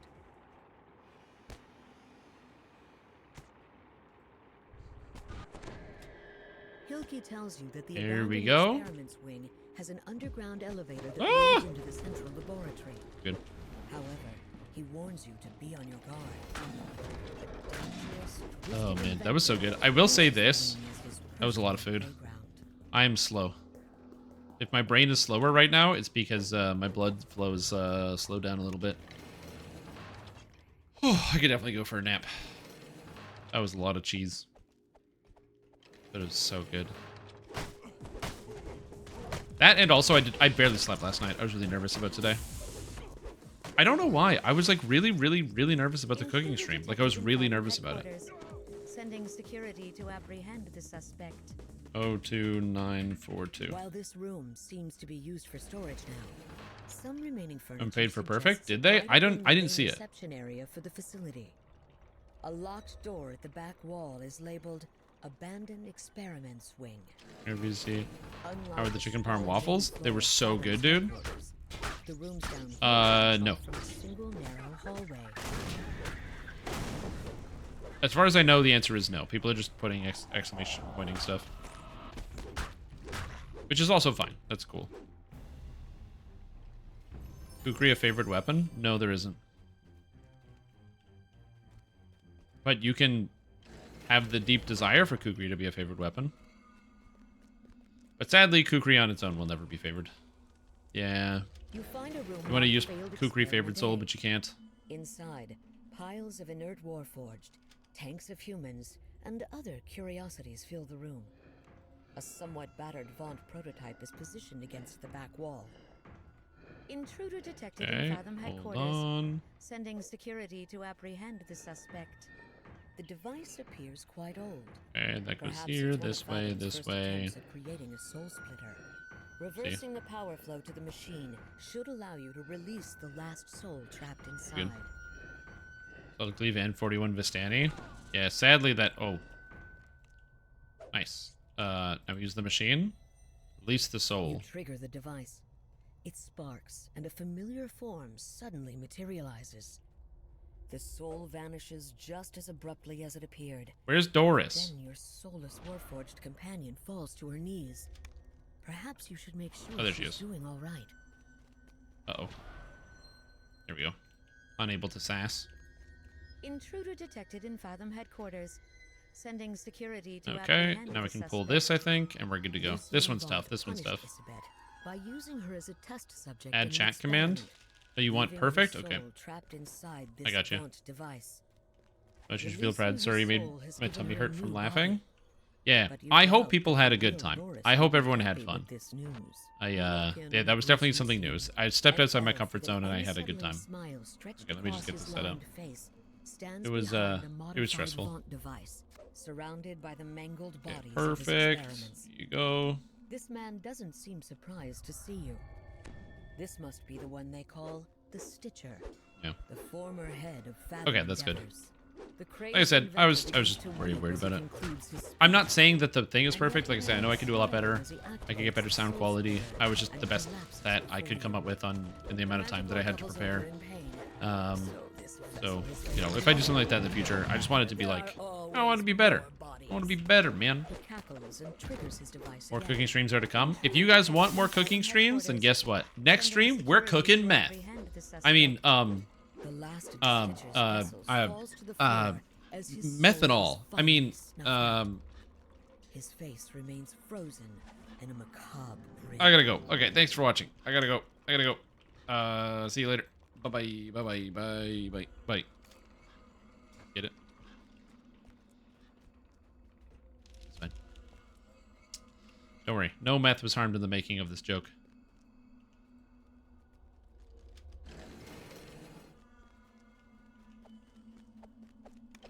You encounter a small nook where you can rest before That's not a bad riding the deal. elevator up to the central laboratory and whatever waits inside. Oh, why on the wrong server? Oh, Once okay, you that proceed sucks. to the central Yeah, wrong server. laboratory, That's not good. You will be unable to leave until the quest completes. You step out of the elevator and into the central laboratory. This quest, I will say this is a really ambitious adventure. I just wish my frame rate didn't drop as much because it's really cool. Being in this like underwater dungeon with all the fish and everything else going above you with the glass, this like soul chasm down here. It's really cool. Come, she To continues. change servers. I'm so excited for you to meet my latest effort. Yeah, I agree. This is also why I never roll. I should probably do a gold roll prediction. Rises from the dirt. I would like you to meet Eve. The welder cackles. I'll probably do like a, I'm gonna be making Rice Krispies squares in a little bit. I should probably do a, you know, finger, Will Strimtom burn his fingers prediction. Now, where's the rush? I think my dogs could use some playtime. Packs of hounds and iron defenders There it is. stream in. The Warforged Titans movements We're like going into a server merge. Yeah, they ignored all the server merge questions today on the broadcast, so I don't know how that's gonna go, but we'll see. The welder draws back, out of breath. This fight is getting a bit unrefined. I think it's time to let my art speak for itself. Okay. The welder cackles as shield guardians come to her aid. Dr. Volcana shudders as you land the killing blow. With a last mad laugh, the artist Shudders as you land the killing blow. I need to get better at describing killing blows. That's a skill I need to improve on for pen and paper. I think I'm not very good at describing how people kill monsters. Which is an issue for sure. And that's something I gotta improve on.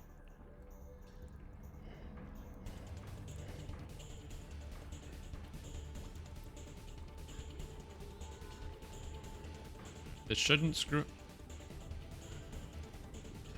do blue, please. Set to blue! Set to blue!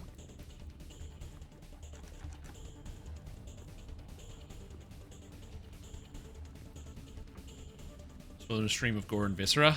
Nah, I was going over some of the old lines in Ashron's Call, the original game, and when you kill monsters, it would type the death text into chat, depending on the type of weapon you used. So if you used acid, it would be like, you know, you melt their face off, or if you use fire, it does whatever. But then also, some of them would be so funny, where it's like, you killed them so hard, their ancestors felt it. Alright, yellow.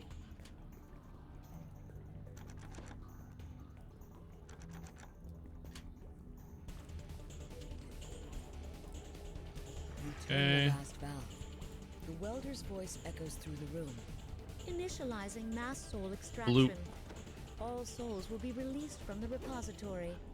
Souls flash around you as they burst from their Yellow. confinement and venture out in search of the bodies they once called home. And now we're on yellow. A moment passes, and you hear a familiar It's voice fast. from a corner of the laboratory. Is that Doris? Her voice seems to be coming from an iron defender. Here we go, we're done. Doris, unhappy with her current vessel, would You be cleave a attempt creature in twain when your party is full of club users. soul Yep, has you no cleave your enemy in twain.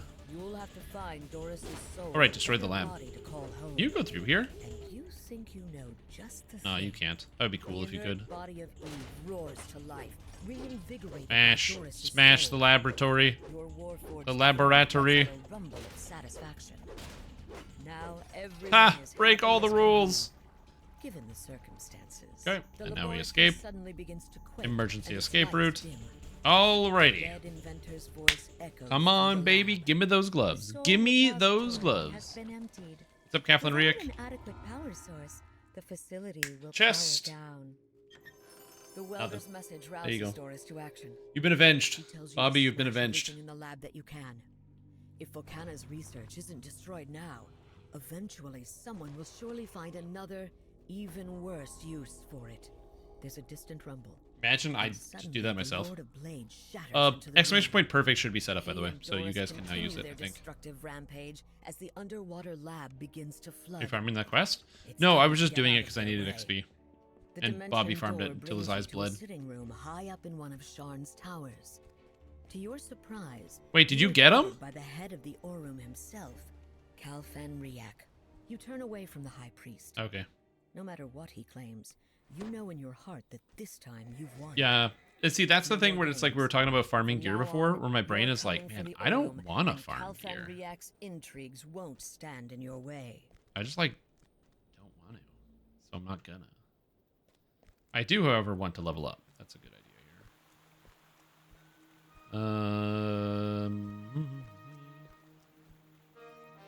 I gotta do Sharn 16s.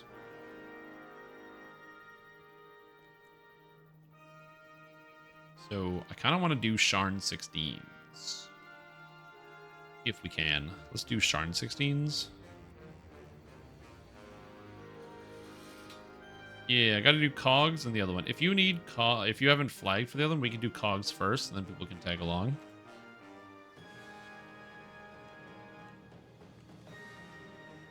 Okay.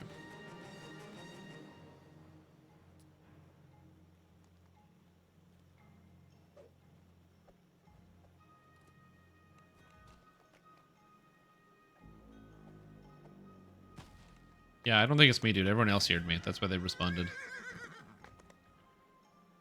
Oh, wait, he can't hear me when I said that. That's hilarious. Maybe you should check your sound.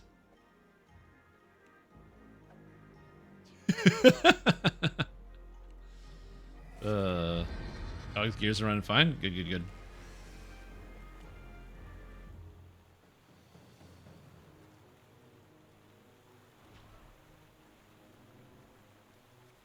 Let's do cogs first. So, what's it called?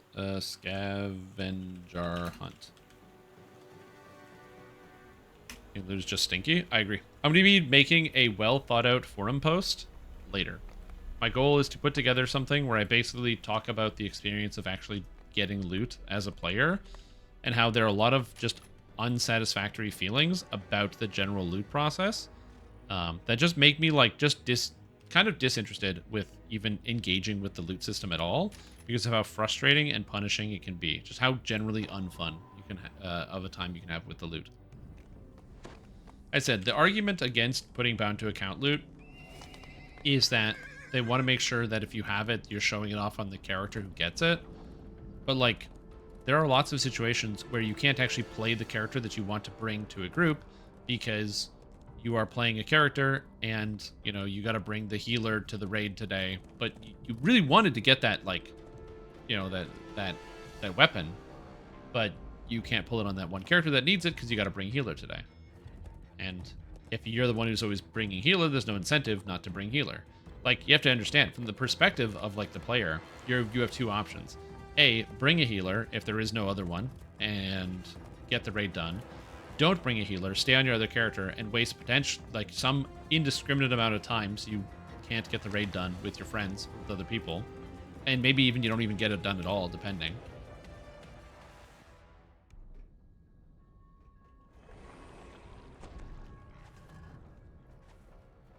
A familiar sound. Raid gear on a character that needs to raid to get raid gear. Yeah. What's that actually show? Yeah, like I said, it was a lot. It was not a great. I don't think it.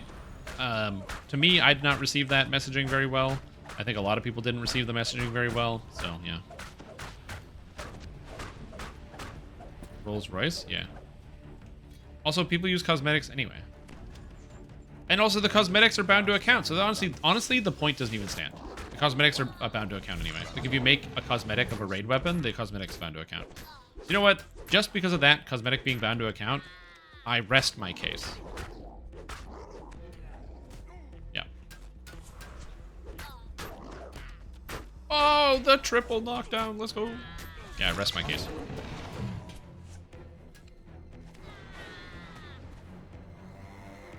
In fact, for the point, I should go get a bunch of mirrors and then do cosmetics of like a full set of raid gear on like a level 1 character in town. And be like, look, of my achievement. No sign of the scavenged arcane assistant. Follow the goblin that ran off. Inherit the properties? No. If they inherited the properties of the items you carry, that'd be crazy. Falls into the depths of the trash system. Ace Attorney style video game? Objection! I'm probably not going to be that aggressive.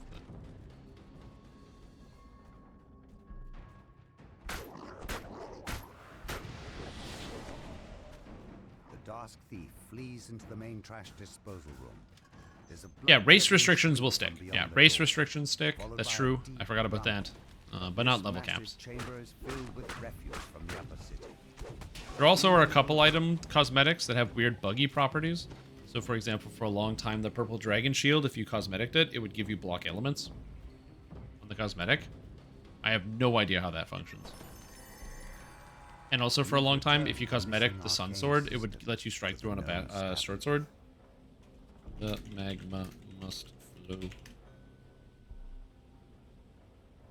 Yeah. That's not binding restrictions though. So it doesn't copy the binding restriction. It will copy that property though. So if you copy an item that's like in a quest, so for example, the sword Tessius in Relic of a Sovereign Past, if you copy that, then when you leave the quest, your copy will drop on the ground. You're absolutely right. That is how that works.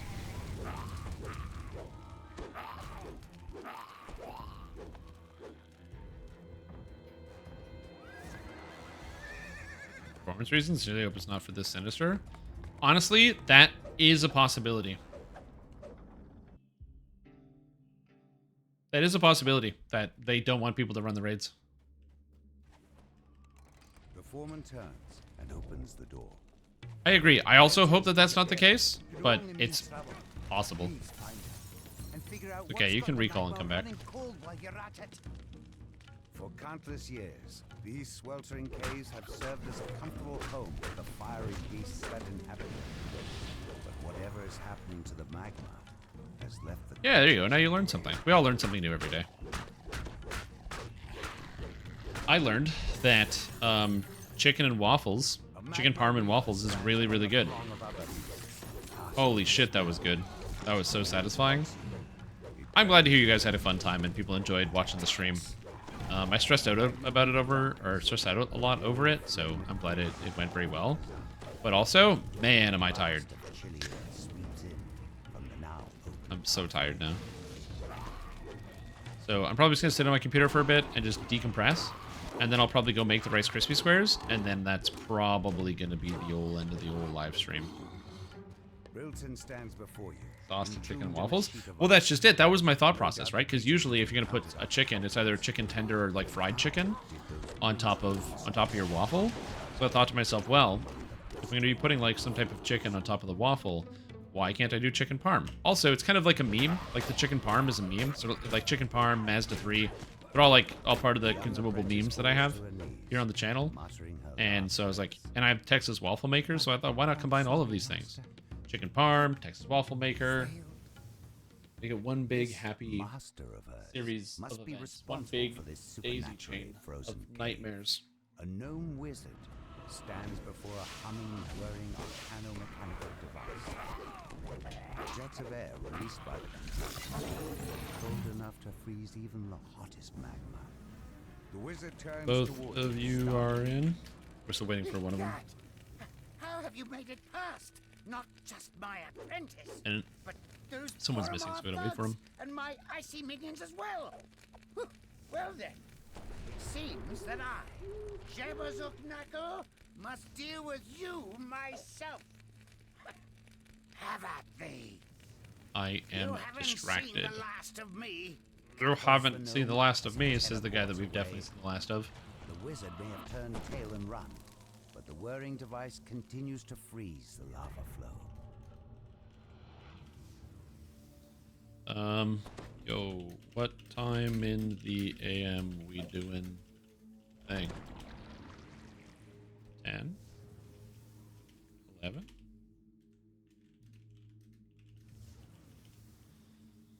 I have to go over to my mom's tomorrow to help her move a bunch of stuff and do some things. So that's why I'm making the Rice Krispies to bring them over.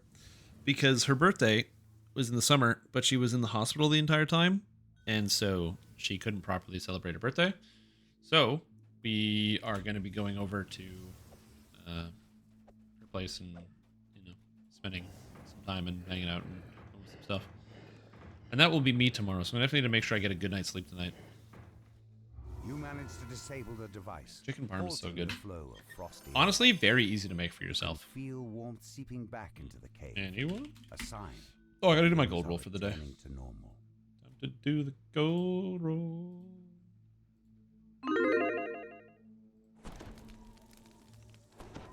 Jabazoo Knuckles Knack. Oh, wow, that's crazy. I had no idea.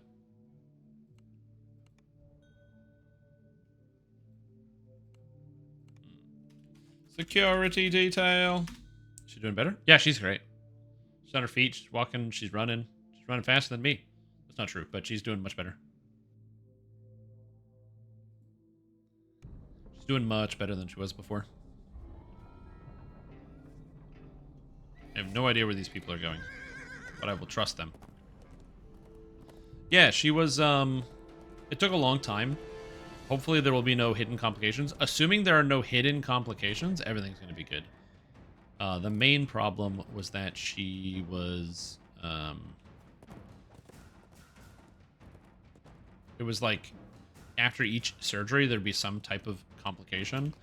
So, like, first surgery, which would have been perfect, except she was allergic to the cobalt that was placed, like, on her spine. And the problem is, cobalt allergy is extremely rare. And so it was not expected by anybody, and it was not the first thing they thought of.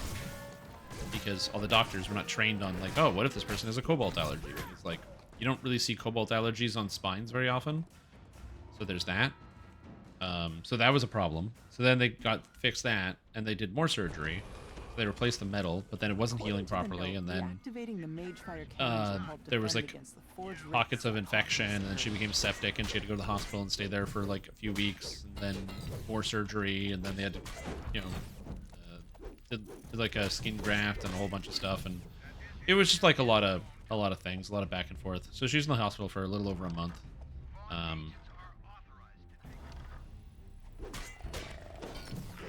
And it's just a it's all over now, which is nice. That's the good thing. Because, like, even though as somebody who doesn't mind just sitting around all day, like, I'm down to sit in the chair and just kind of hang out and do nothing. Even, like, with that being said, I do think that it would drive me absolutely insane to have to do that. To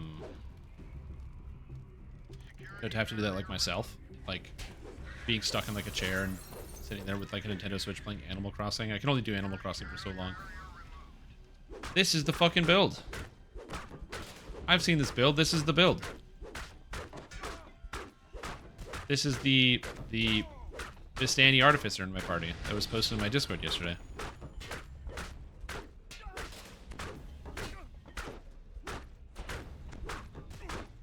Well, the reason why they use cobalt is because cobalt allergies are very rare.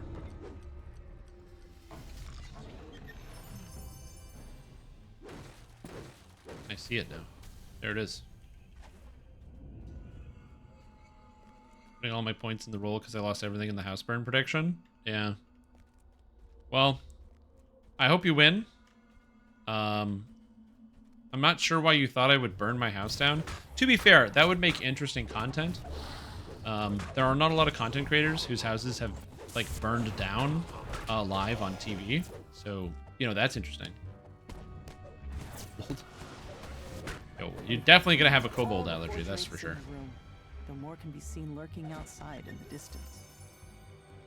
Alright. Roll call. Gotta walk. Cobalt with some robotics and shock absorption. There you go. You're one step closer to being cyberpunk. All them kooky prosthetics.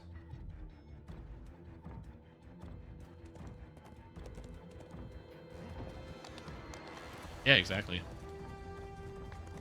I still haven't played, wait, is How We Doing still here? Did you play Phantom Liberty yet? I don't know if you're still here. Because I remember we played Cyberpunk at the same time.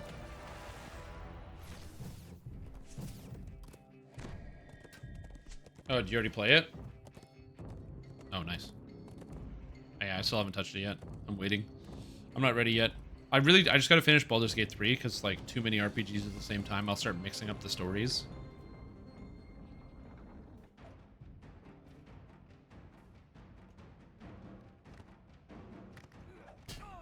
How do you get through this?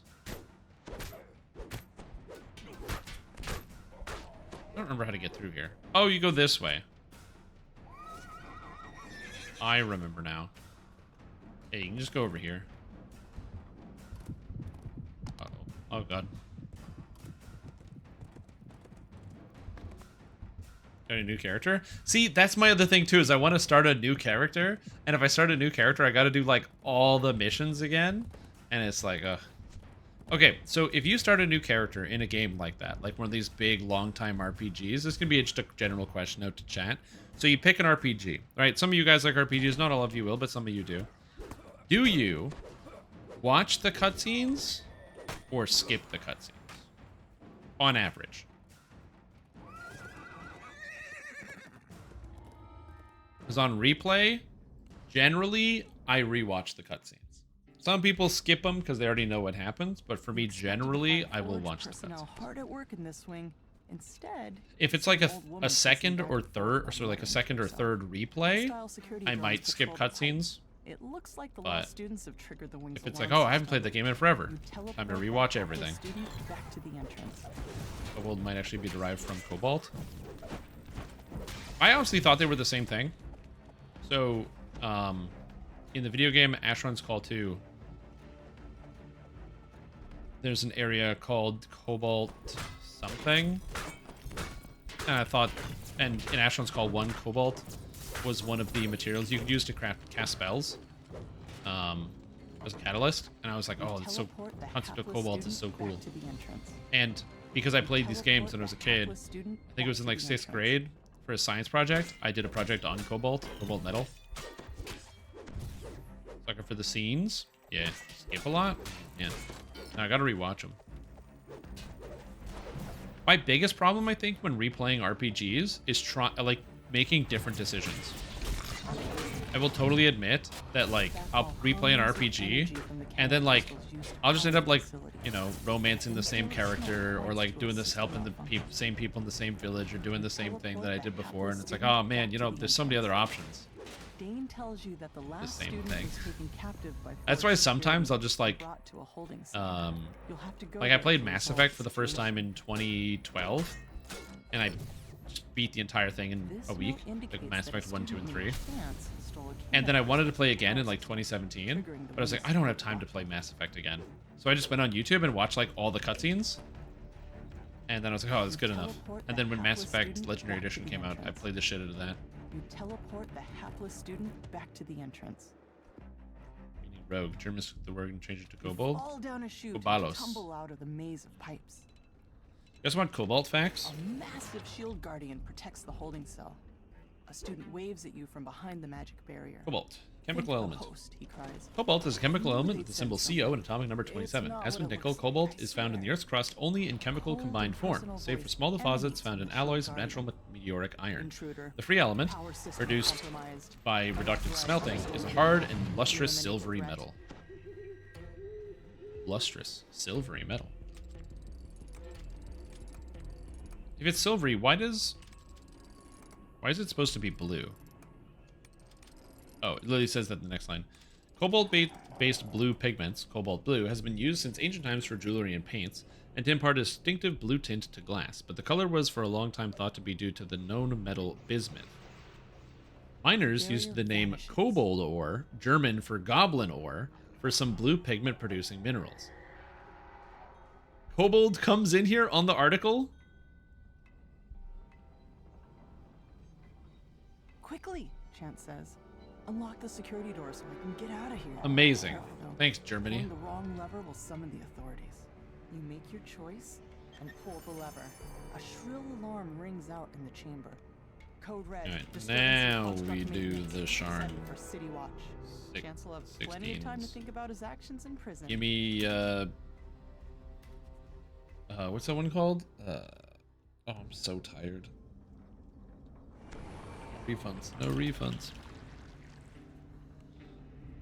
Yeah, I couldn't remember.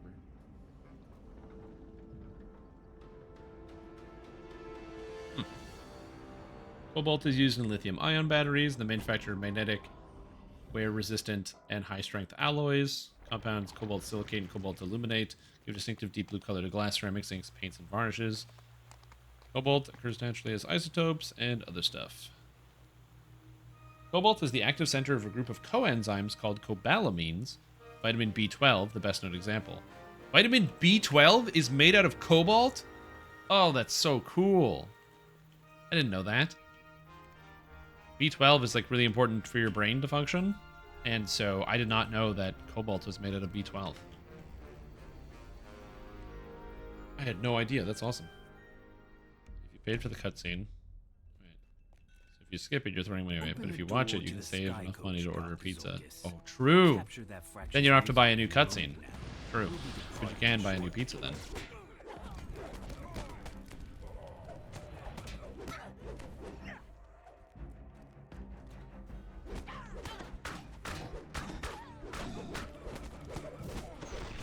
God, I can't get in front of these things. Mash.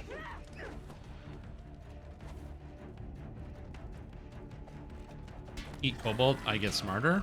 Yes. If you eat cobalt, you get smarter. That's what all the smart people do. They eat cobalt. I'm pretty sure that isn't vitamin B12. It's like niacin and B12 that are like the main ingredients of 5-hour energy. It's the reason why you don't have like as harsh of a crash as you do with like caffeine, because it's actually just a totally different chemical process. That could be wrong. But that sounds right. Pretty sure. It's just a supercharged shot of B12 and niacin. That's why if you don't really eat enough before you drink a 5-hour energy, you get the niacin flush, where there's too much niacin in the or too much niacin in the body, and it flushes and it causes like blood to go to the roof of the skin. Anyway, all the blood to rush into your skin, and you turn red.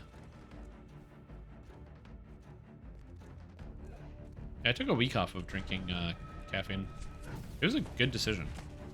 I learned a lot about myself. I learned I am in fact addicted to caffeine, which is something that I didn't, like I knew, but I like didn't know. Like I knew I was addicted to caffeine, but I didn't understand what being addicted to something meant, if that makes sense.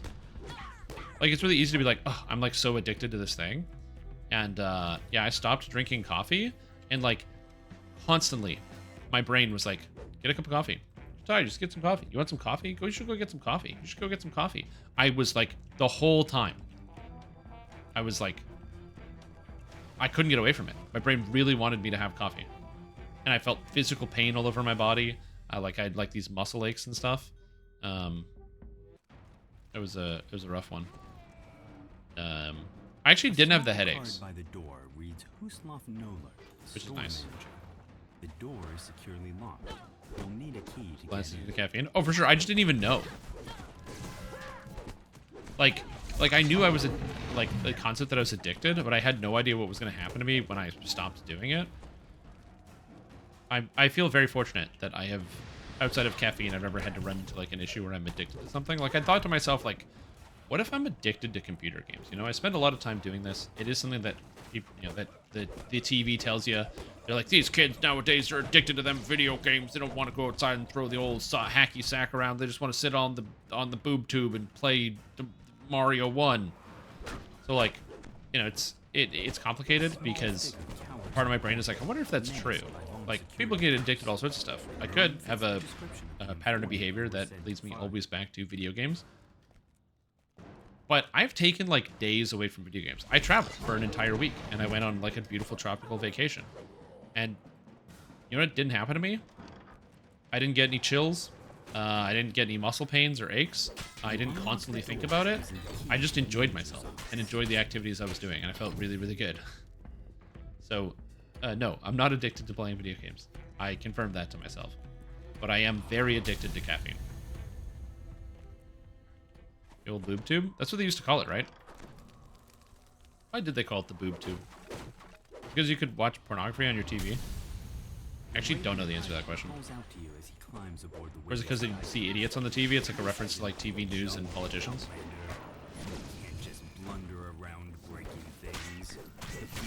Play games I want to play right now? Yeah, that too.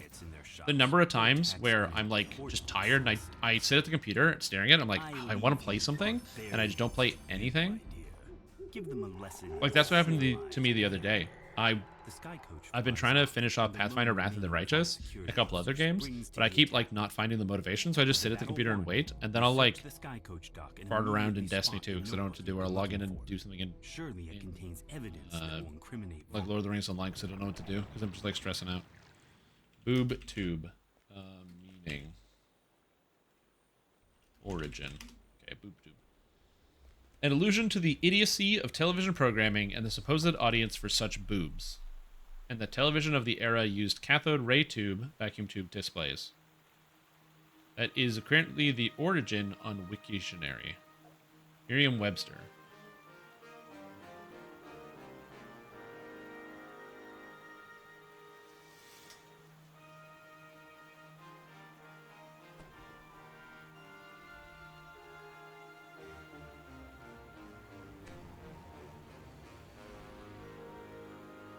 Yo, I need a documentary on this shit.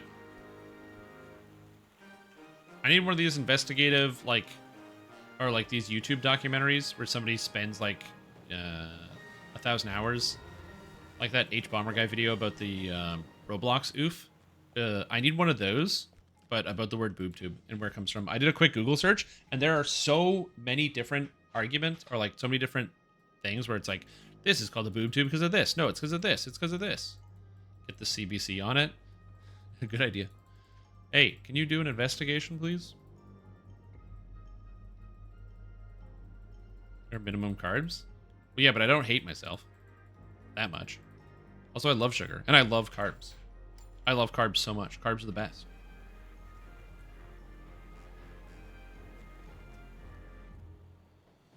Also, for the record, I'm still drinking coffee. Like, I had coffee today. See, it's right here. Well, it's empty, but I had coffee today. So it's not like I'm quitting coffee or anything like that. I mostly just put myself through detox because... Or put myself through withdrawal because I felt like it. I don't always make good decisions. I don't know why you guys listen to me. Sugar is addictive? Absolutely. Oh, 100% it is. Yeah, sugar can get you. Like the really heavily processed stuff. Yep. That's that stuff can be kind of spooky. I mean, I still eat it, and I don't really ask any questions, but you know, it happens. Here, nice.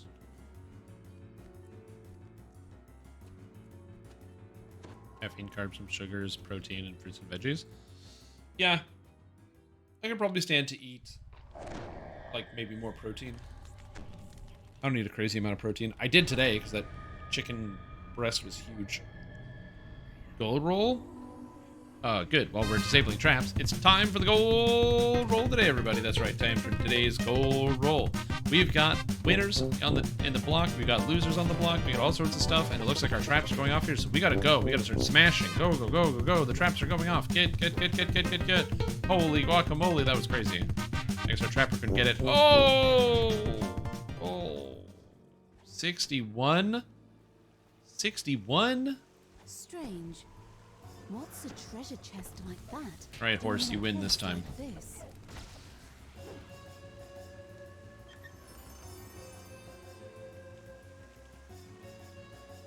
No added sugars. Natural is okay. I mean, sugar's still sugar.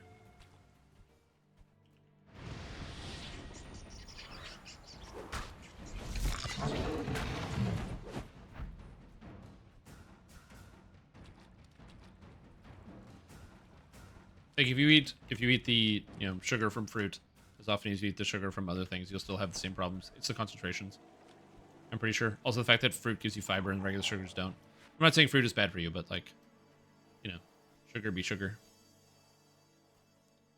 Sugar. Maybe that's the secret. Instead of putting sugar in the cup of coffee, I should just go squeeze an orange. Lady Thora gapes at you like a startled deer. Then she sighs with exasperation. So stupid. Just squeeze an orange in the coffee. What? I'm not supposed to put sugar. It's all natural sugar.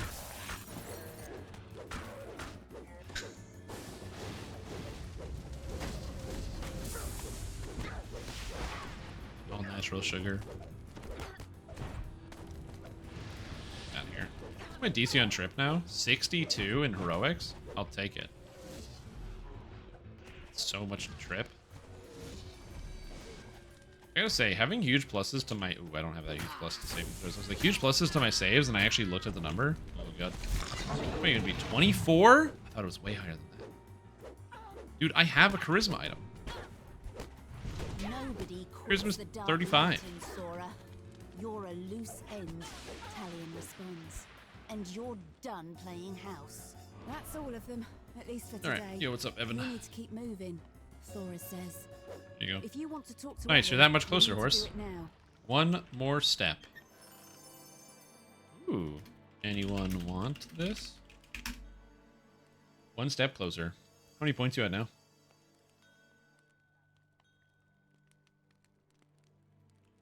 Oh shit, I forgot to update the thing. God, I'm so tired. I'm like making mistakes. I mean, I forget when I'm not tired, but I'm also just tired.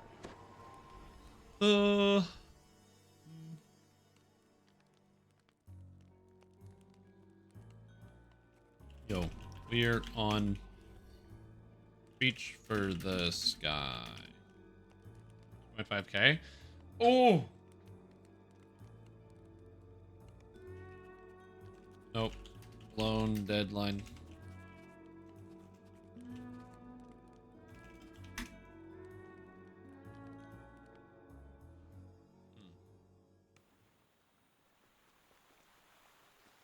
Hey, we're on blown deadline because I put the LFM wrong twice. I am tired. Oh, what do you guys do when you're tired? That's why I'm gonna go cook the Rice Krispies on stream. Not because I want to stream more cooking, but if I don't say I'm gonna do it, then I might. I'd be tempted to just go to bed and not do it. Moment of stunned So I'll just do it. silence, the guards scramble into action. Intruders! Activate the alarm spells! Lock down the entire tower! The idea to do 2 epic past lives in one night, that would be a little tough. In one night would be very hard. In one life, maybe. Because one life is not too bad. You just do one as Slayers and the other one as non-Slayers, and you can get through it pretty quick with a 50. But if you are one evening, I don't know. Well, as long as you know there's a timer, right? There's a 2-day, 18-hour timer. Chicken Parm for that mistake, and we're cool. Alright, I'll invite you over next time. Dude, that Chicken Parm was so good. It was so good, dude. Man, Chicken Parm is so easy to make yourself. Okay, it's like a little bit of cleanup you have to do. Also, the pro gamer move of grating cheese, like the hard cheese, into the The rumble and clank of machinery. The panko breadcrumbs. So the breadcrumbs had the little bits of cheese in it. So smart. So smart. The pipes in the room begin to rupture and steam hisses. Oh, you have the box. Yeah, the box is fine. Yeah, if you The machinery itself begins to shudder. You have reached the center of the manufacturing. Sabotaging the equipment in here should disable the whole facility. Yeah, you just gotta make sure you're careful. 'Cause I don't know anything about having diabetes because I don't have it, but all I know is it's hard. Well, because the cheese basically crisped up. So the cheese basically got cooked in the oil and fried, and so it became a crisp. It just crisped up along with the actual breadcrumbs. Arcane lightning crackles through the grating as All of it was so good, by the way. That was so delicious. I'm not actually putting out a cookbook, but if you want the recipe that I used, I could probably actually post the recipe. It wouldn't be that hard. A gnome roars at you as you enter the room. My wonderful equipment! How could you destroy it like that? It's important to make sure that when you cook the chicken and waffles, that you burn the first 3 waffles. And several smaller constructs. Missed the cooking stream? Yeah, you missed it. Rupturous heat Sorry. and percussive force tear through the building as the main manufactory collapses. The construct finally grinds. Okay, we have a to clip though. halt. Too damaged to continue its assault. Half and quarter and smash the breast to flatten and then bread it. Well, that's what I should have done. Is I should have cut the breast in half. I just didn't think about it. I will be cooking again soon. I have to make Rice Krispie squares. And I don't remember how to make Rice Krispie squares. So we're gonna sort that out.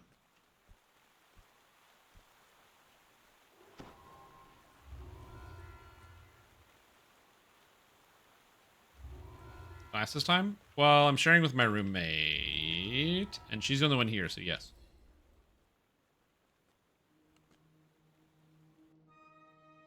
If that counts. Push a button. Shove in throat holes. Yeah, but, I don't know what container you need to put them in, so that way they don't, to shape them. I guess I just have to, really heavily butter a pan.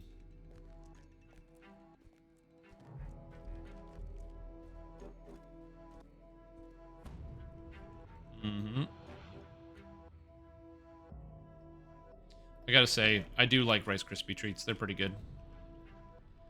Because, marshmallow is not bad, but I find that I very rarely want to have marshmallow.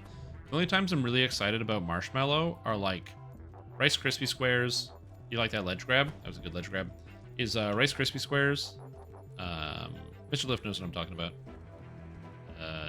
And s'mores at a campfire.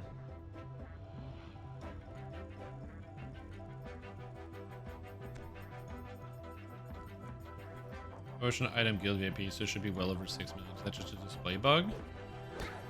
Oh, it doesn't tell you the actual amount. Yeah, that's definitely a display bug. If whatever you calculated out is what you get.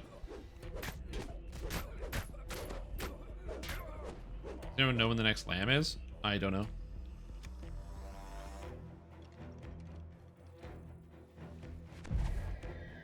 Oh, they're so good.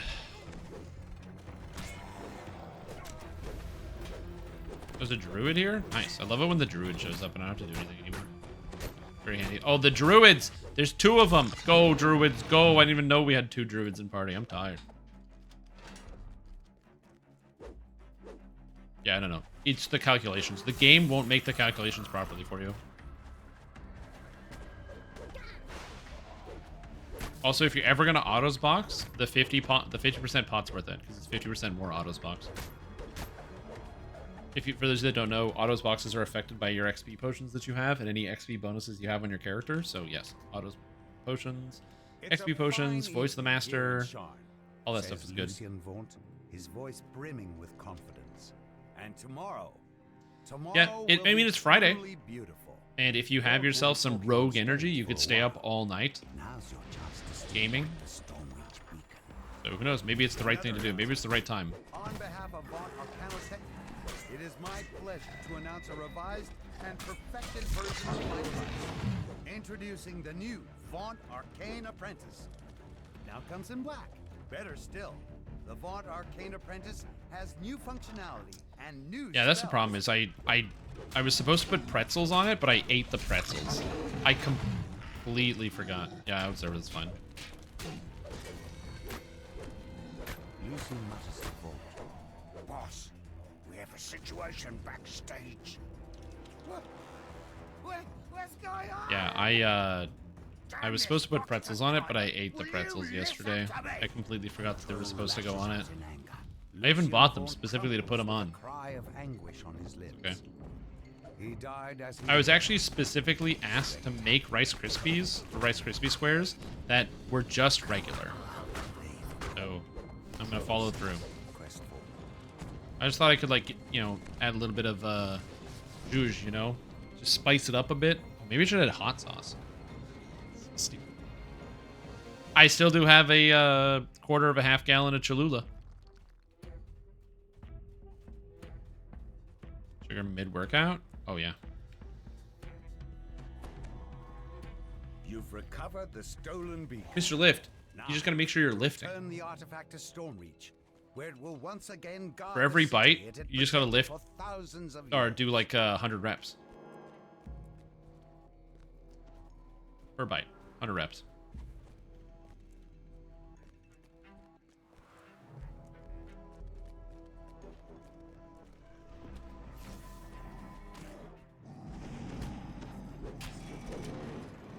Alright, go in here. Oh, I bet you did. I have no doubt in my mind that you lifted tonight. Eating 1,600 calories a day? Is that enough? It's like not a lot of calories. Just make sure you get enough protein. I don't know shit about nutrition, but like make sure you're getting enough nutrition. I wouldn't want anything bad to happen to you or anybody else. Gotta make sure you take care of the body. Eat. Don't forget to eat. Some people do. Wouldn't want anything bad to happen to you.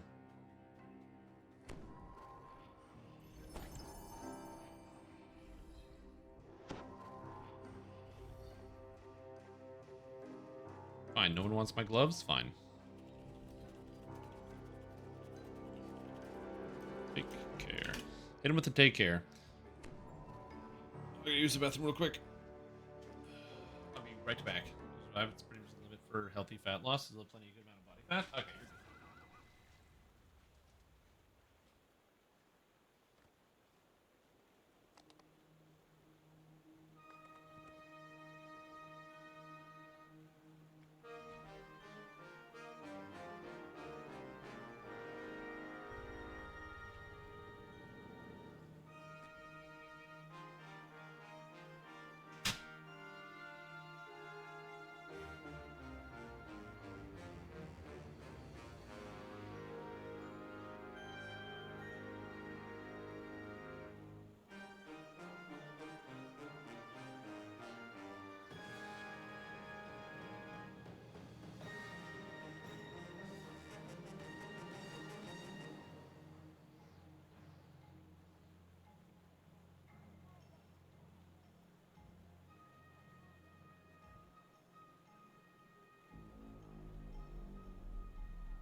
Bad. Try doing 1,300 once and end up binge cycle for a couple of weeks? Yeah, that would be bad. Yeah. That's not healthy for you. How's the chest menu still here? Okay, so now we grab Segas. Segas.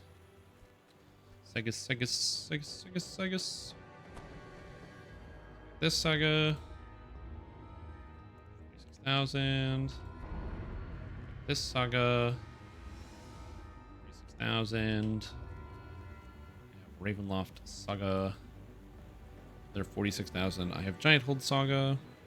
And I believe that is all the sagas I have left is Ravenloft and Giant Hold. And then I just think I still need like 300,000 or something. 6,000 calories a day. Jeez, that's a lot of food. God damn, that's so much food. Holy guacamole. That's insanity. Alexander Faye? I ate them already. I know we've had this conversation, but just like reading that number is crazy. But to be fair, I don't do any powerlifting. I barely lift myself out of my chair, so.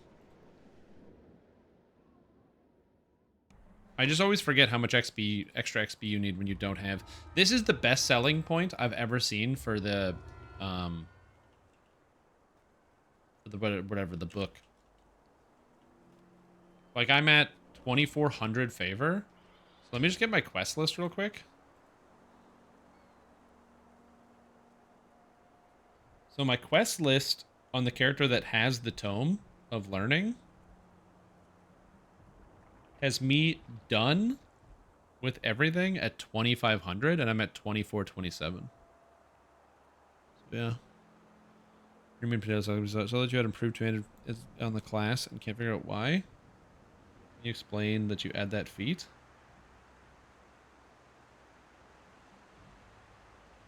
Improved two-hander on the class. I don't know. Let me find out. Did I make a mistake? I might have made a mistake. I don't think so.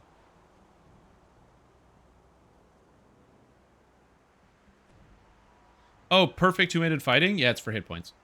It's for health. It gives you more health than anything else.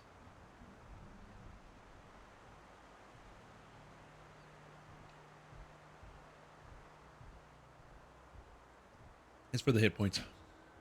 Okay. All right. We're gonna go back into it. I gotta make some Rice Krispie squares, so I gotta do that. Nice stem shrimp, dude. Yeah, I could definitely get lifted. Trust me. All right. Just chatting. All right. We making Rice Krispies. All right. I'm going to turn the music back on. I'm going to set to the other monitor. And then I'm going to go get everything set up. I'll be right back. Would you take Burst of Glacial Wrath on Tiefling Favorite Soul? Absolutely. It's really, really good.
So we just get lost in the woods? Yeah. You can just do that? Just leave the trail that comes. Oh shit. Oh god. Is he stuck? The cat is stuck? Is she? She's good? Nah, she's just fucking up the carpet. Yeah, she's fine. Okay. Everything is good. Cool. No, I'm good. Thank you for asking. Gotta get this tilt off of here.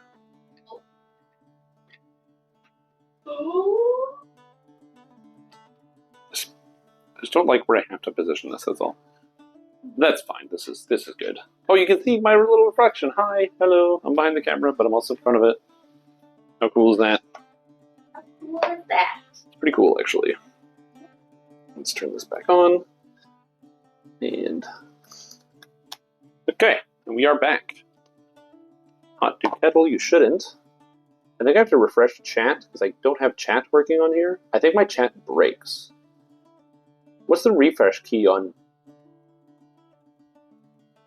How do you refresh?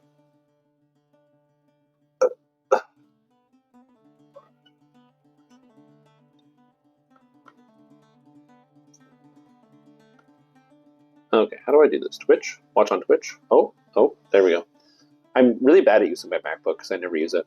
Command R? Okay, Command R, good to know. Command R. See if Fire over Margrave completed tonight? No, I was busy doing more important things. Like cooking for myself. Okay, chat is hidden. Good. That's not what I wanted. There it is. Okay, I have chat now. I don't know what anybody typed in before. It had to clear it off. So I was going to download Chatterino so I could actually read like chat on here and it would give me the chat history.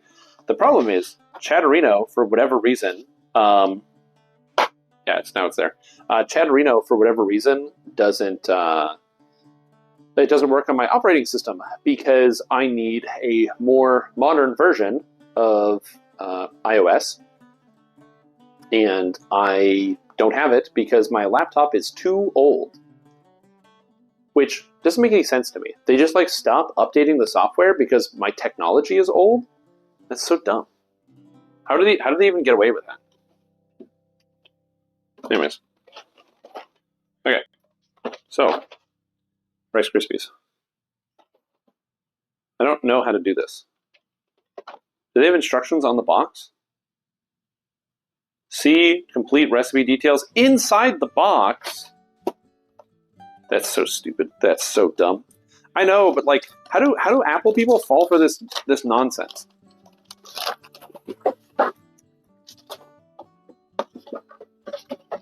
Inside the box. Software is old. Can the hardware software is old? Guessing you have an Apple? Yeah, I do. I have an Apple. I don't understand how people deal with this. Like, the reason why I have the computer is because I got it for cheap. Okay, Kellogg's Rice Krispies squares. I need a 1/4 cup of butter, marshmallows, which I have. I need a pan. Melt margarine and butter in large saucepan over low heat. Add marshmallows. Do I just add the whole thing? It says 5 cups. How many cups is this? This is 400 grams. And it says 2/3 of a cup is 30 grams, which means that 1/3 of a cup is 15 grams, so a cup is 45 grams.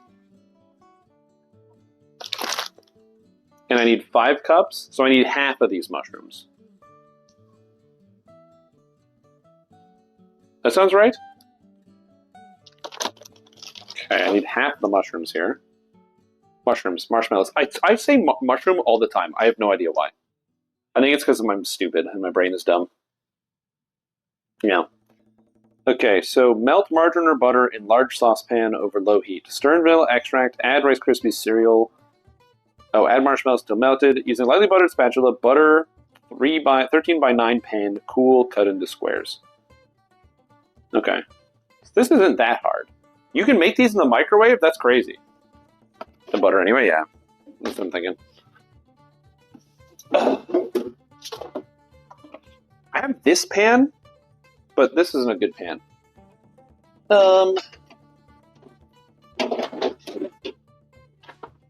Okay, so I don't have a 13 by 9 pan at all.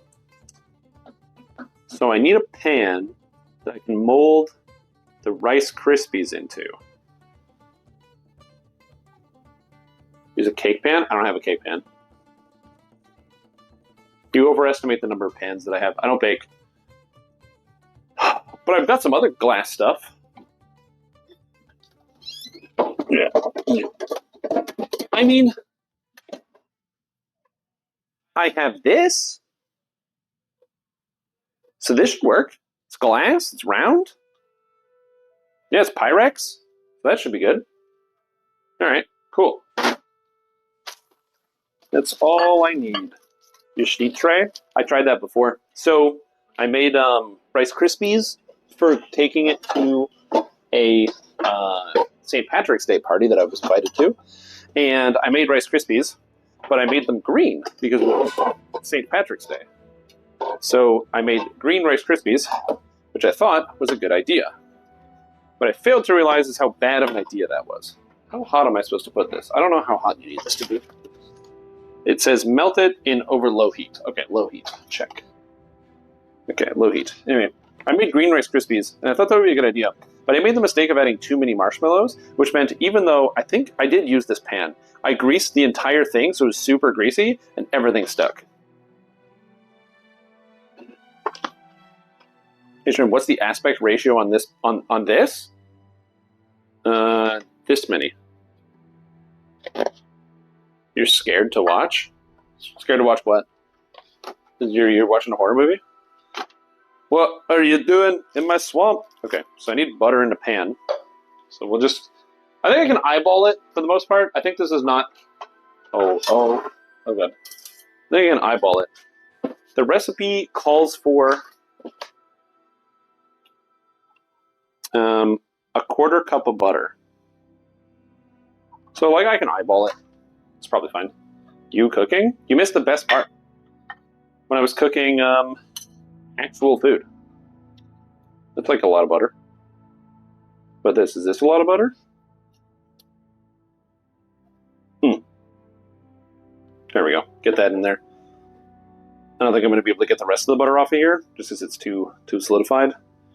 Quarter cup of butter. I'm just going to add a little bit more butter just for good measure, just to be safe, and then that should be good. There should be more than enough butter. Also, it occurred to me I should get like a big spatula, so I shouldn't be using this butter spoon.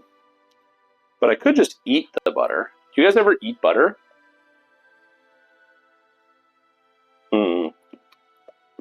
So good. This is creamery butter, and I don't know why it's called creamery butter, but it's really tasty. And so, I don't eat the butter regularly because I'm not a maniac. But it actually tastes really good in comparison to like eating regular butter. But I don't know what creamery butter is. Okay, add marshmallows. I need 6 cups of Kellogg's Rice Krispies cereal. Okay. Well, this is a cup of of things, so that's good. I'm gonna put the marshmallows in here.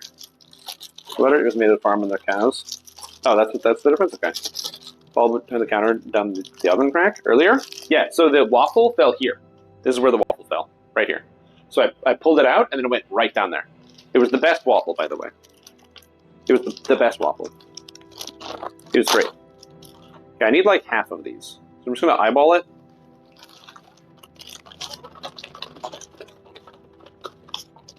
That was good. Depends. I like breath for the most part. Some people like energy or like the energy burst because it will be in the center. But for me, I'm more of a breath person. I find that dragon breath is usually a little bit better. Yeah, exactly. Some people like the burst. I like breath. On any character that I'm going to be at a reasonable distance on, I like breath. Burst is good if your character can handle getting into melee range comfortably. So that's usually where you're going to be using that instead. I like energy burst though. It does a lot of damage. The only one that's not that great, I will say this, is Vortex. Vortex is the sort of thing that feels like it should be good, but time to kill is too short. And so what happens with Vortex is that you cast it, so you need to have a target. And this is where it's kind of good. It's actually a single target spell that does the full damage of Dragon Breath, and then it causes an AoE that then causes damage. So you just have to make sure you have a hard target for Dragon Breath.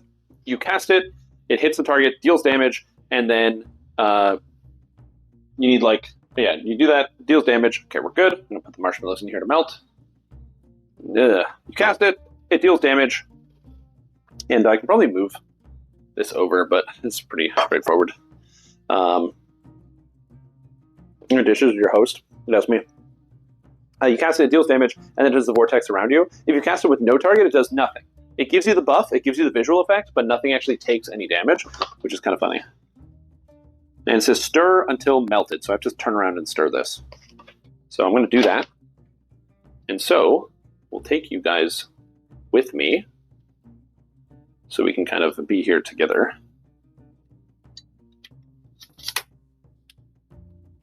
There we go. You guys can see the madness as it unfolds. There we go. Is that high enough? It could stand to be higher. There we go. There we go. Nice. Get the framing here. I believe I'm still in frame somewhat. I need a big paddle. It's a big paddle. Spatula. So yeah. But first, dude, no, this is good. Just gotta melt the marshmallows, that's all. Once the marshmallows are all melted, we're gonna be fine. Also, testing since reduce cost. Yes, they all stack. In fact, if you have more than enough, they will actually make your metamagic cost negative numbers. So if you have like all the maximizers, your maximize will reduce the cost of your spells instead of increasing it. I think they tried to patch it out. I think that whatever patch they put through had an error. But last time I tried it anyway, it was working. It might not be working, but you can definitely get down 2-0 for sure. Also, multiple spell cost reduction things will stack. So if you use something like, minus 10% from Bard, as well as minus 10% from Fatesinger, and minus 10% from Macrotech, and minus 15% from Draconic Incarnation, you get a total of minus 35%. You get 10% for free just from leveling at being level 30, and then you get an extra 10% from items. So you end up with minus 55% spell cost reduction, 55% spell cost reduction. Then you get a Bard to give you 10% for 65%, and you're in good graces. Unless you are a Bard, and then you get that. Okay, I'm not going to measure this out. Leadership and cooking together now? Yes, that's what we're doing. I just have to make Rice Krispie squares, and if I don't do it, I'm going to forget. So that's why I'm doing this. I'm just reading chat while also pouring out the Rice Krispies that I need. Draconic Mantle. Draconic Mantle is pretty good. It does add a lot of extra damage. It's just only one target. I will say this. The problem I have with Draconic Mantle is the fact that it only hits one single target, which makes it a little rough.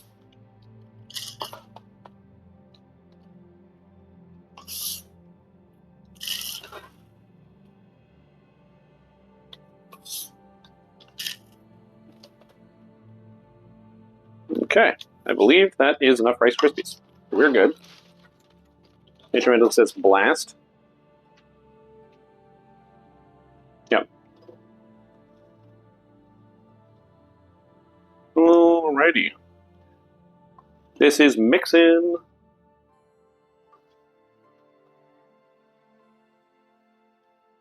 Yep.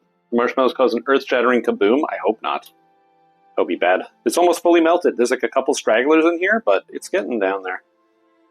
Look at this marshmallow goo. Oh yeah. If I wasn't serving this to other people, I would totally lick this right now. But I'm not going to lick the spatula because I am feeding this to other human beings. But that would be a good idea. Where do I add the vanilla? Where do I do that? Add vanilla. How much vanilla do I need? A half a teaspoon? Okay, I can eyeball that. I can eyeball the half a teaspoon, that's fine. I just want to make sure it's fully melted. So I'm going to make sure I pop all the bubbles and everything else. It's nice and fully melted. Stir, stir, stir. Melt, melt, melt. Everything is good. Okay, we are melted. So this is good and melty. So now we throw on the Rice Krispies. There's a great William Osmond video about how many Rice Krispies can you For how much of a Rice Krispie square can you replace with sawdust before someone realizes what you've done?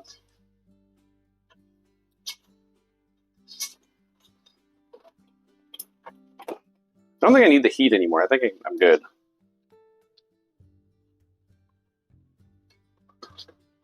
Okay, there we go. We're almost set. Lots of marshmallows. Lots of Rice Krispies. Everything is good here. And then I gotta put in the vanilla. So I get the vanilla here, crack it open. It's got a thing on top. I just bought the vanilla. I don't own any. Sue me. You can't. I'm in Canada. We don't have lawsuits here. This is in America. I guess we're on Twitch. Well, this is the Canadian thing. Oh, God. Here we go. Let me get this off. Half a teaspoon. That's like a lid. That's a good amount. I think there's alcohol in vanilla extract. Like I think they use ethanol to form it together. I think I should have added the vanilla extract to the marshmallows and then stirred it and then added the thing. I think I did one of the steps out of order. Well, somebody's getting a big bite of vanilla then. Also, I just realized I made a colossal mistake. I didn't get the pan ready. So I just have to rub this down with butter. And it looks like I am using my fingers to rub this down with butter. So you guys can watch me rub this down with butter. Go fingers, rub the whole pan with the butter. Grab the butter. Use pure vanilla paste. Yeah, I don't live somewhere where there's vanilla bean readily available. That'd be a good idea, though. Just gonna grab the butter. Grab it and go. Yeah, rub down cam. That's it.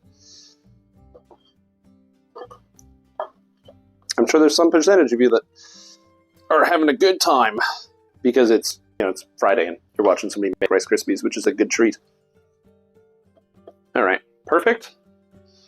And now I'm just going to clean the butter off my hands real quick before I start touching the Rice Krispie squares and before they solidify, which I'm very worried that they're doing currently. But there's so much butter on my fingers. Oh my god, there's so much butter. Come on.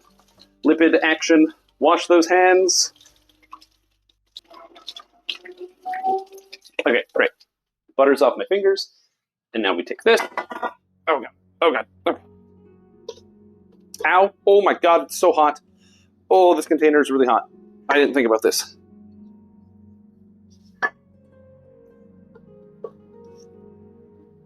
My hands are slipping. How do you grab this pot and flip it over? I don't understand. How did I do this the first time? I'm also in frame. Actually, it's just funny, but yeah, I somehow did this the first time. And I don't know how I did that. Anyway, that's good, I guess. Alright. And now I just squish the Rice Krispie treats down into the shape, rough shape of the pan, I guess. And then I let it solidify. Pot holders? Oh, pot holders. Yeah. Quick microwave of the bowl if it gets too hard. I don't know if this is microwave safe. But, there we go. Perfect. Beautiful. Done. Smallest island I've ever seen? Yeah, it's tiny. Well, it's because the island is actually just a dishwasher. So. Anyway. And that's it. So there's my Rice Krispies. They're basically done. They'll solidify. Oh god. And then that's it. Recipe complete.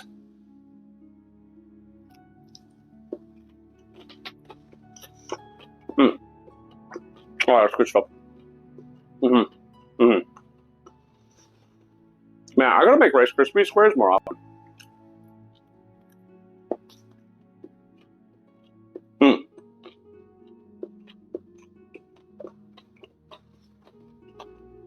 How long does this have to cool for?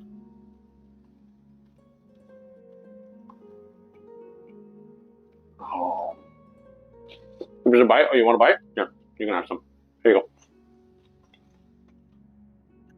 There you go.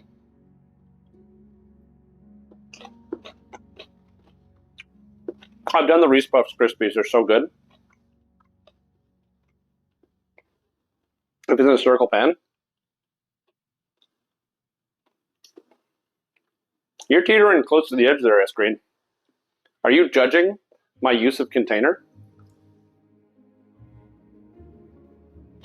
They're squares in spirit. Mmm. Mmm. Mud crabs. Disgusting creatures. Well, anyways. Guess I'm done here. I was done.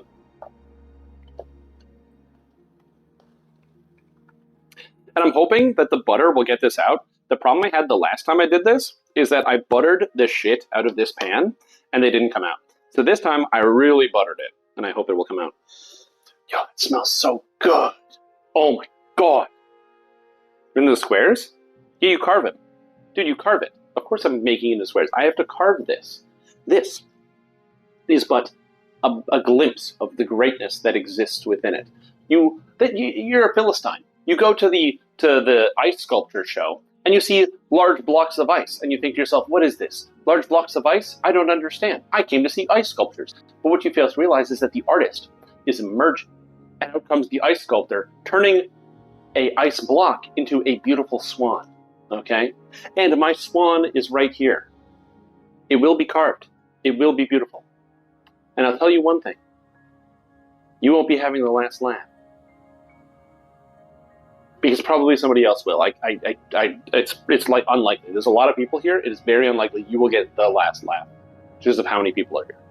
Also, somebody might watch this like tomorrow and then laugh about it, and then you're kind of like stuck. Anyways. There you go.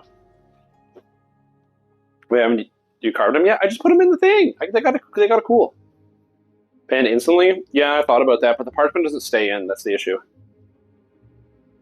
Anyway, that's it. I think that's it. I don't have anything else going on here.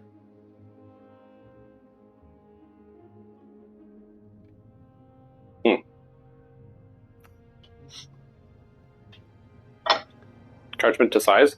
No. Again, wrong. You can cut parchment to size. I cut myself when I try to use scissors. Okay? I gotta go to my skill level. Anyway, that's it. I got nothing left. I guess I could just make more Rice Krispies. I have a pan and more butter and stuff. Should I just make... Because, I don't really want to eat this. And I'm not going to eat the marshmallows. So I just, make more Rice Krispies. Should I just do that? I don't know what else I put them in. But... I could. I've got nothing else going on. Okay, hold on. Eat a bowl of cereal. But I just ate, chicken and waffles. Get me out of I don't want to do that. Also, what's up, Justin Makes Raiders? What's up, everybody? You just missed it. I made beautiful Rice Krispie squares. Do you not see by my square pan? Ooh, what's up, everybody? How you doing? I was tempted to make some more, but I'm not sure. Received. Yo, what's up, everybody? How you doing? Oh, yeah, I should probably put the camera near chat instead of, having it be a separate thing where chat's over there and I'm over here. It was the nature of filming everything. Yeah, you joined me at just the right time. Make some more. All right, let's make some more. I'll show you guys how to do it. So the first thing you're going to want to do is get a square pan. I don't have a square pan, so I used this Pyrex glass container. Let's get rid of this. Okay, so what you're actually going to want to do is come over here. You got to come over here. Come on, hurry up. You got to come over here, and we have a beautiful container. Okay, and this is where the magic is really going to happen. So what we're going to do is going to get some butter. And we're going to get a spoon for some butter. I need a new butter spoon. This is my butter dish. There's quite a lot of controversy around the butter dish. The issue I have with this dish is I feel like the colors don't match perfectly with the decor. I'm just not in love with it. Anyway, it's neither here nor there. So we're going to grab the butter. Here's the butter. And we're going to take some of it. We're going to scoop it into here. I don't know how much butter you need. They said you need several cups, but we're just going to ignore that. Anyway, in goes the butter. On goes the stove. And we're just going to wait for the butter to melt. That's magic. Magic. Use your baking pan? I don't have a baking pan. What are you talking about?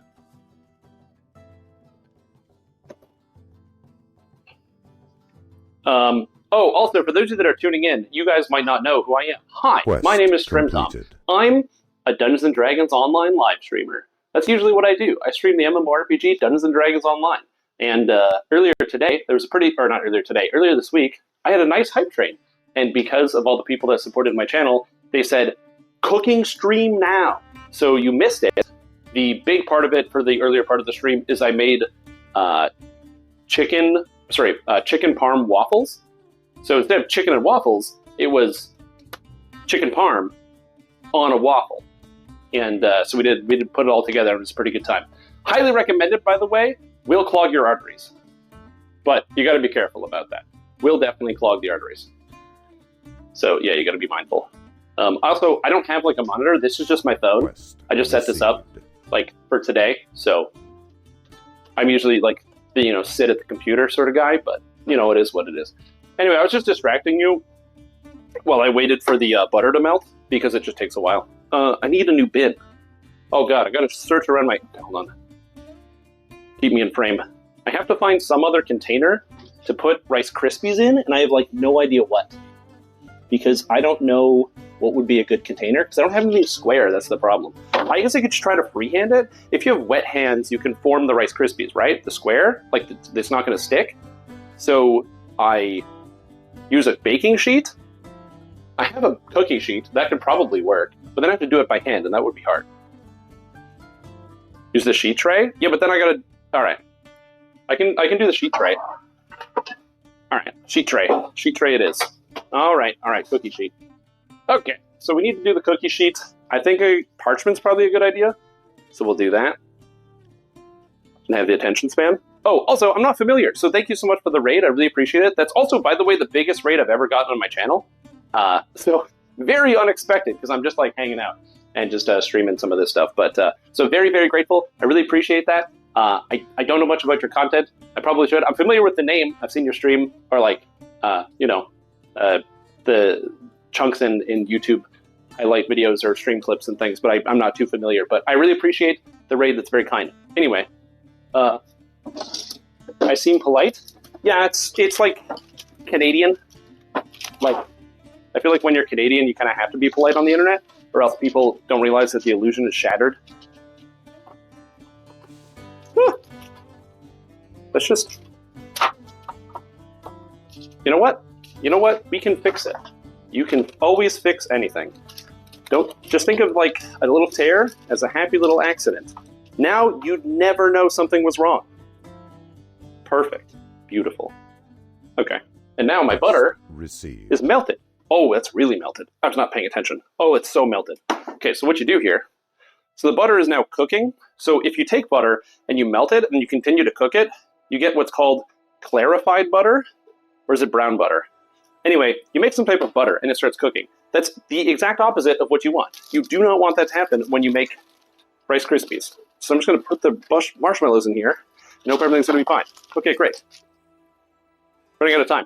Okay, back over here. Let's go. It would be smarter if I just put the camera there, so I didn't have to turn it all the time.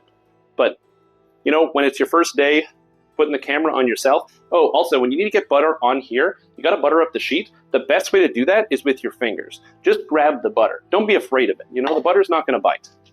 Unless you get, like, real angry butter. Depends on, I guess, the state of mind of the cows. Anyway, we're just going to butter it down here. Rub the butter on the sheet. The best part of covering your hands in butter, by the way, is that you can't touch anything. So that's going to be good. Then it turns brown, kind of temp. You're doing great. Thank you. Appreciate that. That's very kind. Like I said, usually the way that my content works is I play the video game Dungeons & Dragons Online, which is like it's an MMORPG. So that's already really boring right there. So MMORPG, we're stuck there. And then it's really complicated because you're like, Dungeons & Dragons, that sounds cool. But it's like an action game for the most part. It's not like you're sitting around the table, turn-based with your friends, and you're like, role-playing, and you have a buddy who's like, it's like, you and your friends have entered into a mummy's tomb. And your friend is like, okay, well, I want to explore. What's in the room? It's like, well, ahead of you, you see a sarcophagus that seems to belong to some powerful and important character. And your friend goes, okay, well, I'm going to open the sarcophagus. And you're like, no, what if there's a trap? And then they're like, I'm doing it anyway. So they open the sarcophagus. The Dungeon Master is like, inside the sarcophagus, you see a corpse that has been mummified and seems to have been there for thousands of years. It's draped in all sorts of expensive jewelry and garments. And before you can even finish your sentence, the player goes, oh, is it like, how old's the body? And you're like, oh, I don't know, it's like pretty old. And the player says, oh, well, is it like holding together or is it like dust? And you as Dungeon Master go, well, I don't know. It's I guess there's some dust. I mean, it's like if you touch it, it'll probably crumble apart. And they go, okay, cool. I want to do a line. I want to snort the dust. And you as Dungeon Master are like, excuse me? You want to do what? And the other party members are like, excuse me? And player goes, yeah. I want my guy to get the mummy dust and do a line. And then within the next 5 minutes, that character progressively dies. That's Dungeons & Dragons pen and paper. Dungeons & Dragons Online is like a video game. It's more limited, not as much roleplay. But the character building is very fun. But it's also like an old game from 2006, which makes it very difficult for you to really get into and dig into if you're somebody who can't handle like old graphics and stuff. Which, like, to be fair, it's not everybody's cup of tea. So unhinged. Ads? Oh, I'm sorry, dude. I do play the ads on the channel. Anyway, yeah, what's going on? What else is happening? Yeah. I was also using it as a distraction because the vanilla. I did forget the vanilla. Where'd I put it? It's right here where I forgot it. Perfect. Anyway, I didn't have a chance to read chat, so I don't have a proper setup for this, which is why I have my laptop, which is over there for chat, which is so smart. So my laptop is way over there for chat, so I can't read it when I'm turning away. Gonna make that bag? Thank you. It's not a lot of bag, if I'm being honest. But you know what? I'll take it. I'll take any bag that I can get. I don't know if you guys can see this, but look at that. Look at that. The beautiful marshmallows. Ooh. You know how the marshmallows are done? When you scrape against the bottom of the pan, and I don't know if it's supposed to be clear or not, but that's how you know it's done. But you can just move the pan through the marshmallows because they're liquid. Hungry? Yeah. Yeah. I feel bad because I made the delicious Chicken Parm Waffles. I gotta be honest, didn't think it was gonna be like extremely good. Turns out, yes it was. I'm making more Rice Krispie squares, by the way. Oh. Yeah. Oh, I don't know if there's gonna be too many or not enough. I didn't measure it this time. Okay, I'm gonna start with this and see how this goes. I absolutely didn't measure this. I completely forgot. I got excited. Oh god. Oh Jesus. Anyway, I hope everyone's night's going good. It's a beautiful day. Beautiful Friday. I am stoked for the weekend. This weekend's going to be good. I'm bringing the Rice Krispies over to my mom. As I mentioned, it was her birthday during the summertime, and she was in the hospital, and she was unable to receive any type of delicious Rice Krispie treats. And so I was like, well, you know what? When you get out of the hospital, I'm going to make you some delicious Rice Krispie treats when you're home and feeling better. And she's home and feeling better, so now I have to actually follow through. So what are you going to do? Don't you hate it when that happens? Okay, go for it. Oh, here. You want me to... There you go. Put that there. Actually, so wholesome. Thank you. I do want to point out that I'm not trying to be like Mr. Wholesome over here. The stream is rated 18+, so that I have the freedom to curse whenever I want. It has nothing to do with like I say a lot of bad words or horrible curse words or anything. It's more so that I just want to have the freedom to do so. It all stemmed from, in Dungeons & Dragons Online, there's an event called Hardcore League, where you just get one life, and it's an MMO. So the game expects you to put in 200 hours to hit the level cap, and so 200 hours, when you get to 180 hours deep and you die, that's rough. It really hits your psyche. It gets you right in the psyche. Not good. So sometimes you die, and you go, ah, fuck. Because what else are you going to do? You want some water? Yeah. Yeah, it's all good. So that is very annoying. So the solution to this problem is to curse. So I had a parent who then contacted or like wrote a comment on my YouTube video that I put together of like, here's a compilation of all of my deaths that I had this season. And they commented and they were like, you know, Strim, I always watch my videos with like your videos with my kids, and we really love your content and stuff, but you know, this video has like too many curse words in it, and you know, I want you to be a little bit more family friendly. And first of all, my response to that should be, or my response effectively is, you should teach your parents that cursing when bad things happen is very standard. You should manage your cursing and try to be careful with that. But that's not my fucking job to tell your fucking kids that sometimes when bad things happen to people, they say fuck. That's just how it works. They say fuck. They say son of a bitch. They say all sorts of stuff. Because you know what? Sometimes bad things happen. And cursing is very cathartic. There's like lots of scientific journals and stuff about how cursing can actually... Oh, it's so hot. I keep burning myself. Why am I doing this? Oh, ow. Oh, God, my fingers. Anyway, people curse. It's just a regular thing. Oh, my fingers. Okay, don't touch the metal. Don't touch the metal. Don't touch the metal. Why did you guys tell me to do this on the thing? Look at this. How am I supposed to get this to be the right size? This is just a mess. Oh no, this isn't gonna work. Okay, hold on, I got this. Oh my god, okay. You said if my hands are wet, they won't stick, and I can shape this, right? So I just have to like, oh no. Oh, okay, I just gotta wet my hands. Okay, wet the hands. I got this, hold on. Genius. Sorry, I'm panicking. Anyway, so my hands are wet. Oh, it works! They don't stick because my fingers are wet. Oh, okay. Whoever said that's getting a crisp. Thank you from me. I was about to say a crisp $20 bill, but I'm not going to do that. But okay, I'm just going to shape it.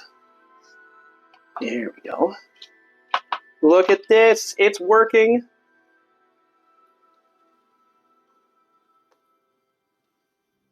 Oh my god, I didn't expect this to work.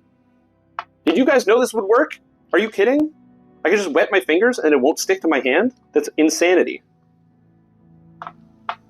Anyway, the point is, I try to be wholesome when I'm given the opportunity. But, you know, not so much wholesome, but I don't like cursing all the time. I think it's time and place. But that's the reason why the stream is set for 18+, is because just sometimes you want to curse. But yeah, anyway. For those of you who are interested in a fun community of people, I don't know how many people are still here from the raid, but if any of you are interested in a fun community, where, by the way, the microphone I actually have on my computer is way better. This is just some cheap $30 Chinese microphone that I got for doing this live stream, because I didn't want to buy a $300 Sennheiser, really expensive, really nice microphone for like a thing I was going to do maybe one time. Anyways, if you are interested in learning about MMORPG Dungeons & Dragons Online, and you want to see stuff about that, please give me a follow. If you don't want to do that, that's fine. I'm just glad you guys are having a good time and hopefully enjoying yourself. But yeah, that's what I do. It's good. This is good. I feel good. Now I have all these extra Rice Krispies. What do I do with these now? Should I get the stars inside my window? Are you trying to dox me by reading the star map? Fortunately for me, it's all trees. Or is it all trees? Make cereal? Oh god. Third question, cut through stuff? Yeah, what's up? What's the quest to be good to convert TBTRP format for beginners and TTRPG in question? So Korthos Island's not too bad, because it gives you a little tightly wrapped mystery. You basically say, you take there's villagers, and say there's like 50 villagers in the town. You pick 4 of them as cultists, or like 4 or 5 as cultists, and then the rest of them are just Sahagin, and replace all the parts in the adventure that have cultists with Sahagin for the most part, is an option. Another option, if you need one, is the Miller Terrigan, what's that one called? The Miller's Debt, where the party has to, they talk to Berrigan Andrews, the coin lord, he's collecting taxes, and the reason why the roleplay fits well is because you have to make the argument of, the players meet a coin lord. They meet somebody who is collecting taxes from, basically, the coin lords collect taxes from everybody, and they are borderline like criminal in the way that they do it. And so, not like criminal in any bad way, but like they charge you an arm and a leg for pretty much everything, and not paying your taxes is very bad. Like it is in regular world, but or like the real world, but it's a little bit more intense. So the players would have to weigh the pros and cons of actually assisting and collecting taxes on behalf of Barry and Eng. But then, even if, so the pros and cons, it kind of fits them into the world already, where they're like having to make that type of decision and role playing amongst themselves. But they'll probably accept because they'll be offered like some percentage of the taxes. And when you're down on your luck and you don't have a lot of money, it fits well. And then the actual adventure is great. It's small. There's not very many monsters. There's options with traps. There's lots of good sound cues inside the quest. And then they have to deal with the miller. And you can have lots of different scenarios. The base scenario in the game is that the miller runs away. Or like the miller's like, oh, the taxes are in the back. Fine, you can go get them. I don't want to deal with this. And basically pretends to be like, fine, you can have the taxes. But it's actually a trap and he releases a dog on you, hoping to kill you and collect your stuff. So yeah. So I like that one. I think that if it's like a good way to get beginners going, I would put that adventure as an example. And then the final adventure, if I had to pick one, it would be a classic, going back to original Dungeons & Dragons Online. There was, I know I'm not doing anything, I'm just kind of standing still, but I'm just talking right now. Classic adventure is in the Wavecrest Tavern, when you talk to Sigmund Bowerson.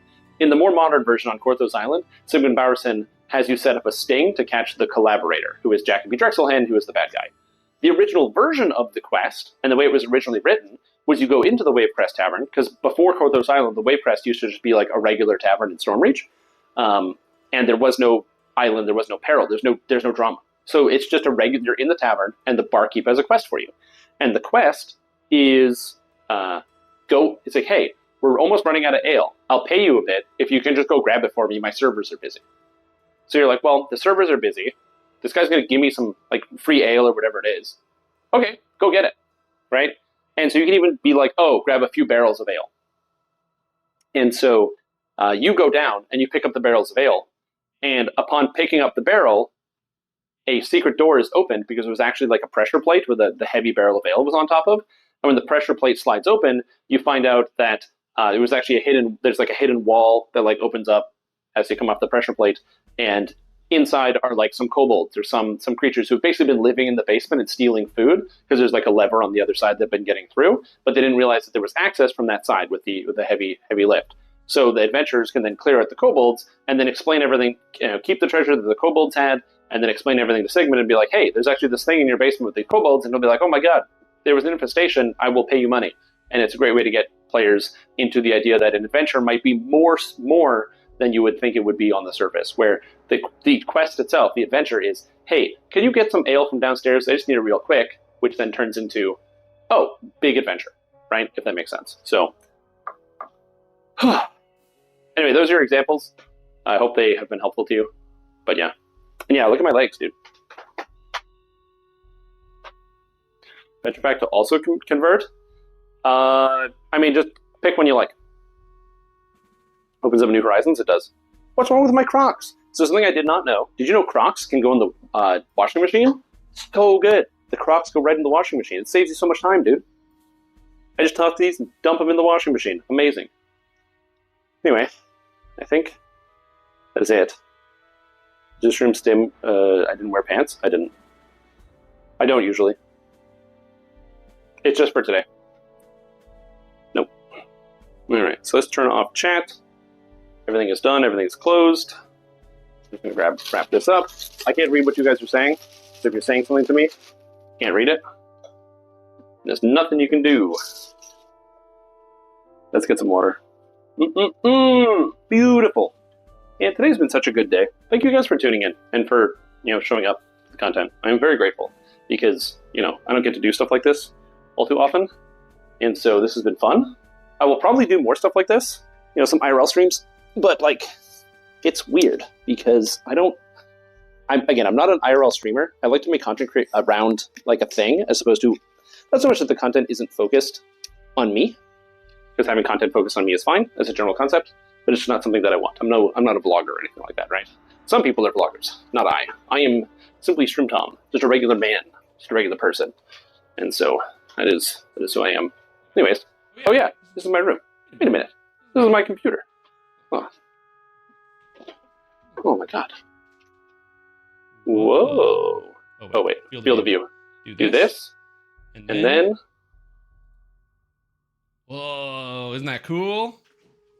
Isn't that neat? Look at that. Isn't that cool? I gotta turn this off. This is me.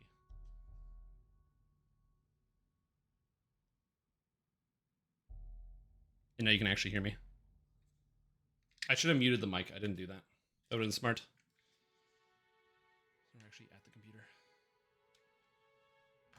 So just that bit drained like 40% of my battery. It's kind of crazy. I just thought of that on the spot. I didn't think of that ahead of time. I was just staring at it. I am a genius, thank you.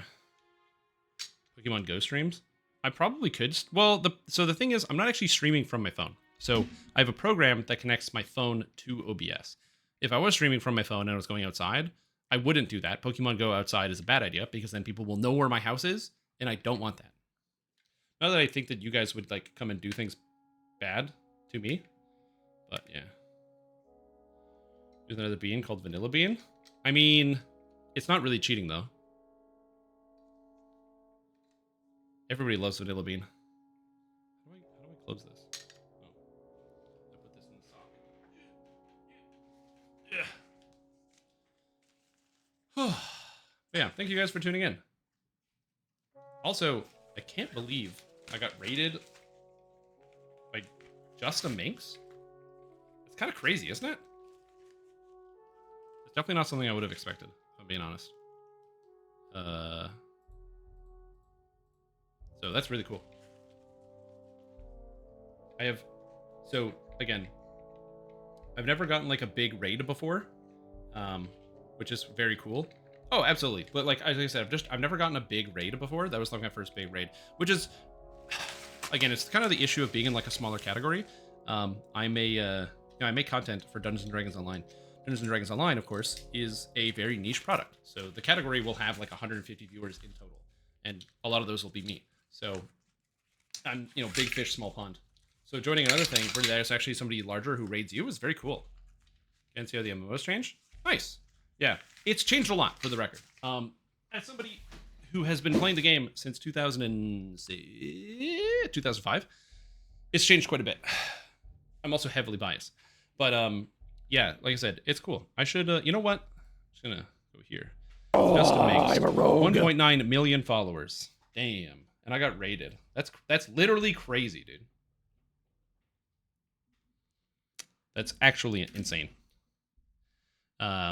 Yeah, biggest raid I've ever had. Like I said, I don't really get big raids. I usually raid other people and share them with my joy. They converged. That's hilarious. Oh, that's cool. But yeah. Oh yeah, is my music still playing? Oh, it's just quiet now. I forgot I had the Oblivion music going. Could you imagine? It just becomes one. What are the odds? Also, thank you guys for giving us so many subs. I didn't even notice because I was like, I'm still in shock. But thank you so much. Really appreciate that. Hope everything is going good. There should be. Welcome Stray Cat to the stream team. Welcome Ty Jake to the stream team. And thank you so much, Anonymous Gifter and Cruiser Zero. I gotta say, September has been very good to Stream Tom. September has been very good to Stream Tom. I spent a fair number of that extra money on peripherals for the stream, but it's good. It's good. But this is the hardest part I think about being a content creator is I don't want to spoil a good thing, but I was so stressed about doing the like IRL portion of sitting in the living room or sitting in the kitchen and cooking as opposed to doing my normal content, which is sitting on the computer and pretending I'm good at video games. That like I had like a panic attack today and I barely slept. So I'm very, very tired. So as much as I would like to say, I'm gonna like, yes, ride the wave, let's keep going. I don't want to do that. I think for me, I'm not gonna do that. But we will be back soon. Schedule is in the Discord as always. I will not be streaming tomorrow because I'm gonna be going and helping my mom with a bunch of stuff. But I plan to be back on Sunday. So doing some live streaming here on Sunday. And Jesus Christ, dude. That's... Horse gifted 50 subs? It's not even displaying the names. There it goes. Oh my god.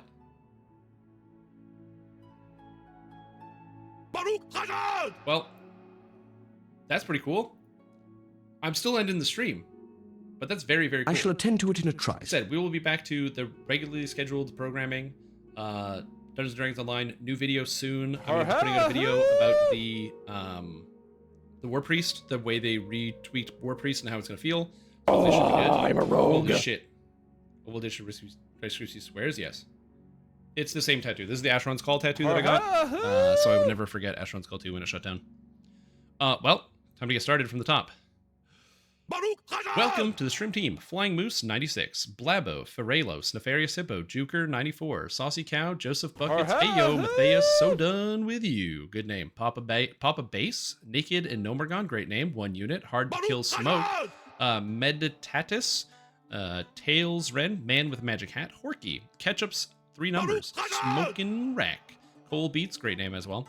Koya Zulu, Serena Dragoon, Hit Me Zach, Artful Angelo, Jeff, Top Tick Tommy, also a great name, Midley, Noctal, Caveman Anon, Blazing HD, Junk Dog, Gearless Joe Nomad, Bootleg Potato, Danny, 4 numbers, I shall attend to it in a Blaze, trice. Asm Cub, Big Chaps, Marital, Twinks, Dirty Wolf Live, It's Clipping, I'm a rogue.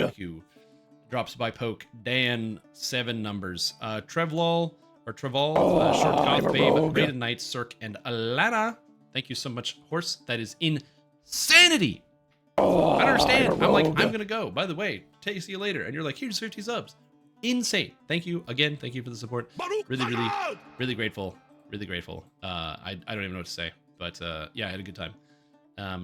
I will definitely do more cooking streams in the future as well. I don't know what I'm going to do in the future. I also don't have plans to graduate into a just chatting streamer. Again, I don't have like that long scoping ambition, but dipping my feet in every now and then to do something different, I think is quite fun. Because there are definitely some IRL activities I would love to stream and share as well, but that's a future endeavor. And then Cruiser Zero gifted out 10 subs, which is again insanely kind. So welcome. I shall attend to it in a trice. Gylenor, Drashir, Melody F. Moore, Dr. Baby Bird, Jules Doodles, PFN Niora, I'm Alive 95. Great name. Wizard Engineer, Glacial 42, and Next DK. Make pizza for Pizza Friday sometime. Oh, good idea. Pizza on Pizza Friday, actually great idea. Completed. Yeah, I had chicken parm, I had waffles, I had Rice Krispies squares, and I think I have diabetes now, so I gotta be careful about this. Gonna be more than 60 subs, not even trying. I'm a rogue. And the Cult of the Ocelot with 5 gifted subs. Make your own pizza dough? Well, if I make my own pizza dough, I'd want to do like a cold ferment, which would take 24 hours, so probably not doing that on stream. But what I can say is I am thanking all the people that joined. Welcome, Sean Cole, Killing It, 2018, Hey, it's Marisia, Blue, War Elephant, and South Mode. Thanks for the gifted subs, Cult of the Ocelot. Appreciate it. It's very kind of you. I am only able to do what I do here on stream because people watch. You guys tune in. It's very humbling. It's a very humbling experience. And so yeah. If you missed any of the yes, I'm grateful. Completed. It's hard to put it into words. It's a very weird experience. If you watch this and you're like, man, I wish I could see the rest of the cooking stream because you might have missed out on the chicken parm, which has an amazing moment. Actually, where's that clip? Somebody got that clip? Yo, Paulie, give me that clip. Yo, thanks. That's actually the clip that I needed. This is one of the best parts about the whole day. Is this right here? I shall attend to it in a trice. This is just the waffle section, and chicken. So this is from the. Yes, that was perfect. Oh my god. Oh. So I had burnt all the waffles, and I have a perfect waffle right here, just for the setup. I burnt all of them. This is a perfect waffle. God, it's like golden brown. And sticking. We got a good one. Yes, that was completed. This is a gap. There's a gap right there. I'm a rogue. Yeah, I put in the disk drive. Exactly. Perfect. I'm a rogue. And play sad piano music. Mm-hmm.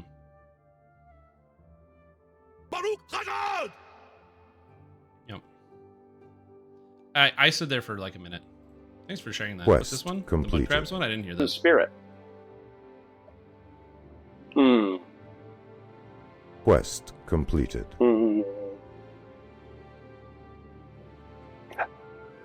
Mud crabs. I'm Disgusting a rogue. creatures. You know what I should have done? In hindsight, is I should have had a better microphone.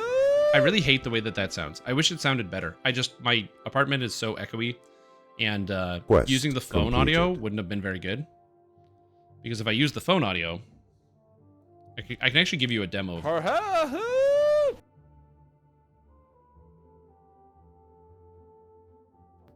I shall attend to it in a trice. This is me. There we go. There's a lot of garbage on the ground. Let me get this here. So it's me.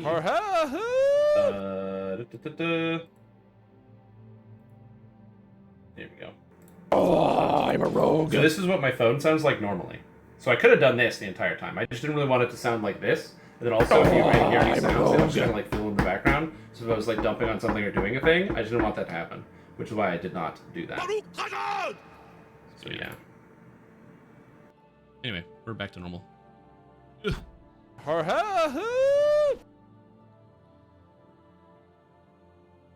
Yeah, exactly. The mic is better. It's not that much better. Completed. What I should just have is a wireless headset, but I didn't have like a wireless headset that would hook up via Bluetooth easy Quest enough. completed. Anyways, speaking of things that don't hook up easy enough, thank you all for watching. Hope you had a fantastic day. I will not be back tomorrow, but I will be back. My plan is to stream Sunday and Monday as well, and the day after that, and the day after that, and the day after that. But anyway, we're getting ahead of ourselves. Thanks everybody. I really appreciate it. I appreciate you guys tuning in.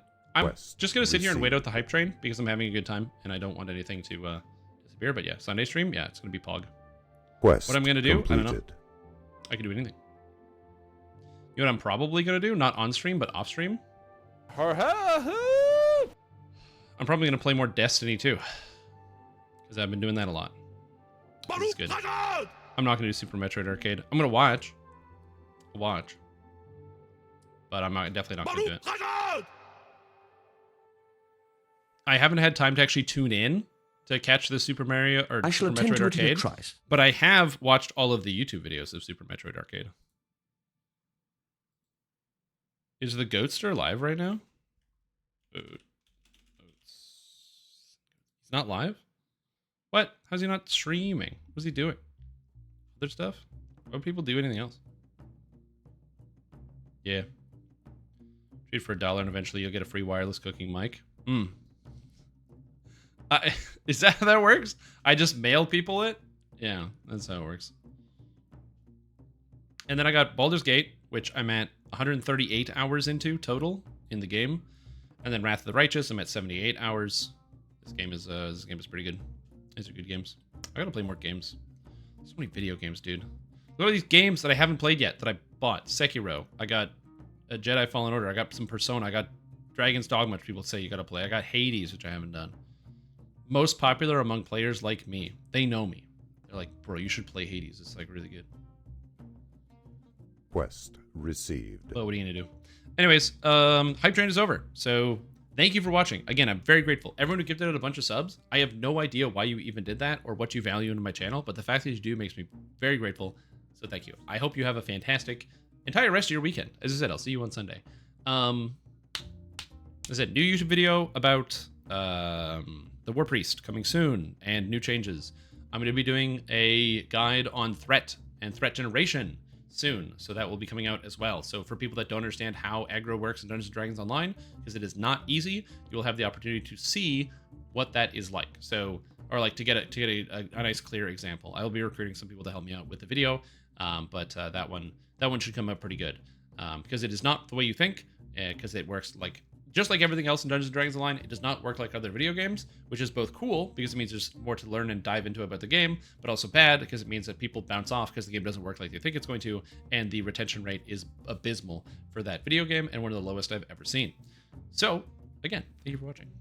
Have yourself a wonderful evening. I appreciate every single person for tuning in. You're all great. So don't stay up too late so you can feel good or something.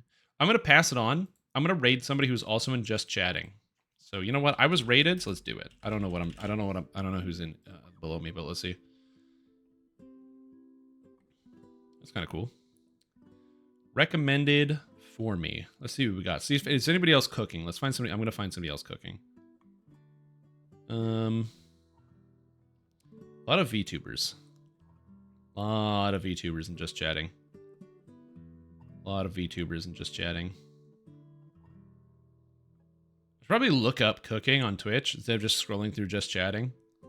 It's a lot of people just chatting. Man, I forgot how many people just chat. Oh yeah. A lot of booba. Hey man, no problem with that. Sounds good to me. Whatever makes you happy. And whatever you enjoy doing. It's a free country and all that. Free internet. Free love. I'm watching... Okay, nothing's coming up. I'm going to look up cooking. Cooking on Twitch. Just chatting, not cooking. This one says Fire Kitchen and it's ASMR. That's not a real person. Dude, why is it so hard to find people that are cooking? Hot tubs, pools, and games. That one's just chatting. Oh, food and drink? Is that the category? Food and drink? Oh, food and drink. Perfect.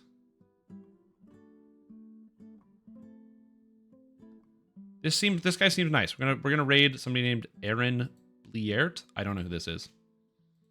Aaron Bliert. They're in food and drink, which is probably the correct category, and they're cooking with 2 cameras. They got 2 cameras, bro. 2 cameras. That's amazing. All right. Anyway, we're going to raid Aaron because I'm sure they're probably very friendly. And if they're not, well, you know what? Sometimes it's the luck of the draw. All right. Take care. Bye-bye. Have a good night. I'll probably watch along for a little bit. We'll see what's up.